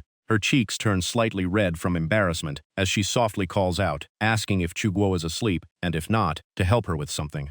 Unfortunately, there is only silence in response, with no answer at all. That instantly irritates her, and she angrily points at the sky, scolding him for being quick to show up when secretly watching her bathe, but nowhere to be found when she actually needs him. She does not know that the person she is complaining about is already fast asleep, even mumbling her name in his dream, Wu Ji. He slowly opens his eyes in a daze, looking around in confusion. Then he suddenly slaps his own cheeks with both hands, as if trying to confirm whether he is awake or still dreaming. The pain makes him sit up, still groggy, wondering why he dreamed of Wu Ji scolding him. After thinking for a moment, he lets it go and even laughs foolishly, saying that even if Wu Ji is scolding him in a dream, she still looks beautiful. On Wu Ji's side, she suddenly sees Chuguo's grinning face appear on the moon. That strange sight leaves her both confused and helpless, wondering if her eyes are playing tricks on her, or if the moon has become strangely indecent today. Still not getting any response from Chuguo, Wu Ji stands up and decides to ask him directly next time, no longer bothering to think about it. But at that moment, a sudden sense of danger appears. The barrier she set up around his home has been breached. Her expression instantly changes as she realizes someone has broken into Chuguo's room. Back on Chuguo's side, noises from the living room also alert him that an intruder is inside. He quietly opens the door a crack and carefully observes the situation outside. In the living room stands a tall figure, motionless, staring at a piece of paper on the wall. Chuguo immediately recognizes him as the one who was heavily injured by Wu Ji last time. Without giving him a chance to react, Chuguo grabs a broom and swings it hard at his head. Since he broke into the house, it is better to strike first and think later. Completely unprepared, the man takes the full surprise hit. The blow sends him crashing to the floor, knocked out instantly. Chuguo is about to follow up with a kick, but the man already staggers up holding his head. In an instant, his body turns into flowing water to evade. The kick passes straight through his watery form, splashing water everywhere, without causing damage. He turns back at Chuguo with furious eyes and shouts for him to return the item. As soon as he finishes speaking, his body continues dissolving into water while he issues threats. Only a pool of water remains where he stood, but his laughter still echoes in Chuguo's ears. Moments later, countless streams of water surge forward like snakes, surrounding Chuguo from all sides. Before he can react, he is trapped as the man roars that Chuguo must die today. Chuguo is thrown onto the bed and struggles violently. A water sphere quickly forms around him, lifting him into the air. In the middle of the attack, the man thinks that the water-controlling woman from before is not here, so no one can save Chuguo now. But just seconds later, the water sphere suddenly shatters. Water splashes everywhere. Chuguo looks at the scene in shock and angrily shouts that the man was trying to drown him. The intruder panics, realizing these two people are both monsters far beyond normal limits. Chuguo holds a slipper in his hand and coldly asks where the man thinks he is running. He then repeatedly smashes the water form with the slipper, mocking him that turning into water does not mean he is invincible. Seeing even his water form being hit, the man quickly surrenders and begs him to stop. Chuguo is still angry, saying an apology is not enough after he tried to kill him. The man hurriedly explains he never intended to kill Chuguo, only to steal the jade, not hurt anyone. Chuguo shakes his head helplessly and even mocks his ability, saying even as water he is still getting hit, not as strong as he thought. The man bitterly replies that it is not weak, Chuguo is just too strong. Seeing things go badly, the man finally lowers his tone and begs for mercy, asking Chuguo to spare him since he has already been badly beaten. Seeing him look somewhat pitiful, Chuguo finally asks his name. He immediately replies that his name is Dongqing. Hearing that name, Chuguo raises the slipper again, thinking he is being mocked. Dongqing quickly insists that it really is his real name. Even so, Chuguo still doubts him and asks if he is just using an alias like the other wall sneakers before. Dongqing is surprised that Chuguo even knows about that. Chuguo threatens that for breaking into a private home and causing injury, he can hand him over to the police, instantly making Dongqing panic. Dongqing grabs Chuguo's leg tightly, crying and begging him not to call the police because if he is arrested, he will surely die. Chuguo pretends to stay calm and asks for the reason. With no other choice, Dongqing explains everything. His organization has an extremely important mission tonight, but he abandoned his team just to steal the jade and run here. If his superiors find out he deserted, even if the police release him later, he still will not survive. Hearing this, Chuguo asks what the mission actually is. Dongqing continues that Wang Lu announced someone named Zhang Qi will lead a team tonight to take over their position for the operation. Many ability users are already gathered outside on guard. His leader also gave a strict order. Anyone who runs away will be erased from Nanjiang. Hearing this, Chuguo's expression changes instantly. If this is true, then the people from the Black Room and Qi Ren are all in extreme danger. At the same time, in a heavily surrounded house, Chen Kong coldly questions Chu Jie, saying he is clearly not one of them. So why is he using the identity of an injured teammate to cooperate with the Black Room? Is this how they operate? Chu Ji remains calm with a faint smile, saying whether they leave the organization or not changes nothing, as he already made his stance clear. Chen Kun sneers and continues mocking them as dogs willingly serving others. Hearing this, Panda can no longer hold back his anger. Chu Jie stays extremely calm and says they are not here to die for anyone, but because they cannot accept what the other side has done: illegal drug trade, oppressing women, colluding with officials, and twisting the law. Every single crime is enough reason for them to act. Chen Kun remains unfazed and loudly claims that all ability users from the Black Room have already been suppressed, asking what they can possibly use to resist. Panda nervously moves closer to Chu Jie and whispers that the enemy clearly set an ambush in advance, and this time survival will be extremely difficult.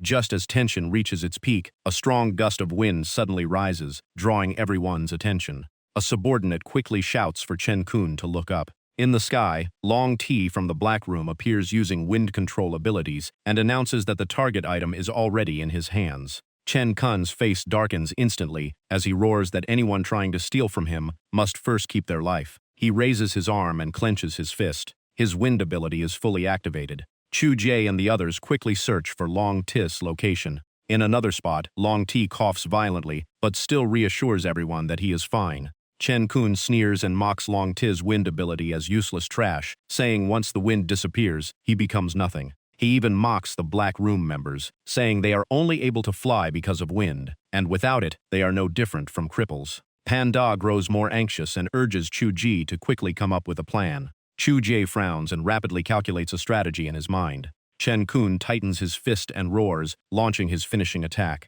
Meanwhile, in a completely quiet place, Wu Ji keeps drinking bottle after bottle of alcohol. She drinks a lot but still does not feel the effect she wants, becoming increasingly restless. The more she thinks, the more worried she becomes. If this drags on, she does not know what will happen to Chu Guo on his side. Just as Chen Kun is about to strike again, a sudden punch lands heavily on his waist, making him grimace in pain. He turns in shock toward the newcomer. The new arrival immediately stands in front of Long T to protect his teammate and calls out the name Manhwa. Wearing a mask and using the identity of Manhwa, he raises 2 fingers in greeting and smiles, saying he finally made it in time. Chen Kun looks at him with disdain while gathering power, mocking that a single reinforcement will change nothing. Manhwa calmly shakes his head and replies that if he were alone, he would not be stupid enough to show up. At that moment, another voice interrupts, directly calling Chen Kun's name and saying it has been a long time. Chen Kun turns around and sees Yu Yang and his entire team aiming guns at him. The leader coldly declares that tonight they will remove the tumor known as Wang Chen Kun from Nanjiang. Realizing he was completely at a disadvantage, Zhen Kun immediately turned to escape. But before he could get away, he took a heavy punch straight to the face. Manhwa rushed in, blocked his path, and followed up with another blow that sent him flying. The impact was monstrous, knocking Zhen Kun out instantly with his face badly swollen. After restraining and tying up Zhen Kun, Manhwa immediately asked where Zhang Qi was. One man replied that Zhang Qi was still being hunted by Wang Zhen Kun's subordinates and might be in serious danger. Meanwhile, deep in the forest night filled with howling wind, the atmosphere turned eerie and dark. Zhang Qi, covered in dirt, wiped blood from the corner of his mouth and smirked, asking how it felt to be hit by your own attack. Standing opposite him was Ti Zhen, a metal manipulation ability user. From the start of the fight, he had been constantly suppressed by Zhang Qi's rebound ability, leaving him heavily injured as well. After cleaning himself up, he admitted the rumors about Zhang Qi's ability were indeed true. Tai Zhen kept staring at Zhang Qi and declared that the treasure could never be taken away today. In his mind, he cursed Wang Zhen Kun for running away, thinking things would not be this complicated if that guy were still here. Zhang Qi did not care at all and directly provoked him, saying if he wanted the treasure, he should come and take it by force. Those words instantly darkened Tai Zhen's face in rage. Both sides continued to stand off, neither daring to strike first. At that moment, a shadow flashed through the forest at extreme speed. It was Yue Ying. She leapt into the air and rushed straight toward Zhang Qi, making his eyes light up with expectation. Upon landing, Yue Ying immediately burst forward again at inhuman speed, charging toward both Zhang Qi and Ti Zhen. But she did not stop beside Zhang Qi, instead flashing right past him, leaving him briefly stunned. In an instant, the box in Ti Zhen's hands was stolen by her. He angrily chased after her, shouting for her to return it. Yue Ying glanced back at him with annoyance and raised 2 fingers to activate her technique. A sharp energy slash tore through the air and struck Tai Zhen, sending him crashing to the ground. At this moment, Manhwa had removed his mask and rushed over, only managing to call out Zhangqi's name. By the time he arrived, the battle was already over. Seeing both Zhangqi and Wei Ying safe, he finally relaxed but still felt the situation was complicated. Yue Ying coldly walked over and handed the reclaimed box to Manhwa, reminding him that she had promised before to return it when they met. Manhwa could only think of himself as an unwilling spectator. After handing it over, she turned and left, leaving only a message that he had 1 month to decide, otherwise she would take it back herself. Manhwa looked over at Zhangqi, who had been standing still the entire time. After confirming his friend was not in danger, he finally let out a relieved breath. Manhwa then stepped forward and gently placed a hand on Zhangqi's shoulder as encouragement. Leaving the forest, Manhwa saw Chu Yi off to a car. Before leaving, Chu Yi smiled and thanked him, saying he would repay the favor someday. Manhwa simply nodded and said no need to be polite. Removing his Manhwa identity, Chu Gua quietly walked home alone under the night, streetlights casting faint glows. Suddenly, a familiar voice came from behind teasing that Chu Dashen really had free time, sneaking out at night to play hero. He turned around and saw Shu Wuji standing right behind him. Chu Gua immediately turned fully toward her. He walked closer happily and asked why she was here. Shu Wuji honestly said she sensed an intruder entering his home, so she rushed over to check. Chu Gua scratched his head awkwardly, smiled, thanked her, and reassured her that he was fine. The next morning, Chu Gua woke up suddenly and instinctively called out Shu Wuji's name. Right after that, a delicious smell entered his nose, instantly grabbing his attention. He peeked toward the kitchen and saw Shu Wuji busy preparing breakfast. She turned around and caught him standing there. Feeling the slightly awkward atmosphere, Chu Gua smiled and said good morning. Shu Wuji snorted, turned away, placed the dishes on the table, and muttered that it was not morning anymore, telling him to check the time and hurry to brush his teeth and eat. Soon a simple breakfast was laid out with white rice, 1 meat dish, and 1 stir-fried vegetable, plain but neat. Chu Gua took a bite and kept praising it non-stop, saying it tasted amazing. But Shu Wuji immediately turned serious. She said she did not get a chance to scold him yesterday, then criticized him for going alone into such a dangerous place. If the enemy had been stronger, the consequences would have been unimaginable. Chu Gua avoided her gaze and explained he was not trying to be the main fighter, just wanted to see how he could help his friends. Shu Wuji rested her chin on her hand, idly playing with her bowl, reminding him that friends are not an excuse to take reckless risks, and he should think before acting next time. Chu Gua smiled brightly and quickly asked if she meant there was someone who always worried about him. Hearing that, Shu Wuji's face instantly turned bright red. She stood up abruptly and denied it, insisting she was not some old woman like he said. Chu Gua immediately surrendered and kept apologizing. After she calmed down, he seriously explained that besides helping others, he also wanted to test his own strength. Real combat experience in this world was rare, unlike his previous world where fights happened any time. Shu Wuji looked at him calmly and asked why he was so obsessed with power, saying she could handle all future battles for him. Chu Gua shook his head and said he needed to get stronger so they could fight side by side one day, and so he could protect her, even in the world inside the book. Even though her heart wavered, Shu Wuji still pretended to be cold and said she did not need his protection. After a moment, she changed tone and said she actually had a way if he really wanted combat training. Chu Gua immediately asked what it was. Shu Wuji smiled gently, pointed at herself, and said simply, "Fight me." Hearing that answer, Chu Gua froze, completely speechless. Outside the window, 2 small birds were chirping close together, while inside the room Shu Wuji continued speaking, saying that before fighting her he needed to learn more offensive techniques. Just using Golden Bell Shield was not enough. Chu Gua asked what he should learn. Shu Wuji casually suggested Heavenly Mountain Plum Blossom Hand. He immediately complained that the name sounded too feminine, while she calmly replied that it suited him perfectly. Chu Gua went silent, while the birds outside kept watching the scene. Suddenly remembering something, Shu Wuji told Chu Gua to bring out the box they had taken yesterday for her to inspect. He placed the iron box on the table. A strange energy radiated from inside, making both of them observe carefully. At that moment, a brief illusion flashed before Shu Wuji's eyes. She opened the box and took out the item inside. It was a grain of sand sealed within glass. Seeing Chu Gua think it was a spatial treasure, she explained it was actually a spirit-based artifact that nourishes spiritual consciousness and is very useful for ability users. Shu Wuji looked at him seriously and said this item seemed specially prepared for his cultivation. She did not expect anyone to willingly hand over such a valuable treasure. Chu Gua speculated that Chu Yi might have reported his ability test results to higher-ups, and since he was an official member, they might be planning to cultivate him heavily. After examining the sand again, Shu Wuji regretfully said that if it were a primal treasure, it could be refined into pills or a magical artifact, making its value much higher. Hearing that, Chu Gua stood up and stretched, joking that maybe with 1 month of training, he could master some powerful divine technique, like Great Law Heaven-shaking Earth Strike. Shu Wuji blinked and asked seriously what kind of technique that was. She nervously intertwined her fingers and admitted she had never heard of Great Law Heaven-shaking Earth Strike. Chu Gua laughed and said it was just something he made up. He did not actually know it either. Shu Wuji turned away shyly and quietly said that even so, the name suited him well. Unable to resist, Chu Gua gently patted her head and smiled. Inside, he was screaming at how unbearably cute her shy expression was. Time quietly passed for a while. Suddenly, Shu Wuji rushed into the room, swinging the door open, holding her phone and calling out Chu Gua's name, startling him. She quickly handed him the phone and nervously said they might have gone viral. Chu Gua, still confused, asked what she meant by viral. On the screen was a post with a photo of Chu Gua gently wiping Shu Wuji's mouth. Below it were countless comments, some saying the two were sweeter than in the story, others praising how beautiful she was, some guessing they would become a famous online couple, and others even recognizing Chu Gua as a novelist. After reading it, Chu Gua's face froze. He did not expect a casual street photo to become a trending topic.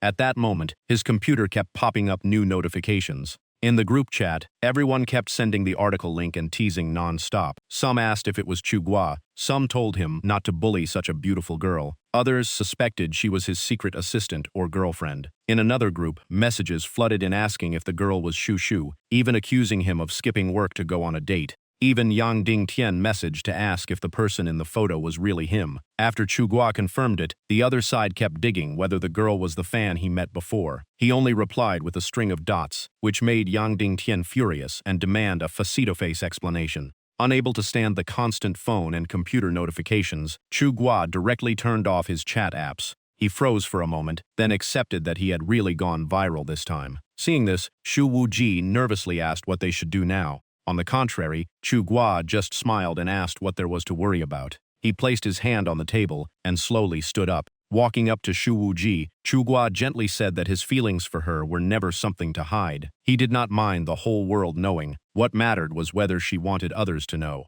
Shu Wuji lowered her head, her hair covering her eyes. She hesitated as if trying to speak. Before she could finish, Chu Gua softly suggested that if she did not like the rumors, he could post an explanation saying she was just his younger sister out shopping. Everything depended on her decision. Shu Wuji stared at him in a daze, then awkwardly turned her face away. Chu Gua kept smiling, silently watching her, while Shu Wuji did not know how to react. In the end, she blushed and quickly turned away, awkwardly denying that she was his Shu Wuji and telling him to stop talking nonsense. Shu Wuji felt conflicted, thinking that if only 1 or 2 people misunderstood, it could be laughed off and explained. But if everyone believed it, would the rumor slowly become reality? At that moment, Chu Gua suddenly leaned closer, teasing her on purpose, leaving her completely unsure how to respond. Shu Wuji quickly stepped back, blushing as she shouted that his behavior was too strange. First, he said she was a sister. Now everything sounded suspicious. It would be better to just call her an assistant.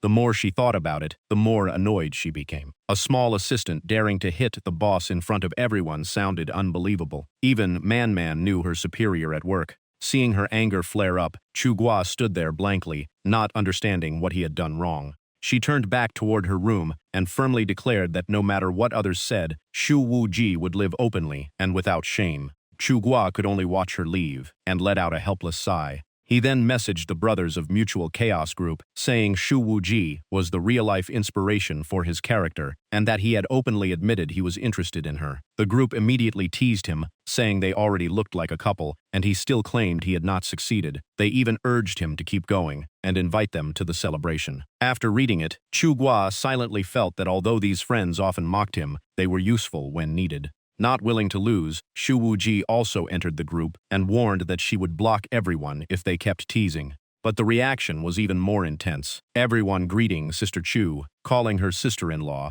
and asking her to urge Chuda to update more content about Shu Shu. because they wanted more of her character. Reading the messages, Shu Wuji could only wonder what was wrong with these people. She immediately looked toward the room and blamed Chu Guo for everything. Just like that, the day came to an end as the sunset painted the sky in golden light. Chu Guo took off his shirt, drenched in sweat, as if he had just finished an intense workout, and responded absent-mindedly. Shu Wuji grabbed both his arms and twisted them back to guide his training. She told him to clear all distractions, then increase the pressure, making Chu Guo scream in pain. He immediately complained that the system of master and servant did not include this kind of torture training. Ignoring his complaints, Shu Wuji increased the pressure on his joints and calmly said this was just practical combat training. Chu Guo continued screaming miserably. Unable to take it anymore, he turned and accused her of clearly taking revenge on him. Caught off guard, Shu Wuji became slightly flustered, but still insisted it was combat experience training. After a moment, Chu Guo suddenly asked if she still remembered the second move. Shu Wuji nodded, confirming that there was still a second move. Chu Guo instantly seized the opening and broke free from her lock. He quickly grabbed her wrist and pulled hard. Caught off guard, she lost balance and fell down in surprise. The situation completely reversed. Chu Guo ended up on top, their faces so close that the atmosphere turned awkward and tense. Looking at Shu Wuji's stunned expression, a thought popped into his mind. Since everyone already treated her as his girlfriend, maybe kissing her would not be a big deal. With that thought, Chu Guo slowly leaned closer. Shu Wuji frowned slightly, clearly sensing his intention. In the next moment, she delivered a precise kick that sent Chu Guo flipping backward. At the same time, she grabbed his arm. Her eyes turned sharp as she stared straight at him. In an instant, she reversed the situation again, pinned him down, locked his arm behind his back, and calmly declared that this was the real second move. Fully restrained, Chu Guo could only silently sigh that his future in this relationship looked rather bleak. Shu Wuji stood up, snorted lightly, and asked if he realized how many mistakes he had just made. Though unwilling to admit it, Chu Guo said he understood. Decisiveness creates opportunity, hesitation leads to failure. Shu Wuji told him to sit properly and calm his mind. As she was about to pass him a cultivation technique, a faint green glow of runes quickly formed in her palm. She placed her hand on Chu Guo's forehead, allowing the runes to slowly merge into his body. After a moment, Chu Guo opened his eyes again. He looked at Shu Wuji and asked if the rest of the training would be self-practice. She nodded and told him to ask her any time if he did not understand anything. Looking at him, Shu Wuji thought that after only 2 training sessions, she had already been overpowered twice. If they kept training together like this, something troublesome might eventually happen. She did not respond, only turned her face away quietly. She stood up, lifted her chin slightly toward him, and said he should continue training while she was going out to meet Man. Chu Guo curiously asked what Man planned to do with her.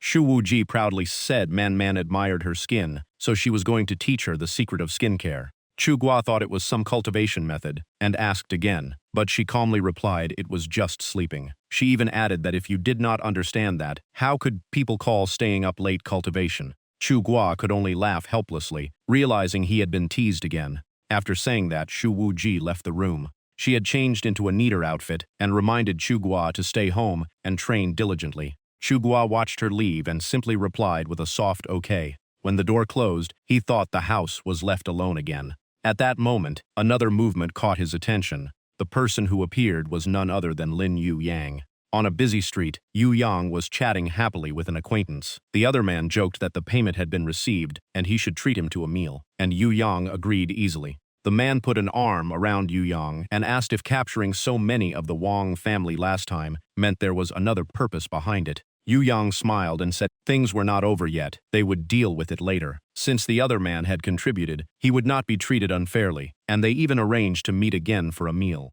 Lighting a cigarette, Yu Yang slowly revealed that Zhang Qiren was about to go work overseas. The man beside him was slightly surprised upon hearing that. Yu Yang exhaled smoke and explained that the Zhang family still had some export businesses in Korea and Japan, but they were small in scale. Going abroad meant Zhang Qiren would basically be sidelined with little real power. The man asked why a smooth career suddenly turned into this. Yu Yang reminded him of the clash with the Wang family, where Zhang Qiren's father sent help but never fully trusted him, leading to this outcome. Yu Yang continued, saying his real target was never Zhang Qiren, but the force behind him. In Nanjiang he still behaved, but once abroad, things might change completely. After speaking, Yu Yang said he had urgent matters and took his leave. The other man agreed. The two parted ways there. Not long after, Yu Yang received a message asking if he was about to go overseas, and he confirmed it. The conversation continued. When asked where he was going, Yu Yang said Japan and even invited the other person to visit his shop when free. The other teased him, saying that since he already had the most beautiful girl, he probably had no interest in anyone else. Yu Yang just smiled and said he did not care about such things. Everything was still the same as written in the book.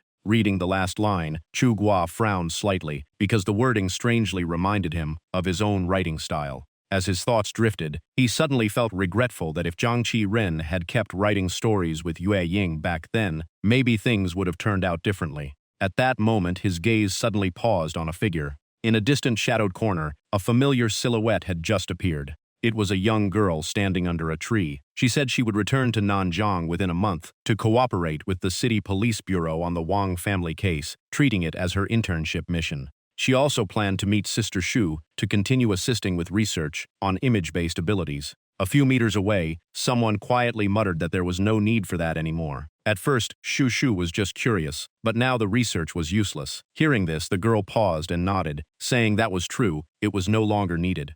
She lowered her head slightly and apologized softly, saying she had always been grateful to everyone and wanted to repay them. Noticing the awkward atmosphere, he changed the topic and asked if she had met his parents before and whether they were doing well. But contrary to expectations, the girl looked completely confused. She did not understand who he was referring to and asked who his parents were, saying she did not know them at all. He froze for a moment, then nodded, covering his face in embarrassment and saying it was fine. Internally, he laughed at himself for assuming they had been taking care of his parents, realizing it was just a misunderstanding. After that conversation, the atmosphere between them turned completely quiet. He silently thought that if Shu Wuqi were here now, it would probably feel less awkward. He coughed lightly to break the silence and shifted the topic, mentioning that Zhang Qi-ren had gone abroad. Hearing that name, her expression immediately darkened. After a moment of silence, she said she knew about it, and if she wanted to arrest him now, he would have no chance to escape. Hearing this, he asked in confusion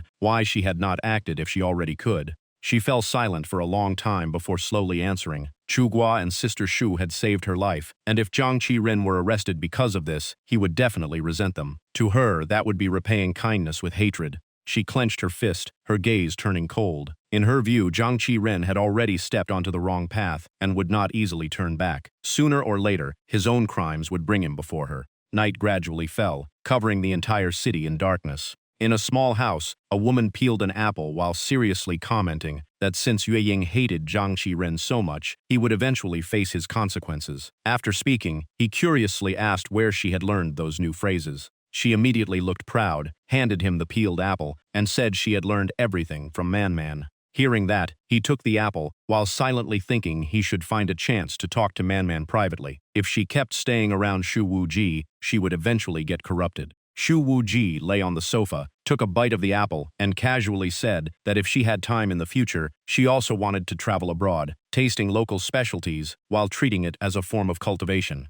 Hearing that, Chu Guo suddenly remembered how when she first came to this world, she once wanted to rush into chaotic war zones. Shu Wuji gently shook her head and calmly explained that back then she just wanted a place to rely on, not that she liked dangerous places. Chu Guo looked at her and sincerely promised that once he finished this book, they would travel the world together. Shu Wuji widened her eyes in surprise and kept asking if he was serious. Chu Guo smiled and nodded, saying that by then he would no longer need to update the story, and saving some money would be enough to travel freely. Hearing that, she immediately held out her pinky finger, wanting to make a promise with him. Seeing him suddenly freeze, Shu Wuji frowned and asked what was wrong. Chu Guo paused for a moment, then gave a wry smile, and said it felt like something from a movie, where promises made after finishing everything usually never ended well. Hearing that, Shu Wuji could not help but laugh. She casually teased him, saying he always claimed not to be superstitious, yet believed in things like that more than anyone.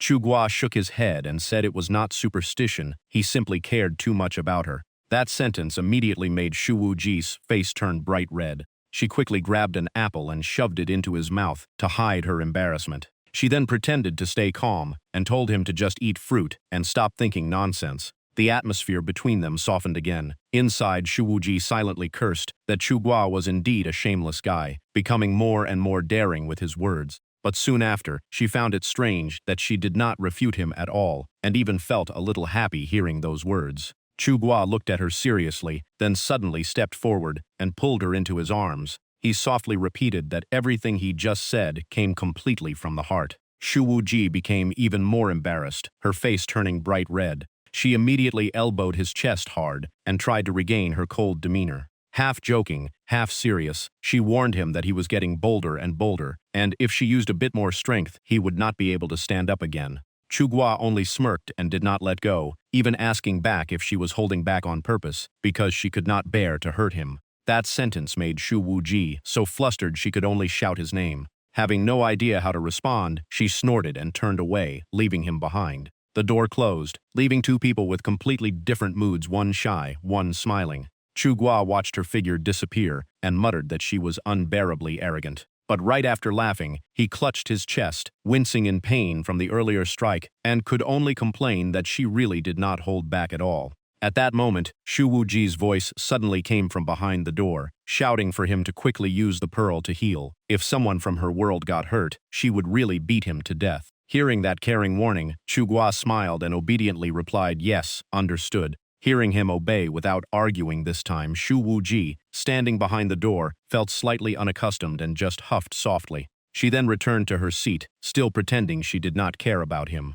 But inside, she felt an odd restlessness she could not explain. She sat in front of the computer for a long time, but could not type a single word. Shu Wuji muttered that she had completely lost inspiration today. Then she immediately blamed Chugua for it. At that moment, footsteps slowly approached from outside. The person stopped at the door and gently pushed it open. Chugua looked at Shu Wuji seriously and said he had something to ask his master. She calmly replied that he could speak. After taking a deep breath, Chugua explained that the mental cultivation technique and the healing pearl were both useful, so he wanted to ask if she could teach him a healing art as well, so he could treat himself when injured in the future. Hearing his request, Shu Wuji immediately shook her head without hesitation. She patiently explained that the technique he was practicing was extremely domineering and completely incompatible with healing-type energy. Forcing them together would cause internal conflict. Moreover, his technique already had strong self-recovery and regeneration abilities, so learning healing arts would be redundant. Saying that, she glanced at him and pouted, reminding him that he was the one who set these rules in the first place. Chugua shrugged and smiled, saying theory was one thing, but practice was another, so he had to ask her for guidance. Shu Wuji pressed her lips together and looked at him for a moment. With a helpless sigh, she motioned for him to sit down so she could check his injuries. After examining him, she lightly touched him and concluded he had only suffered minor internal injuries. She also noticed that his self-healing technique had not fully activated yet. Thinking back to her earlier strike, Shu Wuji lowered her head slightly and quietly apologized. Chugua only smiled and said he was used to it. In fact, her sudden apology made him feel even less used to it. Hearing that, Shu Wuji immediately clenched her fist and knocked his forehead hard, warning him that if he hugged her suddenly again next time, he would regret it. Chugua yelped in pain. After a while, he looked at her with concern and asked if she was having trouble writing, since her story had not been updated for quite a while. Shu Wuji sighed softly and admitted that she was indeed stuck. She slowly explained that after experiencing many real-life situations, city life, neighbor conflicts, family emotions, and human nature, she had gained many insights. But if she wrote these mundane experiences directly, it felt too plain and boring, and she was not sure if anyone would want to read a novel made entirely of ordinary life. Hearing this, Chugua fell into thought. He understood that turning simple things into engaging stories was not a skill everyone had. Even so, he silently decided he must help her overcome this problem and not let her be troubled by writing. With that thought, he tried to shift the mood. He explained that this was a matter of writing skill. He could not directly teach her, but she could read essays from famous authors to learn how to turn small, everyday details into meaningful and interesting stories. Wu Ji thought for a moment and nodded. Her eyes lit up as she found a new direction, realizing writing skills cannot be improved overnight. Seeing her mood improve, Chugua suddenly heard his stomach growl. He scratched his head awkwardly and suggested they go out for a late meal. Under the warm streetlights of a roadside shop, the place was lively. The smell of hot food mixed with customer chatter created a very ordinary night vibe. The two sat across a small table, A plate of chicken arrived. Wu Ji tasted a piece and calmly judged it was average, likely factory farmed with low nutrition. Chu Guo rested his chin on his hand, smiling lightly, then casually wiped the corner of her mouth with a tissue. He asked with a grin why she was still eating happily, if she thought it was average. Wu Ji grabbed the tissue back, her face slightly red, but she stayed calm and said the taste was not bad. Chu Guo curiously asked why she suddenly cared so much about nutrition today. Wu Ji bit into a chicken leg and glanced at him sharply, saying she always cared about balanced meals. Had he not noticed every meal she cooked was carefully calculated? Chu Guo thought for a moment and honestly admitted he never paid attention. She snorted proudly and explained his cultivation consumed a lot of energy, so she always picked the best ingredients to help him absorb energy better. Chu Guo looked at her with a smile and praised her as thoughtful and capable. Hearing that nickname, Wu Ji immediately shot him a warning glare. Chu Guo kept teasing anyway. Wu Ji pouted and complained she was just an overworked assistant, forced to cook and constantly teased with no salary. Chu Guo laughed and corrected himself, calling her their capable assistant. She responded with a helpless shout.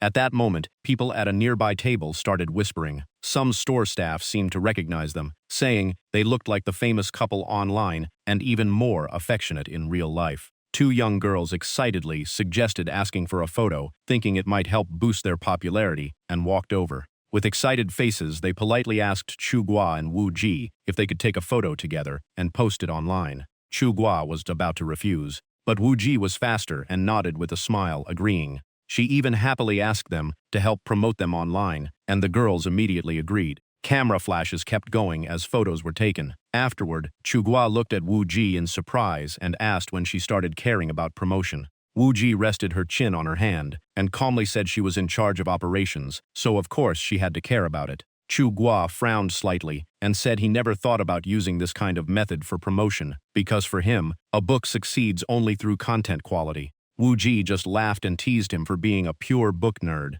She then opened her phone and showed back-end data, reminding him he had not noticed how many pre-orders their appearances together had generated. The screen showed rising pre-order numbers and a clear rank of 7th place in the bestseller list, surprising Chu Guo. Wu Ji put the phone down and said 7th place was still too low. In her mind, his work deserved number 1. Chu Guo froze slightly as if he wanted to say something. His emotional gaze made Wu Ji feel a bit flustered.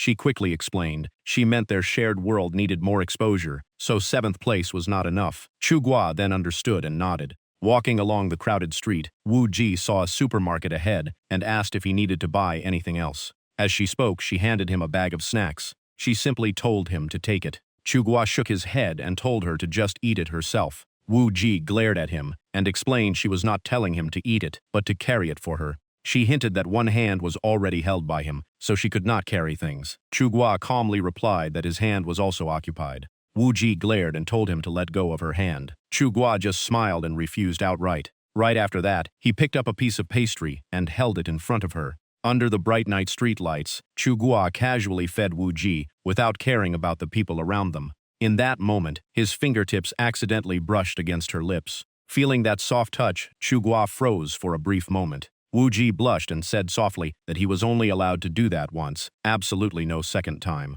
Chu Guo did not respond. He silently took the bag of snacks but still refused to let go of her hand. Wu Ji immediately glared at him and demanded it back, but Chu Guo just smiled and firmly said he would not return it. At that moment, a girl walking by accidentally spotted them. Chu Guo also paused slightly when he recognized who had arrived. It was Yue Ying. She curiously asked Sister Thu if she really no longer needed her special ability. Wu Ji gently patted her head and smiled, saying it was not needed anymore, as long as Yue Ying behaved well. She kept a calm smile on the outside, but inwardly she thought her sect disciples had already mastered shadow techniques, so that ability was no longer necessary. Hearing that, Yue Ying still felt unsure and asked if there was anything else she could help with. A different voice suddenly answered that there was still something. Yue Ying turned around in surprise. Wu Ji pointed at Chu Guo and calmly said she should spar with him. By now, night had fully fallen, and the surrounding area was completely empty. Chu Guo immediately took a combat stance, his aura changing completely.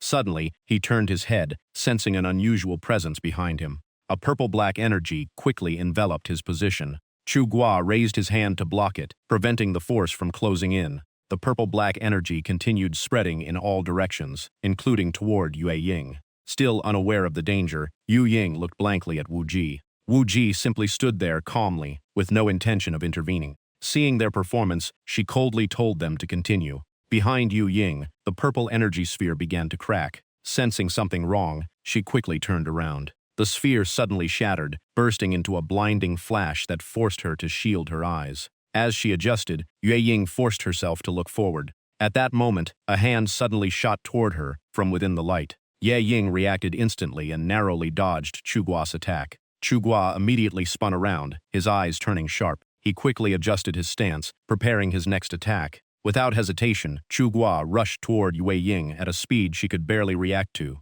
Yue Ying quickly retreated, pressing her hands against the ground to stabilize herself. Thanks to her reflexes, she managed to escape the danger zone. In her heart, she was shocked by how strong her opponent was. Just by sensing Chugua's aura, she felt like she was facing a top-tier martial expert. At that moment, Chugua suddenly noticed something strange. He turned back and saw the purple energy sphere beginning to move. His expression immediately turned serious. Without hesitation, he changed direction to avoid the approaching energy. Yue Ying also stopped underestimating the situation, realizing she could not hold back anymore. Streams of purple light continuously tracked Chugua's movements. They seemed almost alive, relentlessly pursuing him.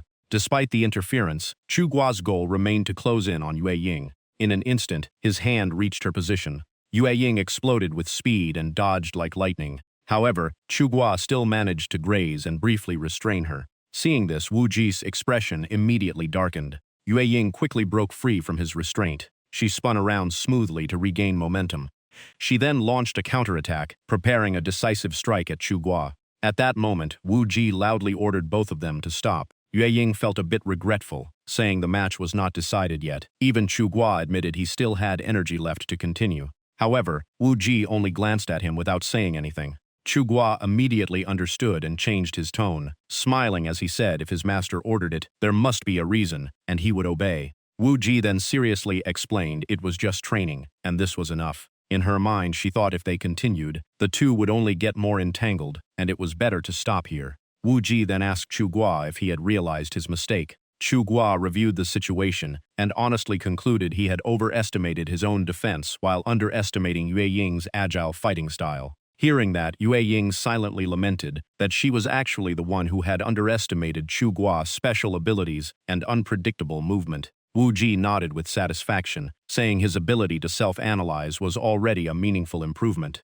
She then told Yue Ying to keep training. With Chugua's current level, he could already handle her fairly well under normal conditions, which reassured her. She also thanked Yue Ying for not going all out. Yue Ying awkwardly replied that this was just training and it was normal. Wu Ji shook her head and clarified she was not talking about the earlier moments when Yue Ying held back, but the final strike. In a real, life-or-death fight, Yue Ying would not restrain with her hands, but use Shadow Blade to finish the enemy. Hearing that, Yue Ying was inwardly shocked. In her eyes, sister thus aura felt even more terrifying than her own instructor. Wu Ji patted Chugua's shoulder and said he did fairly well, roughly reaching 1/3 of Yue Ying's level. Then she told him to go home and apply medicine. On the way back, Chugua asked if reaching 1/3 was acceptable. Wu Ji immediately glanced at him and told him not to get arrogant and to keep training at home. Hearing that, Chugua could only sigh helplessly. Yue Ying watched them leave, feeling both amused and speechless, as they seemed to have forgotten she was still there.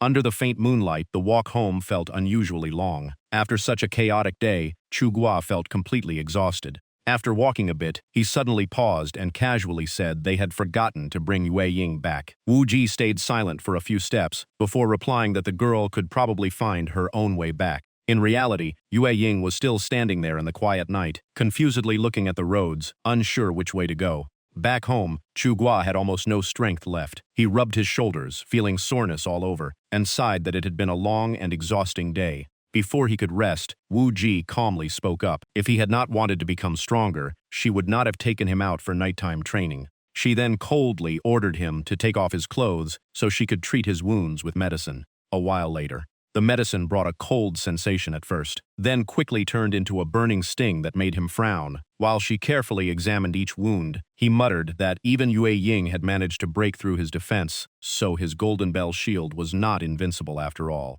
She calmly explained that Yue Ying's shadow attacks were extremely ruthless, and only being scratched like this was already a good outcome. He said nothing more, silently enduring the pain as the medicine sank in, and complained that in the past 2 months he had been injured so often it felt routine. She bluntly replied that part of it was because he refused to take proper care of his injuries, and the rest was due to his over-reliance on the Golden Bell Shield. Chugua winced in pain and asked how that had anything to do with the Golden Bell Shield. She seriously explained that because he had that defense, he dared to take risks. When facing stronger opponents, injuries were inevitable. As she finished speaking, she accidentally pressed harder on a wound, making him flinch and beg her to be gentler. After putting away the medicine, she reminded him to act as if he did not have the Golden Bell Shield and to avoid exposing his abilities. He sighed helplessly and even said he would go find Yue Ying to spar again tomorrow. Hearing that, she immediately changed her mind and calmly declared that she would be the one training with him from now on.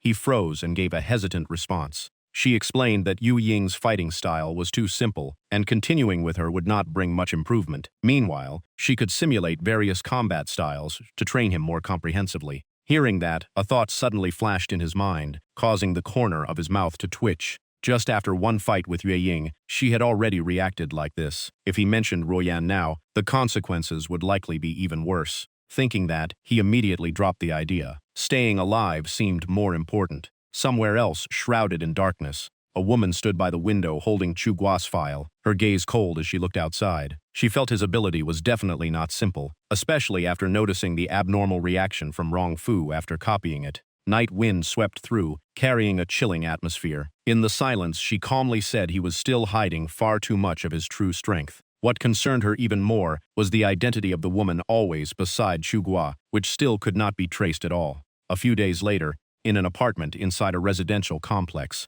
the atmosphere inside the room carried a faint, ambiguous tension. Chugua pressed the girl against the door. Looking at her red lips, he subconsciously swallowed. But the girl immediately kicked him away, sending him crashing to the floor. Her expression darkened instantly. She coldly warned that if he ever looked at her with that kind of gaze again, she would install durian shells all over the wall next time, so he could taste them. He quickly looked away, but it was already too late, silently lamenting that hesitation only leads to failure. Wu Ji glanced at him for a moment, then walked into the dark room where only faint light slipped through the window. She called him over to begin learning the stellar spirit technique. Hearing that, his eyes lit up with excitement. He had heard of it before, but this was his first time actually accessing it, and he immediately called her master. She placed her hand on his forehead and said, the heaven-transforming kicking earth technique had already been transmitted to him the night before. She then took out a glowing jade and warned him that spiritual cultivation techniques were extremely dangerous, and carelessness could lead to madness. Since his soul breaker had already reached some level, he was now qualified to attempt a higher realm.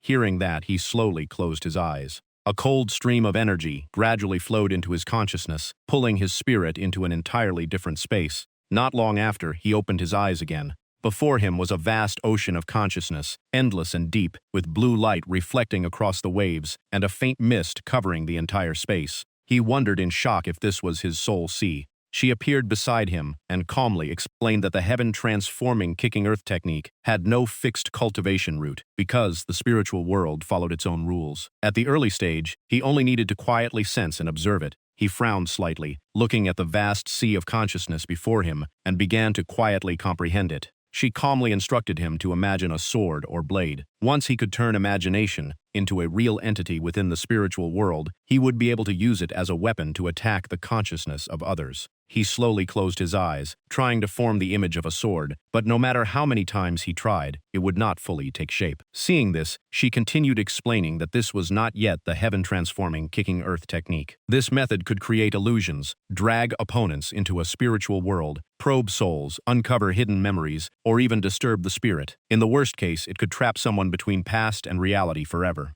Those words made his mind feel heavy, his breathing slowed, and instinctively he opened his eyes again. The spiritual sea still stretched endlessly, except a faint blue point of light now flickered within the mist. He focused his mind and repeated the mantra she taught him. With each thought, the shadow of a sword gradually condensed, carrying a mysterious power he still could not fully understand. Everything slowly became clearer. He finally confirmed that the heaven-transforming kicking earth technique and his own spiritual world truly existed. After a long while, he opened his eyes again. The light in the room felt slightly blinding, and his consciousness still lingered between dream and reality. She was still beside him. Seeing him wake up, she softly asked how he felt. He blinked a few times to regain clarity, smiled, and suddenly leaned in to hug her. He softly said that after the 100 Ghost Night parade ended, he would not let her work so hard anymore. He wanted to take her to drink nectar, eat white cloud candy, travel to the sea, and see the whole world together. She tilted her head to look at him, her expression softening and cheeks slightly flushed, then reluctantly said agreed, but asked him to at least sit up first.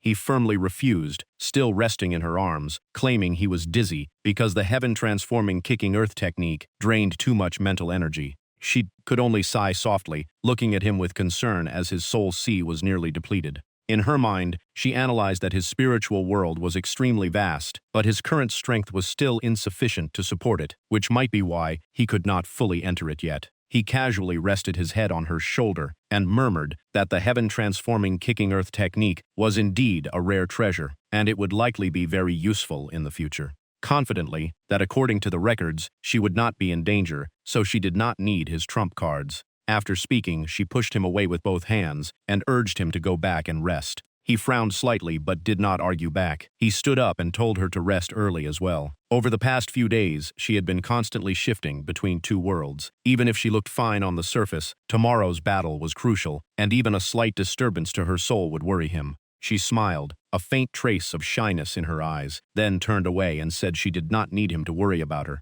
He looked at her with a gentler gaze, reached out to softly brush her hair, and smiled as he told her he just wanted her to rest properly. He then coaxed her to be obedient. She immediately stepped back, eyes full of caution, and irritably told him to stop speaking, as if he was coaxing a little girl. Seeing her reaction, he laughed out loud, making her blush and angrily ask what was so funny. A feeling of happiness surfaced in him as he smiled unconsciously. In his eyes, the cute Wu Ji and the dignified sectmaster felt like two completely different people. But no matter what, both were still her. Pulling back his thoughts, he rubbed his eyes and smiled, saying nothing was wrong, just that time seemed to be passing too quickly. She huffed softly, adjusted her collar, and turned to leave, not forgetting to remind him to put soybeans into the blender, drink all the pear juice in the fridge, and cut back on fried chicken. He lazily smiled and agreed. A brilliant streak of green light appeared. Before leaving, she turned back and looked at him with complex emotions in her eyes. After a soft hum, her figure completely disappeared.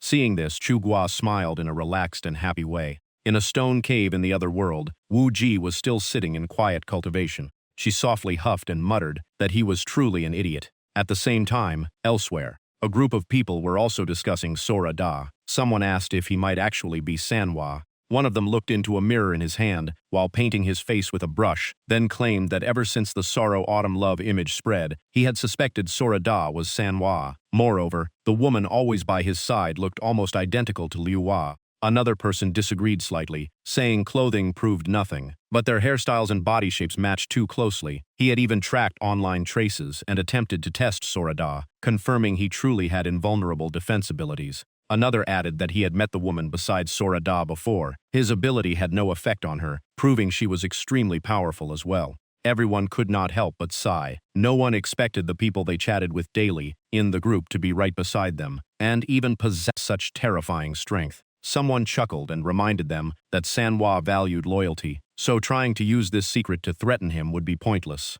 The conversation quickly returned to the main topic. Someone said the rewards had already been sent to Sora Da, and now the most important thing was the upcoming chapters, as the 100 Ghost Night parade had been long anticipated, and everyone hoped he would write it well. Another calmly replied that with Sora Da's ability, there was nothing to worry about. At that same moment, elsewhere, in the world of the book, Wu Ji was engaged in battle with a great demon. The opponent's entire body was engulfed in raging flames. He raised a cup of wine and hostess to Sectmaster Thu, then hurled the wine jug toward her. Wu Ji easily blocked it, opened the lid, took a sip, and calmly responded with heroic words, as if no demons in the world were worth fearing. After speaking, she casually took another drink. Then she threw the jug to the ground, shattering it. She coldly wiped the wine from her lips and said that breaking only one layer of formation was nothing to be proud of. Tian Li laughed arrogantly and asked if she knew she had already stepped into his trap this time. She remained calm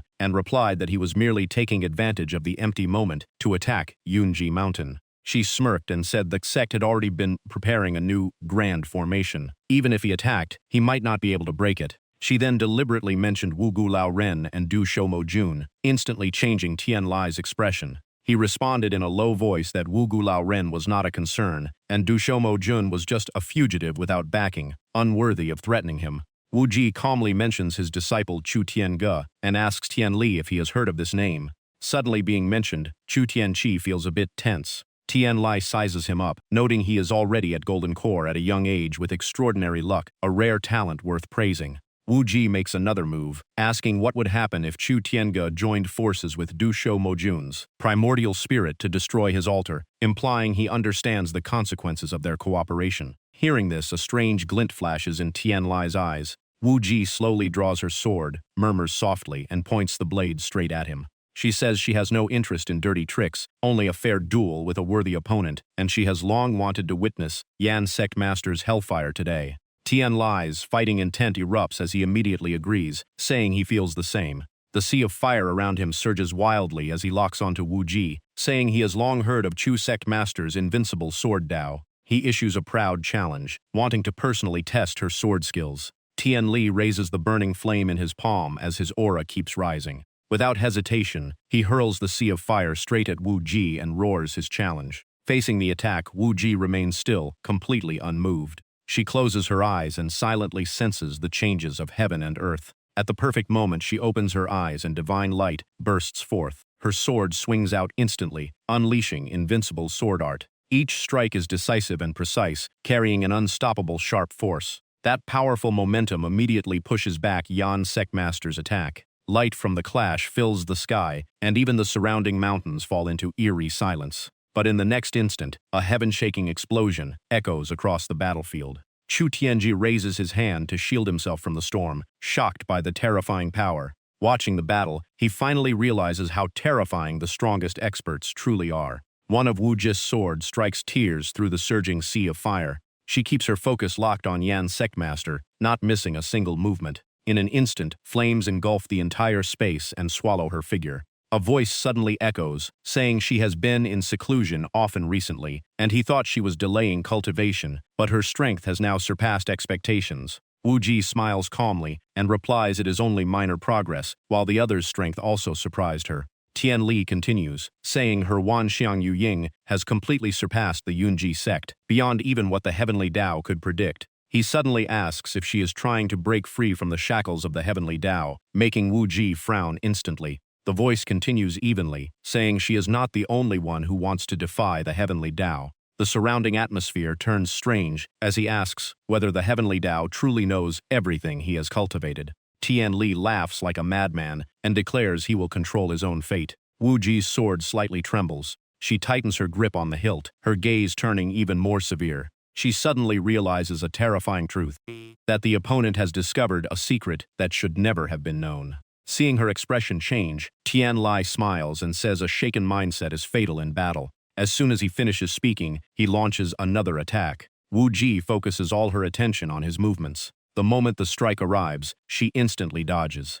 With a smooth twist of her body, she escapes the attack range. But at that moment, a voice suddenly appears beside her ear telling her to stay. Wu Ji quickly turns her head back. Tian Li has already appeared behind her and strikes her away in an instant. She quickly stabilizes herself and retreats to create distance. Wu Ji's eyes turn ice-cold, revealing undisguised killing intent. She immediately circles around to counterattack from behind. Tian Li reacts just as fast and turns to meet her head-on. Two massive forces collide violently, shaking the entire battlefield. Amid the dust, one figure stands firm and declares himself the winner. Wu Ji coldly replies that he has no way out anymore. Tian Li steps out of the smoke in rage and shouts, asking what Wu Ji is doing. But right after speaking, he notices something abnormal in his body. Tian Li suddenly staggers, unable to stand steady, his face full of shock. Seconds later, he completely collapses to the ground. In contrast, Wu Ji still stands calmly, almost as if no one can tell she just survived a deadly battle.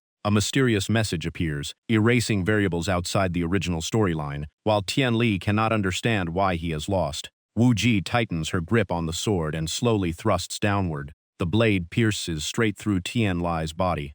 She coldly states that the outcome of defeat has already been decided. Tian Li says nothing, only quietly lowers his head. At that moment, the flame on his forehead suddenly erupts. The flame burns fiercely for a moment, before slowly fading away. Only then does Wu Ji finally feel relieved. She raises her head to look at the golden moon hanging in the night sky. She smiles slightly and whispers as if speaking to Chu Kwa. She softly thanks him. At the same time, lines of text appear on a computer screen, the sea of fire gradually calms, the 100-mile battlefield falls silent, and only a violent roar remains as the primordial spirit of Li Yan escapes from the battlefield. After finishing the ending draft, Chu Kwa smiles in satisfaction, thinking he has helped her, and tells himself she should not act so stubborn next time, or he will have to teach her a lesson. Under the cold gray sky, the battlefield is still covered in heat and smoke. Corpses and bloodstains everywhere mark the brutal war. The defeat of Yan Tianli becomes the signal for the righteous faction to launch a full assault on the demonic side, marking a turning point between good and evil. The call to war spreads quickly across all righteous forces. Everyone steps into the great battle with determination. From this moment, Yunji sex dominance is officially established, while across Chao province, a new undercurrent quietly rises in the mist, where a black-robed figure silently watches the aftermath. A feather slowly falls into the silent space. She stares at the tiny flame left on her sleeve, feeling that even a small fire feather was enough to ignite a war between righteousness and evil. The final trace of warm wind fades away, but the truth cannot be erased. She gives a bitter smile, because her original goal was only to use the fire feather to exchange for the position of the four symbols' grand formation. If Yan Tianli had agreed to a normal exchange instead of scheming, everything might have ended differently. But she does not truly blame him, because everything seems to have been predetermined from the start. An invisible hand arranged all events, making every attempt to change meaningless. Even after realizing this, and trying to change every move, every decision, and every choice, she still cannot escape the control of the heavenly Tao.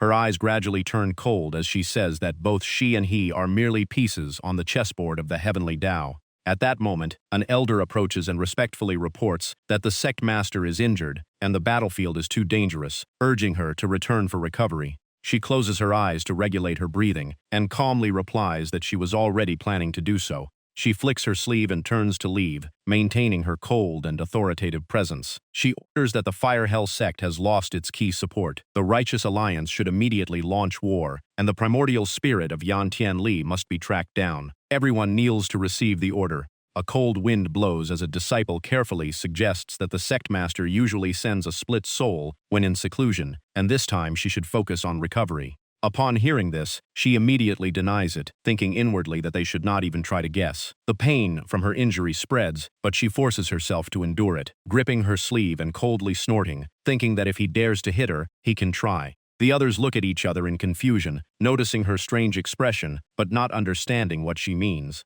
Meanwhile, in the world of those writing this story, lines of text continue appearing on the computer screen. Someone laughs and says the author has updated more chapters, and a good mood clearly improves writing speed. He smiles at the screen, but then sighs softly, still unable to avoid letting her get injured. His fingers keep typing steadily, but he feels guilty inside and wants to help her. While continuing to write the plot, he suddenly remembers he has not used split soul travel for a long time. That thought makes him hesitate slightly, feeling he might go out to check the situation and help her a bit more. Wu Ji coldly snorts, her eyes showing displeasure that the person still has not appeared. The situation still has many variables, so she decides to prioritize healing her injuries for now. But in her heart she hesitates about what to message him, even thinking that if he keeps staring like that, he might get beaten by her. On the other side, the young man stares at the screen and suddenly laughs, thinking she might be worried about him getting his butt kicked. At the same time, in another room, the group continues discussing the plot. Someone suggests Chuda should rest before revising the outline, since writing such a long sequence non-stop is exhausting. Another young man looks around and asks Panda where Zhongji went today. On the phone screen, No Name is seen arguing with his roommate, complaining that Duan Xiaogua has no humanity at all. That single sentence angers Panda, who turns to Chuda, also called Manhwa, asking if he has nothing better to do than come here every day. Another person sighs helplessly and says laziness at work is normal. The young man immediately argues back, asking how he can say that while still watching his screen. The other calmly replies that he is the one skipping work to chat in groups. The chubby young man grips his phone tightly, annoyed, and complains about why they are showing up again after disappearing for days. The other person smirks, points at his head, and tells him to get his brain checked first, then asks if that machine has been repaired yet. Not long after, a masked man puts on a helmet connected with many wires.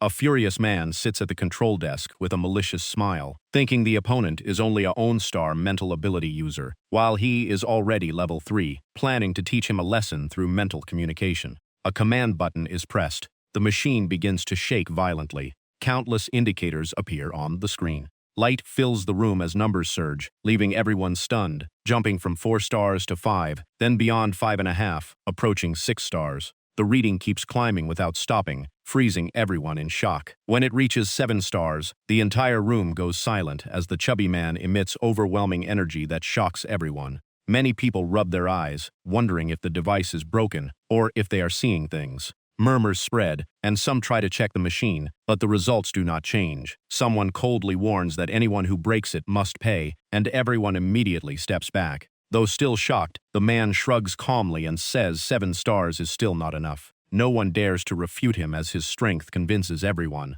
The atmosphere gradually calms down, but everyone remains secretly alert. Chu Kwa stays silent from beginning to end. Meanwhile, the other young man smiles meaningfully. The two then move to a corner for a private discussion. The other says to just ask people from the dark room tomorrow, and everything will be clear. At that moment, someone brings up another topic, asking about Shanjian tea shop and whether he knows it. The other immediately confirms he has bought tea there many times. It looks normal on the surface, but he has also sensed something unusual about the shop. At the same time, in another world, he leans against the door, thinking while staring at the teapot in front of him. He concludes that if it is just an ordinary shop, it is not worth attention. But the tea contains faint spiritual energy and will likely attract attention later, though the truth behind it is still unknown. He sighs and complains that the girl keeps going out every day, making a father worry constantly. After the defeat of Yan Tianli, the situation in Qiao province has completely changed, with the righteous side weakening while the demonic forces counterattack.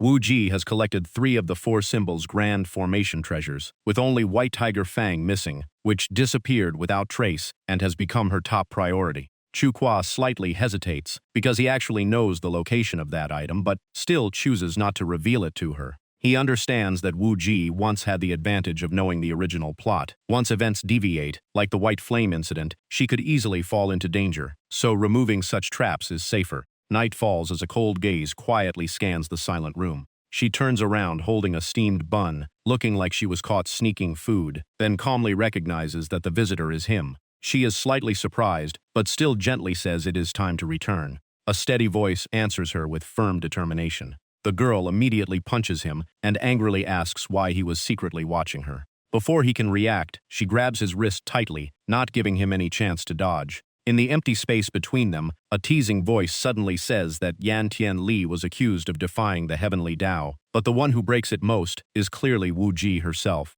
The atmosphere tightens instantly. After knocking him down, she steps on him and confidently claims only she understands the true power of the heavenly Tao. The man on the ground sneers, irritation showing, and says if she insists, he will let her see the true power of the heavenly Tao. He suddenly reaches out and pulls her straight into his arms. The next moment, a heavy smack freezes the entire atmosphere. The girl blushes deeply, flustered and unable to speak properly. After breaking free, she covers the spot and stammers while calling out his name. Although surprised, she does not resist much, still unsure whether to stay or leave. That hesitation is cut short by what happens next. She angrily shouts that he hit her and calls him a rogue, but immediately follows with a pained cry of dissatisfaction. The scene becomes awkward. She places her hands on her hips while he rubs his face and complains that when she hits him it is fine, but when he does it, he is labeled shameless. She snorts, turns away and says she can do it, but he absolutely cannot. Seeing her stubborn attitude, he leans back with a teasing smile and says if she likes it, she can keep going.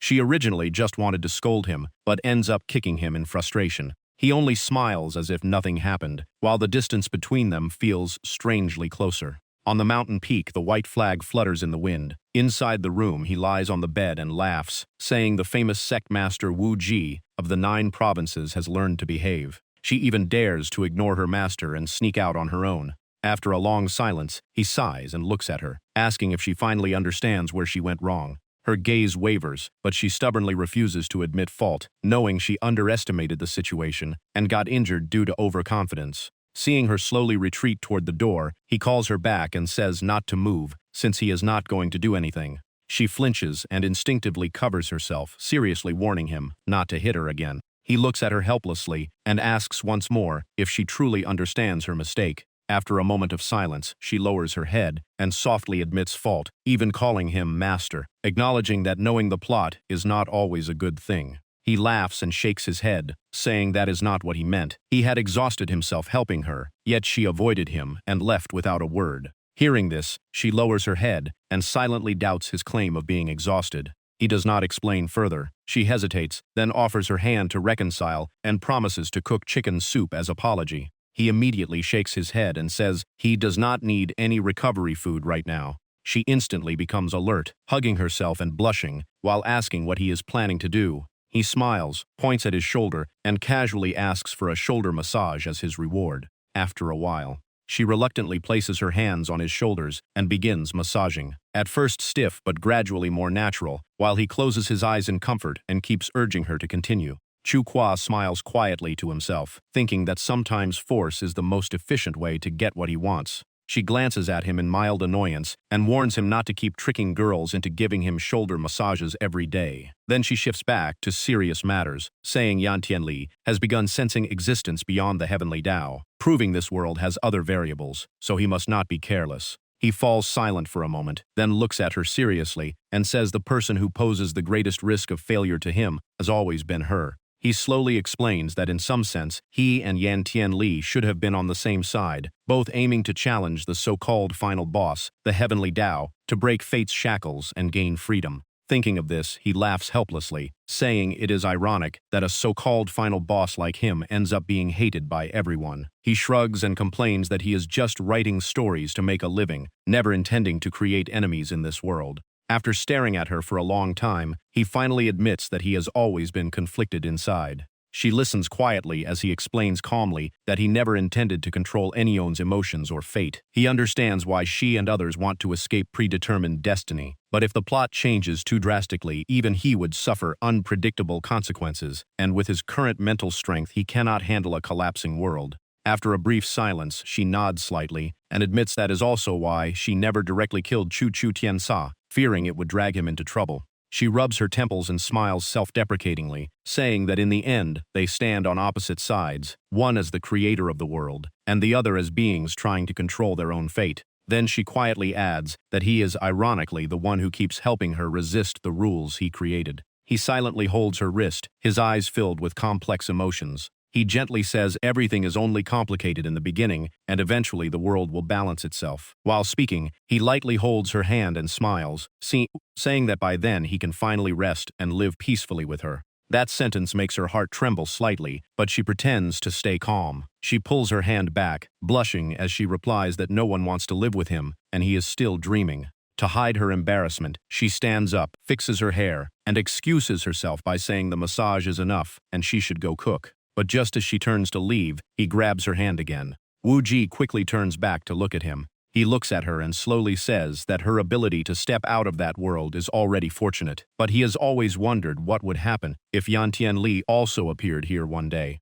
Wu Ji opens her eyes slightly in surprise. He continues analyzing that if the one who arrives is the female lead, there might still be a way to balance both worlds. There could even be emotional development with the female lead. But if the one who appears is a male antagonist, everything would become completely different. Dinner in the small room continues. Wu Ji sits at the table but is clearly deep in thought. Across from her, Chu Kwa maintains his usual lazy posture, occasionally glancing at her thoughtfully. She puts down her chopsticks and says she has thought it through, and if the male antagonist really comes out, there is still a way to deal with it. He raises an eyebrow and asks with a smile if she plans to call the police to arrest him. She laughs and jokingly suggests he could just rewrite the character setting, turn him into a girl, or change his personality into someone who likes men, saying that would suit his abilities better. Hearing this, Chu Kwa immediately frowns, waves his hand, and says with frustration that she is imagining nonsense, and he is not that kind of person. Wu Ji snorts, leans back in her chair, and pokes at her rice with chopsticks. She says that if that really happens, she will just kill the antagonist to avoid future trouble, so she does not have to deal with being teased every day with shoulder massages and spanking. He can only look at her helplessly and laugh it off. She crosses her arms and seriously says she is only worried that this world might one day be destroyed. Chu Kwa rests his chin on his hand and suddenly leans closer. She immediately blushes and leans back, while he smiles and asks whether she is attached to this world or to him. She quickly turns away, sneering as she denies it, and tells him not to flatter himself, saying she is not attached to him at all, and it would even be better if he disappeared. The room suddenly falls silent. He just looks at her quietly, his gaze turning complex as he lets out a soft sigh. Chu Kwa softly calls her name and asks if she knows why he punished her so strictly this time. He slowly explains that ever since she decided to go into the duel, he has been deeply uneasy. He even regrets making Yan Tianli so powerful just to shape the character, because that design now makes him anxious about her facing him. He pauses, his gaze drifting far away, admitting he always feared she would lose due to the enemy's strength. Even after repeatedly warning her and secretly giving her advantages, she still ended up injured. Hearing this, Wu Ji tries to reassure him, but the words get stuck in her throat. She lowers her head slightly, her emotions stirring, only now realizing that someone at the very top like him has been watching over even her smallest dangers. She bites her lip and looks at him directly. His words carry blame, but what shows more clearly is concern. He admits he only cared about her injuries, but his mental state prevented him from entering that world. When he wrote the story to find her, she did not respond, and that truly angered him. His voice grows softer. He raises a hand as if to touch her, then stops halfway. He only smiles faintly and says he is glad she is safe and returned. Being separated by two worlds and unable to meet again is something he never wants to experience again. Hearing this, her heart softens. She places her hand over his, gently brushing his skin as if to share warmth. With a soft voice, she sincerely apologizes for making him worry, then wraps her arms around his waist in a warm embrace. He silently looks at her for a long time without speaking, his eyelashes lowering as he hides his emotions. After a moment, the corner of his mouth lifts into a faint smile, warm enough to ease the tension, and he simply says it is fine. Only then does she realize she is hugging him. His warm breath brushes her ear, their distance so close she can feel his heartbeat. The familiar scent on him makes her subconsciously think she must have washed those clothes herself. Her heart starts racing faster, and for the first time she admits to herself that she might really be moved. She swallows nervously, her thoughts in chaos. Even a simple hug is enough to throw her emotions into disorder. She silently blames him for writing things like destined lovers and primordial gods. She is about to speak, but his expression suddenly changes. Before she can react, he leans in close, making her instinctively hold her breath. Wu Ji opens her eyes wide, completely caught off guard. Time seems to stretch endlessly. The two remain frozen in place. His gaze never leaves her, as if trying to see through every thought in her heart. When the kiss ends, both of their faces turn red with embarrassment. At that moment, chopsticks suddenly fall, making the atmosphere even more awkward. They immediately separate. Both of them can only look at each other in embarrassment. Then almost at the same time, they turn away to avoid each other's eyes. He quickly regains composure, silently retracting his hand and pretending nothing happened. He scratches his head awkwardly and says they should just continue eating. She blinks rapidly, still dazed by the sudden kiss. Her face burns hot. She quickly wipes the corner of her lips, then stands up and stammers that she is full and will go back to her room first. After saying that, she quickly leaves the table, almost fleeing the scene. Behind the door, she holds her chest and blames herself for letting him take the lead like that. Back in her room, she locks the door and leans against the wall, covering her burning face. Just recalling the moment makes her heart race again, and even the thought of seeing him again makes her flustered. She cannot help but wonder if she has really fallen for him. Her phone suddenly vibrates. A message from Meng Meng appears, telling her to imitate the tone of that annoying man to calm her emotions about love.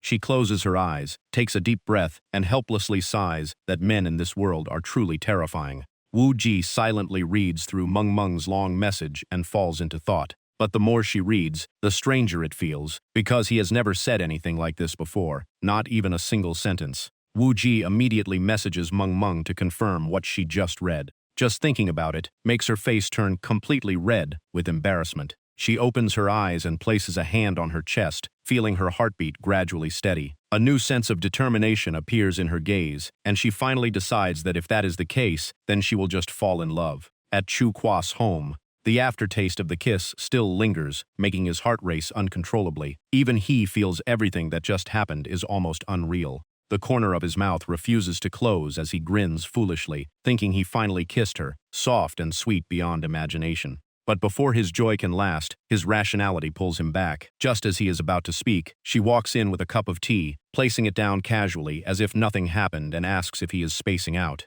Hearing her familiar voice, Chu-kwa quickly looks up in shock. She deliberately breaks the awkward atmosphere and gently suggests that if he is not busy, they should go out for a walk together. Soft sunlight falls over them, like the pure emotions of a newly awakened couple. As long as Wu-ji wants it, Chu-kwa is willing to follow. He pushes the bike out and asks where she wants to go. She replies a bit shyly that she wants to go to the park. He puts on his helmet and immediately nods, telling her to get on. She quietly sits behind him. After a moment, her arms wrap tightly around his waist. That sudden action makes Chu-kwa pause slightly. She avoids his gaze and softly urges him to start moving. He smiles and tells her to hold on tight. The bike slowly starts moving toward the park. While hugging him, her hand accidentally touches his stomach, and, curious, she gives it a light squeeze. She thinks to herself that he has been training well lately, and his abs have become more defined. She even continues to poke it a few times, while Chu-kwa, still driving, turns red and helplessly asks her to stop.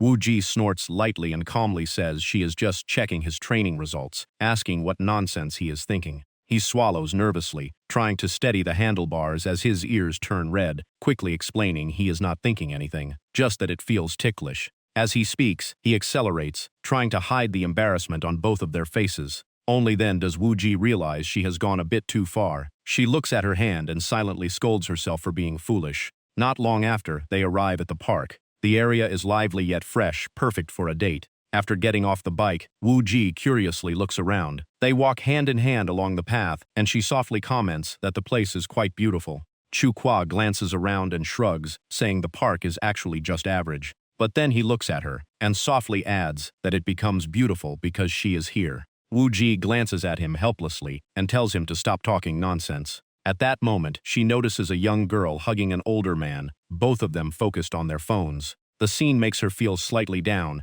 and she suddenly wonders if she and Chu-kwa might one day become distant like that, which would surely hurt. While she is still lost in thought, Chu-kwa suddenly calls someone a fool. She turns to him in confusion and asks what he means. He leans closer and whispers with a smile that the man over there is a complete fool. She blushes slightly, turns away, and softly asks what he would do if it were him instead. Chu-kwa freezes for a moment, his mind full of question marks, thinking it should already be obvious he would kiss her, but if he says it out loud he might get hit. Wu-ji stares at him for a while, then pouts and walks away, while Chu-kwa stands frozen, silently calling himself a fool. She snorts and says she is tired and wants to sit down for a while. He immediately follows her to a bench under the tree. After sitting down, she tilts her head and repeats the earlier question, asking what he would do. After a long silence, Chu-kwa scratches his head awkwardly and mumbles that he would probably kiss her. Wu-ji smiles faintly, suddenly leaning closer, grabbing his clothes and asking if it would be like this.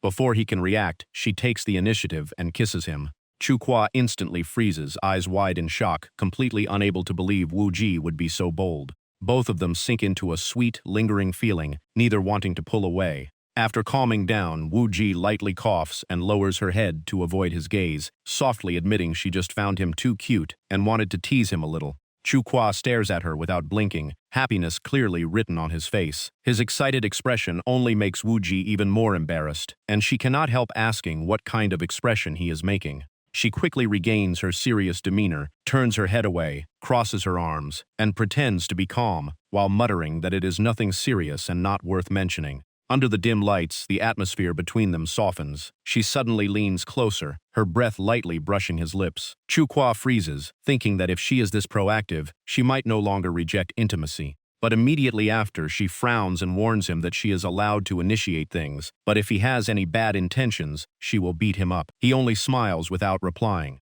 She pulls back and smugly explains that she believes in fairness. He kissed her secretly yesterday, so she kissed him back today, and now they are even. He touches his lips and looks at her with interest, softly asking if that is really how it works. In his mind, he quietly calculates that if he keeps sneaking kisses, she might keep kissing him back. Just then, Wu-ji notices a boat on the lake and excitedly pulls him over to go rowing. The sun slowly sets toward the horizon, dyeing the lake in a golden glow. Once on the boat, Chu-kwa does all the rowing, while Wu-ji sits comfortably watching, with no intention of helping. He awkwardly insists that he knows how to row, just a bit rusty from not practicing. Watching his clumsy movements, she curls her lips slightly, finding him strangely cute. After a while of fumbling, he finally finds the rhythm, and the boat begins to move steadily. Seeing that it is working, Chu-kwa proudly says he told her he knew how to row. Wu-ji holds back her laughter, maintaining a serious face, and praises him as a very capable master. That simple praise makes Chu-kwa freeze in delight. He even turns to a nearby boatman proudly to tell him he was just praised, but the other only rolls his eyes and ignores him. In the sky, flocks of birds fly back to their nests after a long day. After rowing for a while, Chu-kwa begins humming softly in rhythm with the oars. His voice drifts across the calm lake, blending with the reflections of trees and red walls along the shore. Wu-ji listens carefully, and quietly thinks his singing is cuter than expected. In that peaceful moment, she realizes that just being together like this already feels like happiness. Night slowly falls as the birds return home. Chu-kwa looks up at the sky and reminds her that it is getting late and they should go eat dinner. Sitting at the table, Wu-ji studies the pizza that has just been served. She frowns, wondering how a simple flatbread with meat and sauce can be so expensive. Chu-kwa calmly explains that most of the cost is branding, just like the roasted chicken she once ate, which is much cheaper if made at home. She sadly asks if it can be returned, but he shakes his head and says no. She looks at the pizza, then at him, and sighs that she does not know how many words he has to type to afford it, and eating it with knife and fork is too troublesome. He pushes the box toward her, picks up a slice, and tells her to just eat with her hands and not care about others' opinions. She hesitates for a moment, then takes a slice. He smiles and urges her to try it. She takes a bite. After tasting it, she is surprised, and admits it tastes better than expected. Suddenly, Chu-kwa casually bites the piece she is holding. She freezes, thinking that was the part she just ate. He only smiles and says the flavor is indeed good. Wu-ji widens her eyes, holding her chest and silently complaining that he is clearly taking advantage of the situation. At the same time, in the world inside the book, an elder respectfully reports that they have captured 5 elders of the Fire Hell sect along with traitors who once betrayed the Heavenly Origin continent, asking for the sect master's orders. From deep inside the cave, a cold voice responds. She originally intended to say to imprison them, but immediately changes her mind. Her eyes turn ice cold as she orders them to eliminate all roots of the problem and destroy the primordial spirits of everyone involved. The disciples respond in unison. When everything is finished, night has already fallen.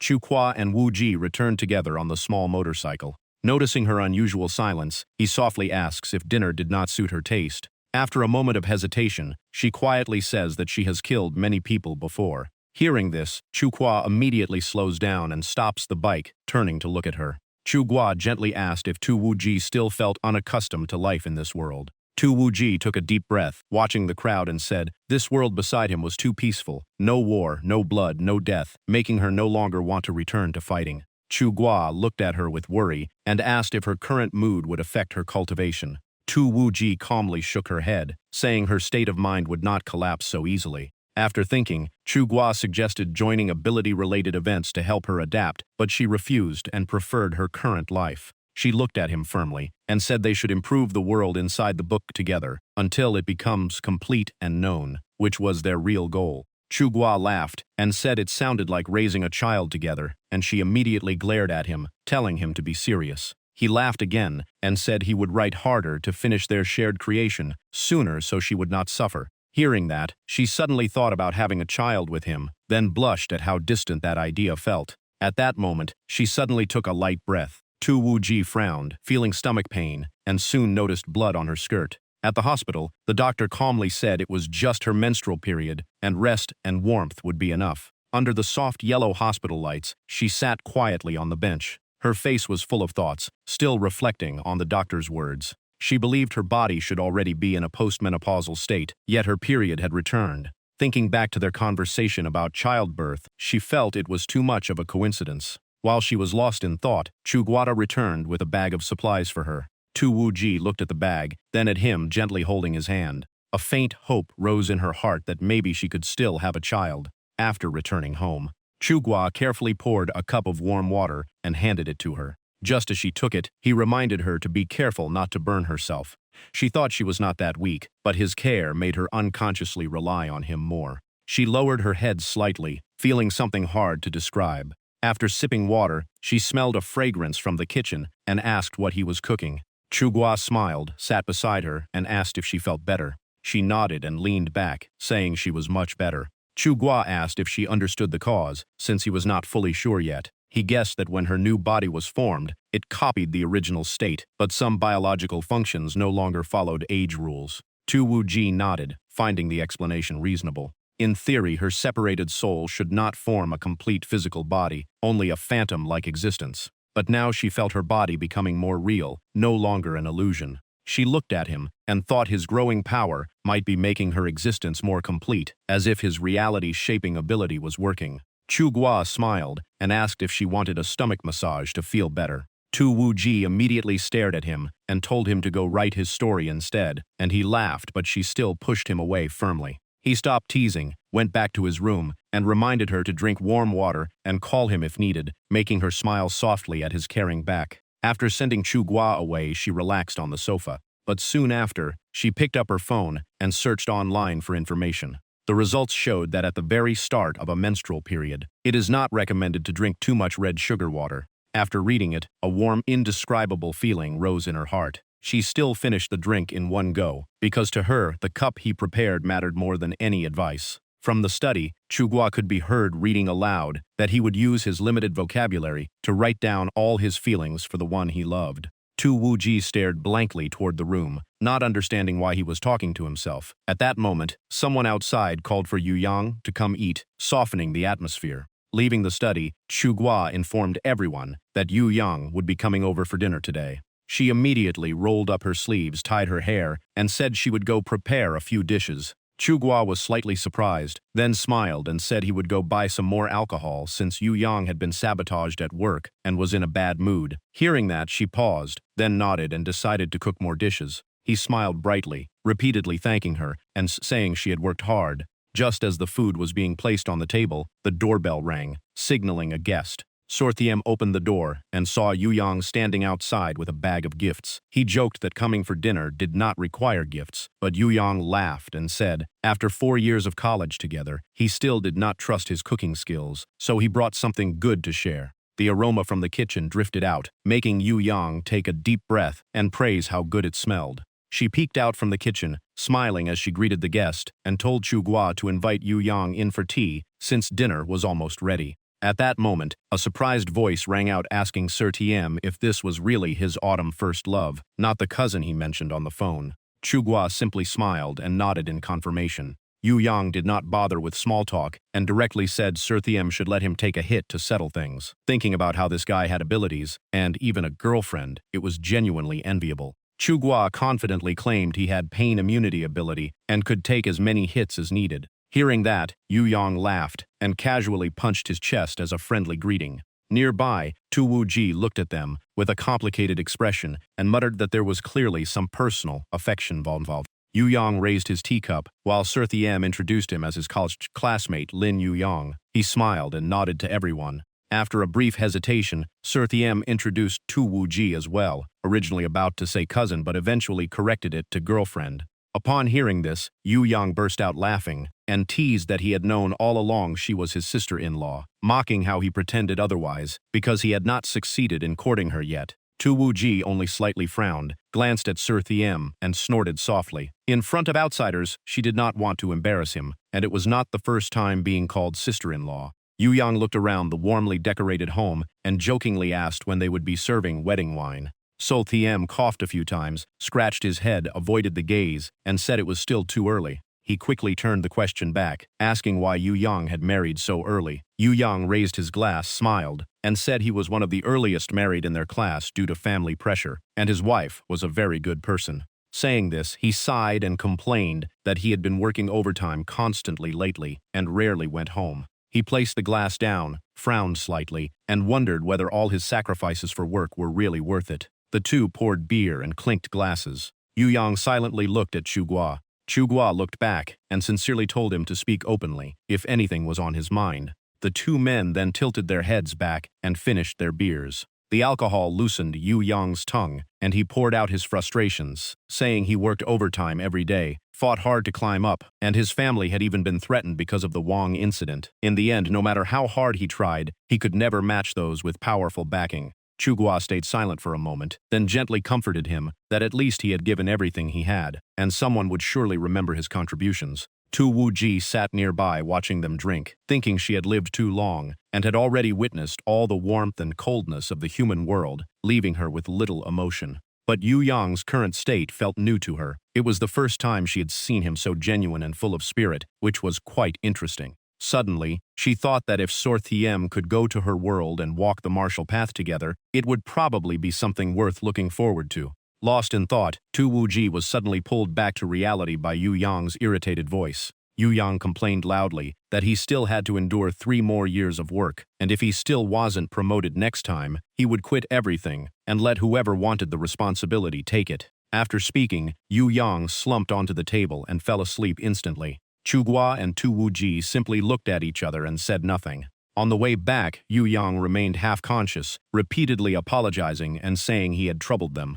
Chugua just smiled and waved it off, saying Yu Yang was not in a good mood today, so talking to him was normal, and also asked his sister-in-law not to scold him later. Suddenly remembering something, he asked for his sister-in-law's contact since she was an elementary school teacher, saying his future child might need her help at school. She only smiled and said he could just tell Yu Yang instead. Chugua nodded. After that, the two stood watching the car disappear into the night. Suddenly, Tu Wuji asked in a meaningful tone whose child he had just mentioned. Chugua panicked and made up that it was her child. Hearing that, Tu Wuji immediately glared and asked if he planned to have a child with someone else instead, saying she did not expect that from him.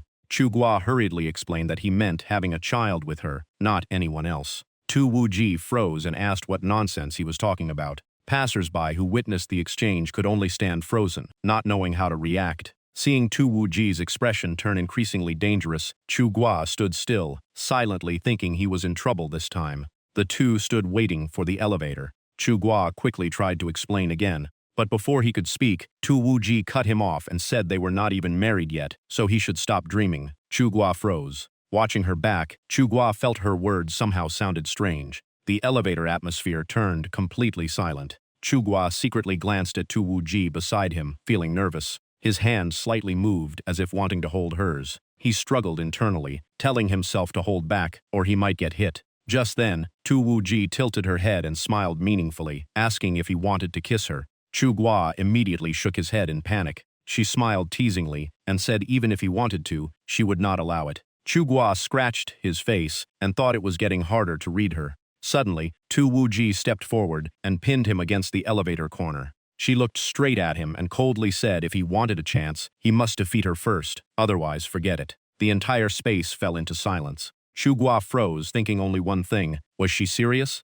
But soon after, he silently calculated that defeating her might not be impossible. In the quiet under streetlights passing through the car window, Yu Yang suddenly woke up. Still dizzy from alcohol, he wondered why he was in a car. His wife sitting beside him scolded and pinched his waist, asking if he was awake and criticizing him for getting drunk at someone else's home. Yu Yang winced before realizing she was there. She sighed, telling him to drink less, and praised Chugua's family for treating him well, even preparing hangover soup for him. Yu Yang took a sip and felt warmth spread through his body, sighing that no wonder Zhang Qiren treated Chugua like a brother and regretting not staying in touch. Just then, Yu Yang's phone suddenly rang. He put the container down, leaned back, and answered. The caller immediately tried to tempt him, saying a department head position would be his if he cooperated. Yu Yang coldly asked if they were the ones who sabotaged his promotion. The middle-aged man calmly admitted they had interfered, but the main reason was that Yu Yang had offended someone he shouldn't have.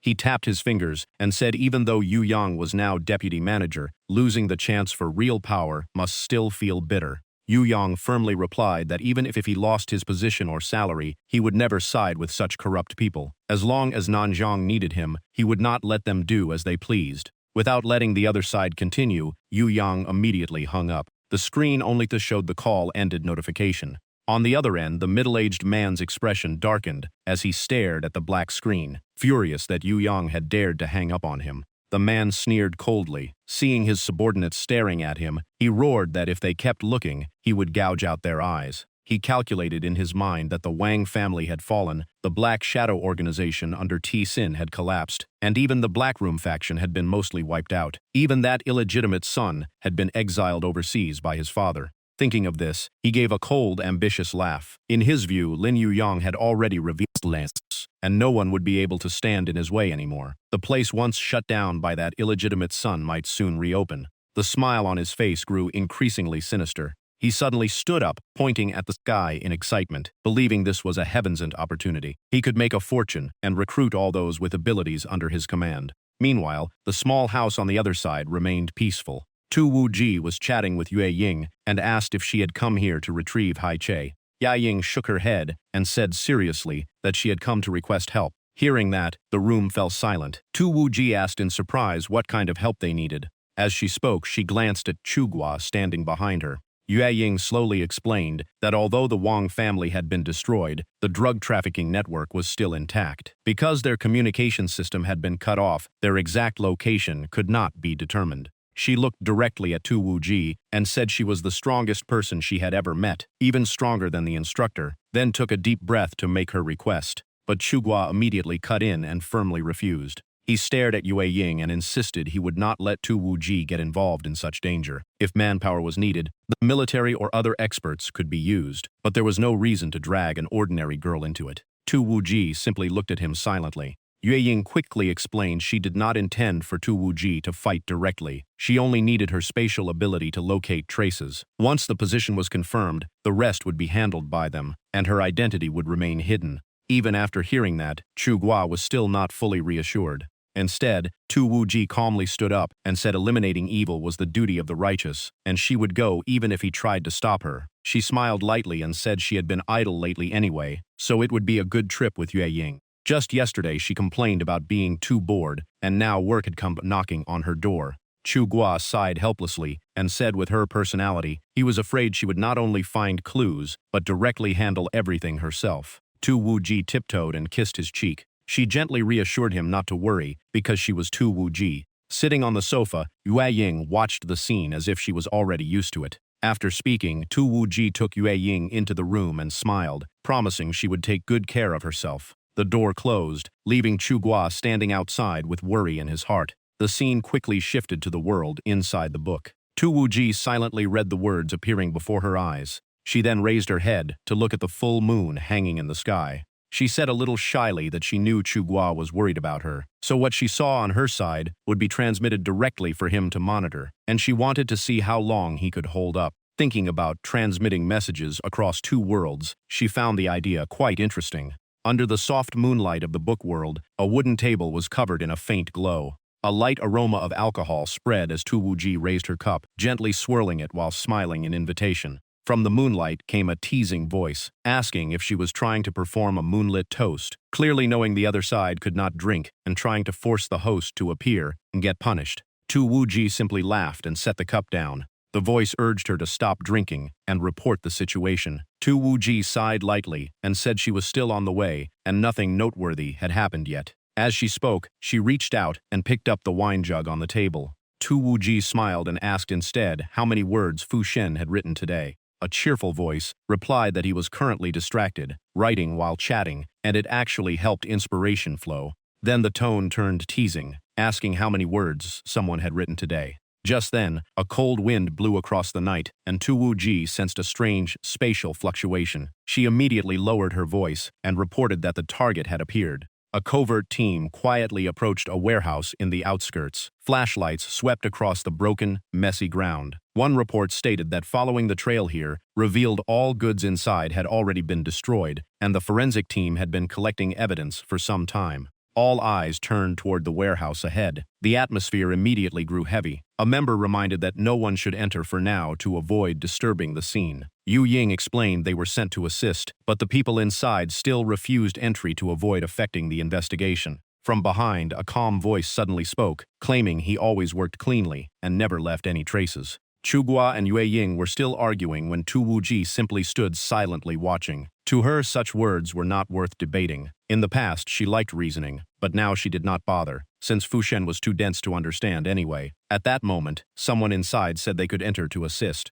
One person pulled aside the cordon and muttered that the procedures here were too complicated. Yu Ying smiled and explained that it was usually not like this, only that this case was very important. Tu Wuji calmly walked in and said every place had its own rules, and she had no objections. While observing the scene, she casually asked if there was payment for this job, and whether the Hai Che fragment could be borrowed a bit longer. Yao Ying looked slightly awkward and said she would need to ask higher authorities. Inside the book world, the moon watched the reflected scene closely. It laughed proudly, praising Tu for being calculating, still thinking about benefits even while on a mission. Tu Wuji only smiled faintly, still scanning the scene, and said the Hai Che fragment was useful for training the spirit. Just using it briefly had already drained mental energy, which was too weak. The moon snorted and reminded her that someone had once drawn a sword at it during their first crossing. Tu Wuji shrugged casually and said it was normal to react that way in an unfamiliar place. The scene returned to the real world.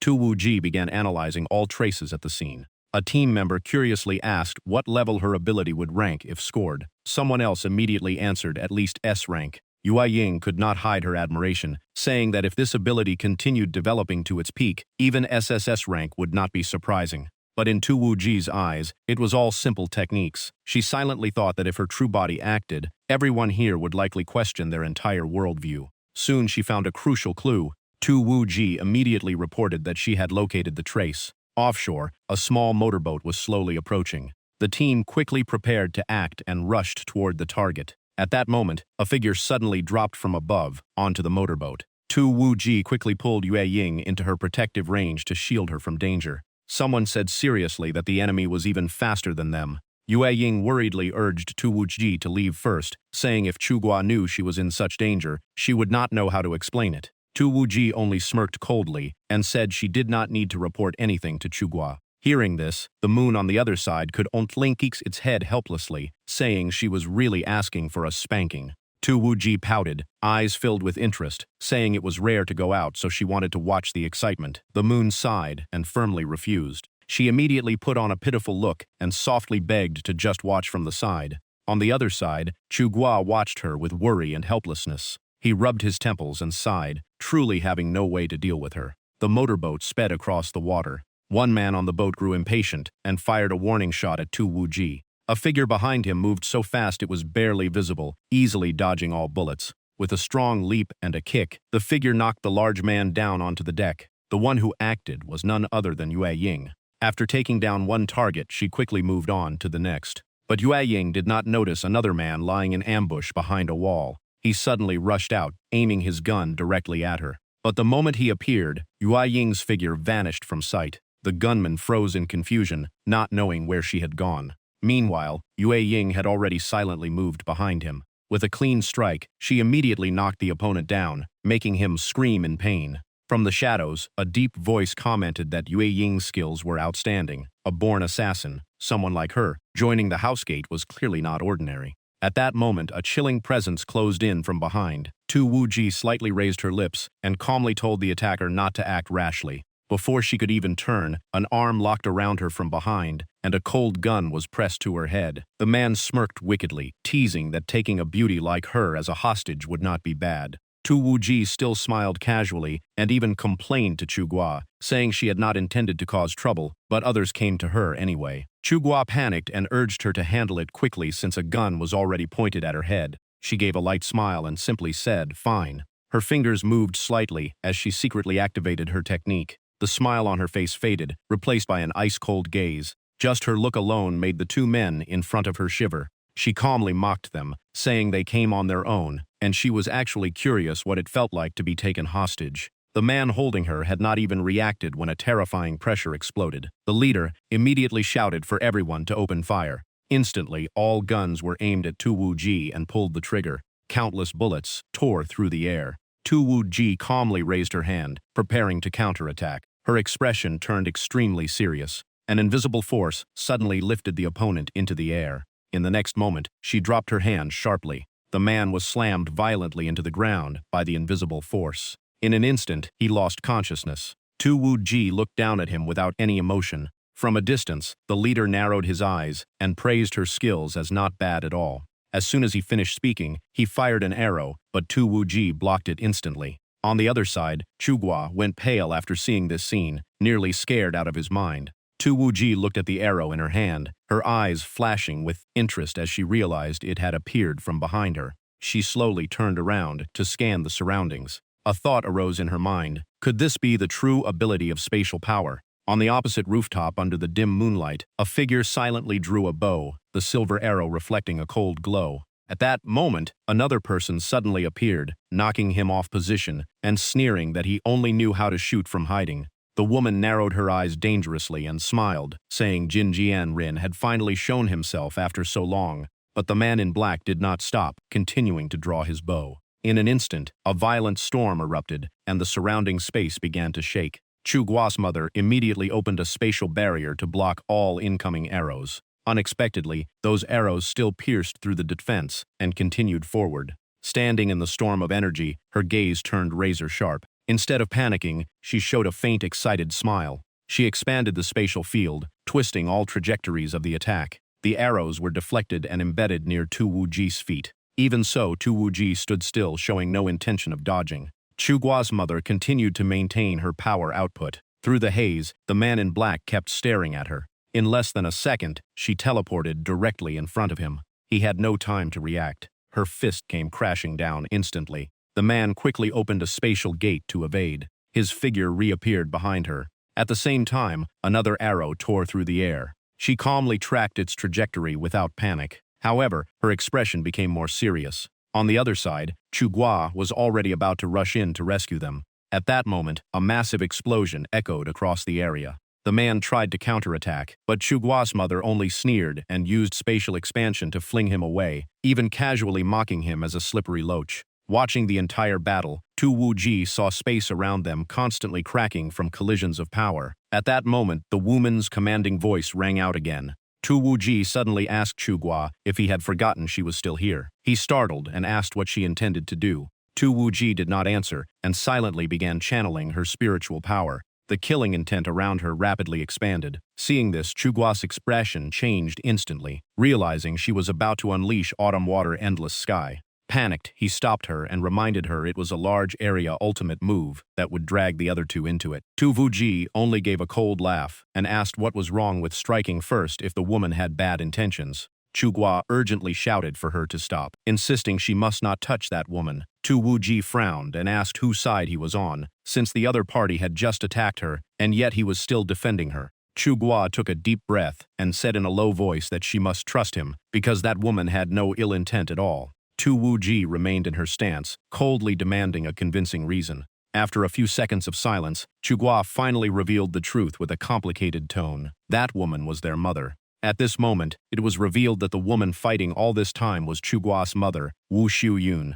In midair, the energy gathered by Tu Wuji continued to expand at an astonishing speed. The light burst violently, so bright that Wu Xiuyun had to narrow her eyes. Trapped within the massive formation, she could barely move. Even the man in black froze for a moment. Both sides simultaneously showed shocked expressions. Before he could react, the man in black was swallowed by Tu Wuji's power, letting out a miserable scream. Wu Xiuyun pressed her lips slightly, a hint of satisfaction in her eyes, considering it finished. She looked at the man in black and said coldly that after hiding for so many years, he still ended up in her hands. At that moment, Yue Ying also arrived. The girl froze, staring at the corpse of the man in black being taken away. Her gaze slowly shifted toward the figure standing on the distant cliff. Her expression hesitated slightly, as if still somewhat wary of Tu Wuji. Yue Ying quietly turned away from that gaze, while Tu Wuji continued observing her every move. Wu Xiuyun then softly explained that she had intentionally acted indifferent, so the enemy could not use her as a hostage. It was just another way of protection, not abandonment.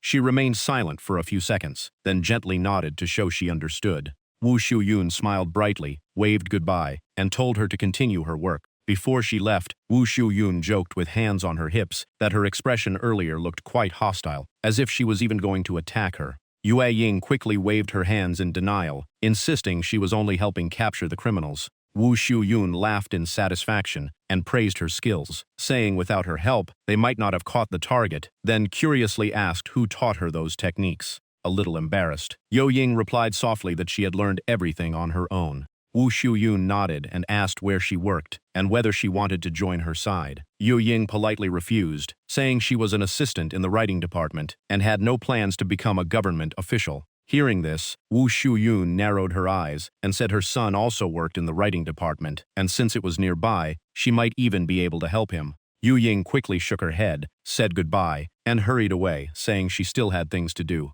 On the way, she kept thinking about the encounter. Once outside, she immediately messaged Chu Gua that his mother was coming over, she would not be able to return tonight, and there were too many traces of a woman in the house, so he needed to clean up quickly. She also sent another message. Pig head, reply immediately. The message showed as sent, but there was no reply. On the other side, Chu Gua, with dark circles under his eyes, lay exhausted and realized he had missed the most important information. He paced back and forth in the room, scratching his head anxiously, regretting not following them earlier. Just then, a voice suddenly came from behind. Chu Gua. Tu rushed in, and he immediately grabbed her shoulders, urgently asking about his mother's situation. She sighed helplessly, complaining that he only ever had his mother in mind. Chu Gua forced a smile and explained that Tu was safe here, but since his mother was still out fighting with her and had not returned, he was worried and also impressed by her strength. Tu rested her chin on her hand and said his mother was already on her way here, so he should just ask her directly later.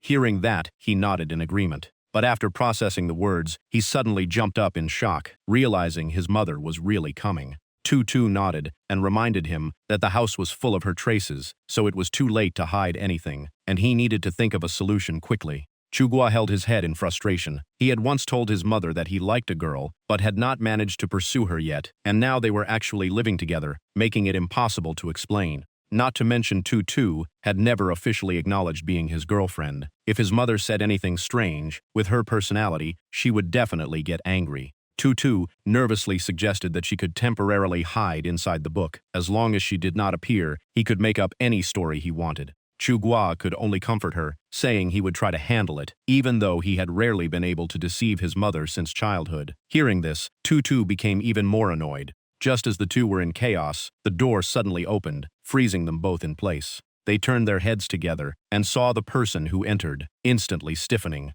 Wu Xiuyun looked at Tu and asked casually if they had met before. Tu panicked internally, not expecting her to arrive so quickly. Then Wu Xiuyun awkwardly smiled and said she must have mistaken her for someone else. After realizing this was Chu Gua's mother, she walked closer and asked her son why he was not introducing the girl. Chu Gua took a deep breath and calmed himself before starting to explain. He pointed at Tu and said she had a tragic past, kidnapped by traffickers into the mountains and only escaped this year. After he hired her as a writing assistant, he happened to meet her and let her stay due to her situation. After hearing this, Wu Xiuyun asked if he was still missing an important detail. Chu Gua immediately became flustered and said all information was in the file and she could check it herself. She held Tu's hand and looked at Chu Gua, saying that after taking her in, he discovered she was actually a relative from the maternal side, right? He widened his eyes in shock, not understanding how she knew that. Wu Xiuyun laughed and said she was the one who created that identity, so how could her son use it to fool her instead?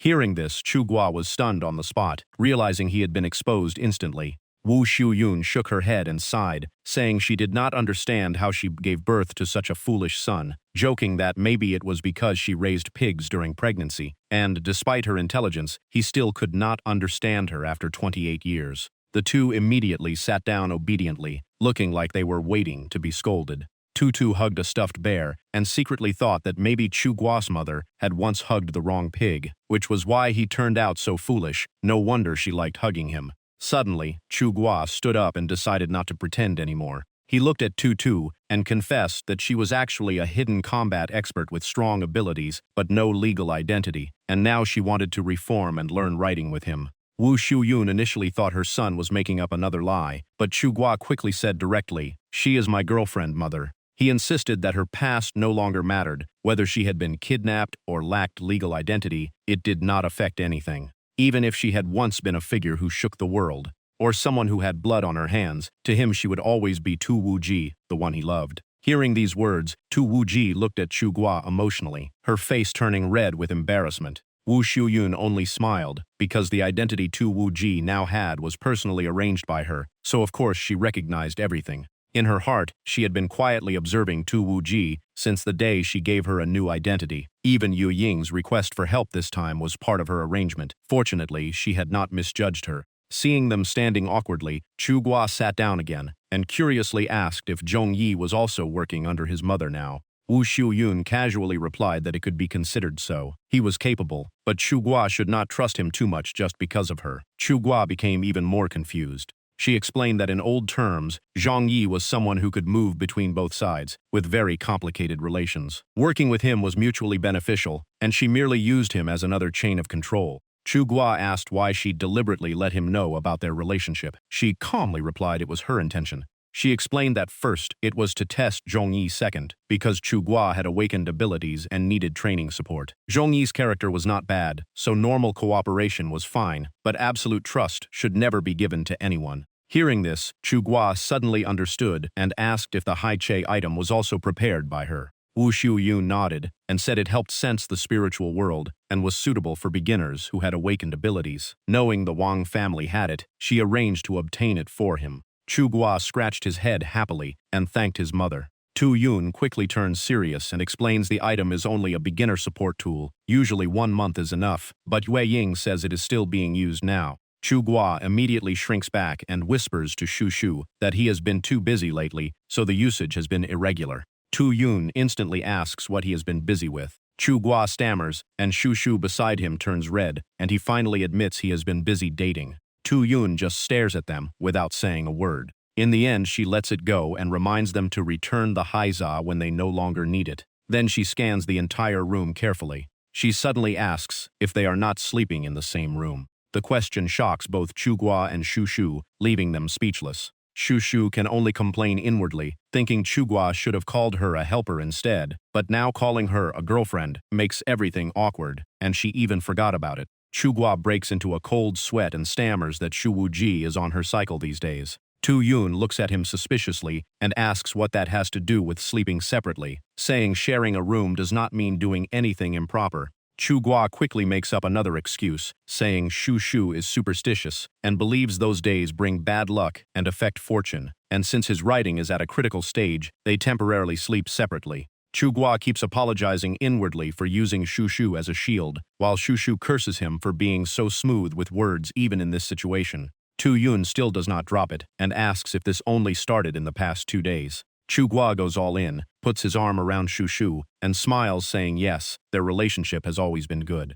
Shu Shu forces herself to stay calm on the surface, but internally swears she will deal with him later, while Chu Gua even rubs his cheek against her without fear. At that moment, Chu Gua's mother suddenly announces she will stay here for the night. Hearing that, Chu Gua quickly arranges for his mother to sleep in Shu Shu's room, while Shu Shu will stay in his room temporarily. Shu Shu increasingly feels like she has fallen into a trap set by Chu Gua. After switching rooms, she brings her things over, hugs a teddy bear, and stands shyly in a corner. Chu Gua says he will stay up all night writing and tells her to sleep peacefully. Shu Shu blushes and softly says she will lie on his bed. Before she can finish, Chu Gua suddenly grabs her hand. He pulls her close to the wall and gently holds her wrist, realizing she completely trusts him, but he reminds himself not to let her stay up with him. He leans closer and speaks in a low voice. Shu Shu's flushed face makes him almost unable to look at her. He smiles and says this is not a real test, but it proves he will not take advantage of her. After speaking, he releases her hand. He turns back to his desk and tells her to sleep early, since he still has to explain to his mother if she stays up with him. Shu Wuji lies on the bed, noticing everything still carries Chu Gua's scent. She feels shy and flustered, her heart racing despite being used to him. She also worries that Chu Gua staying up all night will disrupt his routine, affecting both writing and cultivation. Thinking of that, Shu Wuji suddenly sits up and suggests she meditate instead, so he can sleep. Chu Gua looks at her in surprise, then quickly looks away from her fair and delicate appearance. He silently swallows and forces himself to calm down. He then refuses her suggestion and insists it is just 1 night, telling her to sleep. He keeps working, while Shu Shu remains awake, unable to fall asleep. After a while, Chu Gua suddenly asks softly if she is willing to become his girlfriend. While typing, he says they have been through many things together, kissing, eating, and living together, and in his heart she has long been his girlfriend, and he believes she has already accepted it too. Shu Shu stays silent, lowering her head and thinking for a long time. Chugua continues saying he wants to publicly announce Shu Wuji as his real girlfriend, not just pretend, and he hopes she can also accept him as her boyfriend. Wuji suddenly turned around and asked Chuji what he meant by saying those words at this moment. Chuge smiled awkwardly and said he just wanted to confirm their relationship. He said he did not understand why they needed to hide something that did not need hiding. Wuji then realized everyone already assumed they were a couple, so she had no reason to feel shy anymore. She quietly looked at Chuge and admitted she had also been looking forward to this moment. In the end, she answered firmly with one word, yes. Even Chuge froze, not expecting her to agree so quickly. They had hugged and kissed before, but never made it official. To him, this felt like a real confirmation of their relationship from now on. In Chuge's mind, Wu Ji was now officially his girlfriend. Wu Ji was just as happy. Chu Gi was now her boyfriend, and they were officially together, no longer needing to hide it, though both still felt a little shy. She adjusted her way of speaking and leaned against the wall, saying she had once insisted they were not married so they could not go further. In truth, she already saw him as her boyfriend, just afraid that if she gave in before marriage, he might get carried away, so she never admitted it. Chugi smiled inwardly, finding her traditional mindset affecting her more than he thought, even making her believe he would push things further just because they were dating. He found her adorable. Wuji looked up at the ceiling and asked if he had ever regretted liking a girl so traditional, righteous, and always helping others. Leaning back calmly, Chugi said he chose her himself and had never regretted it. Hearing that answer, Wuji's eyes grew even softer. She moved aside and told him to get on the bed too, worried that if his mother used her ability to check on them, it would be hard to explain. Chuge quickly climbed onto the bed happily and even suggested drawing a line between them, saying she could hit him if he crossed it. Wuji coldly replied that the real boundary was in their hearts. Lying side by side, Wuji realized this small bed felt completely different from the double bed in the hotel before. The distance between them was so close that a slight movement meant touching, and turning over could lead to an embrace. She silently thought that now they were officially a couple, if Chuge really hugged her. Just as she was thinking, Chuge suddenly spoke and startled her. He pointed at the pillow and asked if she was comfortable or wanted to switch with him. Wuji glanced at him and exposed his intention, saying he actually wanted to use his arm as her pillow. Chugi immediately smiled, caught red-handed. But Wuji still shook her head and refused, saying the current pillow was already comfortable enough. She then coldly told him to sleep. After a while, Chuge cautiously asked if he could get a good-night kiss. Wuji did not answer, only looked at him quietly and slowly closed her eyes. Chugi smiled and said goodnight. Wuji softly replied goodnight. Moonlight slipped through the window, filling the room with a gentle glow. In that peaceful silence, both of them quickly fell asleep. The next morning, sunlight crept through the window and woke the room. Wuji slowly opened her eyes after a deep and peaceful sleep. Seeing Chugi still lying beside her, she was not surprised at all. But a few seconds later, she realized something was off. She was the one tightly holding Chuge, while he did not pull away and even looked pleased. Embarrassed, she realized she had been the one who crossed the line first. She immediately blushed and told him to stop looking, while Chuge teased her that it was all the pillow's fault. Wuji quickly sat up and asked what time it was. Chuge replied it was just 7, he had also just woken up. She glanced at his phone and asked why the group chat was already so active so early in the morning. Chuge explained that there were too many people and different types, so when one group got full, they simply created another one. Wuji jokingly asked that if the old group was called Brothers Fighting Each Other, what would the new one be called?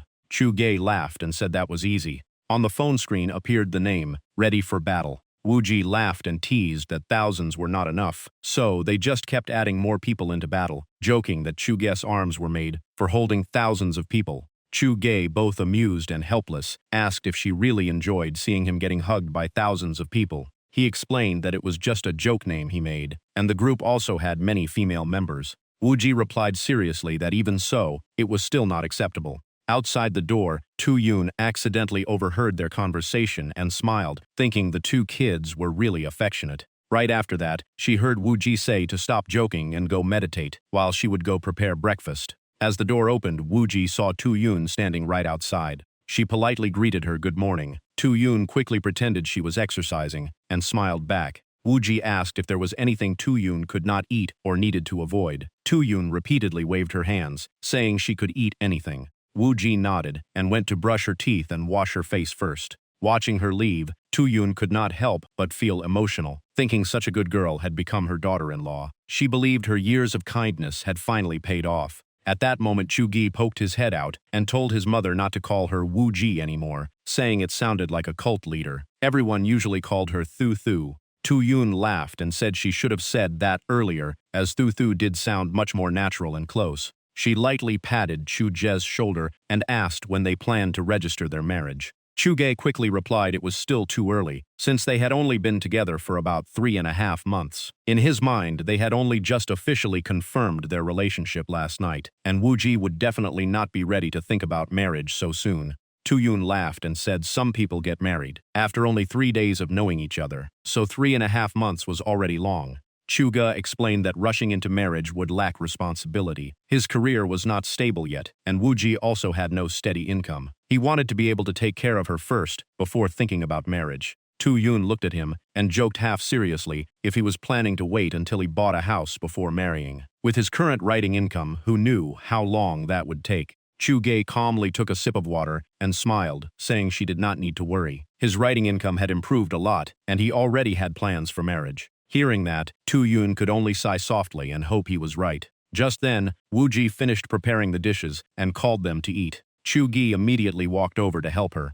Woo-ji pushed him away and told him to go brush his teeth first, saying she did not need help in the kitchen, and he could just help set the table. Tu-yoon could not help but notice how much more mature he had become. Soon, a full table of dishes was neatly prepared. During the meal, Woo-ji suddenly said that in her opinion, marriage did not have to wait until buying a house. Tu-yoon curiously asked what she meant. Woo-ji looked at Chu-gi and calmly explained. In her view, Chu-gae had awakened his abilities, and his mental power was close to reaching 7 stars, making him very likely to enter the ranks of the extraordinary soon. His space ability was extremely rare and far more valuable than material wealth. If they focused too much on money or housing before marriage, it would be a waste of his potential. Tu-yoon quietly changed her perception of Woo-ji. Her presence now felt completely different from her earlier gentleness, like a sharp blade from yesterday's battle, powerful and imposing. She suddenly realized this meal was only prepared because she was Chu-gae's mother. With Woo-ji's proud nature, she would never personally cook for someone she did not truly respect. Thinking of this, Tu-yoon became even more confused about how her foolish son had managed to win over such a girl. After the meal, Woo-ji asked to go to the market to see if there were fresh vegetables to buy, giving the mother and son space to talk. Watching her leave, Tu-yoon silently admired that even after leaving the martial world, Woo-ji still carried a presence that commanded respect. Just a slight change in her expression was enough to bring an overwhelming sense of authority and pressure. Tu-yoon told Chu-gi that at this rate, she felt Woo-ji was treating him like a junior she needed to take care of. She did not understand why he was the one being served meals. Chuk simply smiled and nodded, saying only one thing: Woo-ji was always right. Then he quickly changed the topic and asked his mother, since she rarely visited, to teach him how to use his abilities. Tu-yoon looked at him in surprise and asked if she had ever said she would not teach him. Tu-yoon put down her glass and explained that the whole family once believed Chu-gae had no ability. They tested him many times but found no sign of inheritance, so they chose not to tell him about the world of abilities. Living as a normal person was safer. Chu-gae poured more water and asked what about now. Tu-yoon cut him off and said that now he already had an excellent teacher like Woo-ji. Whether she taught him or not would not make much difference. Chu-gae handed her the glass and said Woo-ji had only awakened on her own and never received formal training, so she still could not guide him systematically. Tu-yoon laughed and explained he misunderstood. Abilities had only appeared a few years ago, and everyone had to figure things out themselves. So-called systematic training was just basic experience and foundational knowledge, while each ability was unique and hard to standardize. She added that in the space system alone, no one had surpassed her, but everything she knew was also self-discovered step by step. As for Chu-gae, his case was even more special. With such a strange ability, even she did not know where to start teaching. Hearing this, Chu-gae sat down and thought his mother still knew nothing about the other world. He began to hesitate about whether to tell the full truth. He looked at her for a long time. Even though she was family, she worked for a government organization. If she decided to report it, his peaceful life could be disrupted. After thinking it over, Chu-gae only revealed that his ability seemed related to space. He could connect his consciousness to another dimension, and techniques like a breakable blade spear were learned from there, not his own innate ability. Tu Yun immediately understood and said that explained why his mental power grew so fast, not matching the unbreakable blade spear ability. She tapped the cup lightly and murmured space system. Then she stood up, leaning on the table and smiling proudly, saying he really was her son, and naturally not ordinary. Chu Gei asked if she had doubted him before. Tu Yun then asked if he could use space abilities directly, like bending space, cutting dimensions, or teleportation. Chu Gei shook his head and said he could not do any of that yet. Tu Yun analyzed further, saying his ability was not direct control of space, but perception and connection with another space. She asked if he felt the two spaces overlapping when his consciousness entered it. Chu Ge confirmed it. Hearing that, she lightly stomped the ground a few times as demonstration. She then asked if he had tried changing distance perception, stretching, or compressing space. He said he had tried all of them. Tu Yun immediately said his thinking direction was correct and decided to teach him how to use space properly to deepen his understanding. Chu Gi became interested and asked what exactly he would learn. Tu Yun said the first lesson was stealth. She explained carefully that stealth had many levels and she would teach him an advanced version. He needed to separate two worlds through perception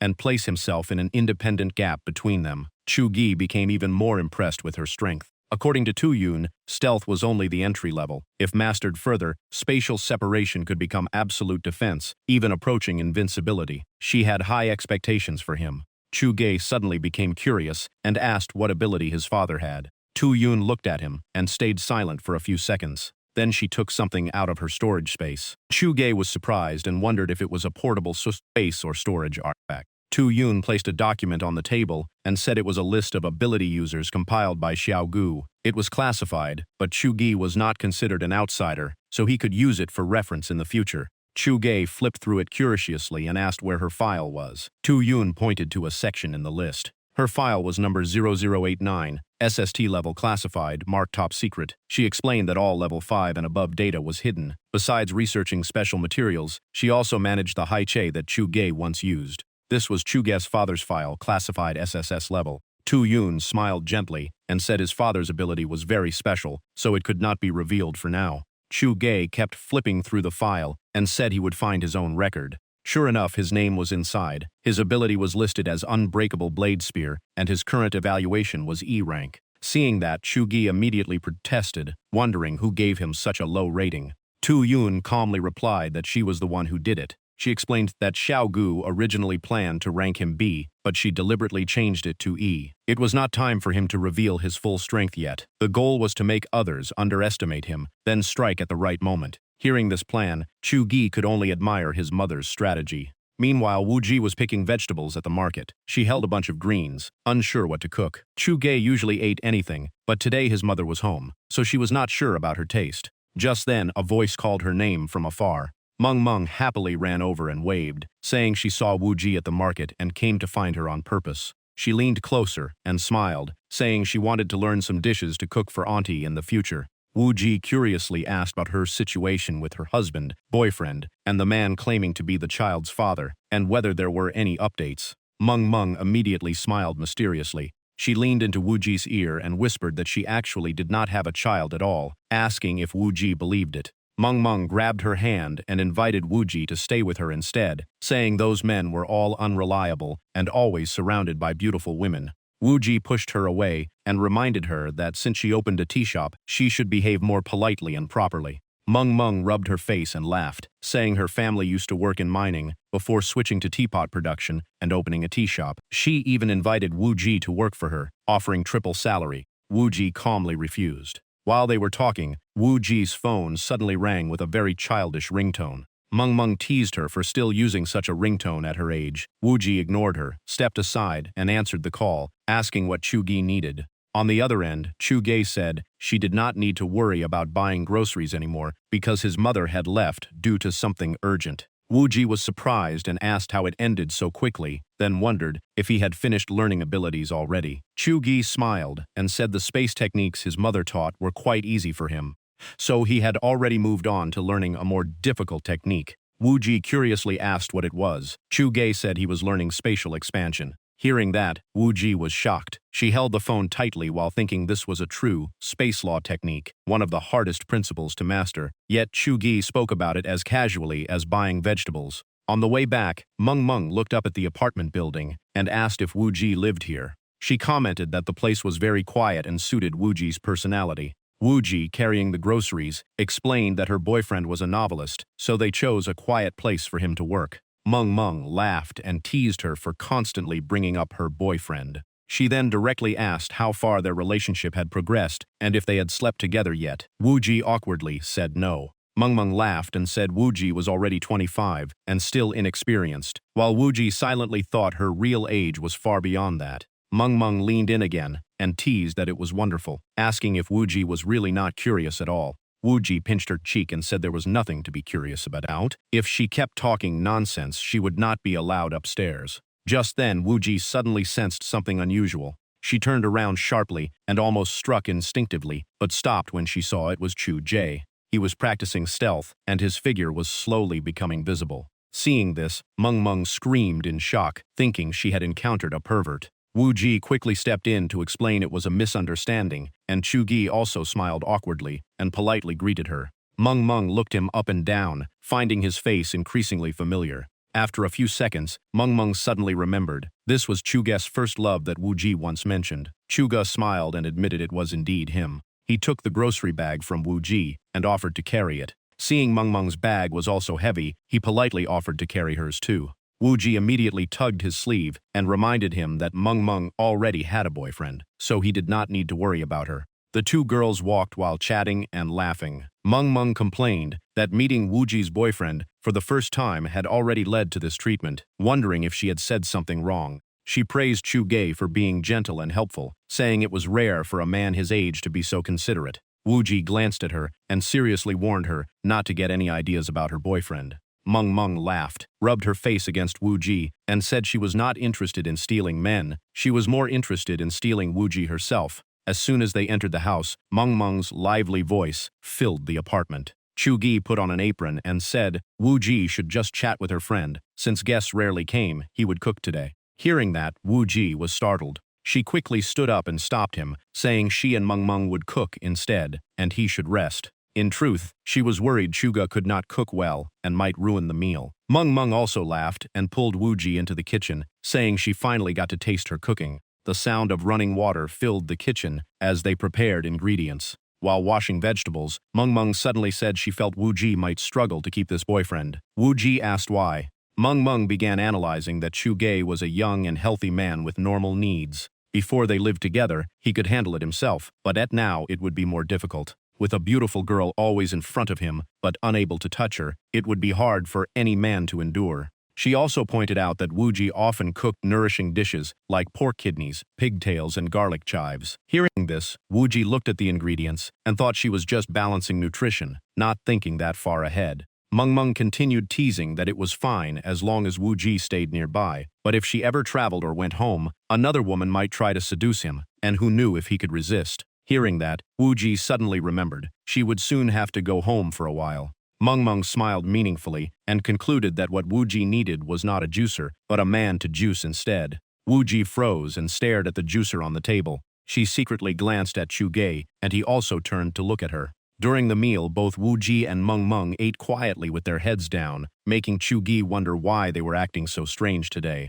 Meng Meng secretly smiled, satisfied that just a few words had already unsettled them. After eating, Meng Meng stood up and said goodbye, inviting Wu Ji to visit her shop when free. Wu Ji smiled and agreed. After the meal, the sink was full of dishes waiting to be washed. Wu Ji stood quietly and carefully washed each dish. Suddenly, a pair of arms gently wrapped around her waist from behind. It was Chu Gei. He softly asked what was wrong with her today, saying she seemed to be hiding something. Wu Ji quickly denied it and said nothing was wrong. In truth, she was thinking about how sleeping together with a man had made her emotionally unstable, so she needed to calm down. Chu Gei gently patted her head and said sleeping together was only to deal with his mother. If she felt uncomfortable, she could return to her own room tonight. Hearing that, Wu Ji pouted in dissatisfaction. Without saying anything else, she turned around, stopped washing dishes, and suddenly hugged him tightly. Chu Gei asked in confusion what was going on. He looked at her with a gentle and loving gaze. Unable to hold back, he lowered his head and kissed her lightly, while wrapping his arms around her shoulders. He then pinched her cheek and smiled softly, saying she looked too cute when she was sulking, and he would handle the dishes himself. Wu Ji stood quietly behind him watching as he cleaned up. She wondered if he had been holding back too long and was feeling frustrated because of it. The more she thought about it, the more complicated relationships seemed. She returned to the sofa, holding a pink pillow, just as the screen showed a scene of an intimate couple. Wooji immediately blushed, unable to understand why she kept running into such suggestive scenes today. After washing the dishes, Chu-ge walked over and curiously asked what she was watching. Wooji startled and stammered that she was just browsing random news. She then changed the topic and asked about the 2 space techniques he mentioned, wondering what other ability he had besides stealth. Chu-ge smiled and said he had expected her to ask that. Right after that, under Wooji's shocked gaze, he pulled out a pink pillow from his space, identical to the one she was holding. He explained that he originally planned to surprise her with it while waiting downstairs, but had to hide it because Meng Meng showed up. Wooji happily praised him for truly opening his own storage space, saying it was impressive. But she kept asking how big the space was and whether it could store other things, since his room was already small and it would be useful for clutter. Chu-ge could only laugh inwardly, surprised that a sect master would immediately think of using space ability for storage. He replied that the space was still very small, only about the size of a backpack. Still, he felt this was just the beginning. One day he would turn the world inside the book into a complete space under his control. By then, he would truly become a god who created a world. Wooji smiled at him and softly said that in her eyes he had already been like that for a long time. She looked at the 2 pink plush pigs and joked if the father god planned to put them on the bed for her to hug. Chug laughed and said they were gifts just for her and she could use them however she wanted. Wooji stared at him and teased that if the father god treated his follower this well, how should she repay him? Hearing that, Chu-ge felt something was off. From dinner onward, her words had been getting more suggestive, and he sensed a trap if he moved forward. So he quickly found an excuse, saying he needed to continue cultivating and writing drafts, and told Wooji to rest as well. After speaking, he almost ran into his room, leaving Wooji laughing. She sat on the sofa holding the 2 plush pigs in thought. Then her lips slowly curved into a meaningful smile. She placed the plush toys down and calmly walked toward Chu-ge's room. The next morning, sunlight filled the room. Chu-ge was still sitting at his desk, focused on his work. Suddenly, a hand gently brushed through his hair. He looked up and saw Wooji standing in front of him, asking what was wrong. Wooji shyly said she was about to reach her time limit and had to return to the world inside the book, reminding him not to associate with bad people. Chu-ge froze, completely confused. Wooji stammered that if he really could not hold back, he could find a way himself, even allowing him to use her silk stockings. Chu-ge went silent again, not knowing how to react. Wooji gently placed her hand on his cheek. Then she leaned in and kissed him softly on the lips. After the kiss, she quickly turned away and left, smiling that it was more interesting when she took the initiative. Chu-ge immediately blushed and called out Wooji's name.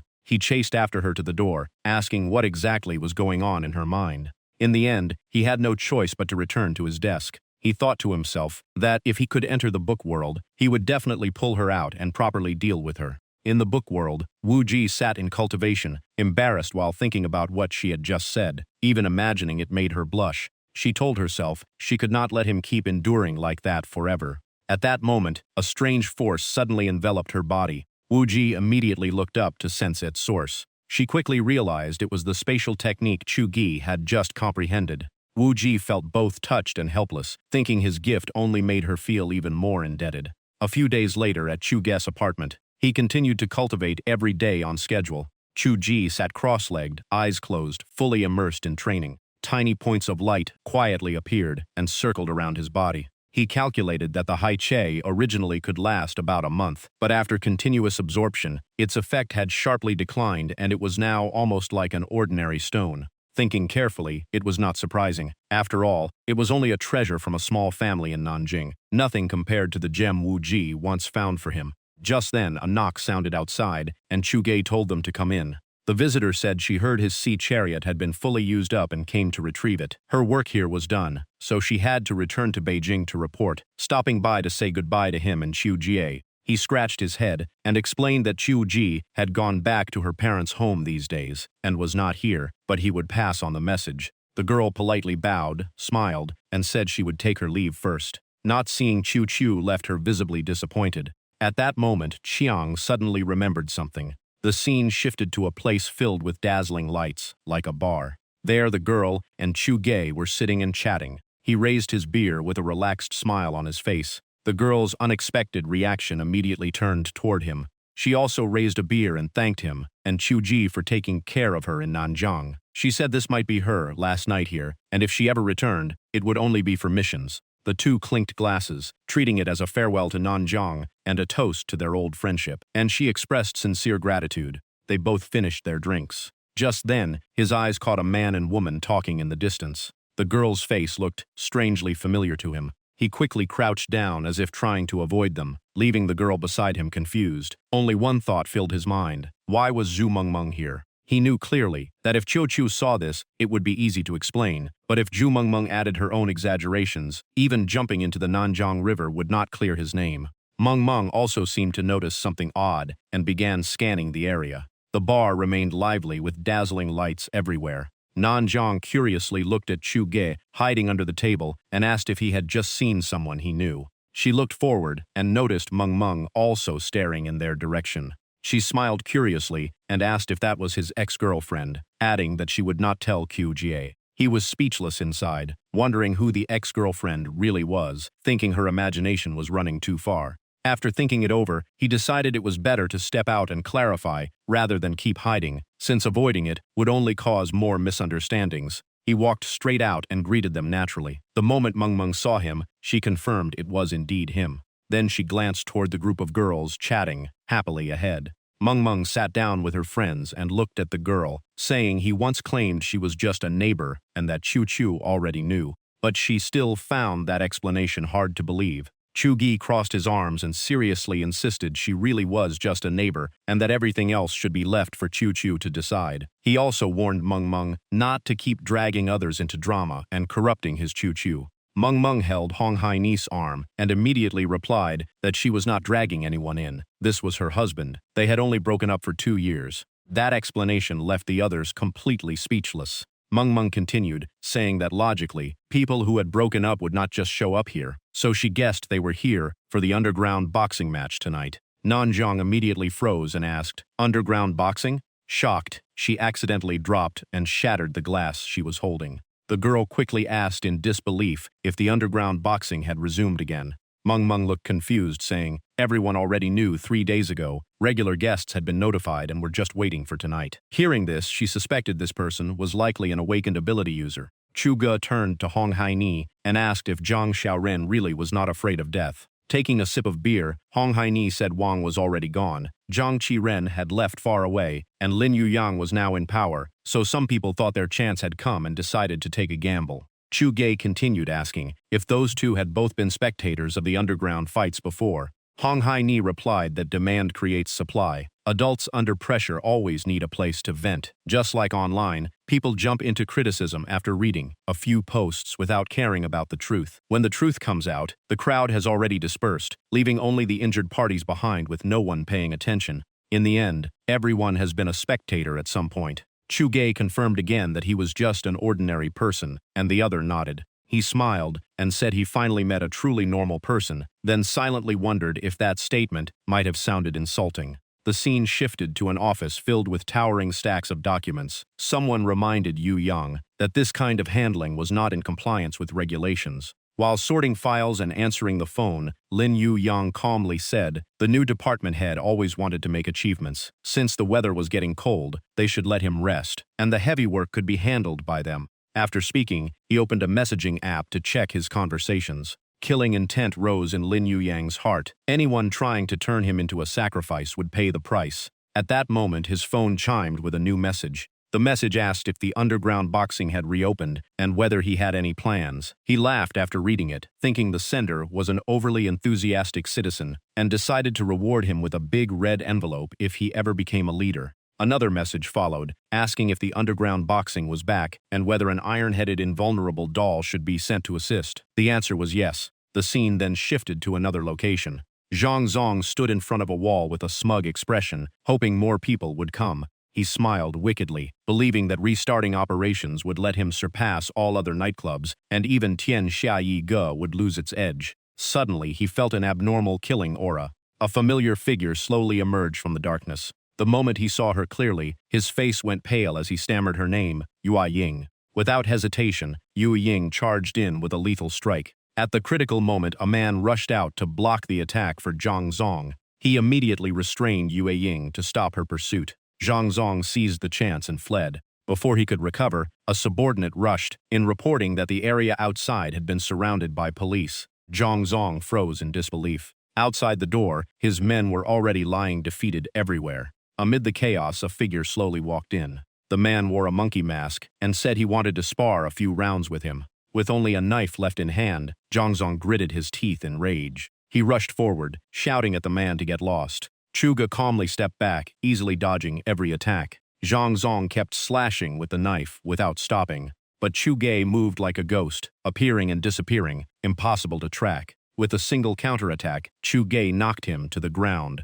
Zhang Zong clenched his knife, wiped the corner of his mouth, and revealed a sinister smile. He shouted for backup, claiming Chuga only knew how to dodge and could not counterattack. At his command, a group of thugs rushed in together. Each of them carried a baton, attacking from all directions toward Chu Ge. Zhang Zong ordered a full surround, attacking from every angle. Certain Chuga could not escape unless he turned into a fly. Facing the incoming batons, Chu Ge remained calm. He silently felt everything was going according to plan.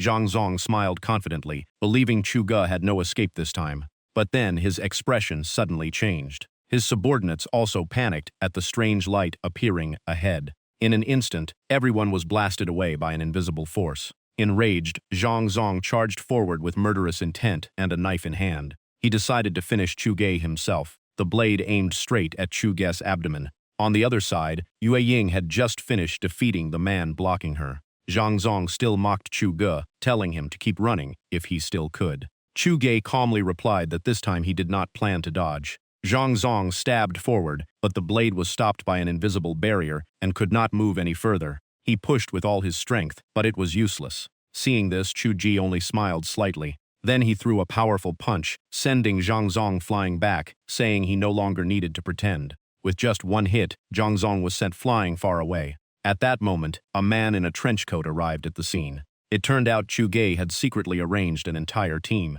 Lin Yuyang walked up to Chu Ge and smiled, saying he was still a step too late. The scene shifted to San Guanzai. The reed-haired subordinate reported to Qi Ren that Zhang Xiaoren had reopened the underground boxing, but it had already been taken down by authorities and an iron-gored child. Qi Ren coldly replied that he already knew, adding that Bang Xiaoren did not disappoint him. The subordinate then asked whether they should take the chance to return. There was no need to return. Instead, he ordered them to report to the old master to cut investment there and shift focus to this place, because Nanjiang was no longer suitable for trouble. After speaking, he took out his phone and muttered that Huang Jinming could no longer be fooled, since he had no money left. Then he looked down at the man covered in injuries on the ground. Qi Ren patted his face lightly and coldly warned him to handle the previous matter quickly, because his patience was running out. The scene shifted again as a door opened. Chu Ge walked into the room but still did not see Chu Chu. He muttered that she had not come home for days.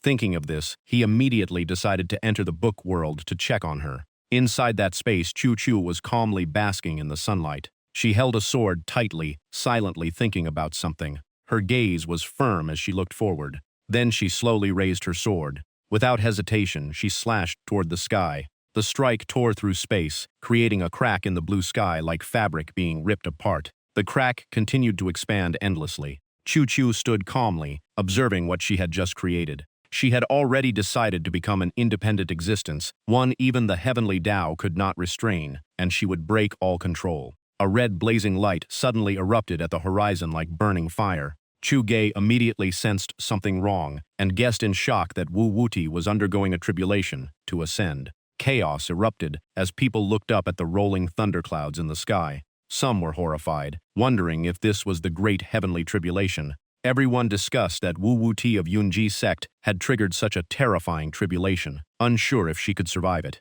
Chu Gu quietly used an invisibility technique to approach Chu Chu, who did not notice him at all. He could not help but feel shocked that she was facing the heavenly tribulation alone. Looking at her figure, he could not hide his astonishment. Then his gaze turned toward the dark sky above. Massive bolts of heavenly lightning kept striking down non-stop. Chu Chu's expression remained calm but extremely serious. She raised her hand toward the sky, guiding all the lightning energy to converge. The blinding light made Chu-gi cover his eyes, but he kept watching her. At this moment, she had gathered all her spiritual power for a final strike. Energy from the Xuanlong Pearl was continuously summoned and condensed.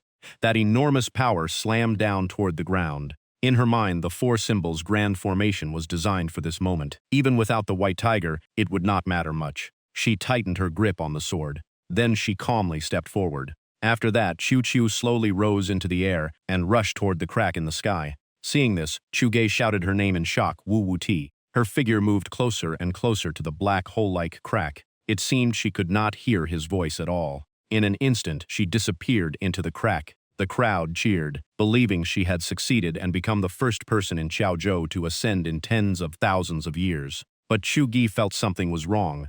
Before he could react, he saw Chu-Chu be violently thrown back from the void, crashing far away, and he rushed to call her name. In Chu-Chu's heart was only a deep sigh of regret. A heaven-shaking explosion echoed through the space. Lightning formed a barrier, blocking her path to the sky. Chu-Chu fell onto the stone ground and suddenly realized the heavenly realm did not yet exist. Even after passing the tribulation, she was still rejected because of this. She had thought she would meet him this time in her true identity. At that moment, a giant hand suddenly reached out from the crack in the sky. It seemed to devour all energy in the surrounding world. But in an instant, the hand vanished into emptiness. The crack in the sky also slowly closed and disappeared completely. Bright sunlight quickly broke through the clouds and shone on her face. Chu-Chu suddenly stood up with only one thought in her mind. It was him. She controlled her sword and flew straight into the sky. The people below discussed endlessly, unable to understand why the tribulation cloud suddenly disappeared, even suspecting the heavenly Tao was secretly protecting her. In their eyes, her power had surpassed all previous ascenders. Back in reality, Chu-Chu quickly opened the door and ran to find Chu-Ge. He turned back to look at her, blood still at the corner of his mouth, but he only smiled and asked if she had returned safely. Chu-Ju rushed into his arms and said she was fine, but he had desperately rewritten the tribulation plot she had set. It was far harder than erasing the Baiyan and Yantianli arcs, forcing the entire world to reset once again. Seeing him injured, Chu-Chu felt both heartache and frustration, calling him foolish. She gently stroked his head. Chu-Ji only smiled and said that because he was too worried about her, he could not just stand by and watch her face danger, even if it meant continuing to rewrite the plot. Chu-Chu admitted that knowing he would do this was exactly why she secretly tried to break free from the heavenly Dao's control while he was unaware. Chu-Ge smiled and said that in a way, she had truly broken free from the script and completed her ascension. The failure was not hers, but because the heavenly realm did not yet exist. In his eyes, Chu-Chu was still perfect. Chu-Chu softly said that although it was a big step forward, what worried her most was that the more the plot changed, the heavier the burden on him became. Chu-Ge gently held her hand and said it did not matter. All he wanted was for his heroine to truly step out of the script and stay by his side, even if it meant opposing the entire world without regret. Hearing this, Chu-Chu's face instantly turned red with shyness. Chu-Ge grinned and teased that he was injured, and a kiss from her would heal him immediately. The two looked at each other with a smile and shared a tender kiss. At that moment, Shen Fu popped out and accidentally witnessed something it should not have seen.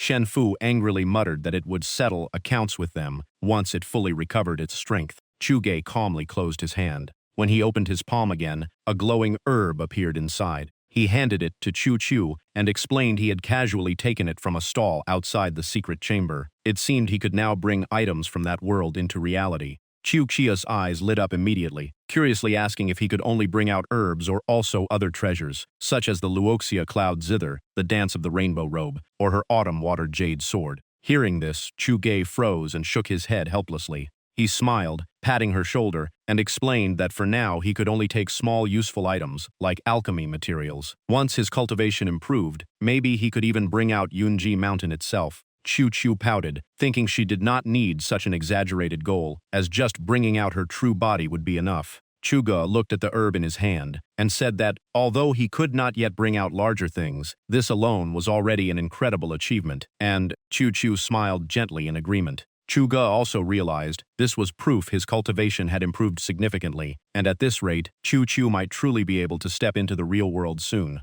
However, he also understood that the two worlds were becoming more tightly connected, meaning powerful beings from that world could also secretly enter reality, so he needed to prepare in advance. He returned to his desk, while Chu Chu sat watching him and muttered that no matter what, Fu Shen was still just his pet. The scene shifted to a bustling, crowded city. Fu Shen stood among the crowd and muttered in confusion whether this was the heavenly realm. It was disappointed, as the place was nothing like imagined. It expected abundant spiritual energy for recovery, but instead found dense crowds everywhere with barely any space to stand. Its body was also weakening, the sustaining flame flickering and fading, and recovery would take a long time. What troubled it even more was that the teleportation gates seemed to be sealed. It had only intended to scout the place, but now even the way back was gone. Thinking of its identity as the demon lord Yan Tian Li, falling into such a situation made it even more irritated. Fu Shen then quietly observed its surroundings. At that moment, it overheard two people talking. One asked why, with Nanjiang in turmoil, the other still insisted on staying there.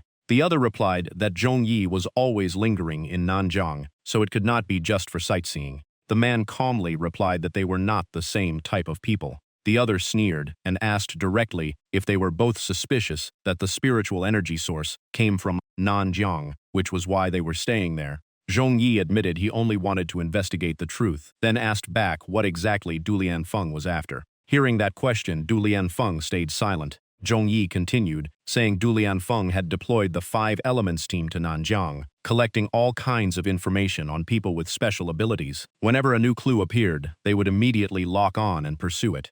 He directly asked whether the other side was truly searching for the origin of abilities or had other intentions, and only he himself knew the answer. Du Lianfeng glanced at Zhongyi. Then he said that wherever something happened, Zhongyi was always there. Even the collapse of the Wang family, which triggered multiple investigations and involved Ranjian being probed, all started from Zhongyi's report. Zhongyi did not deny it. He admitted he wrote the report, but insisted his only goal was to investigate the truth and not to cause that outcome. Du Lianfeng asked if Zhongyi would ignore others as long as they did not break the law. Zhongyi replied that if there was no crime, he had no reason to interfere, because he was not a police officer. Du Lianfeng let out a cold snort, deciding the conversation was over. Before leaving, he mentioned that spiritual energy had recently become denser, and confirmed its source was Nanjiang, but despite long-term tracking, he still could not find the cause. Hiding nearby and eavesdropping, Fu Shen sneered internally. To it, the so-called abundant spiritual energy was nothing compared to where it once lay, yet these people treated it like a treasure. Zhongyi calmly said that if they could not observe it, it did not matter, because he never expected the mystery to be solved within a few years. The other person replied that Zhongyi could not feel pain and had a body that could suppress cell activity, almost not aging, essentially possessing endless time. Zhongyi simply replied that it was nothing worth mentioning. Hearing this, Fu Shen became interested. Not aging? That was quite an interesting ability. Du Lianfeng then proposed to set aside past conflicts and cooperate with Zhongyi, but Zhongyi firmly refused, stating he had his own path and would not stand with them. He added that if they only sought the truth, he would not stop them, but if they crossed the line, it would be different. Zhongyi's gaze turned cold as he warned that anyone causing trouble in Nanjiang would eventually end up in prison.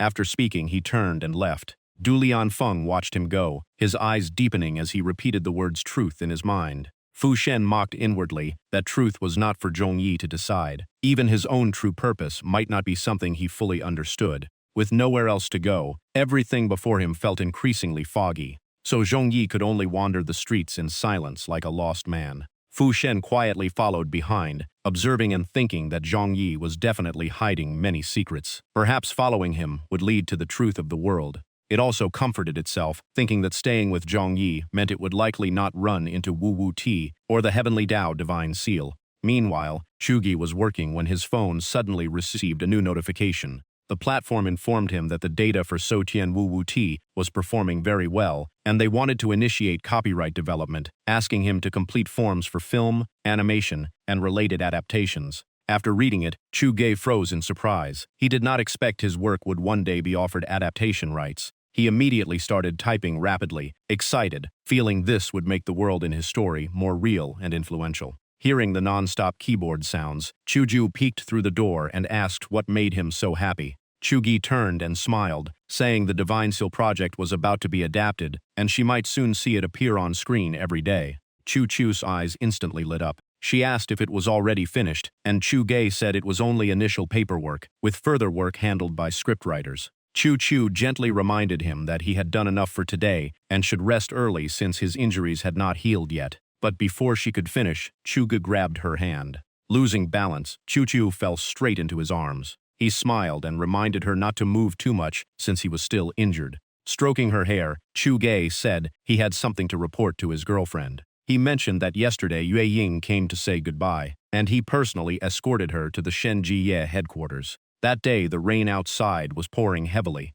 Yet Fu Shen was still wandering alone through the streets. It ran while complaining, only hoping Zhong Yi would return home soon, because the heavy rain was making its flame about to go out. On the other hand, Zhong Yi did not care about the weather at all, and kept walking through the pouring rain. Fu Shen could only lament that the mighty demon Lord Yan Tianli had now fallen into such a lonely and helpless state. Back to the story, Chu Ge said that based on his observation, Zhu Mengmeng's mature appearance was just a mask. She still wanted to reconcile with her Band, and that husband was not simple either. Even without abilities, he remained unusually calm when facing them. Chu Chu laughed and concluded that Zhu Mengmeng was actually inexperienced in relationships, and she would personally teach her someday. Hearing this, Chu Gidi could not help laughing and teased her, asking if she also planned to teach others how to love. Chu Chu immediately blushed and pretended to be angry, asking back if he was the experienced one instead. Chuga quickly waved his hands in denial. At that moment he gently held her hand again. Then he pulled her to sit on the bed and reminded her once more not to move too much. Chu Chu blushed deeply and stammered, asking what he intended to do, complaining that Chuga was becoming more and more mischievous. He smiled and replied that in front of a beauty like her, being a little worse did not matter. Chu Chu shyly complained that she should never have agreed to be with him. Otherwise, she would not always be thinking about him now. Chu Ge lightly tapped her forehead and asked who had said such things. Chu Chu immediately betrayed Zhu Mengmeng, saying it was her who said it. Hearing that, Chu Ge loosened his grip. He lay down beside her and sincerely said she understood him, and he would never force the one he loved. Chu Chu quietly stared at him for a long time. In the end, she took the initiative to move closer to him. Chu Ge's hand accidentally brushed against her face. Chu Chu gently kissed his lips. The two quietly sank into a sweet atmosphere of love. Their relationship also took another step forward. Both of them could not hide their emotional reaction toward each other. But at that moment, Chu Chu gently stopped Chu Ge again, reminding him that he had not fully recovered and should not force himself. Chu Ge hugged her and smiled, saying that with a girlfriend this charming, even losing control would be worth it. Hearing that, Chu Chu misunderstood and became jealous. In her mind, only one thought remained. That kind of thing absolutely could not happen. Chu Chu pretended to be angry and pushed him away, boldly saying that if he did not dare, then she would take the initiative. Chu Ge could only look at her blankly in confusion. She gently raised her leg toward him. Chu Ge blushed and stammered, asking if she was really going to do it. Chu Chu immediately cut him off and told him to stop talking. Then she continued moving closer to him. During the movement, her foot suddenly slipped. The unexpected accident made Chu Ge's face turn completely red in embarrassment. He quickly retreated to the edge of the bed, panicking and asking her to wait a moment. In the end, Chu could only lie properly on the bed, tightly hugging Chu Q's pink plush bear to calm himself down. Chu Ge closed his eyes tightly, took a deep breath, and nervously said they could begin. Seeing his reaction, Chu Chu was completely confused. He was still hugging the plush bear tightly, his whole body stiff from nervousness. Occasionally he made tense sounds, making the atmosphere even more awkward. The poor pink bear was squeezed into a distorted shape in his arms. The entire room was filled with strange, awkward noises. When everything ended, Chu Ge immediately showed a satisfied smile, his eyes brightening. Chu Chu looked at the result in shock, realizing Shenfu could actually produce such effects. Truly impressive. Chu Ji smiled and said it was all thanks to Chu Chu, calling her the best in his eyes. Chu Chu blushed and casually threw a shirt onto the table, muttering that she would not have helped if she had known this earlier. Chu Ge picked up the shirt and innocently asked if he should take it to wash. Hearing that, Chu Chu immediately shouted in embarrassment for him not to touch it. After speaking, she slammed the door and left. Chu Ge stood there blankly, wondering if she was angry or just too shy. But within seconds, Chu Chu rushed back in again. She grabbed the pink plush bear and declared it was hers. This time, she finally left the room for real. Looking at her cute, sulking behavior, Chu Ge could only laugh. Lying back on the bed, he thought that although the intimate plan did not go as expected, he still gained an unexpected result. In his heart, he silently thanked Zhu Mengmeng. At that moment, somewhere else, Zhu Mengmeng kept sneezing without knowing why. The next day, Chu Ge once again focused on cultivation. After circulating his energy for a while, he let out a long breath. He realized that in the past it was difficult to sense his mana, but now he could clearly feel the flow of power circulating within his body. He understood this was the difference between foundation establishment and chi refining. Even his soul C had become more stable, and if measured, his spiritual sense was probably around 7 stars. That also meant taking items from the book world would now be much easier than before. Chu Ge was also becoming increasingly skilled in using his special ability. At that moment his stomach suddenly growled from hunger. He found it strange. Logically, the higher the cultivation, the less one should rely on food, yet he felt hungrier than before. Walking out, he saw Chu Chu pouring something into a cup in the kitchen. She only glanced at him briefly. Still slightly sulking, she asked why he was not cultivating properly and just standing around. Chu Ji then asked why, according to his settings, foundation establishment cultivators should not feel this hungry, yet he was completely the opposite. As he spoke, his eyes were fixed on the glass of milk on the table. Chu Chu explained that from foundation establishment to golden core, unless one becomes a true immortal, energy still must be replenished. In her world, abundant spiritual energy allows cultivation to sustain itself, but in reality there is too little spiritual energy, so food is necessary. After hearing this, Chu Ge finally understood that normal food energy could not replace spiritual energy. He immediately drank the entire glass of milk, not leaving a single drop. The scene made Chu Chu blush, quickly turning away and telling him to stop drinking and eat something else. Bread and butter were already prepared on the table, but Chu Ge was thinking about whether he could bring Chu Chu's robe out from the book world. According to Chu Chu, that Taoist robe was woven from clouds, spun from autumn wind, and condensed from the essence of sunset glow light as air and almost weightless. Chu Ge shook his head regretfully, saying he had already tried but failed. Chu Chu immediately deduced that the limit might not be weight, but energy level. Even if something was light, if its grade was too high, it still could not be brought out. She walked back and forth while calculating. If pills could not be transferred entirely, then maybe individual herbs could be moved, or they could try transferring ores and a pill furnace first. Thinking of that, she suddenly came up with the idea of bringing out an entire furnace. Chu Ge asked whether using someone else's furnace could also work for alchemy. Chu Chu immediately glared at him and told him to go find someone else if he wanted. Seeing her angry, Chu Ge quickly laughed and admitted fault, saying everything his master Chu Chu said was correct. After that, he began trying to bring a pill furnace out of the book world. Chu Chu told him to pick a low-grade one from their treasure vault. She remembered Tian Ge once used the purple gold furnace in the sect, which Chu Ge himself had specially written into the setting, so it should work fine. The scene shifted to the storage vault of the purple gold furnace, where 2 people were inspecting treasures. Suddenly, an abnormal sound echoed around them. The 2 immediately became alert, not understanding what had happened. Meanwhile, Chu Ge happily realized he had successfully taken the furnace out. Although not large, it was still a treasure. He worried the vault guards would notice the missing item, but Chu Chu remained calm and said she had a way to handle it. With the furnace in hand, Chu Chu immediately ordered Chu Gu to bring out more medicinal herbs. Chu Ge quickly waved his hands and asked for a short break, saying this transfer had consumed too much energy. Chu Chu looked at him suspiciously, thinking that if he was already tired after moving so little, then was he actually okay? Not long after, several rare spiritual herbs appeared before them. Chu Chu was overjoyed, saying these herbs were enough not only for her continued cultivation, but also to refine pills, to strengthen her true body step by step. Overcome with joy, she stepped forward and gently kissed his cheek in thanks, softly telling him he had worked hard and should return to writing his draft. Chu Ge immediately stood straight and smiled. "Yes, master." After speaking, he returned to his study. But after only a few steps, he suddenly stopped and turned back.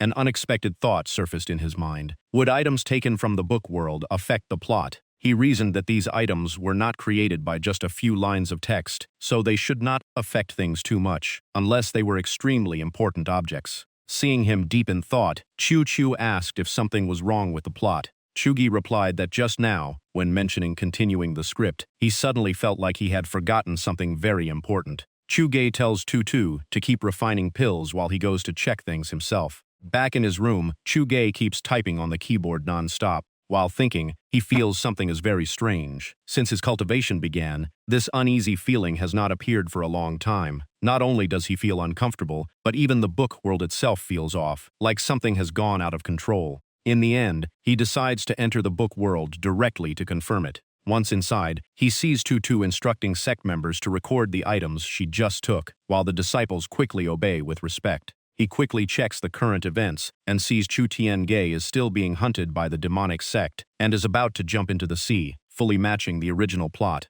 The later offshore events are also unfolding as planned, including Yan Tian-Li continuing his recovery arc for the next storyline.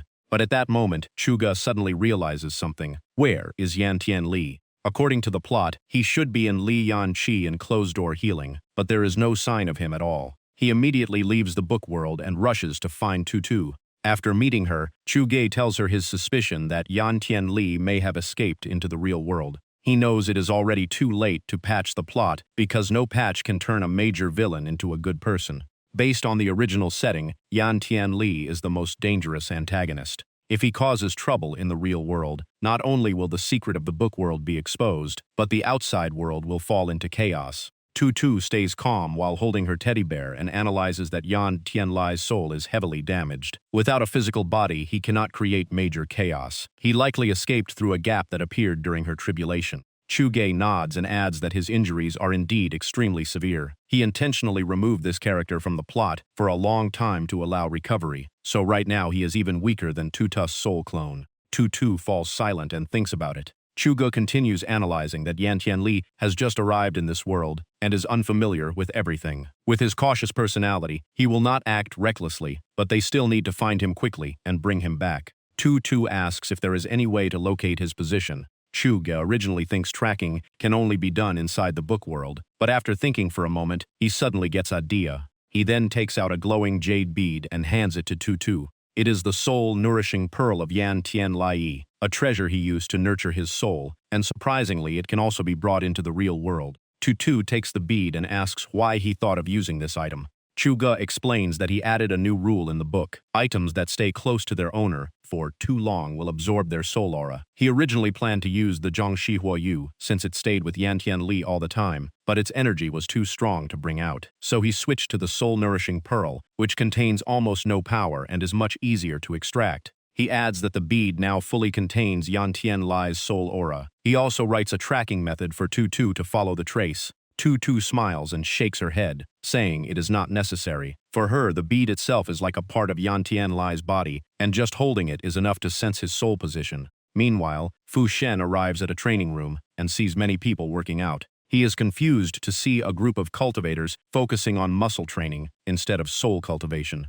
However, he quickly notices someone with a 5-elements body and judges that if this person switches to spell cultivation, his future potential will be tremendous. At that moment, Fu Shen's gaze locks onto someone standing in front of a mirror. Just from the aura coming from that person, he is deeply shocked. The only thought in his mind is that it is terrifying. Fu Shen immediately flies backward with full caution. He believes this is a kind of mental illusion technique, powerful enough to affect even him, proving this place is not simple at all. He then moves toward another room, planning to sneak inside. But before he can enter, a loud shout from inside shocks him. "Painter, where is the 2-star birthday illustration of Tutu?"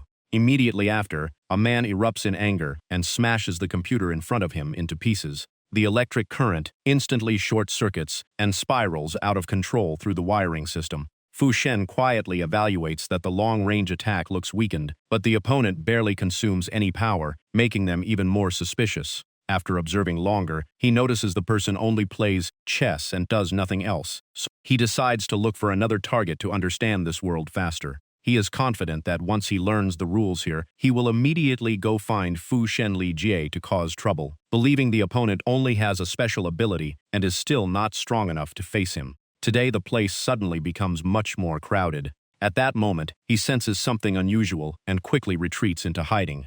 From behind cover, he carefully peeks out with curiosity. 2 masked figures slowly enter through the door. Feeling the woman's aura, Fu Shen immediately finds it familiar. It turns out to be Tu Wuji. The man beside her also draws his attention. After a brief thought, he guesses this must be Tian Dao Fu Shen. A Zhong quickly walks up to greet them, joking that it has been a while, and they should be enjoying their honeymoon at home in bad weather. Hearing the words young couple, Fu Shen freezes completely. He cannot believe it, since in his mind Tu Wuji is someone even Fu Shen would not dare to look down on. Chu Ge follows the conversation and smiles, saying walking in the rain is also a kind of romance. Fu Shen gets furious and cannot accept what he is seeing. He thinks if Tu Wuji is only cooperating with Tian Dao, it is acceptable, but if they are truly lovers, then what happens to his destined battle? At that moment, Tu slightly tilts her head as if sensing something. Fu Shen quickly pulls back and reassures himself that he has not been exposed. Tu keeps observing and seems ready to act. She lightly moves her finger, and a beam of light shoots through space. Meanwhile, Chuge continues talking with the uncle, bringing up a previous spar, while the other laughs it off, saying he has just exhausted his ability, and jokes about a sneak attack. Chu-ji looks at the computer screen and curiously checks who the guy is dealing with this time. He focuses on the content displayed on the screen. Suddenly he laughs loudly, seeing Hua Shi still acting boldly and mentioning how long Yan Tianli was spared last time. In that instant, the atmosphere freezes and everyone goes silent. Fu Shen becomes even more furious, thinking Tian Dao clearly has prejudice against him and believes the mention of Yan Tianli is a threat aimed at him. Zijun walks over and puts an arm around him, jokingly asking Sanhua if he was pretending to know nothing about martial arts all along. He pushes them away with a smile and asks them to inform the groups that today's update will be delayed due to some matters. The two immediately act angry, accusing him of being Duan Xiaoge and the author Pig, hiding his identity for too long. He smiles and slowly removes his mask. He laughs and says that calling him Duan Xiaoji and then Pig author in front of him is asking for a beating. The two instantly change tone and flatter him, saying they are all on the same side. One of them wraps an arm around his shoulder and asks when the Tutu side story will be updated since they have waited too long. Chuge glances at Tutu standing nearby and tells them not to expect anything. He leans closer and whispers that maybe they should turn Yan Tianli into a girl for fun. He casually names him Yan Tian, saying it sounds fitting. Fu Shen becomes even more furious, but still does not understand what is happening, vowing he would never accept becoming a woman and swearing revenge on Tian Dao. Just as he prepares to escape, the green light locks onto him again. A cat and mouse chase immediately begins. He tries to rush out, but is blocked by Chuga, who asks where he thinks he is going. With no choice, he turns around and runs in the opposite direction. Chuga tells everyone this is a small fire spirit created by Tutu's fire ability gone out of control, asking them to help capture it and promising big rewards including side stories. Zhongjie laughs softly. The other two immediately agree, saying helping Tutu is no problem at all. In just a moment, the group spreads out and surrounds every exit. Cornered, it can only curse angrily in its mind. Tutu stands quietly in a corner, still wearing her mask. Yet a faint smile appears on her lips as she says Yan Tianli will not escape. It screams to be released while insulting Tian Dao and Tu Wuji as shameless, but in the next second it is completely captured by the group. One of them even comments that this fire spirit looks like it is in a rebellious phase, basically swearing non-stop and very aggressively. Chuji smiles and explains that the little fire spirit is new to this world and still impulsive, then thanks everyone for their help and promises to treat them next time. The group immediately replies that as long as he releases Tutu's side story, that is enough. He laughs and promises he will start updating it as soon as he gets back. Behind him, Tutu can only feel annoyed in silence, since the draft is not even finished yet, and he already made promises on her behalf. She has written a few chapters recently, but never planned to release them yet. Seeing the weather turning, the two say goodbye to everyone and agree to meet again another time. Back home exhausted, both of them feel the trip achieved almost nothing. Chu Ge leans back in his chair and sighs that he strengthened the seal last night, but still ended up one step too late. Yan Tianli immediately gets angry, blaming the seal for preventing his early escape. Chu Ge pauses for a moment. He casually knocks hard on the jade bead imprisoning him. After thinking it over, he still believed reinforcing the seal was the correct choice. He analyzes that, if Yan Tianli really escaped, he would first try to understand this new world, and then he would no longer follow the original plot, creating uncontrollable chaos. Yan Tianli glances at Tutu calmly drinking water, full of doubt, wondering why she is so special, unless Tian Dao never treated anyone fairly in the first place. Chu Ge wraps an arm around Tutu's waist and calmly says she is different from him. Tu Wuji remains as cold as usual, leaving Yan Tianli to conclude that today has truly opened his eyes. Tutu slams her cup down, about to speak, but Chu Ge quickly stops her. He looks straight at Yan Tianli and says that with his intelligence he should already understand. This world was created by him. If he thinks Tutu was favored, he is wrong. Tutu only made decisions based on knowing the plot in advance. Without that misunderstanding, Yan Tianli's defeat would have been even worse. Tutu quietly looks at him with thoughtful eyes. Yan Tianli still refuses to accept it and claims that if Bai Yan had not been erased, he would have won. Chuge admits Bai Yan was beyond his expectations, but Tutu's Tianfan seal was also something he never predicted. His interference unintentionally broke her entire setup. Even with successors, Yan Tianli would still end in failure. Yan Tianli asks if he is so confident because he believes the plot can never deviate from what he wrote. Chuge calmly replies that he still holds that belief to this day. Yan Tianli counters that if he has already escaped, then the plot is clearly in chaos, so where does that confidence come from? Chuge calmly says he already knew the moment Yan Tianli escaped, and as long as he tracks him, everything remains under control. He taps the jade bead and reminds him that he was captured again immediately after escaping, proving he is still bound by fate. Yan Tianli asks what if he had chosen to kill people the moment he got out. Chuge replies that as long as he remains the Yan Tianli he created, he will not act recklessly before understanding this world. His personality and fate still restrict him, so the ending will not change no matter how many times he starts over. Tutu remains silent, lost in her own thoughts. Yan Tianli then questions why Chuge stopped the others from humiliating him earlier instead of letting them continue. Chuge asks back if he would even believe his explanation. Yan Tianli immediately says he would believe anything as long as Tian Dao speaks the truth. Chuge slowly says that in his heart, Yan Tianli has always been an arrogant hero with strong willpower. Even as a villain, he deserves dignity and should not be casually humiliated by others.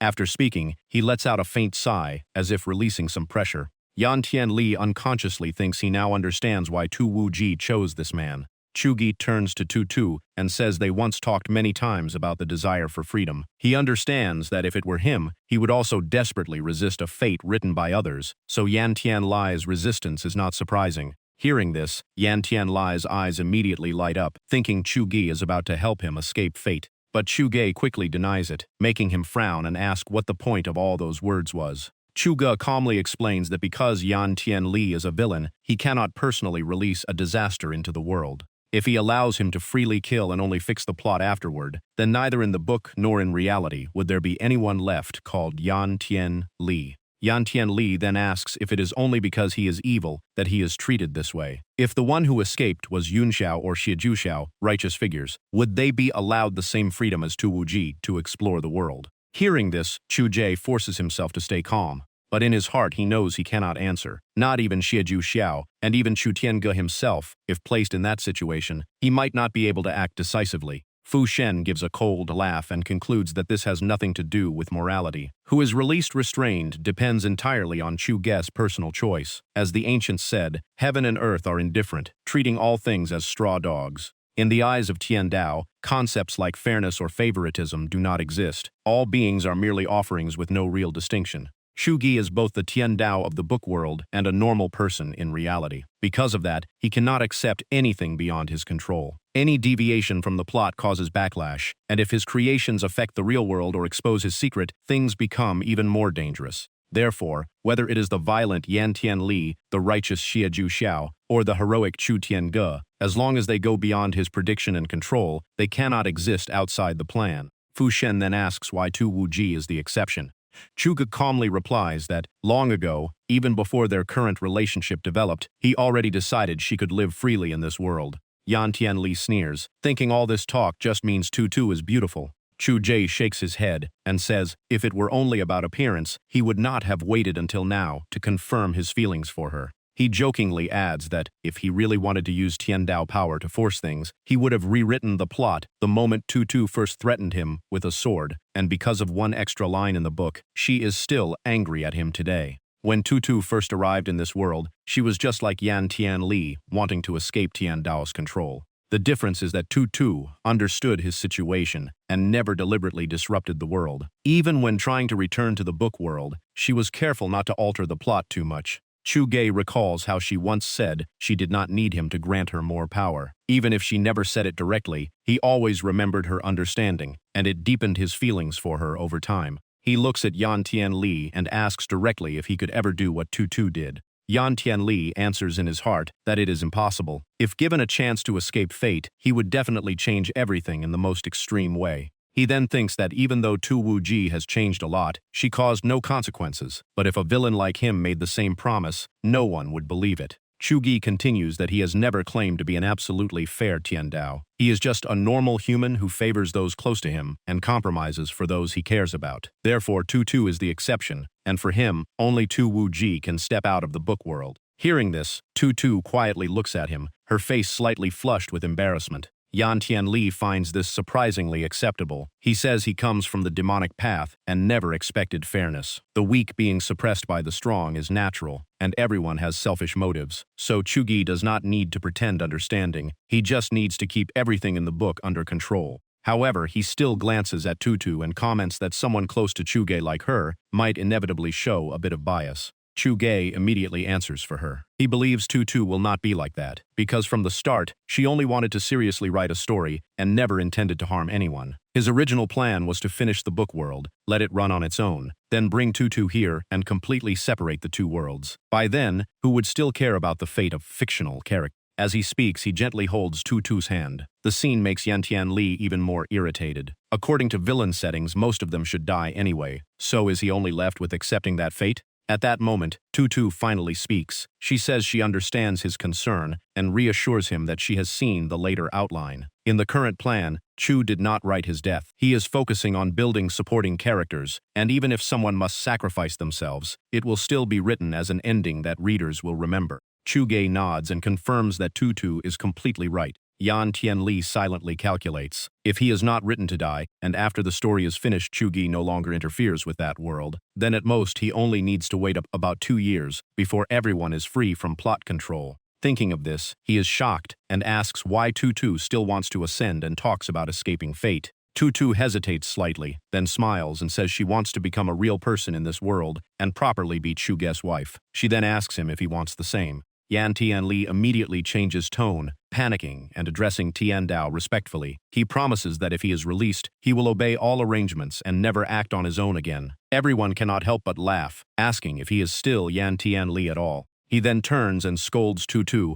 saying women understand nothing about the demonic path. In his view, demonic cultivators must adapt, and bowing to Shen Li Jie is not shameful at all. In his mind, he weighs the situation and concludes that staying in the book world is far better than this real world without spiritual energy. At least there is a chance to be remembered by readers, so remaining in the story is clearly the most beneficial choice. Yan Tianli then quickly changes tone again and asks Chugi if removing him from the plot would make later events difficult to handle. After all, he is a demon lord who ruled the 9 provinces for 10,000 years and plays a crucial role, so maybe he should just be kept. Chugi does not answer immediately and instead looks at Tutu for her opinion.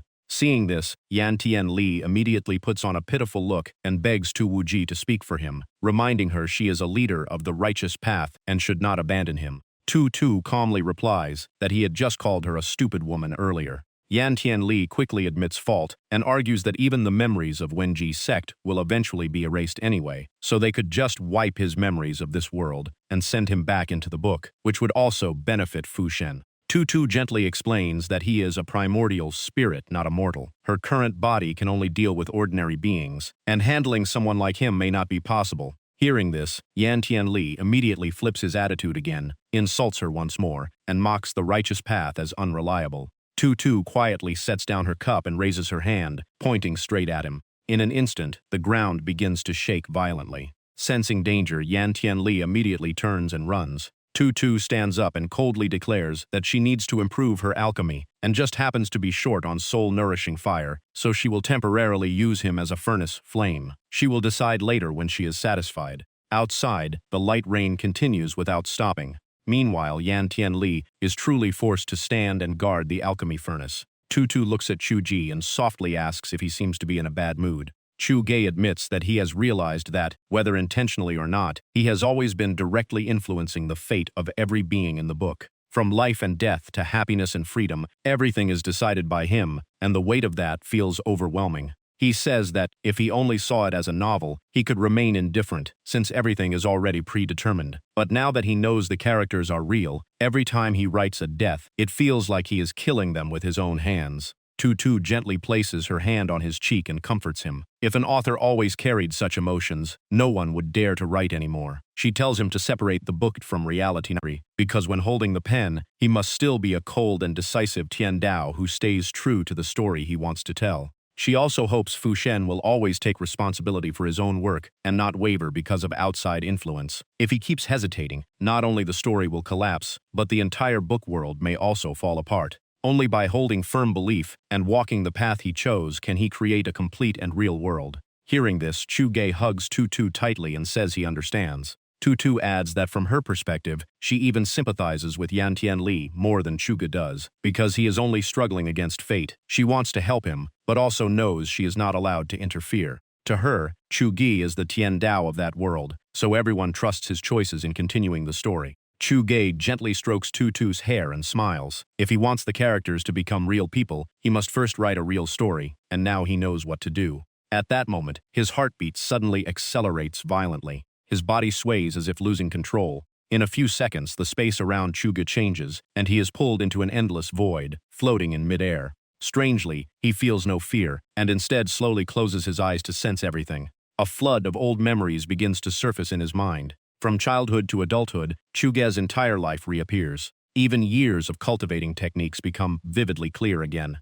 When the memory flow ends, he slowly opens his eyes. The first person he sees is still Tutu. She smiles and congratulates him on reaching Qin Shin Sandi and completing his Dao foundation. Chu Jie emotionally hugs her and says that without her timely awakening, his Dao heart would have already shattered. Tutu blushes and softly asks how he plans to thank her. Chu Gi gently lifts her chin. But at that moment, he suddenly freezes as he realizes something. Tutu also suddenly remembers that the alchemy furnace is finished. She quickly pulls his hand and urges him to go check the result. However, Chuge still holds her hand tightly. He turns her around gently and gives her a deep kiss. He whispers softly that there is no need to rush that matter. After returning to the desk, Tutu stands beside him and suggests adding a few more lines for Yan Tian Li. Chuge explains that although it looks like just a single line of dialogue, it will create a huge change in that character. In his view, the line fits Yan Tian Li's personality. After being added, it will strengthen his mindset. If he once only pretended to submit to Tian Dao while resisting inside, now his submission will come entirely from within.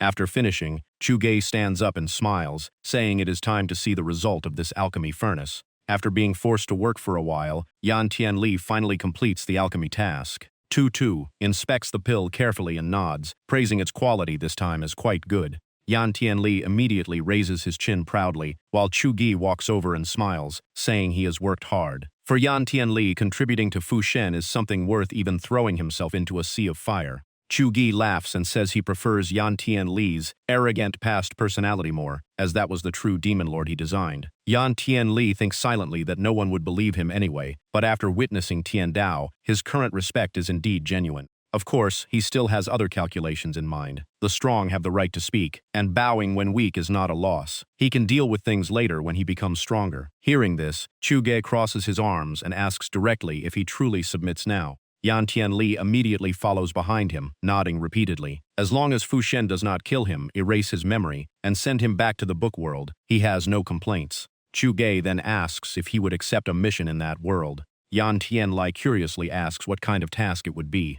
Chuge explains that after this incident, he is sure more people besides Tutu and Yan Tianli know about Tian Dao's existence. Since Tutu cannot split herself, he needs someone to investigate secretly. Hearing this, Yan Tianli immediately understands and asks if he is meant to scout those people. Chug nods. He does not require him to act directly, only to approach and test anyone suspected of resisting Tian Dao to see who reacts abnormally. Yan Tianli then asks what he plans to do after finding them. Chu Gi replies that he will not act for now, only gather information to plan his next move. Yan Tianli realizes he is about to become an errand runner for Heaven's will, but still agrees when Chu Gua asks him. He secretly thinks others should suffer the same fate instead of only him. Tutu takes the chance to tell him to refine another batch of pills before leaving. Yan Tianli instantly gets angry and says he serves Heaven's will, not her, and she has no right to command him. Chu Gua calmly says one word, refine. Hearing that, Yan Tianli immediately changes attitude and obediently calls the little fire kitten to continue working.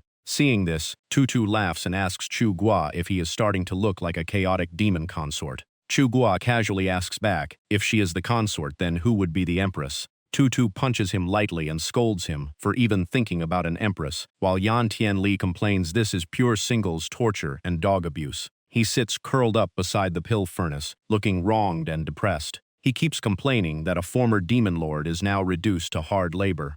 Gua teases him by calling him Tian Tian, which makes Yan Tianli even more annoyed.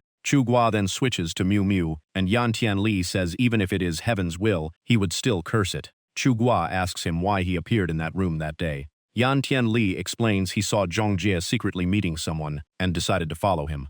Gua and Tutu immediately ask what secret it was. Yan Tianli says after realizing he could not return to the book world, he wandered onto the rooftop and saw Zhongjie talking to a man in private. At that time, light rain was falling across the area. Zhongjie observed Luo and concluded he could become invisible and immune to fire, meaning this world has dual ability users, and the system must be re-evaluated. The man beside him wondered why that strange energy kept appearing in Nanzhong. Yan Tianli scoffs and says that little bit of energy is not worth studying, and Father God should just enter the book world to cultivate directly instead.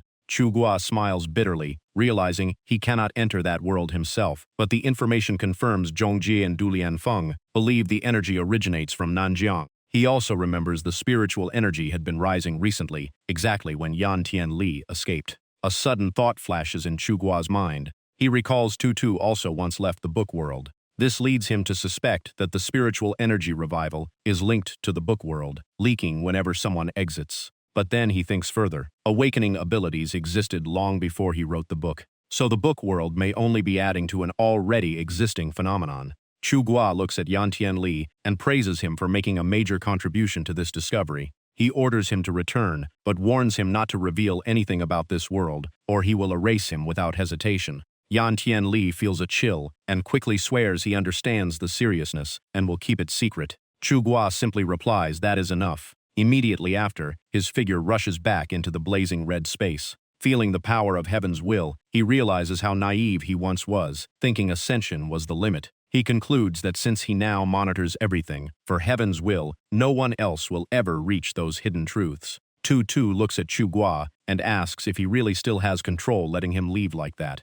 Gua smiles and says yes. After his breakthrough, his control has grown much stronger. On top of that, he left a Dao mark on him, so any movement will be instantly sensed. Tutu jokingly asks if she also has that mark, so he always finds her whenever he descends. He gently pinches her cheek and denies it. He says he does not need a Dao mark because in that world, she is the only one he truly pays attention to. Tutu blushes and complains that he is getting better and better at sweet talk. After a moment, she suddenly remembers what she wanted to say yesterday. Their house seems to be getting smaller. Gua thinks about it and nods, agreeing it does feel that way. The two of them look at each other with confusion. In the end, they decide to go downstairs and check the house. Even though it is still raining, they head down together, with Gua holding Tutu around the waist. Tutu wonders why they only brought one umbrella, and he casually says there was only one left in the house. Gua teases her, asking if a fairy has descended into the mortal world. He recalls her past figure by the lake, carrying a sword, standing alone in the rain under the vast sky. Tutu turns away and says he is making things up again, turning everything into poetry. He clearly did not even like rain before. He smiles and says that was before, but everything changed after meeting her. Tutu silently looks at him, thinking he has become surprisingly good at saying things that move people. She tilts her head slightly and looks at the boy beside her with a soft, shy gaze. Thinking about it, she even finds the rain a little annoying for making the atmosphere so complicated. At that moment, Tutu quietly activates a spirit technique. A strand of blue light flows from her palm and gently merges into Gua's shoulder. Yet, everything remains normal. The two of them continue walking side by side through the rain as if nothing had happened.